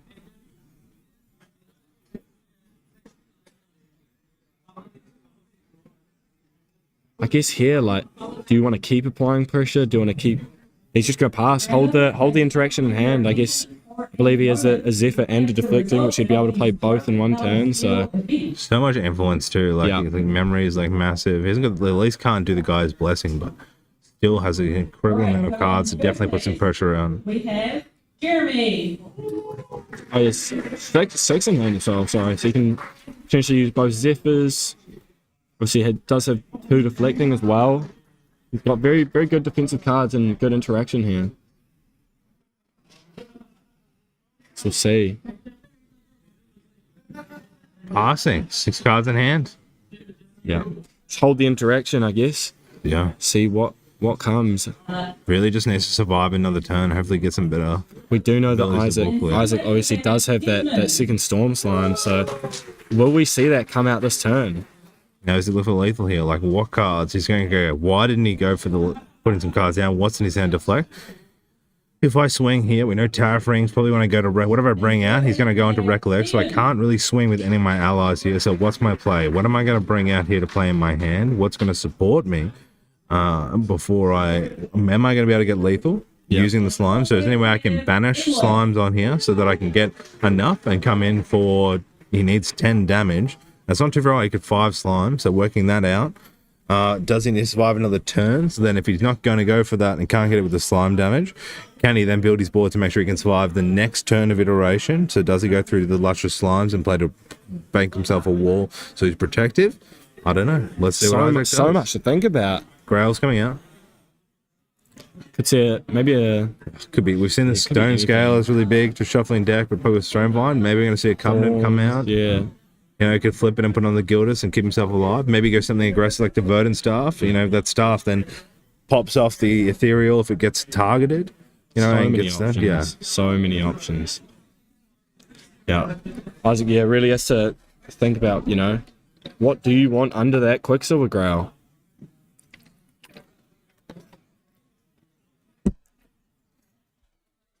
It's funny, Isaac's playing the slime deck and Uyong's running the allies deck, but who's got more allies on the board right now? Who's really the ally deck? Yeah, that's true. Slime allies. Gonna relax and it's popping Terrafring. Nice. So every attack that Isaac tries to declare will cost him 2. Picked up another Ethereal, was a good draw. Very good draw.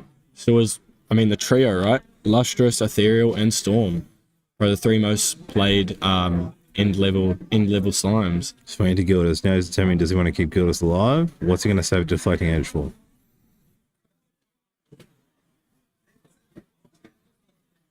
So Deflecting is probably a good play here, maybe. He's got 2 Deflecting, so can use both. He does go for 1. Ending 3, so 2 damages come in. So 2 damage left on Gildas. This is still game 1. Seeing this live at Ascent Christchurch. to pay 2 for that swing. So now's the time again. Do I have to pay another 2 to try and take this Gildas out? Is it more value for me to play something else onto the board? So much to think about, and you can see by Isaac's reaction, everything's at stake here, right? You know, obviously both these players will be walking home with a win spirit, but one will have a number 1 on it, and one will have a number 2. Hey, if I walked down with 1 to 8, I'd be happy. You know what I mean? Like, yeah. these guys, We're were, just casters. in my We're just eyes, casters. everyone's winners. Everyone's a winner. Everyone's a winner. Still thinking on the deflecting here, Isaac. Going to pop the grail, maybe?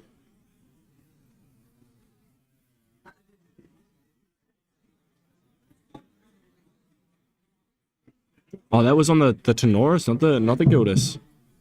Apologies. Oh, sorry, it was. I thought it was on Gildas. 2 to face. Players. Sorry, we don't have player audio, so we can't always tell. Any more tickets? This is the last call. Oh, here comes the second Storm Slime. This will be coming in for 5. Last call for $10 tickets. I mean, on board, Isaac is threatening lethal, right? There's a lot for Young to think about here. Yes, probably a stone scale here. It's coming into 5. He needs 2 to pay. Using the stone scale, he's going to be banished to get 2, then be able to pay 2 for the win for the swing. Yeah. He could be doing it again. He's been cheeky with his stone scale band all last game with the water. He could be playing it again. So Storm Slime's coming out. Oh no. Scepter. Scepter, okay. Young just having to have another read of that card. Obviously, as we said earlier, he's not super familiar with slimes. Treat. He will have to pay 2 when he tries to attack, but So I believe on the stack here for the Scepter, he'll be banished something, then be able to draw 1 card. should be enough to swing for. Does he have 1 already in hand? Yes, I believe this. Yeah. So banishes a slime, gets a 6 counter on it. That's now going to enter for 6. Gets 7. That's threatening game here. 7 damage is perfectly lethal, right? No, but 19. Oh, 20. Sorry, my apologies. Yeah. I'm so used to the Sylvies today. 1 off. Yeah, bring a card in the off. grand finals. He's at 19. 1 off. He's going to tap the Scepter. He's going to buff 2 allies. And then draw a card. Very good card, Scepter, eh? And using the last 2 cards to attempt to swing with the Storm Slime here. We probably will see a deflecting used by Ouyang here, obviously, to save himself. Takes the draw. Some great interactions they want to talk about there. So not only he revealed the slime. In response to that slime, he then reveals his Verdant, banishes the slime from his hand, bringing it to 6 damage on enter, then banishes the slime itself, so the on enter then has 7 slimes and gets 7 interaction instead of coming in for 5 and pushing him to 19, then draws a card. It's another level, right? It's another level. He does play the deflecting here, yeah. And that's game. That's enough. Obviously, yeah, the Storm Slime was coming in for 4. Yep. Deflecting only prevents 3. And Isaac takes out game 1 of Ascent Christchurch finals. Yeah, had that 1 card in the hand to pay 2 for the Tariff Ring. Exact lethal. What a game. That went reasonably quickly as well, eh? I mean, compared so to the close. other games. I mean, but he guys Songbird there, 2 slimes. If he hit Ethereal, if he hit Lustrous, different game. Storm but again, Slime. he already in his hand 3. Had his hand for 3. Had his hand there for 3. Lustrous slimes, and he had 2 ethereals, so he had a higher chance. You've already seen 5 of those. He's most likely going to get a Storm Slime. Some crazy. I mean, I believe if he Zephyred the Storm Slime that would have attacked at the end of turn, the Slime would have re-entered the field, and then an additional 7 damage would have come through if he Zephyred the Storm. So much to think about for these players. So much. So many little interactions. But Isaac 1 step closer to winning his first Ascent. Repeating what he did in Swiss to Ouyang. Yeah. Could see a 2-0 come in. repeat Some questions story. around. I really hope once can chime in here, or someone more experienced than myself. But could he have Zephyred the staff on enter? I don't know. Also, yeah, very very unlucky banishing that second stifling trap, right? You know, like he opened 2, used 1, but that second one would have came in really, really handy. Really handy. Yeah, I think this Duck was saying, I think he could have gone for the Zephyr there onto the Scepter on enter. Therefore, would have stopped the draw. Therefore, would have stopped the banish. It wouldn't have done 7 damage because it's not a banish, it's an actual tap to play that card. So if he Zephyred there, he would have stopped that Scepter from interacting. Yeah. That's like the little differences, right? Tiny little changes. And it's the first time he's seen the card. He was reading the card too, you know. So Get a reset of health and some reshuffling now. Looking into sideboards. We can bring up the sideboards here.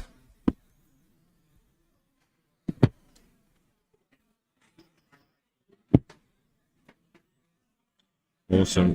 We've got Isaac's sideboard here. He's got 1 Nullifying Lantern, 3 Reprogram, 3 Resolute Stand, 1 Slime Eruption, 2 Slime's Blessings, 2 Hymn of Gaia's Grace, and 1 Blissful Calling. So I'm guessing he's going to bring in some of those resolutes. Definitely see some Resolutes. Maybe even some Reprograms come in. Yeah. And then for Uyong, we've got 1 Eye of Argus, 1 Nullifying Lantern, 1 Poison Coating Oil, 2 Scavenging Raccoons, 2 Favorable Winds, and 2 Innovate Agility. I think we'll definitely see those Innovate Agilities come in. Yeah, so the Innovate Agility does give Spell Shroud, doesn't it? Which could be Yep, useful. Spell Shroud or Stealth, whichever one he chooses. D-level and Recover 5. So both players having pretty decent options, I'd say, for this matchup. Obviously, the chat saying 62% of them thought that Uyong would win. Yeah. Wow, Who's laughing now? Isaac's laughing. yeah. Okay, from his storm cloud of America, the Zeus of Ascent Christchurch. Yeah. Okay, he's taken in. He's now in a good position. You're in the grand final. You're 1 up. Okay, the storm is on your side. You've hit Slimes last 2 games. The storm Slimes are with you. Yeah. Can he take it home? We'll find out. We'll find out. And there we go. Difference is this game, I believe Uyong will be starting. Oh, well, he gets the choice, right? He gets the choice. Do you want to go first with 7 cards or 2 with 8 to play 2 3-drop allies? I think he wants the aggression. Honestly, Yep. I think that's where he had the chance to win. I think he wants to get the damage out early. He wants if he's going to level up for Sylvie early, he wants to have less, that chance to say, look, I'm going to put pressure on you. I'm not going to give the chance for you to play around. You need to start matching me or take the damage. Definitely. But it's just doing their last shuffles here before which could potentially be the last ever game of Ascent Christchurch. Yeah. You're watching it here live, folks. True. Doesn't get any liver than this. You can see again, Link, one of the judges in the background, been here all day, has definitely judged some crazy matches today. Shout out to our judges. Definitely. Like, these guys not only have to be, just as turned on as they switch on to these players every move, they're also in high stakes situations with these players, getting a bit wrestled, and have to be like, no, this is the ruling, be on top of it. Like, outstanding work from our judges. A shout out to them as well. Definitely. And of course, the producer crew that's been sitting there quietly making changes. And, without the producer crew, we wouldn't be here. So big thanks out to those as we head into game 2. Here we go. Opted to go first. Yep. The trusty steed. Thanks, producer crew. I'm a noble stallion, baby. We see a squirrel. Oh, It's an Asian protector as well. Yeah. It's more of an option too.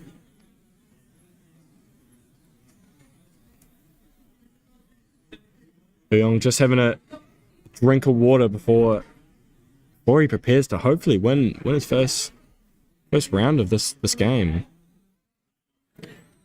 Here we go. And Aizen, we should see on the follow-up. If anybody knows how wind hours work, it's Levi. Yeah, bro, I love this deck. And holding up the deflecting edge as well for the 1 I feel like, people making these custom cards for their spirits. If anything today, I want to make like a Merlin deck that has like Glenn's face on the card. Oh, yeah. If I have a wind deck, I have your face, and I Oh, just call it thank different you. to Levi. If Yeah. I'm playing Slime, a picture of Isaac wielding the lightning. Yeah. You know, some great players out here for fun. Blissful Calling, interesting start. Says, I don't have a baby grey, so I'm looking for it. Looks like Uyong is praying to not see a baby grey. No Storm Slime. No Storm Slime either. Adding a Limitless. Limitless. Okay. Probably not the main slimes he wanted to be seeing there, but Yeah, I yeah. mean, a slime's a slime at the end of the day. Still Ace is a very good strong card. 3-4 on the field. Oh, Blissful another Calling one. again. This is why you have me deck. Digging Chanting for it 10. again. Dig, dig, dig. This doesn't not draw. Wow. Baby red though. No baby greys. No Storm Slimes. No storm slimes. Wow. So we're seeing, I'd say, reasonably reverse hands. Uyong having a reasonably strong hand, I'd say, and Isaac not having the most optimal, but Like Op's out there for the baby red. Like he's not going to play it there. He's going to wait for that level up with Sylvie and then come in with that strong. He's shown that benefit baby red. He likes getting up that, you know, buff 3 swinging ally, chance to discard and draw, get that rotation going. Yeah. It's a good chance opener for Uyong here. definitely. He's got a 3-4 Ori on the board. So you can see what he paralyzes here. Go for a GCR. No cake, no grey. Sad times for Isaac this round. Yeah, either of those he'd be looking for. But yeah. Let's see if Uyong can take game 2. There we go. GCR played. Didn't think he had a Gildas. Maybe they're having the balance here first and draw it. Boop. Don't think we got a super good look at Uyong's hand. Oh, there's the Gildas. There's the Gildas. There's the Gildas. Write it down. Send it, baby. Yeah. What are you thinking about? Hey, go big or go home. Sending 3 into face. Yep. And There he it is. slapped that down. He heard me from the other side of the room. Yeah. Nice Gildas balance here. 3 for 3. Goes in for another swing. Wow. There's GCR. Another big reaction from the crowd. All right, 4 cards in hand. What's he going to do?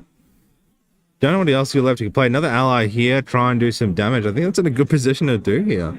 What's he worried? I guess he can go level 1 here, dungeon maybe to level 2. He's probably not going to dungeon to level 3. Now, can he keep the pressure on? You're at 7 damage. You're going to force to level up. Sure he didn't see the engine and storms and the blissfuls, right? But now he's 10 less cards away. 10 more cards that, you know, he doesn't have to worry about and can get closer to the engine. Looks like the, I think it's Vigilant Sentry coming out here. Coming in for a solid 2 damage. I mean, the decision there is like, do I need to send or no, I need to protect my allies that I have on the board? He's choosing to send. So he's choosing to send. Choosing to Taking this send. 9 damage right now. Sylvie had 10 health left. Also, Benefit Luscious with 1 slime counter in, and now buff on entry for the first slime. Gather Slimes Still is not very great. good to have there to loosen some healing here. Deciding now how he's going to clear the board. What's he going to do to heal? Very, very aggressive start, right, from Uyong. What we've seen all day in the previous matches that we've been watching him. Always trying to pump out as many allies as he can. I just know that if you leave somebody up here, you know that Oath is going to come. Yeah. There's too many cards to say he doesn't draw Oath. And There it there's is. the baby red. He likes this. Take this chance now to cycle through and find what you want. Just as you predicted as well. Maybe you're the slime player. That's it. I've ascended to caster level 2. Yeah. All right. Interesting. Yeah. What? Right, swing he's 3. Probably into Gildas here. Yeah. Yep. You want to get the balance up. Definitely. Banishing a... Yep. Going to go for a Limitless with the floating in. Nice. Take a chance to draw. Yep. 1 down, 2 to go, right? Ooh, second baby red. Very nice. Banishing a fire. Another floating. That's a good way to clear the board. Very good turn here from Isaac. And All cards passes- down. Gets 2 draws. Good passes. cycles. Okay. Sure, he didn't see the greys, but he saw the reds. So, and arguably, I mean, you know, it just got rid of two very important allies. So Sylvie's 19, am I correct? So if he levels up here, goes to Tenoris, then top deck to heavy swing, it's over. I don't think the Lion G have the chance here, but that comes in for 6 damage plus eyes. That is correct. That is No, lethal. You're spot on. That is one scenario. 3, 6, 8, 18. You'd need one more with the A's. 9, yeah, 8. He's 9 damage to go. 9 more damage for 10 Uyong. damage, right? Oh, 10. 19? Sorry. Sylvie's 10, 19. Math is All right, dude. very hard. I'll make sure we Long practice day. after, okay? Yeah. Yeah, 2 floatings after that, which is crazy. He's getting a free level up. Chose the Limitless into Banishment and the Slime Eruption. Very big decision, I think. Right here, you know, this Full could work for +2. Terrafrang. maybe, yeah, honestly, Terrafrang wouldn't even be terrible here. Like, stopping those baby reds from applying as much pressure. Brings out the Great Sword. Comes out +1. Can swing for 4 with Ascent. 6 in memory here. So you're saying if he hasn't got lethal here, he has to clear the board. So he's working the best way to clear the board. Well, I mean, he has got the Azen on board, so it would be able to take out the buffed slime. It is doing 3, so he'd ideally like to be able to ratio it so he can deal the exact amount of damage into them and get the most value off with the Azen here. So I'm not sure yet if he wants to just go straight to Sylvie with the damage or clear the board. See nullifying there. He did opt to side in the poison coating oil we saw. Man, the other thing if he doesn't get designing to Norris here is a taunt, so it's going to keep his allies up for the next. Say he's got 7 cards, 6 cards, he can play an ally down, protect it, and then try and swing 2 more times, push up the health. Yes, you might get, he's going to level up to 2, now he's going to push that to 25. But again, there is that high chance of that heavy swing. It's high roll there. Or just trying to do the math here. Yeah, there's no all cards are down for Isaac at the moment. True. Oh no. Great Sword Greatsword's 5, but Tenoris is 7 others, I believe. doesn't get the on into class bonus. Heavy swing! Oh my goodness. There's no way. That's what, 7, 10. That's game. That's exactly enough. Is it a 6 swing for heavy swing? So Ornamental Greatsword 1 plus the heavy swing was 6. That's 7, and then 3 with Heavy the Aether swing? Protector. That is game. Uyong counting his cards here. We could see him take out game 2. He is. That's game 2. Holy! Far out. Dude, I'm telling you, I'm cooking here. I'm cooking. You knew it. I knew it. Off the top 10. Holy. I mean, both players have incredible draws. Crowd go on Big roar from the crowd there. Holy. Wow. Top decks, man. I mean, if you draw the heavy swing, you draw the heavy swing, right? What a draw. You just gotta believe. That's insane. Oh my god. I Written in the stars. Today, dude. Written in the stars. I believe, yes, this game is still best of 3, so this will be the final round, final game, final everything for Ascent Christchurch. Who's going to take it home? Who is going to take it home? Yeah, I was just saying, I was like, that's the card he needs to win, and we willed it here, Chad. We wanted to see game 3. We didn't want to end it. And it happened. It happened, man. That's incredible. That is incredible. Heavy swing. Heavy swing. We're talking about earlier with these cards and decks, like heavy swing's been around for ages. Yep. You know what I mean? This card, just a wonderful 6 cost of 4 for Guardian. We're saying Tenoris. Not many Tenorises were played in this descent. No. Yeah, people out there talking about decks here. This card just popping off right now. It's been a standard. Wind Alice is always there and played well, That was incredible. I mean, you can't write that. Yeah. You can't write that. That is probably, best case scenario is game 3. Obviously, we'd love to see a win from both players, and we have, I can't believe it. They're pushing it all the way to the end here. Some big shuffles coming out. What a game. Make sure you guys also stay tuned afterwards. I believe we'll be setting up another stream for the keynote at the end of this Ascent. We talk about too, he did top tech the Gildus as well. Like we talked about. I forgot about that. I said we need to Gildus. There it was. You spoke it into existence. You spoke it into I do it one more time. I'm leaving on a high. This is the really? last time you'll hear me casting. Yeah. I'm going to go straight to the New Zealand tablets and get myself a lottery ticket, all right? Yeah. Holy. All right. Game 3. everything to play for. Now, I believe it was Slime first round. Eon opted first, second round. Now deciding what Isaac's going to do third round. I think we saw it. He sided out the Shimmer Cloaks. I believe we just saw his side deck. I guess not as good, especially with the Ethereal Slime having True Sight and all the other ways for Isaac just to, get burn damage off on it. What a game. I'm still... That's crazy. Drawing the 2 exact cards he needed at the exact right times.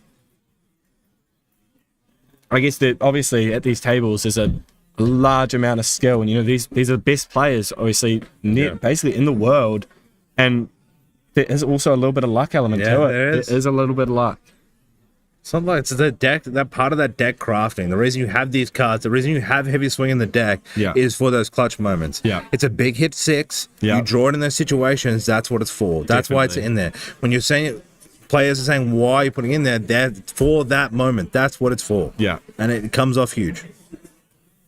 Great game. I believe we will see Isaac. Well, he will have the advantage. He will get to choose if he goes first or second. Assuming he opts to go first. All right, game 3. Elbow. Great sportsmanship between these players. That was a game. Yeah. Things are getting hot right now. Wow. Here we go. Let's see if we'll see some baby greys and forest cake. Yeah, he did not have any last time. No. It was really punishing, so hopefully some luck here. We do see a grey. Yep. That's good. Very good for Isaac. And a cake. Here we go. Very good opening here for Isaac. And a storm slime as well. And a blissful. Yeah. Very, very good opening hand here. I believe that is another grey, which he opted to go for here. I believe that is now 2 greys. Should be able to play both. If he chooses to. Just passings on that. Leaving forest cake on. Fair enough. Honestly. Green. Also, you probably saw our lovely producer in the back before, James. Everyone make sure to thank James. He's the reason this is all set up and for you guys to watch, and the reason we're casting, so, we're able to cast. So thank you very much, James. Good version of choice there. The heavy swing, the crowd pleaser. Wow. I can also see it looks like the Oath is there. Lurking Assailant is good. Sentry Zephyr. There's Woodland Squirrel. Yeah. And is that Gildas next to the Oath as well? It's both having strong opening hands here. Both having a strong good hands. variety of choices, unless he doesn't have a Stifling. 2 Zephyrs, but we'd probably be happy if he had a Stifling as well. Definitely. Stifling being one of the, I'd say, probably best cards for this matchup. Honestly, just being able to negate the effects of those slimes on enter. And do 2 damage. Does have the favorable as well. He sided in a lot of his cards from his sideboard. There's Lurking. Yeah. Strong opener.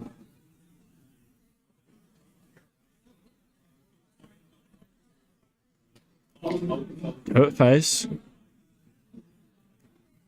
Second Sentry, 2 face. All cards down. Yeah. There's a lot of chance here. Opening still be early. Believe we should see those baby greys being played this turn as well. Nice Slimer option gets put in, gets the first count into the banishment for Storm Slime. Yeah, interesting to see what slime will he use to get the buff.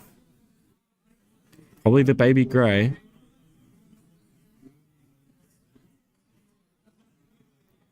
Just thinking here, yep, does go for Gets the baby the buff grey. counter. 2-2, good intercept. Also gonna eat the cake here as he opting to. Revealing. Oh, sure. You're having to read the slime cards, not familiar with a couple of them. Yeah. Focusing on his scalp. Hopefully it refocuses. Yeah. There we go, we're back. Yep. Gather Slime's a great card. And Lustrous. We haven't actually seen much of Lustrous, to be honest. Yeah, actually, like he hasn't opted to play it in most of these matches, actually. That's actually why I haven't seen that in his deck if he's not playing it. 3/3 baby grey here.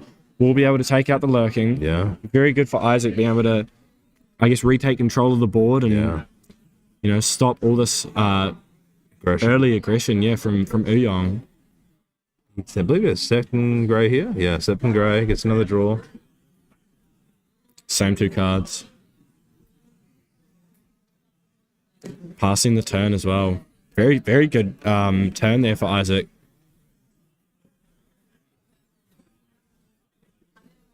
Yeah, Uyong thinking here, what should he materialize?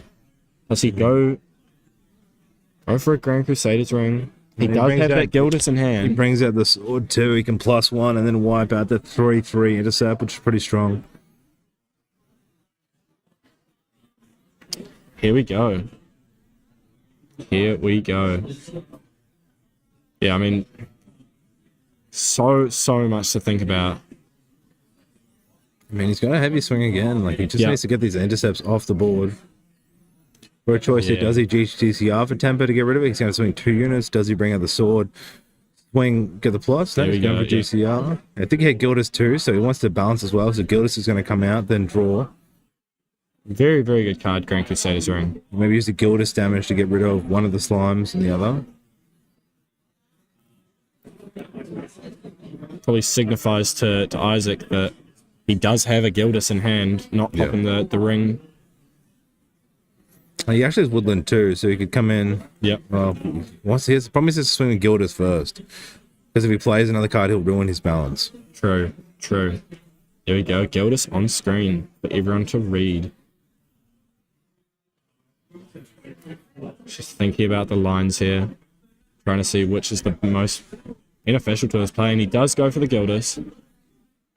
It will be balanced. Assuming opting for removing the slime with the 3/3. Yeah, Gildas will be getting +3 attack because Uyong will have the same amount of cards in memory as he does in his hand.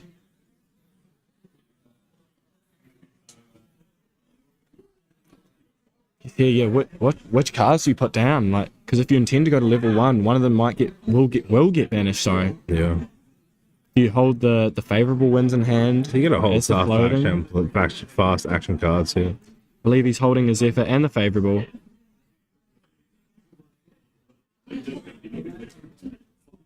Yep. Very, very smart play. Yep. Going too. that very big slime, right? Does he have a slime shield? Double change the set right now. I don't think. Isaac thinking. Or escape the wreckage? Nah, he just opts to let the slime die, start building up his graveyard, getting ready for a Guy's Blessing.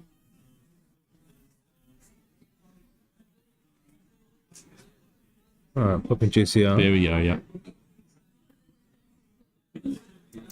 Heart of the cards. What's he gonna draw? A woodland squirrel. Oh yeah. Yeah, well, I guess we can play it for 1/1, get rid of, and then swing 2 into Sylvie. Do love a cheeky squirrel. Obviously a very good card paired with Aizen, as we saw earlier. Uyong might go in here with the Imbue too on the Magistrate.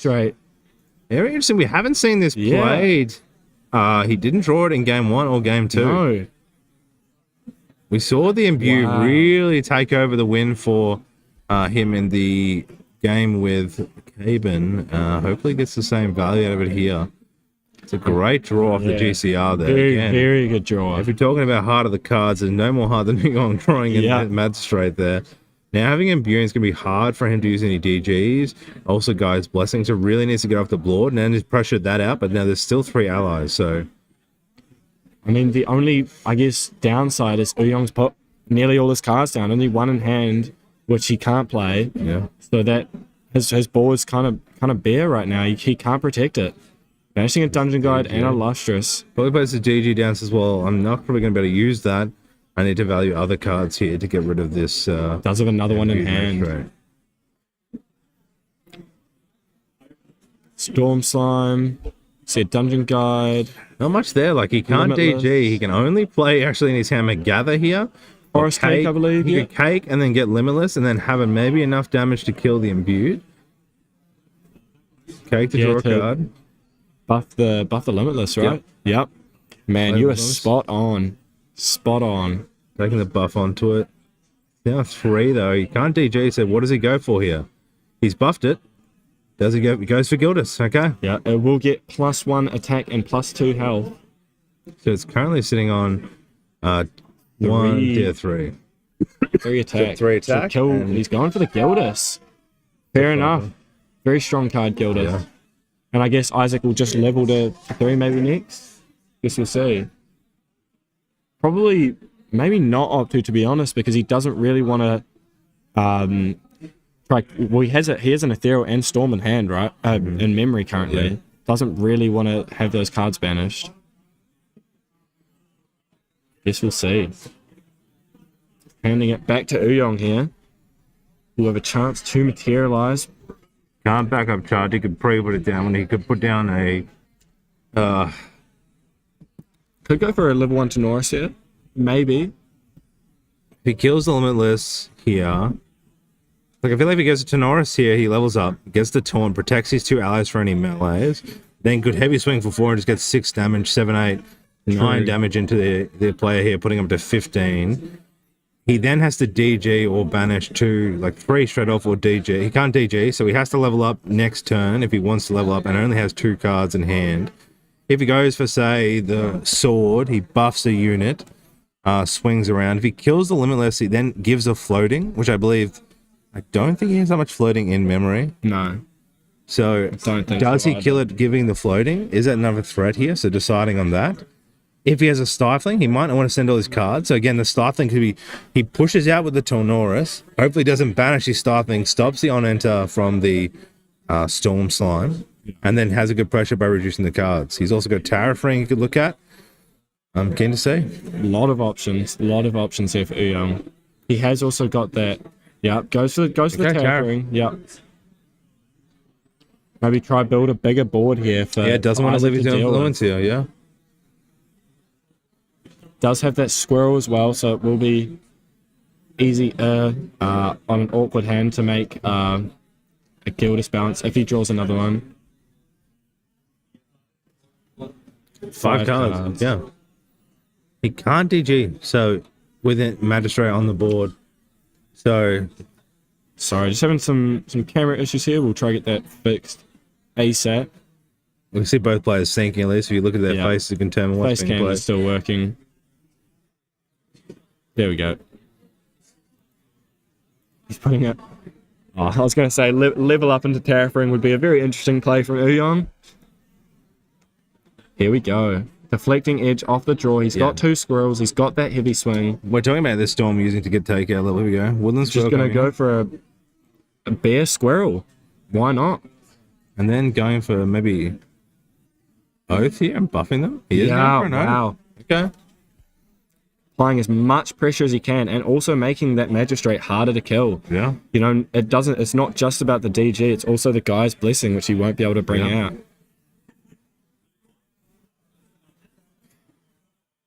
Goes in for the Limitless. Yeah. I'm surprised though. It's going to make him less influence there for when he levels up.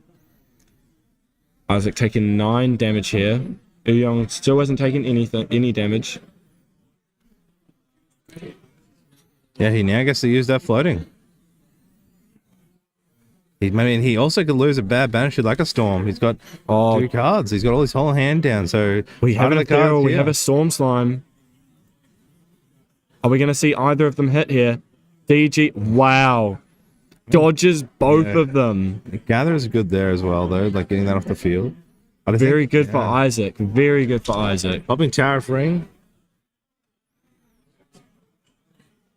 Still think here the Ethereal coming down, doing enough damage here. Be able to do 4 damage from the Storm Slime, which would get rid of the Trying to- imbued. There we go. Camera's back working. Really good high roll there on the banishing choices there. I think, like I said, if he didn't go for Limitless, I guess it could still swing in for an attack coming in and dealing damage on 1. Playing There that. we go. There's the Storm Slime. Yep, have Be one coming in hand. for 4. 4 damage coming out. Now, will that be on the Eternal Magistrate? So he can potentially play. Has to be for guys. He needs to get off the field. Play He can also guys swing in for the 5 future. again and go for something else.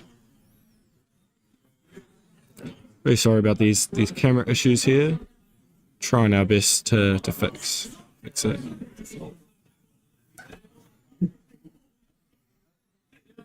Has been running for 2 days, 12 hours. So He does have deflecting, which will be able to, I think, in hand to deflect one of the kills from Slime will swing for 4. Oh, favorable win. Oh, nice. True. I completely forgot he had that in hand. +1, so it's still up. So Eternal Magistrate on 5 health now. Is several wins all allies or just All allies. Yeah. All allies for the turn. Very strong card. Only 1 cost as well, and it's a floating, so he will be able to level up if he so chooses. Swings into the allies. Paid 2 because he had to pay 2 for the tariff ring. Survives on the imp. That favorable wins there kept the magistrate alive from the storm, and then knew he can't swing through, so then goes and attacks the sentry now.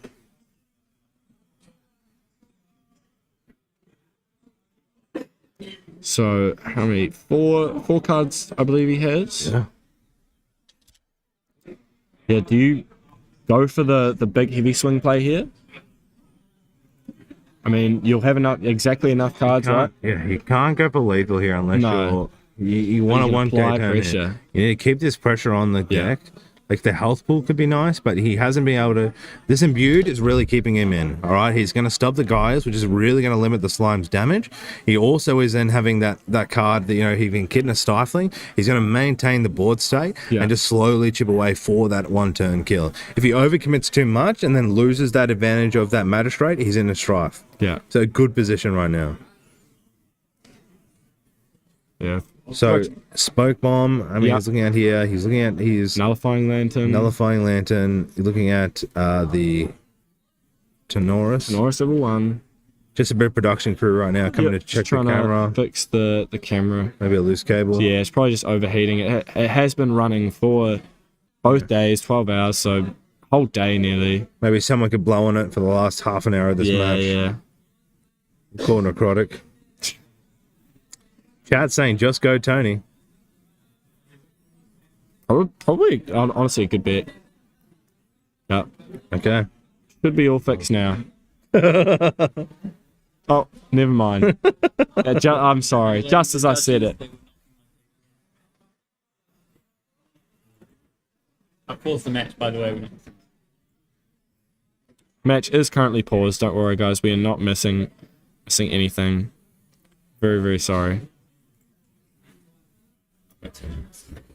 Can match this pause just to fix these technical difficulties. Our production is So running far, back right now. so far, I'd say pretty good match. I'd say this is where the game starts to heat up, where stuff gets intense. It's about to go down. We're about to go down. It's about to go down. You're just full of the song. I'm yelling, timber. Yeah. Levi's a fanboy, dude. He's got the songs. Here's the Tenoris coming out. Yeah. Banishing the Favorable. It's a great card. Yeah. Has that play there. Coming in with Taunt, keeping again his allies. He has to, only way to deal with this imbued is now has to be next turn through another Storm Slime to get rid of it. Looking at cards, drawing another score, probably not what he wants to see here. He's got Oath. Maybe he could, I think he can maybe Oath and do another punishment here, but coming in face. He has a potential to do 11 damage this turn. If he does opt to use the heavy swing here. Yeah. I mean, do it now. Oh, 10 20 damage in a 10. turn. Like, he's got 4 on the board there, 4. 3 cards. If you can balance, bring out. Big decision here. Storm is on Big 4. 6, it's 10 damage. I don't see him doing 20 damage on his turn. I mean, if you also push him with a heavy swing and bring him up to 19, you're also going to make, Isaac really has to think about his turn because he's so much closer to lethal. He's probably going to play against allies. Yeah.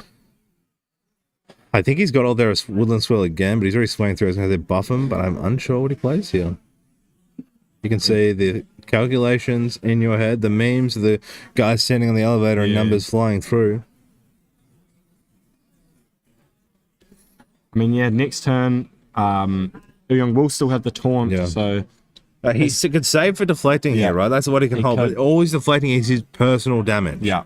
Right, because he's got taunt. So these allies cannot get hit. Yep.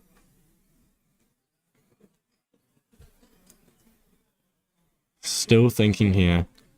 So it's 6 to the slam. He can then drop the swirl. I think it's 4 and slam. I mean, Eternal Magistrate's still on the board, you know, Guy's Blessing still not able to come out. Yeah.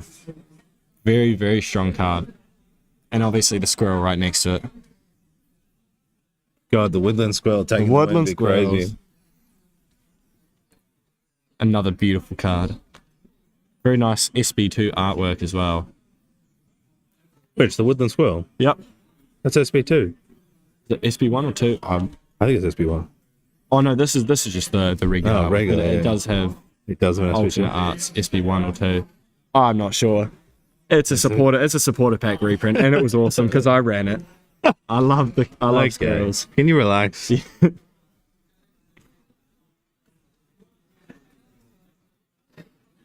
can see there the reprint. Yeah. Whole squirrel gang. Here's another one. There's the woodland. He must have heard me. And one down, get the chip damage in. Yeah. 4 cards left. Isaac is not running the Bestial Frenzy, so he doesn't have a cleave option. Alright, he's got Horn of Beast Callings, one option here to banish and draw one. Get a free enter or something. Going for opting for Grail. Could be Storm Scale. Could be what did he play last time? He played the Scepter, didn't he?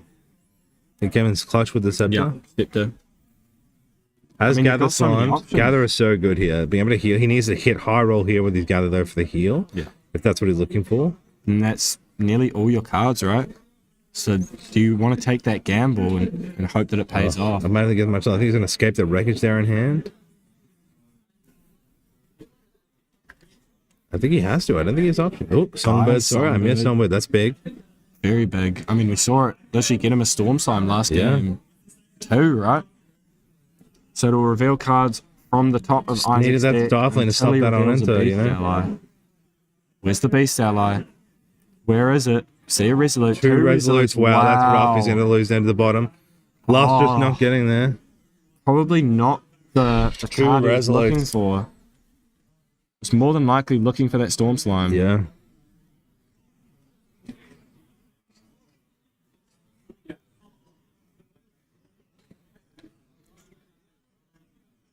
I mean, Luscious at least gives him a taunt on board here. I believe Uyong might have near lethal at this current state. Next in his turn. He's got 2, that 4, swing. 5, 19. Seeing one to face. Ornamental Greatsword, something like that. There we go. Yep. First blood for Isaac swinging. Obviously, Tenoris does have the taunt, so the squirrels are safe. Squirrels are safe for now. Does have 3 cards. Could play that Lustrous, hold up the taunt, give him a little bit more time. I think he has to. I don't know. Like, cards and he knows heavy swings there. I don't know what else he plays. Passes Here. the turn. Does he? I mean, a Slime Shield here. I mean, he's still got the card underneath too to reveal and shuffle cards through. Here we go. Yeah, Stealth Bomb. I guess he plays Lustrous. He can't react. Stealth Bomb could be either summoned. Sure, Uyong's definitely thinking about that. That heavy. He could backup charger, get the influence here. He's kept 4 in hand for the backup charger. Gets an extra card. More one to play with. Definitely. So many options here. I mean, but yeah, Ornamental Greatsword, buff one, give one of his allies +1 attack.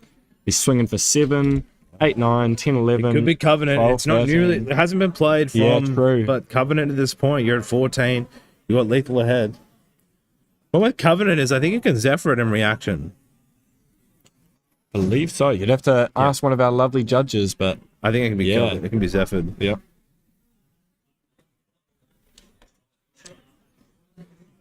Probably looking to go for a backup here. Try to get as I many think he has a cards. draw. I don't know what he's contemplating here with his other hand.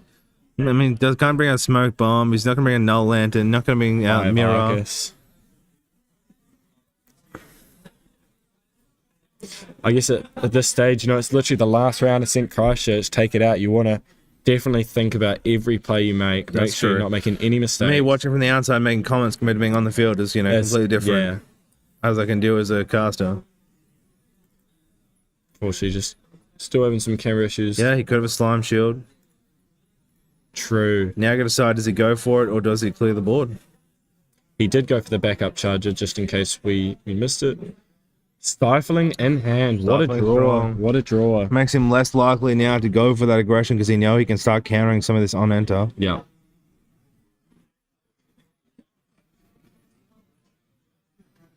Very good draw off the top. Both players seeing pretty decent draws this game overall.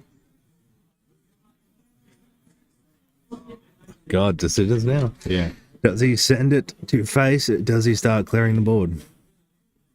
I think he just goes face. He does. He goes straight into Sylvie. Isaac just thinking here. If he needs to respond, he takes it. 2. There's another 3 with the squirrels total. Young thinking here, you know, what is my most optimal play? And if he swings for 4, he can't react to any covenant. No. He needs another card in hand.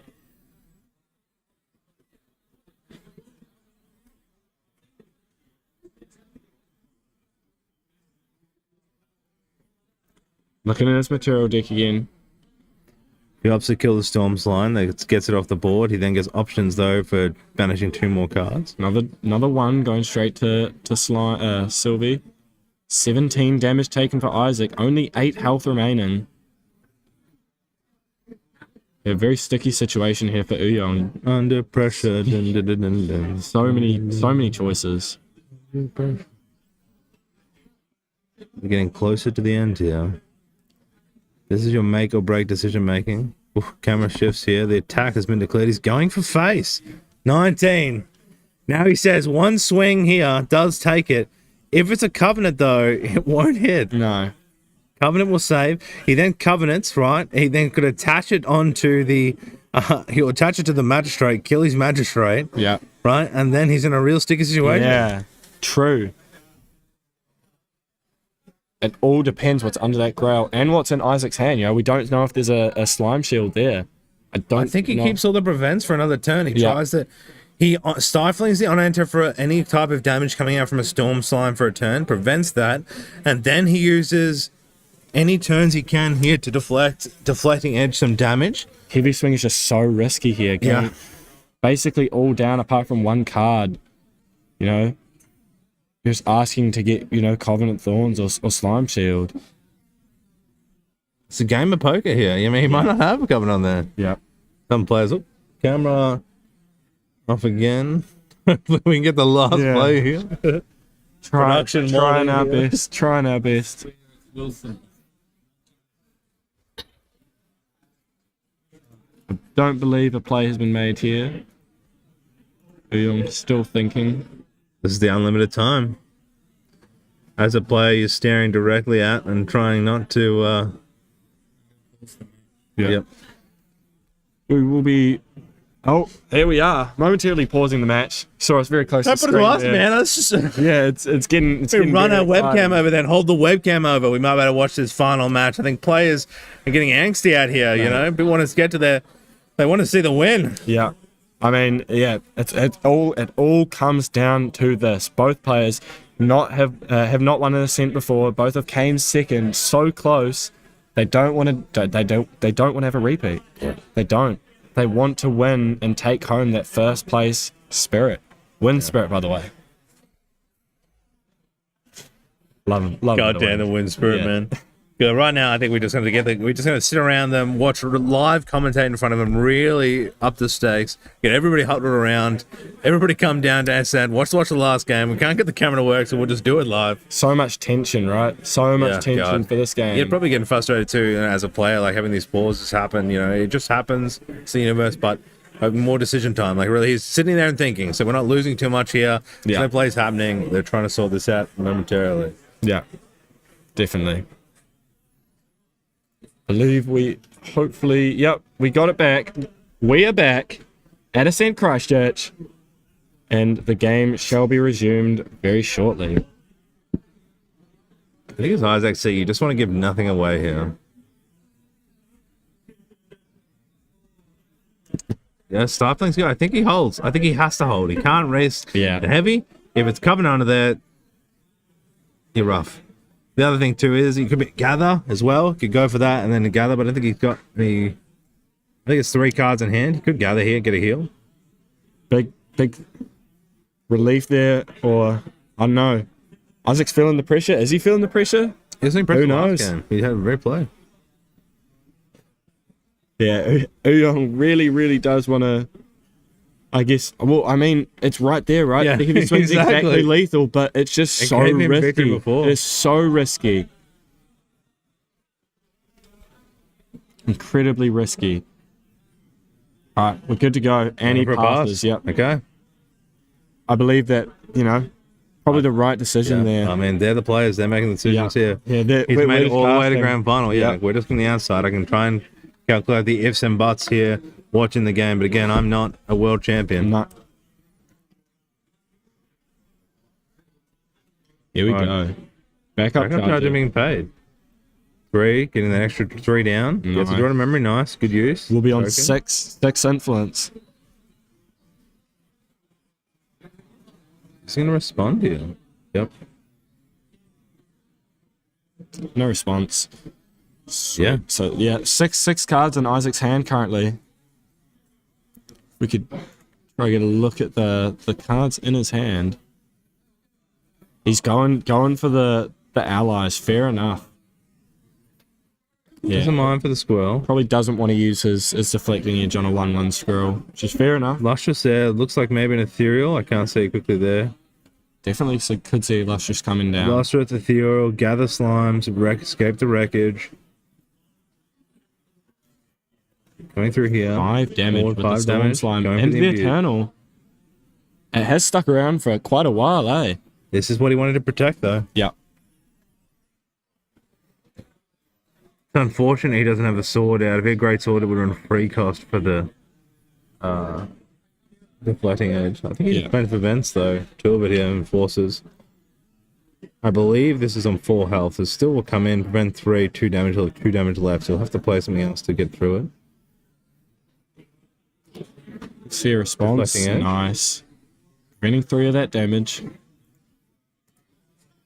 So 2 damage has gone into the imbued Majestus here. The Magistrate. Coming down There for goes the Lustrous. Lustrous. And 2. On how many slimes will he reveal from memory? How many buff counters will this slime get? He could choice. It's an on enter here. So he can stifling this. Very true. Problem is, it's still a 1/5. Yeah. Is it worth getting extra Probably buff not. count? 2 ethereal. Yeah, it's hard for him. 3/7. That is going to be very tough for Uyong to get through. Don't know if Uyong runs. He doesn't. Oh no, he does. He runs 4 Dream Fairy. We could see a Dream Fairy on the Lustrous. Wow. that Could would be speak it big. into We existence. haven't seen it yet. This is what you're trying to do now. Do you want me to say Dream Fairy, Yeah. Dream Fairy, Dream There Fairy? you go. Okay. He's going to draw it next. Everybody in the chat, Dream Fairy, Dream Fairy, Dream Fairy.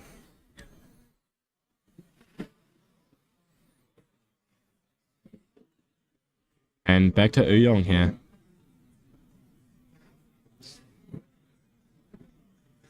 What a tight game so far. Yeah, for Smoke Bomb. Yes, we'll give the Lustrous Slime stealth and we'll ignore its taunt. Yeah. So Uyong can just go straight to back to attacking Sylvie. Sentry being removed there for it. Draws a card. He will also draw another card off the smoke bombs if he chooses to use it this turn. Yeah. Innovate Agility there being drawn. Very good draw. And yeah, we still don't know what's under that Quicksilver Grail, right? Does go for the smoke bombs Yep. on the Lustrous, meaning that its taunt won't basically be in effect this turn. Looks like a Lurking Assailant might have been picked up then.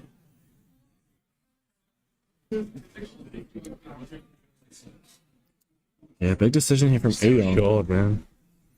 You've got 4 damage on board. Innovative Agility is really good here. He really needs, though, like, even then, using that Smoke Bomb here, he's going to throw some damage out. He's going to push him so close.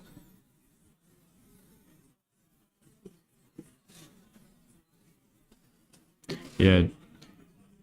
Goes for 2 into Slime. will take This is Isaac the to covenant decision, if he's 21. got it. Yeah.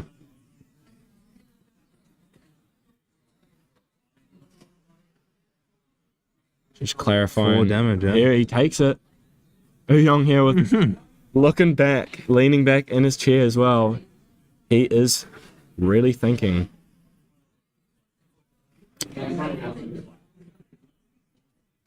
He does.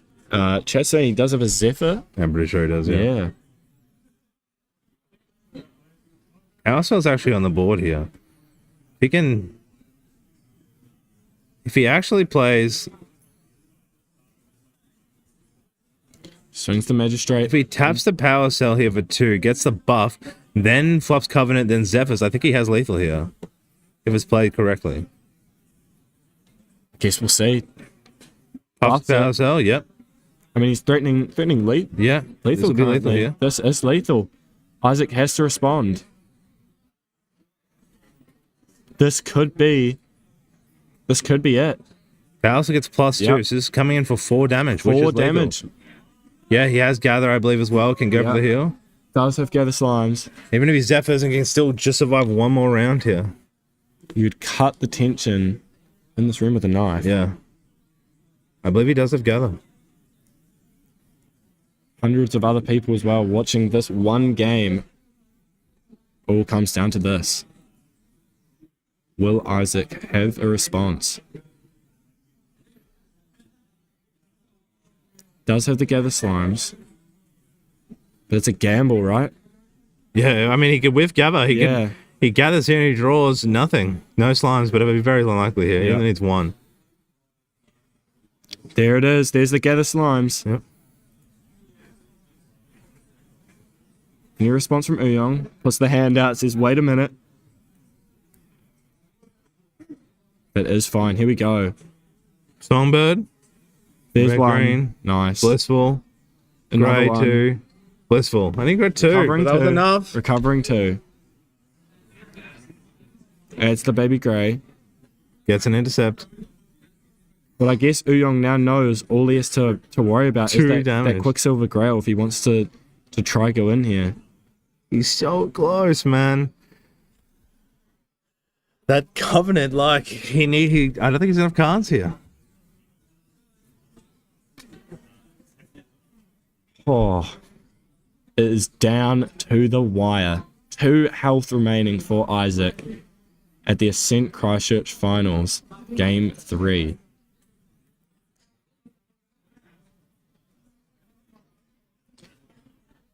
I'm on the edge of my seat. I don't know about you. I'm on the edge of my seat. Yeah, huge thinking- gather there. yeah. Like, no, I mean, the chances of a gather getting 1 is unlikely to get all 5 Yeah. on. You know, it's a well played. So stifling, Zephyr, deflecting. Dude, if this wasn't a Covenant of swing. Thorns, how outrageous will it be right now? He's going for the pass. turn. He has Half to, of yeah. the turn. Stealth come unlock here. Yeah, that Luscious Slime now will be back to taunt.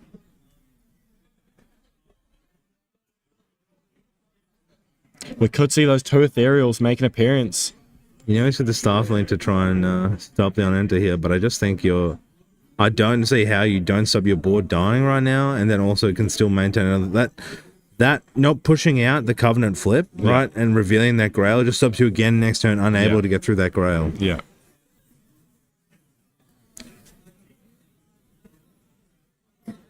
He still can't bring Gaia's out at the moment though, so That's he's gonna very try true. for it. Very And true. he has 1 deflecting and 1 unenter, but I think he'll have to swing with. Yeah, he can still 4 damage will come out for the Storm Slime. He'll deflect 3, 1 damage will go through. 5 damage, 2 damage. Stone Scale Ban Yep. coming down. Another very, very good Yeah. card Definitely Covenant there. in unless it's the slime toolbox. another Slime going to 5. Reading what this card does. Chance now to shuffle some cards in. Yeah, he could Zephyr the locks He and does. swing, He yeah. does have the Zephyr for next. But he's got to keep his allies on the field. This is the Yeah. problem here, because he needs 2 attacks. One to break the Covenant. He probably wants then the Zephyr to beat the Covenant. You know, because he needs the Zephyr to stop that from coming out. Yeah, top decks Stream Fairy would change the game here. Yeah, definitely. Let's try speaking into existence. Hey, yeah, he hasn't seen Dream Fairy all game. All game. Shuffling He of runs cards going 4. on here. 5, trying to go into the Eternal Magistrate again. You know, Isaac really wanting to bring out the guy's blessing here. Yeah, so again with the balancing of the don't using the guys, the magistrate's still on the field. He needs the activate. He wants those extra cards in. He gets to put them up to 9 in the slime. It's such a strong card. He has the deflecting in hand. He could Zephyr too, right? He goes to deflecting. Threading 3. Pay So 2 for deflecting there? Why do you pay 2? He already had 1 down, I believe. For what? Another. I'm not sure. Sorry, must have missed that. Guys, Songbird coming down, trying to look for another storm. Could see a response here. Could see that stifling trap come out. A lot of so much to think about here. Thinking on the Guy Songbird, just having another quick read, another look at Ouyong's scalp.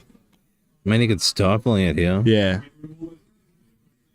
That stops the chance for another storm sign. yeah. But then he's all down, right? Then he has no more responses for the turn. He would, however, keep the Zephyr. I think he put... Oh, power cell? Oh, yes. Power Cell, yep. Put 1 down for the Power Cell to buff off the Eternal Magistrate. It just felt like so long ago, right? I think we could see the stifling here. How many cards has he got in hand?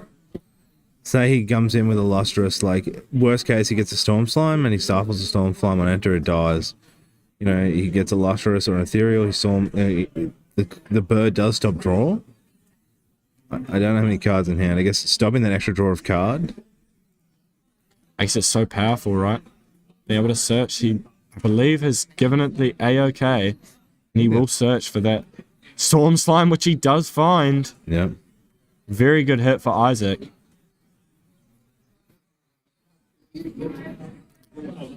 He's 1 more damage into the Eternal Magistrate. 5 in the Eternal. I believe he does have enough slimes in grave to get guys blessing out if an Eternal Magistrate get leaves. But he's playing it right. Like, even if he knows Storm Slime, he's going to stop the on-enter of the slime. Like, Guy's blessing, he knows he's done so well to prolong it here. True. Like, even he gets to 9 thing, the Storm comes out, he's like, yep, that's fine, and then he plays. He still has 4 cards in hand.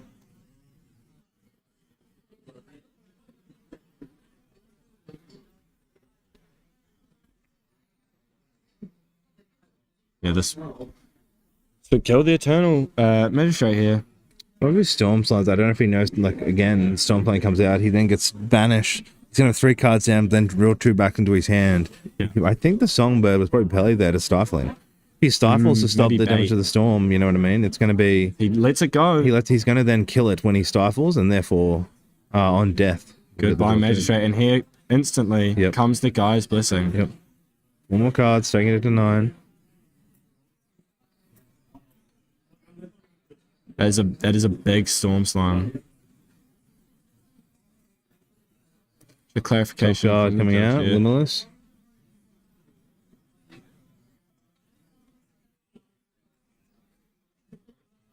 Yeah, holding the stifling here, preparing for the Storm Slime, I think is the... There it is. There it is. Ouyong will be forced, right, to stifling this. This will be coming in for 9 damage, which is so much. Problem is he gets to then banish 2 and draw 2. And then on the following turn, Zephyr the Lustrous Slime and hit with squirrels. A squirrel gang for victory, we could see. I mean, I think he can innovate here too. If he's kept innovate in hand, innovate agility 2 cost. Yes. That gives him spell shroud and heals and negates the damage. But again, then he just Storm Slime comes in and he just focuses on the woodland squirrel. And then he's got no allies on board. If he Dream Fairies through swings for 1, like he's got no enough here. He needs to keep the woodland on. I don't think I think this is well played for Yuan, but it's going to be very hard to come out of the situation. Yeah. Yeah, once again, Isaac having more allies than Ouyang. Who's the ally player, really?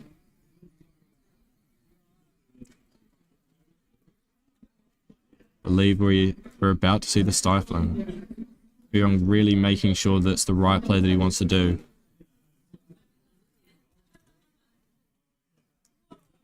I think he has to stifle. He has to stop the swing. Yeah. If he innovates, the swing kills his woodland. If he has to go stifling, stop the unenter the storm, draws 2, then has opportunity to draw him Dream Fairy, gets rid of the lustrous. Let's it go. Okay. Let's it go. But then it's going to swing. Kill the squirrel. All right.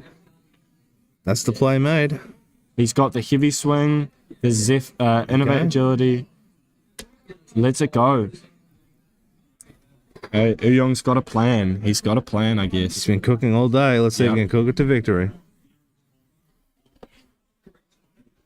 He wants to keep the influence, I think. Why not keep the influence to try and go for that turn? Ouyang only on 5 remaining health. He has obviously got that innovate agility, but he can only choose one, stealth or spell shroud. You know, if we see another storm slime come down and he shows him stealth, that's it. That's wraps. Couple choices here for Ouyang. We could see the ornamental greatsword. Will be 3 attack, as it does get the +1 from a guardian bonus. I mean, 2 Zephyrs. You're going to swing, but he does have the Zephyr in hand. He does have a way to, you know, at least remove that lustrous slime for 1 turn. He does go for the bulwark sword here. Yeah, we still do not know what is under that Quicksilver Grail. Could be the Covenant of Thorns. yeah, Dream Fairy's big here. Very big. What is the draw? What is the draw? We don't. I can't see the edge of that card. I can't quite tell. Maybe Sakura. Or Gildas, maybe. Looks like a Norm. I can't see, man. Edge of our team. Trying for a Dream Fairy. We know that he does have a heavy swing, innovate, a Zephyr in hand. Looks like a Sentry or a Magistrate again. Yeah, I think it might be another Magistrate. Not Wasn't really that Fairy. relevant anymore.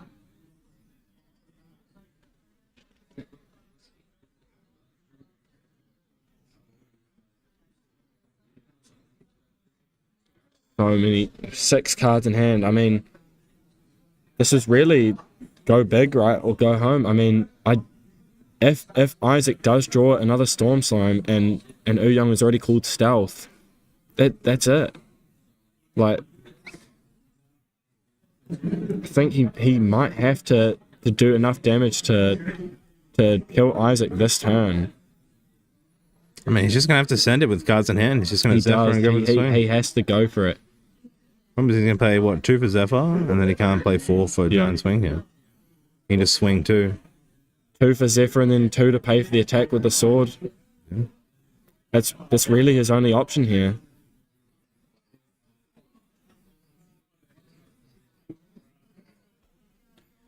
Ouyang just making sure, nodding his head. He knows the play. He sees the line. He thinks he knows what he needs to do. I guess we'll see.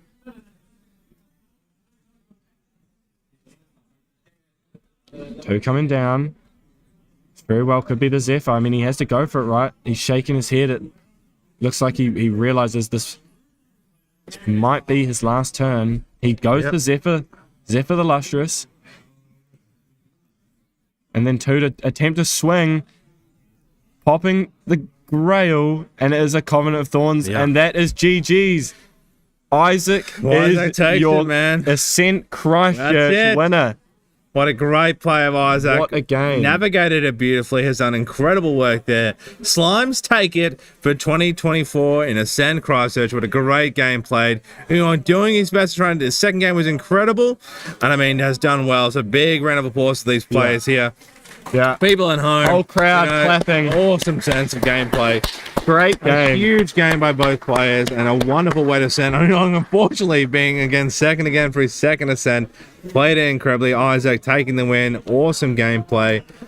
Good sportsmanship. Good Holy, sportsmanship from both players. incredible, dude. They are some incredible games today. I've been so lucky. GG's in the chat. Yeah.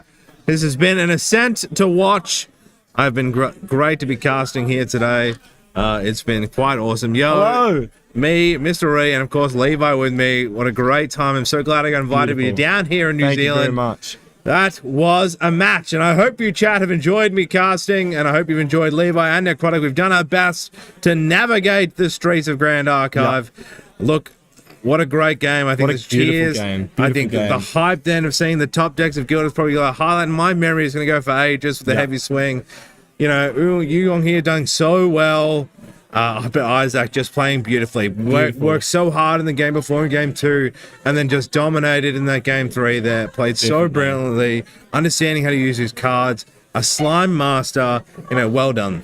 Definitely. I mean, you asked me yesterday, you said predict what deck you think is going to win. What did I say? Yeah. What did I say? I said Said the slime. Sylvie Slimes. A lot of people there like, man, the slimes. But I guess, It's a brilliant deck. it's a brilliant deck, but it nearly got beaten. It Nearly got beaten. And it got Very beaten a close lot of the game. time. Our top 8 wasn't all slime. So, look, I appreciate everybody being in chat. Now, I believe we're going to go to a break and we will come back on the next... We're going to be starting a new I stream think. for the A new stream will keynote. come down for the keynote speak and the closing. So this will be it from your casters, Mr. Ray and Levi. That's been Ascent 2024 of Christchurch. I'm out of here, Levi. What are you doing? I'm out. He's out. We're celebrating. Let's go. Thank you guys very much. Have a great one. Oh.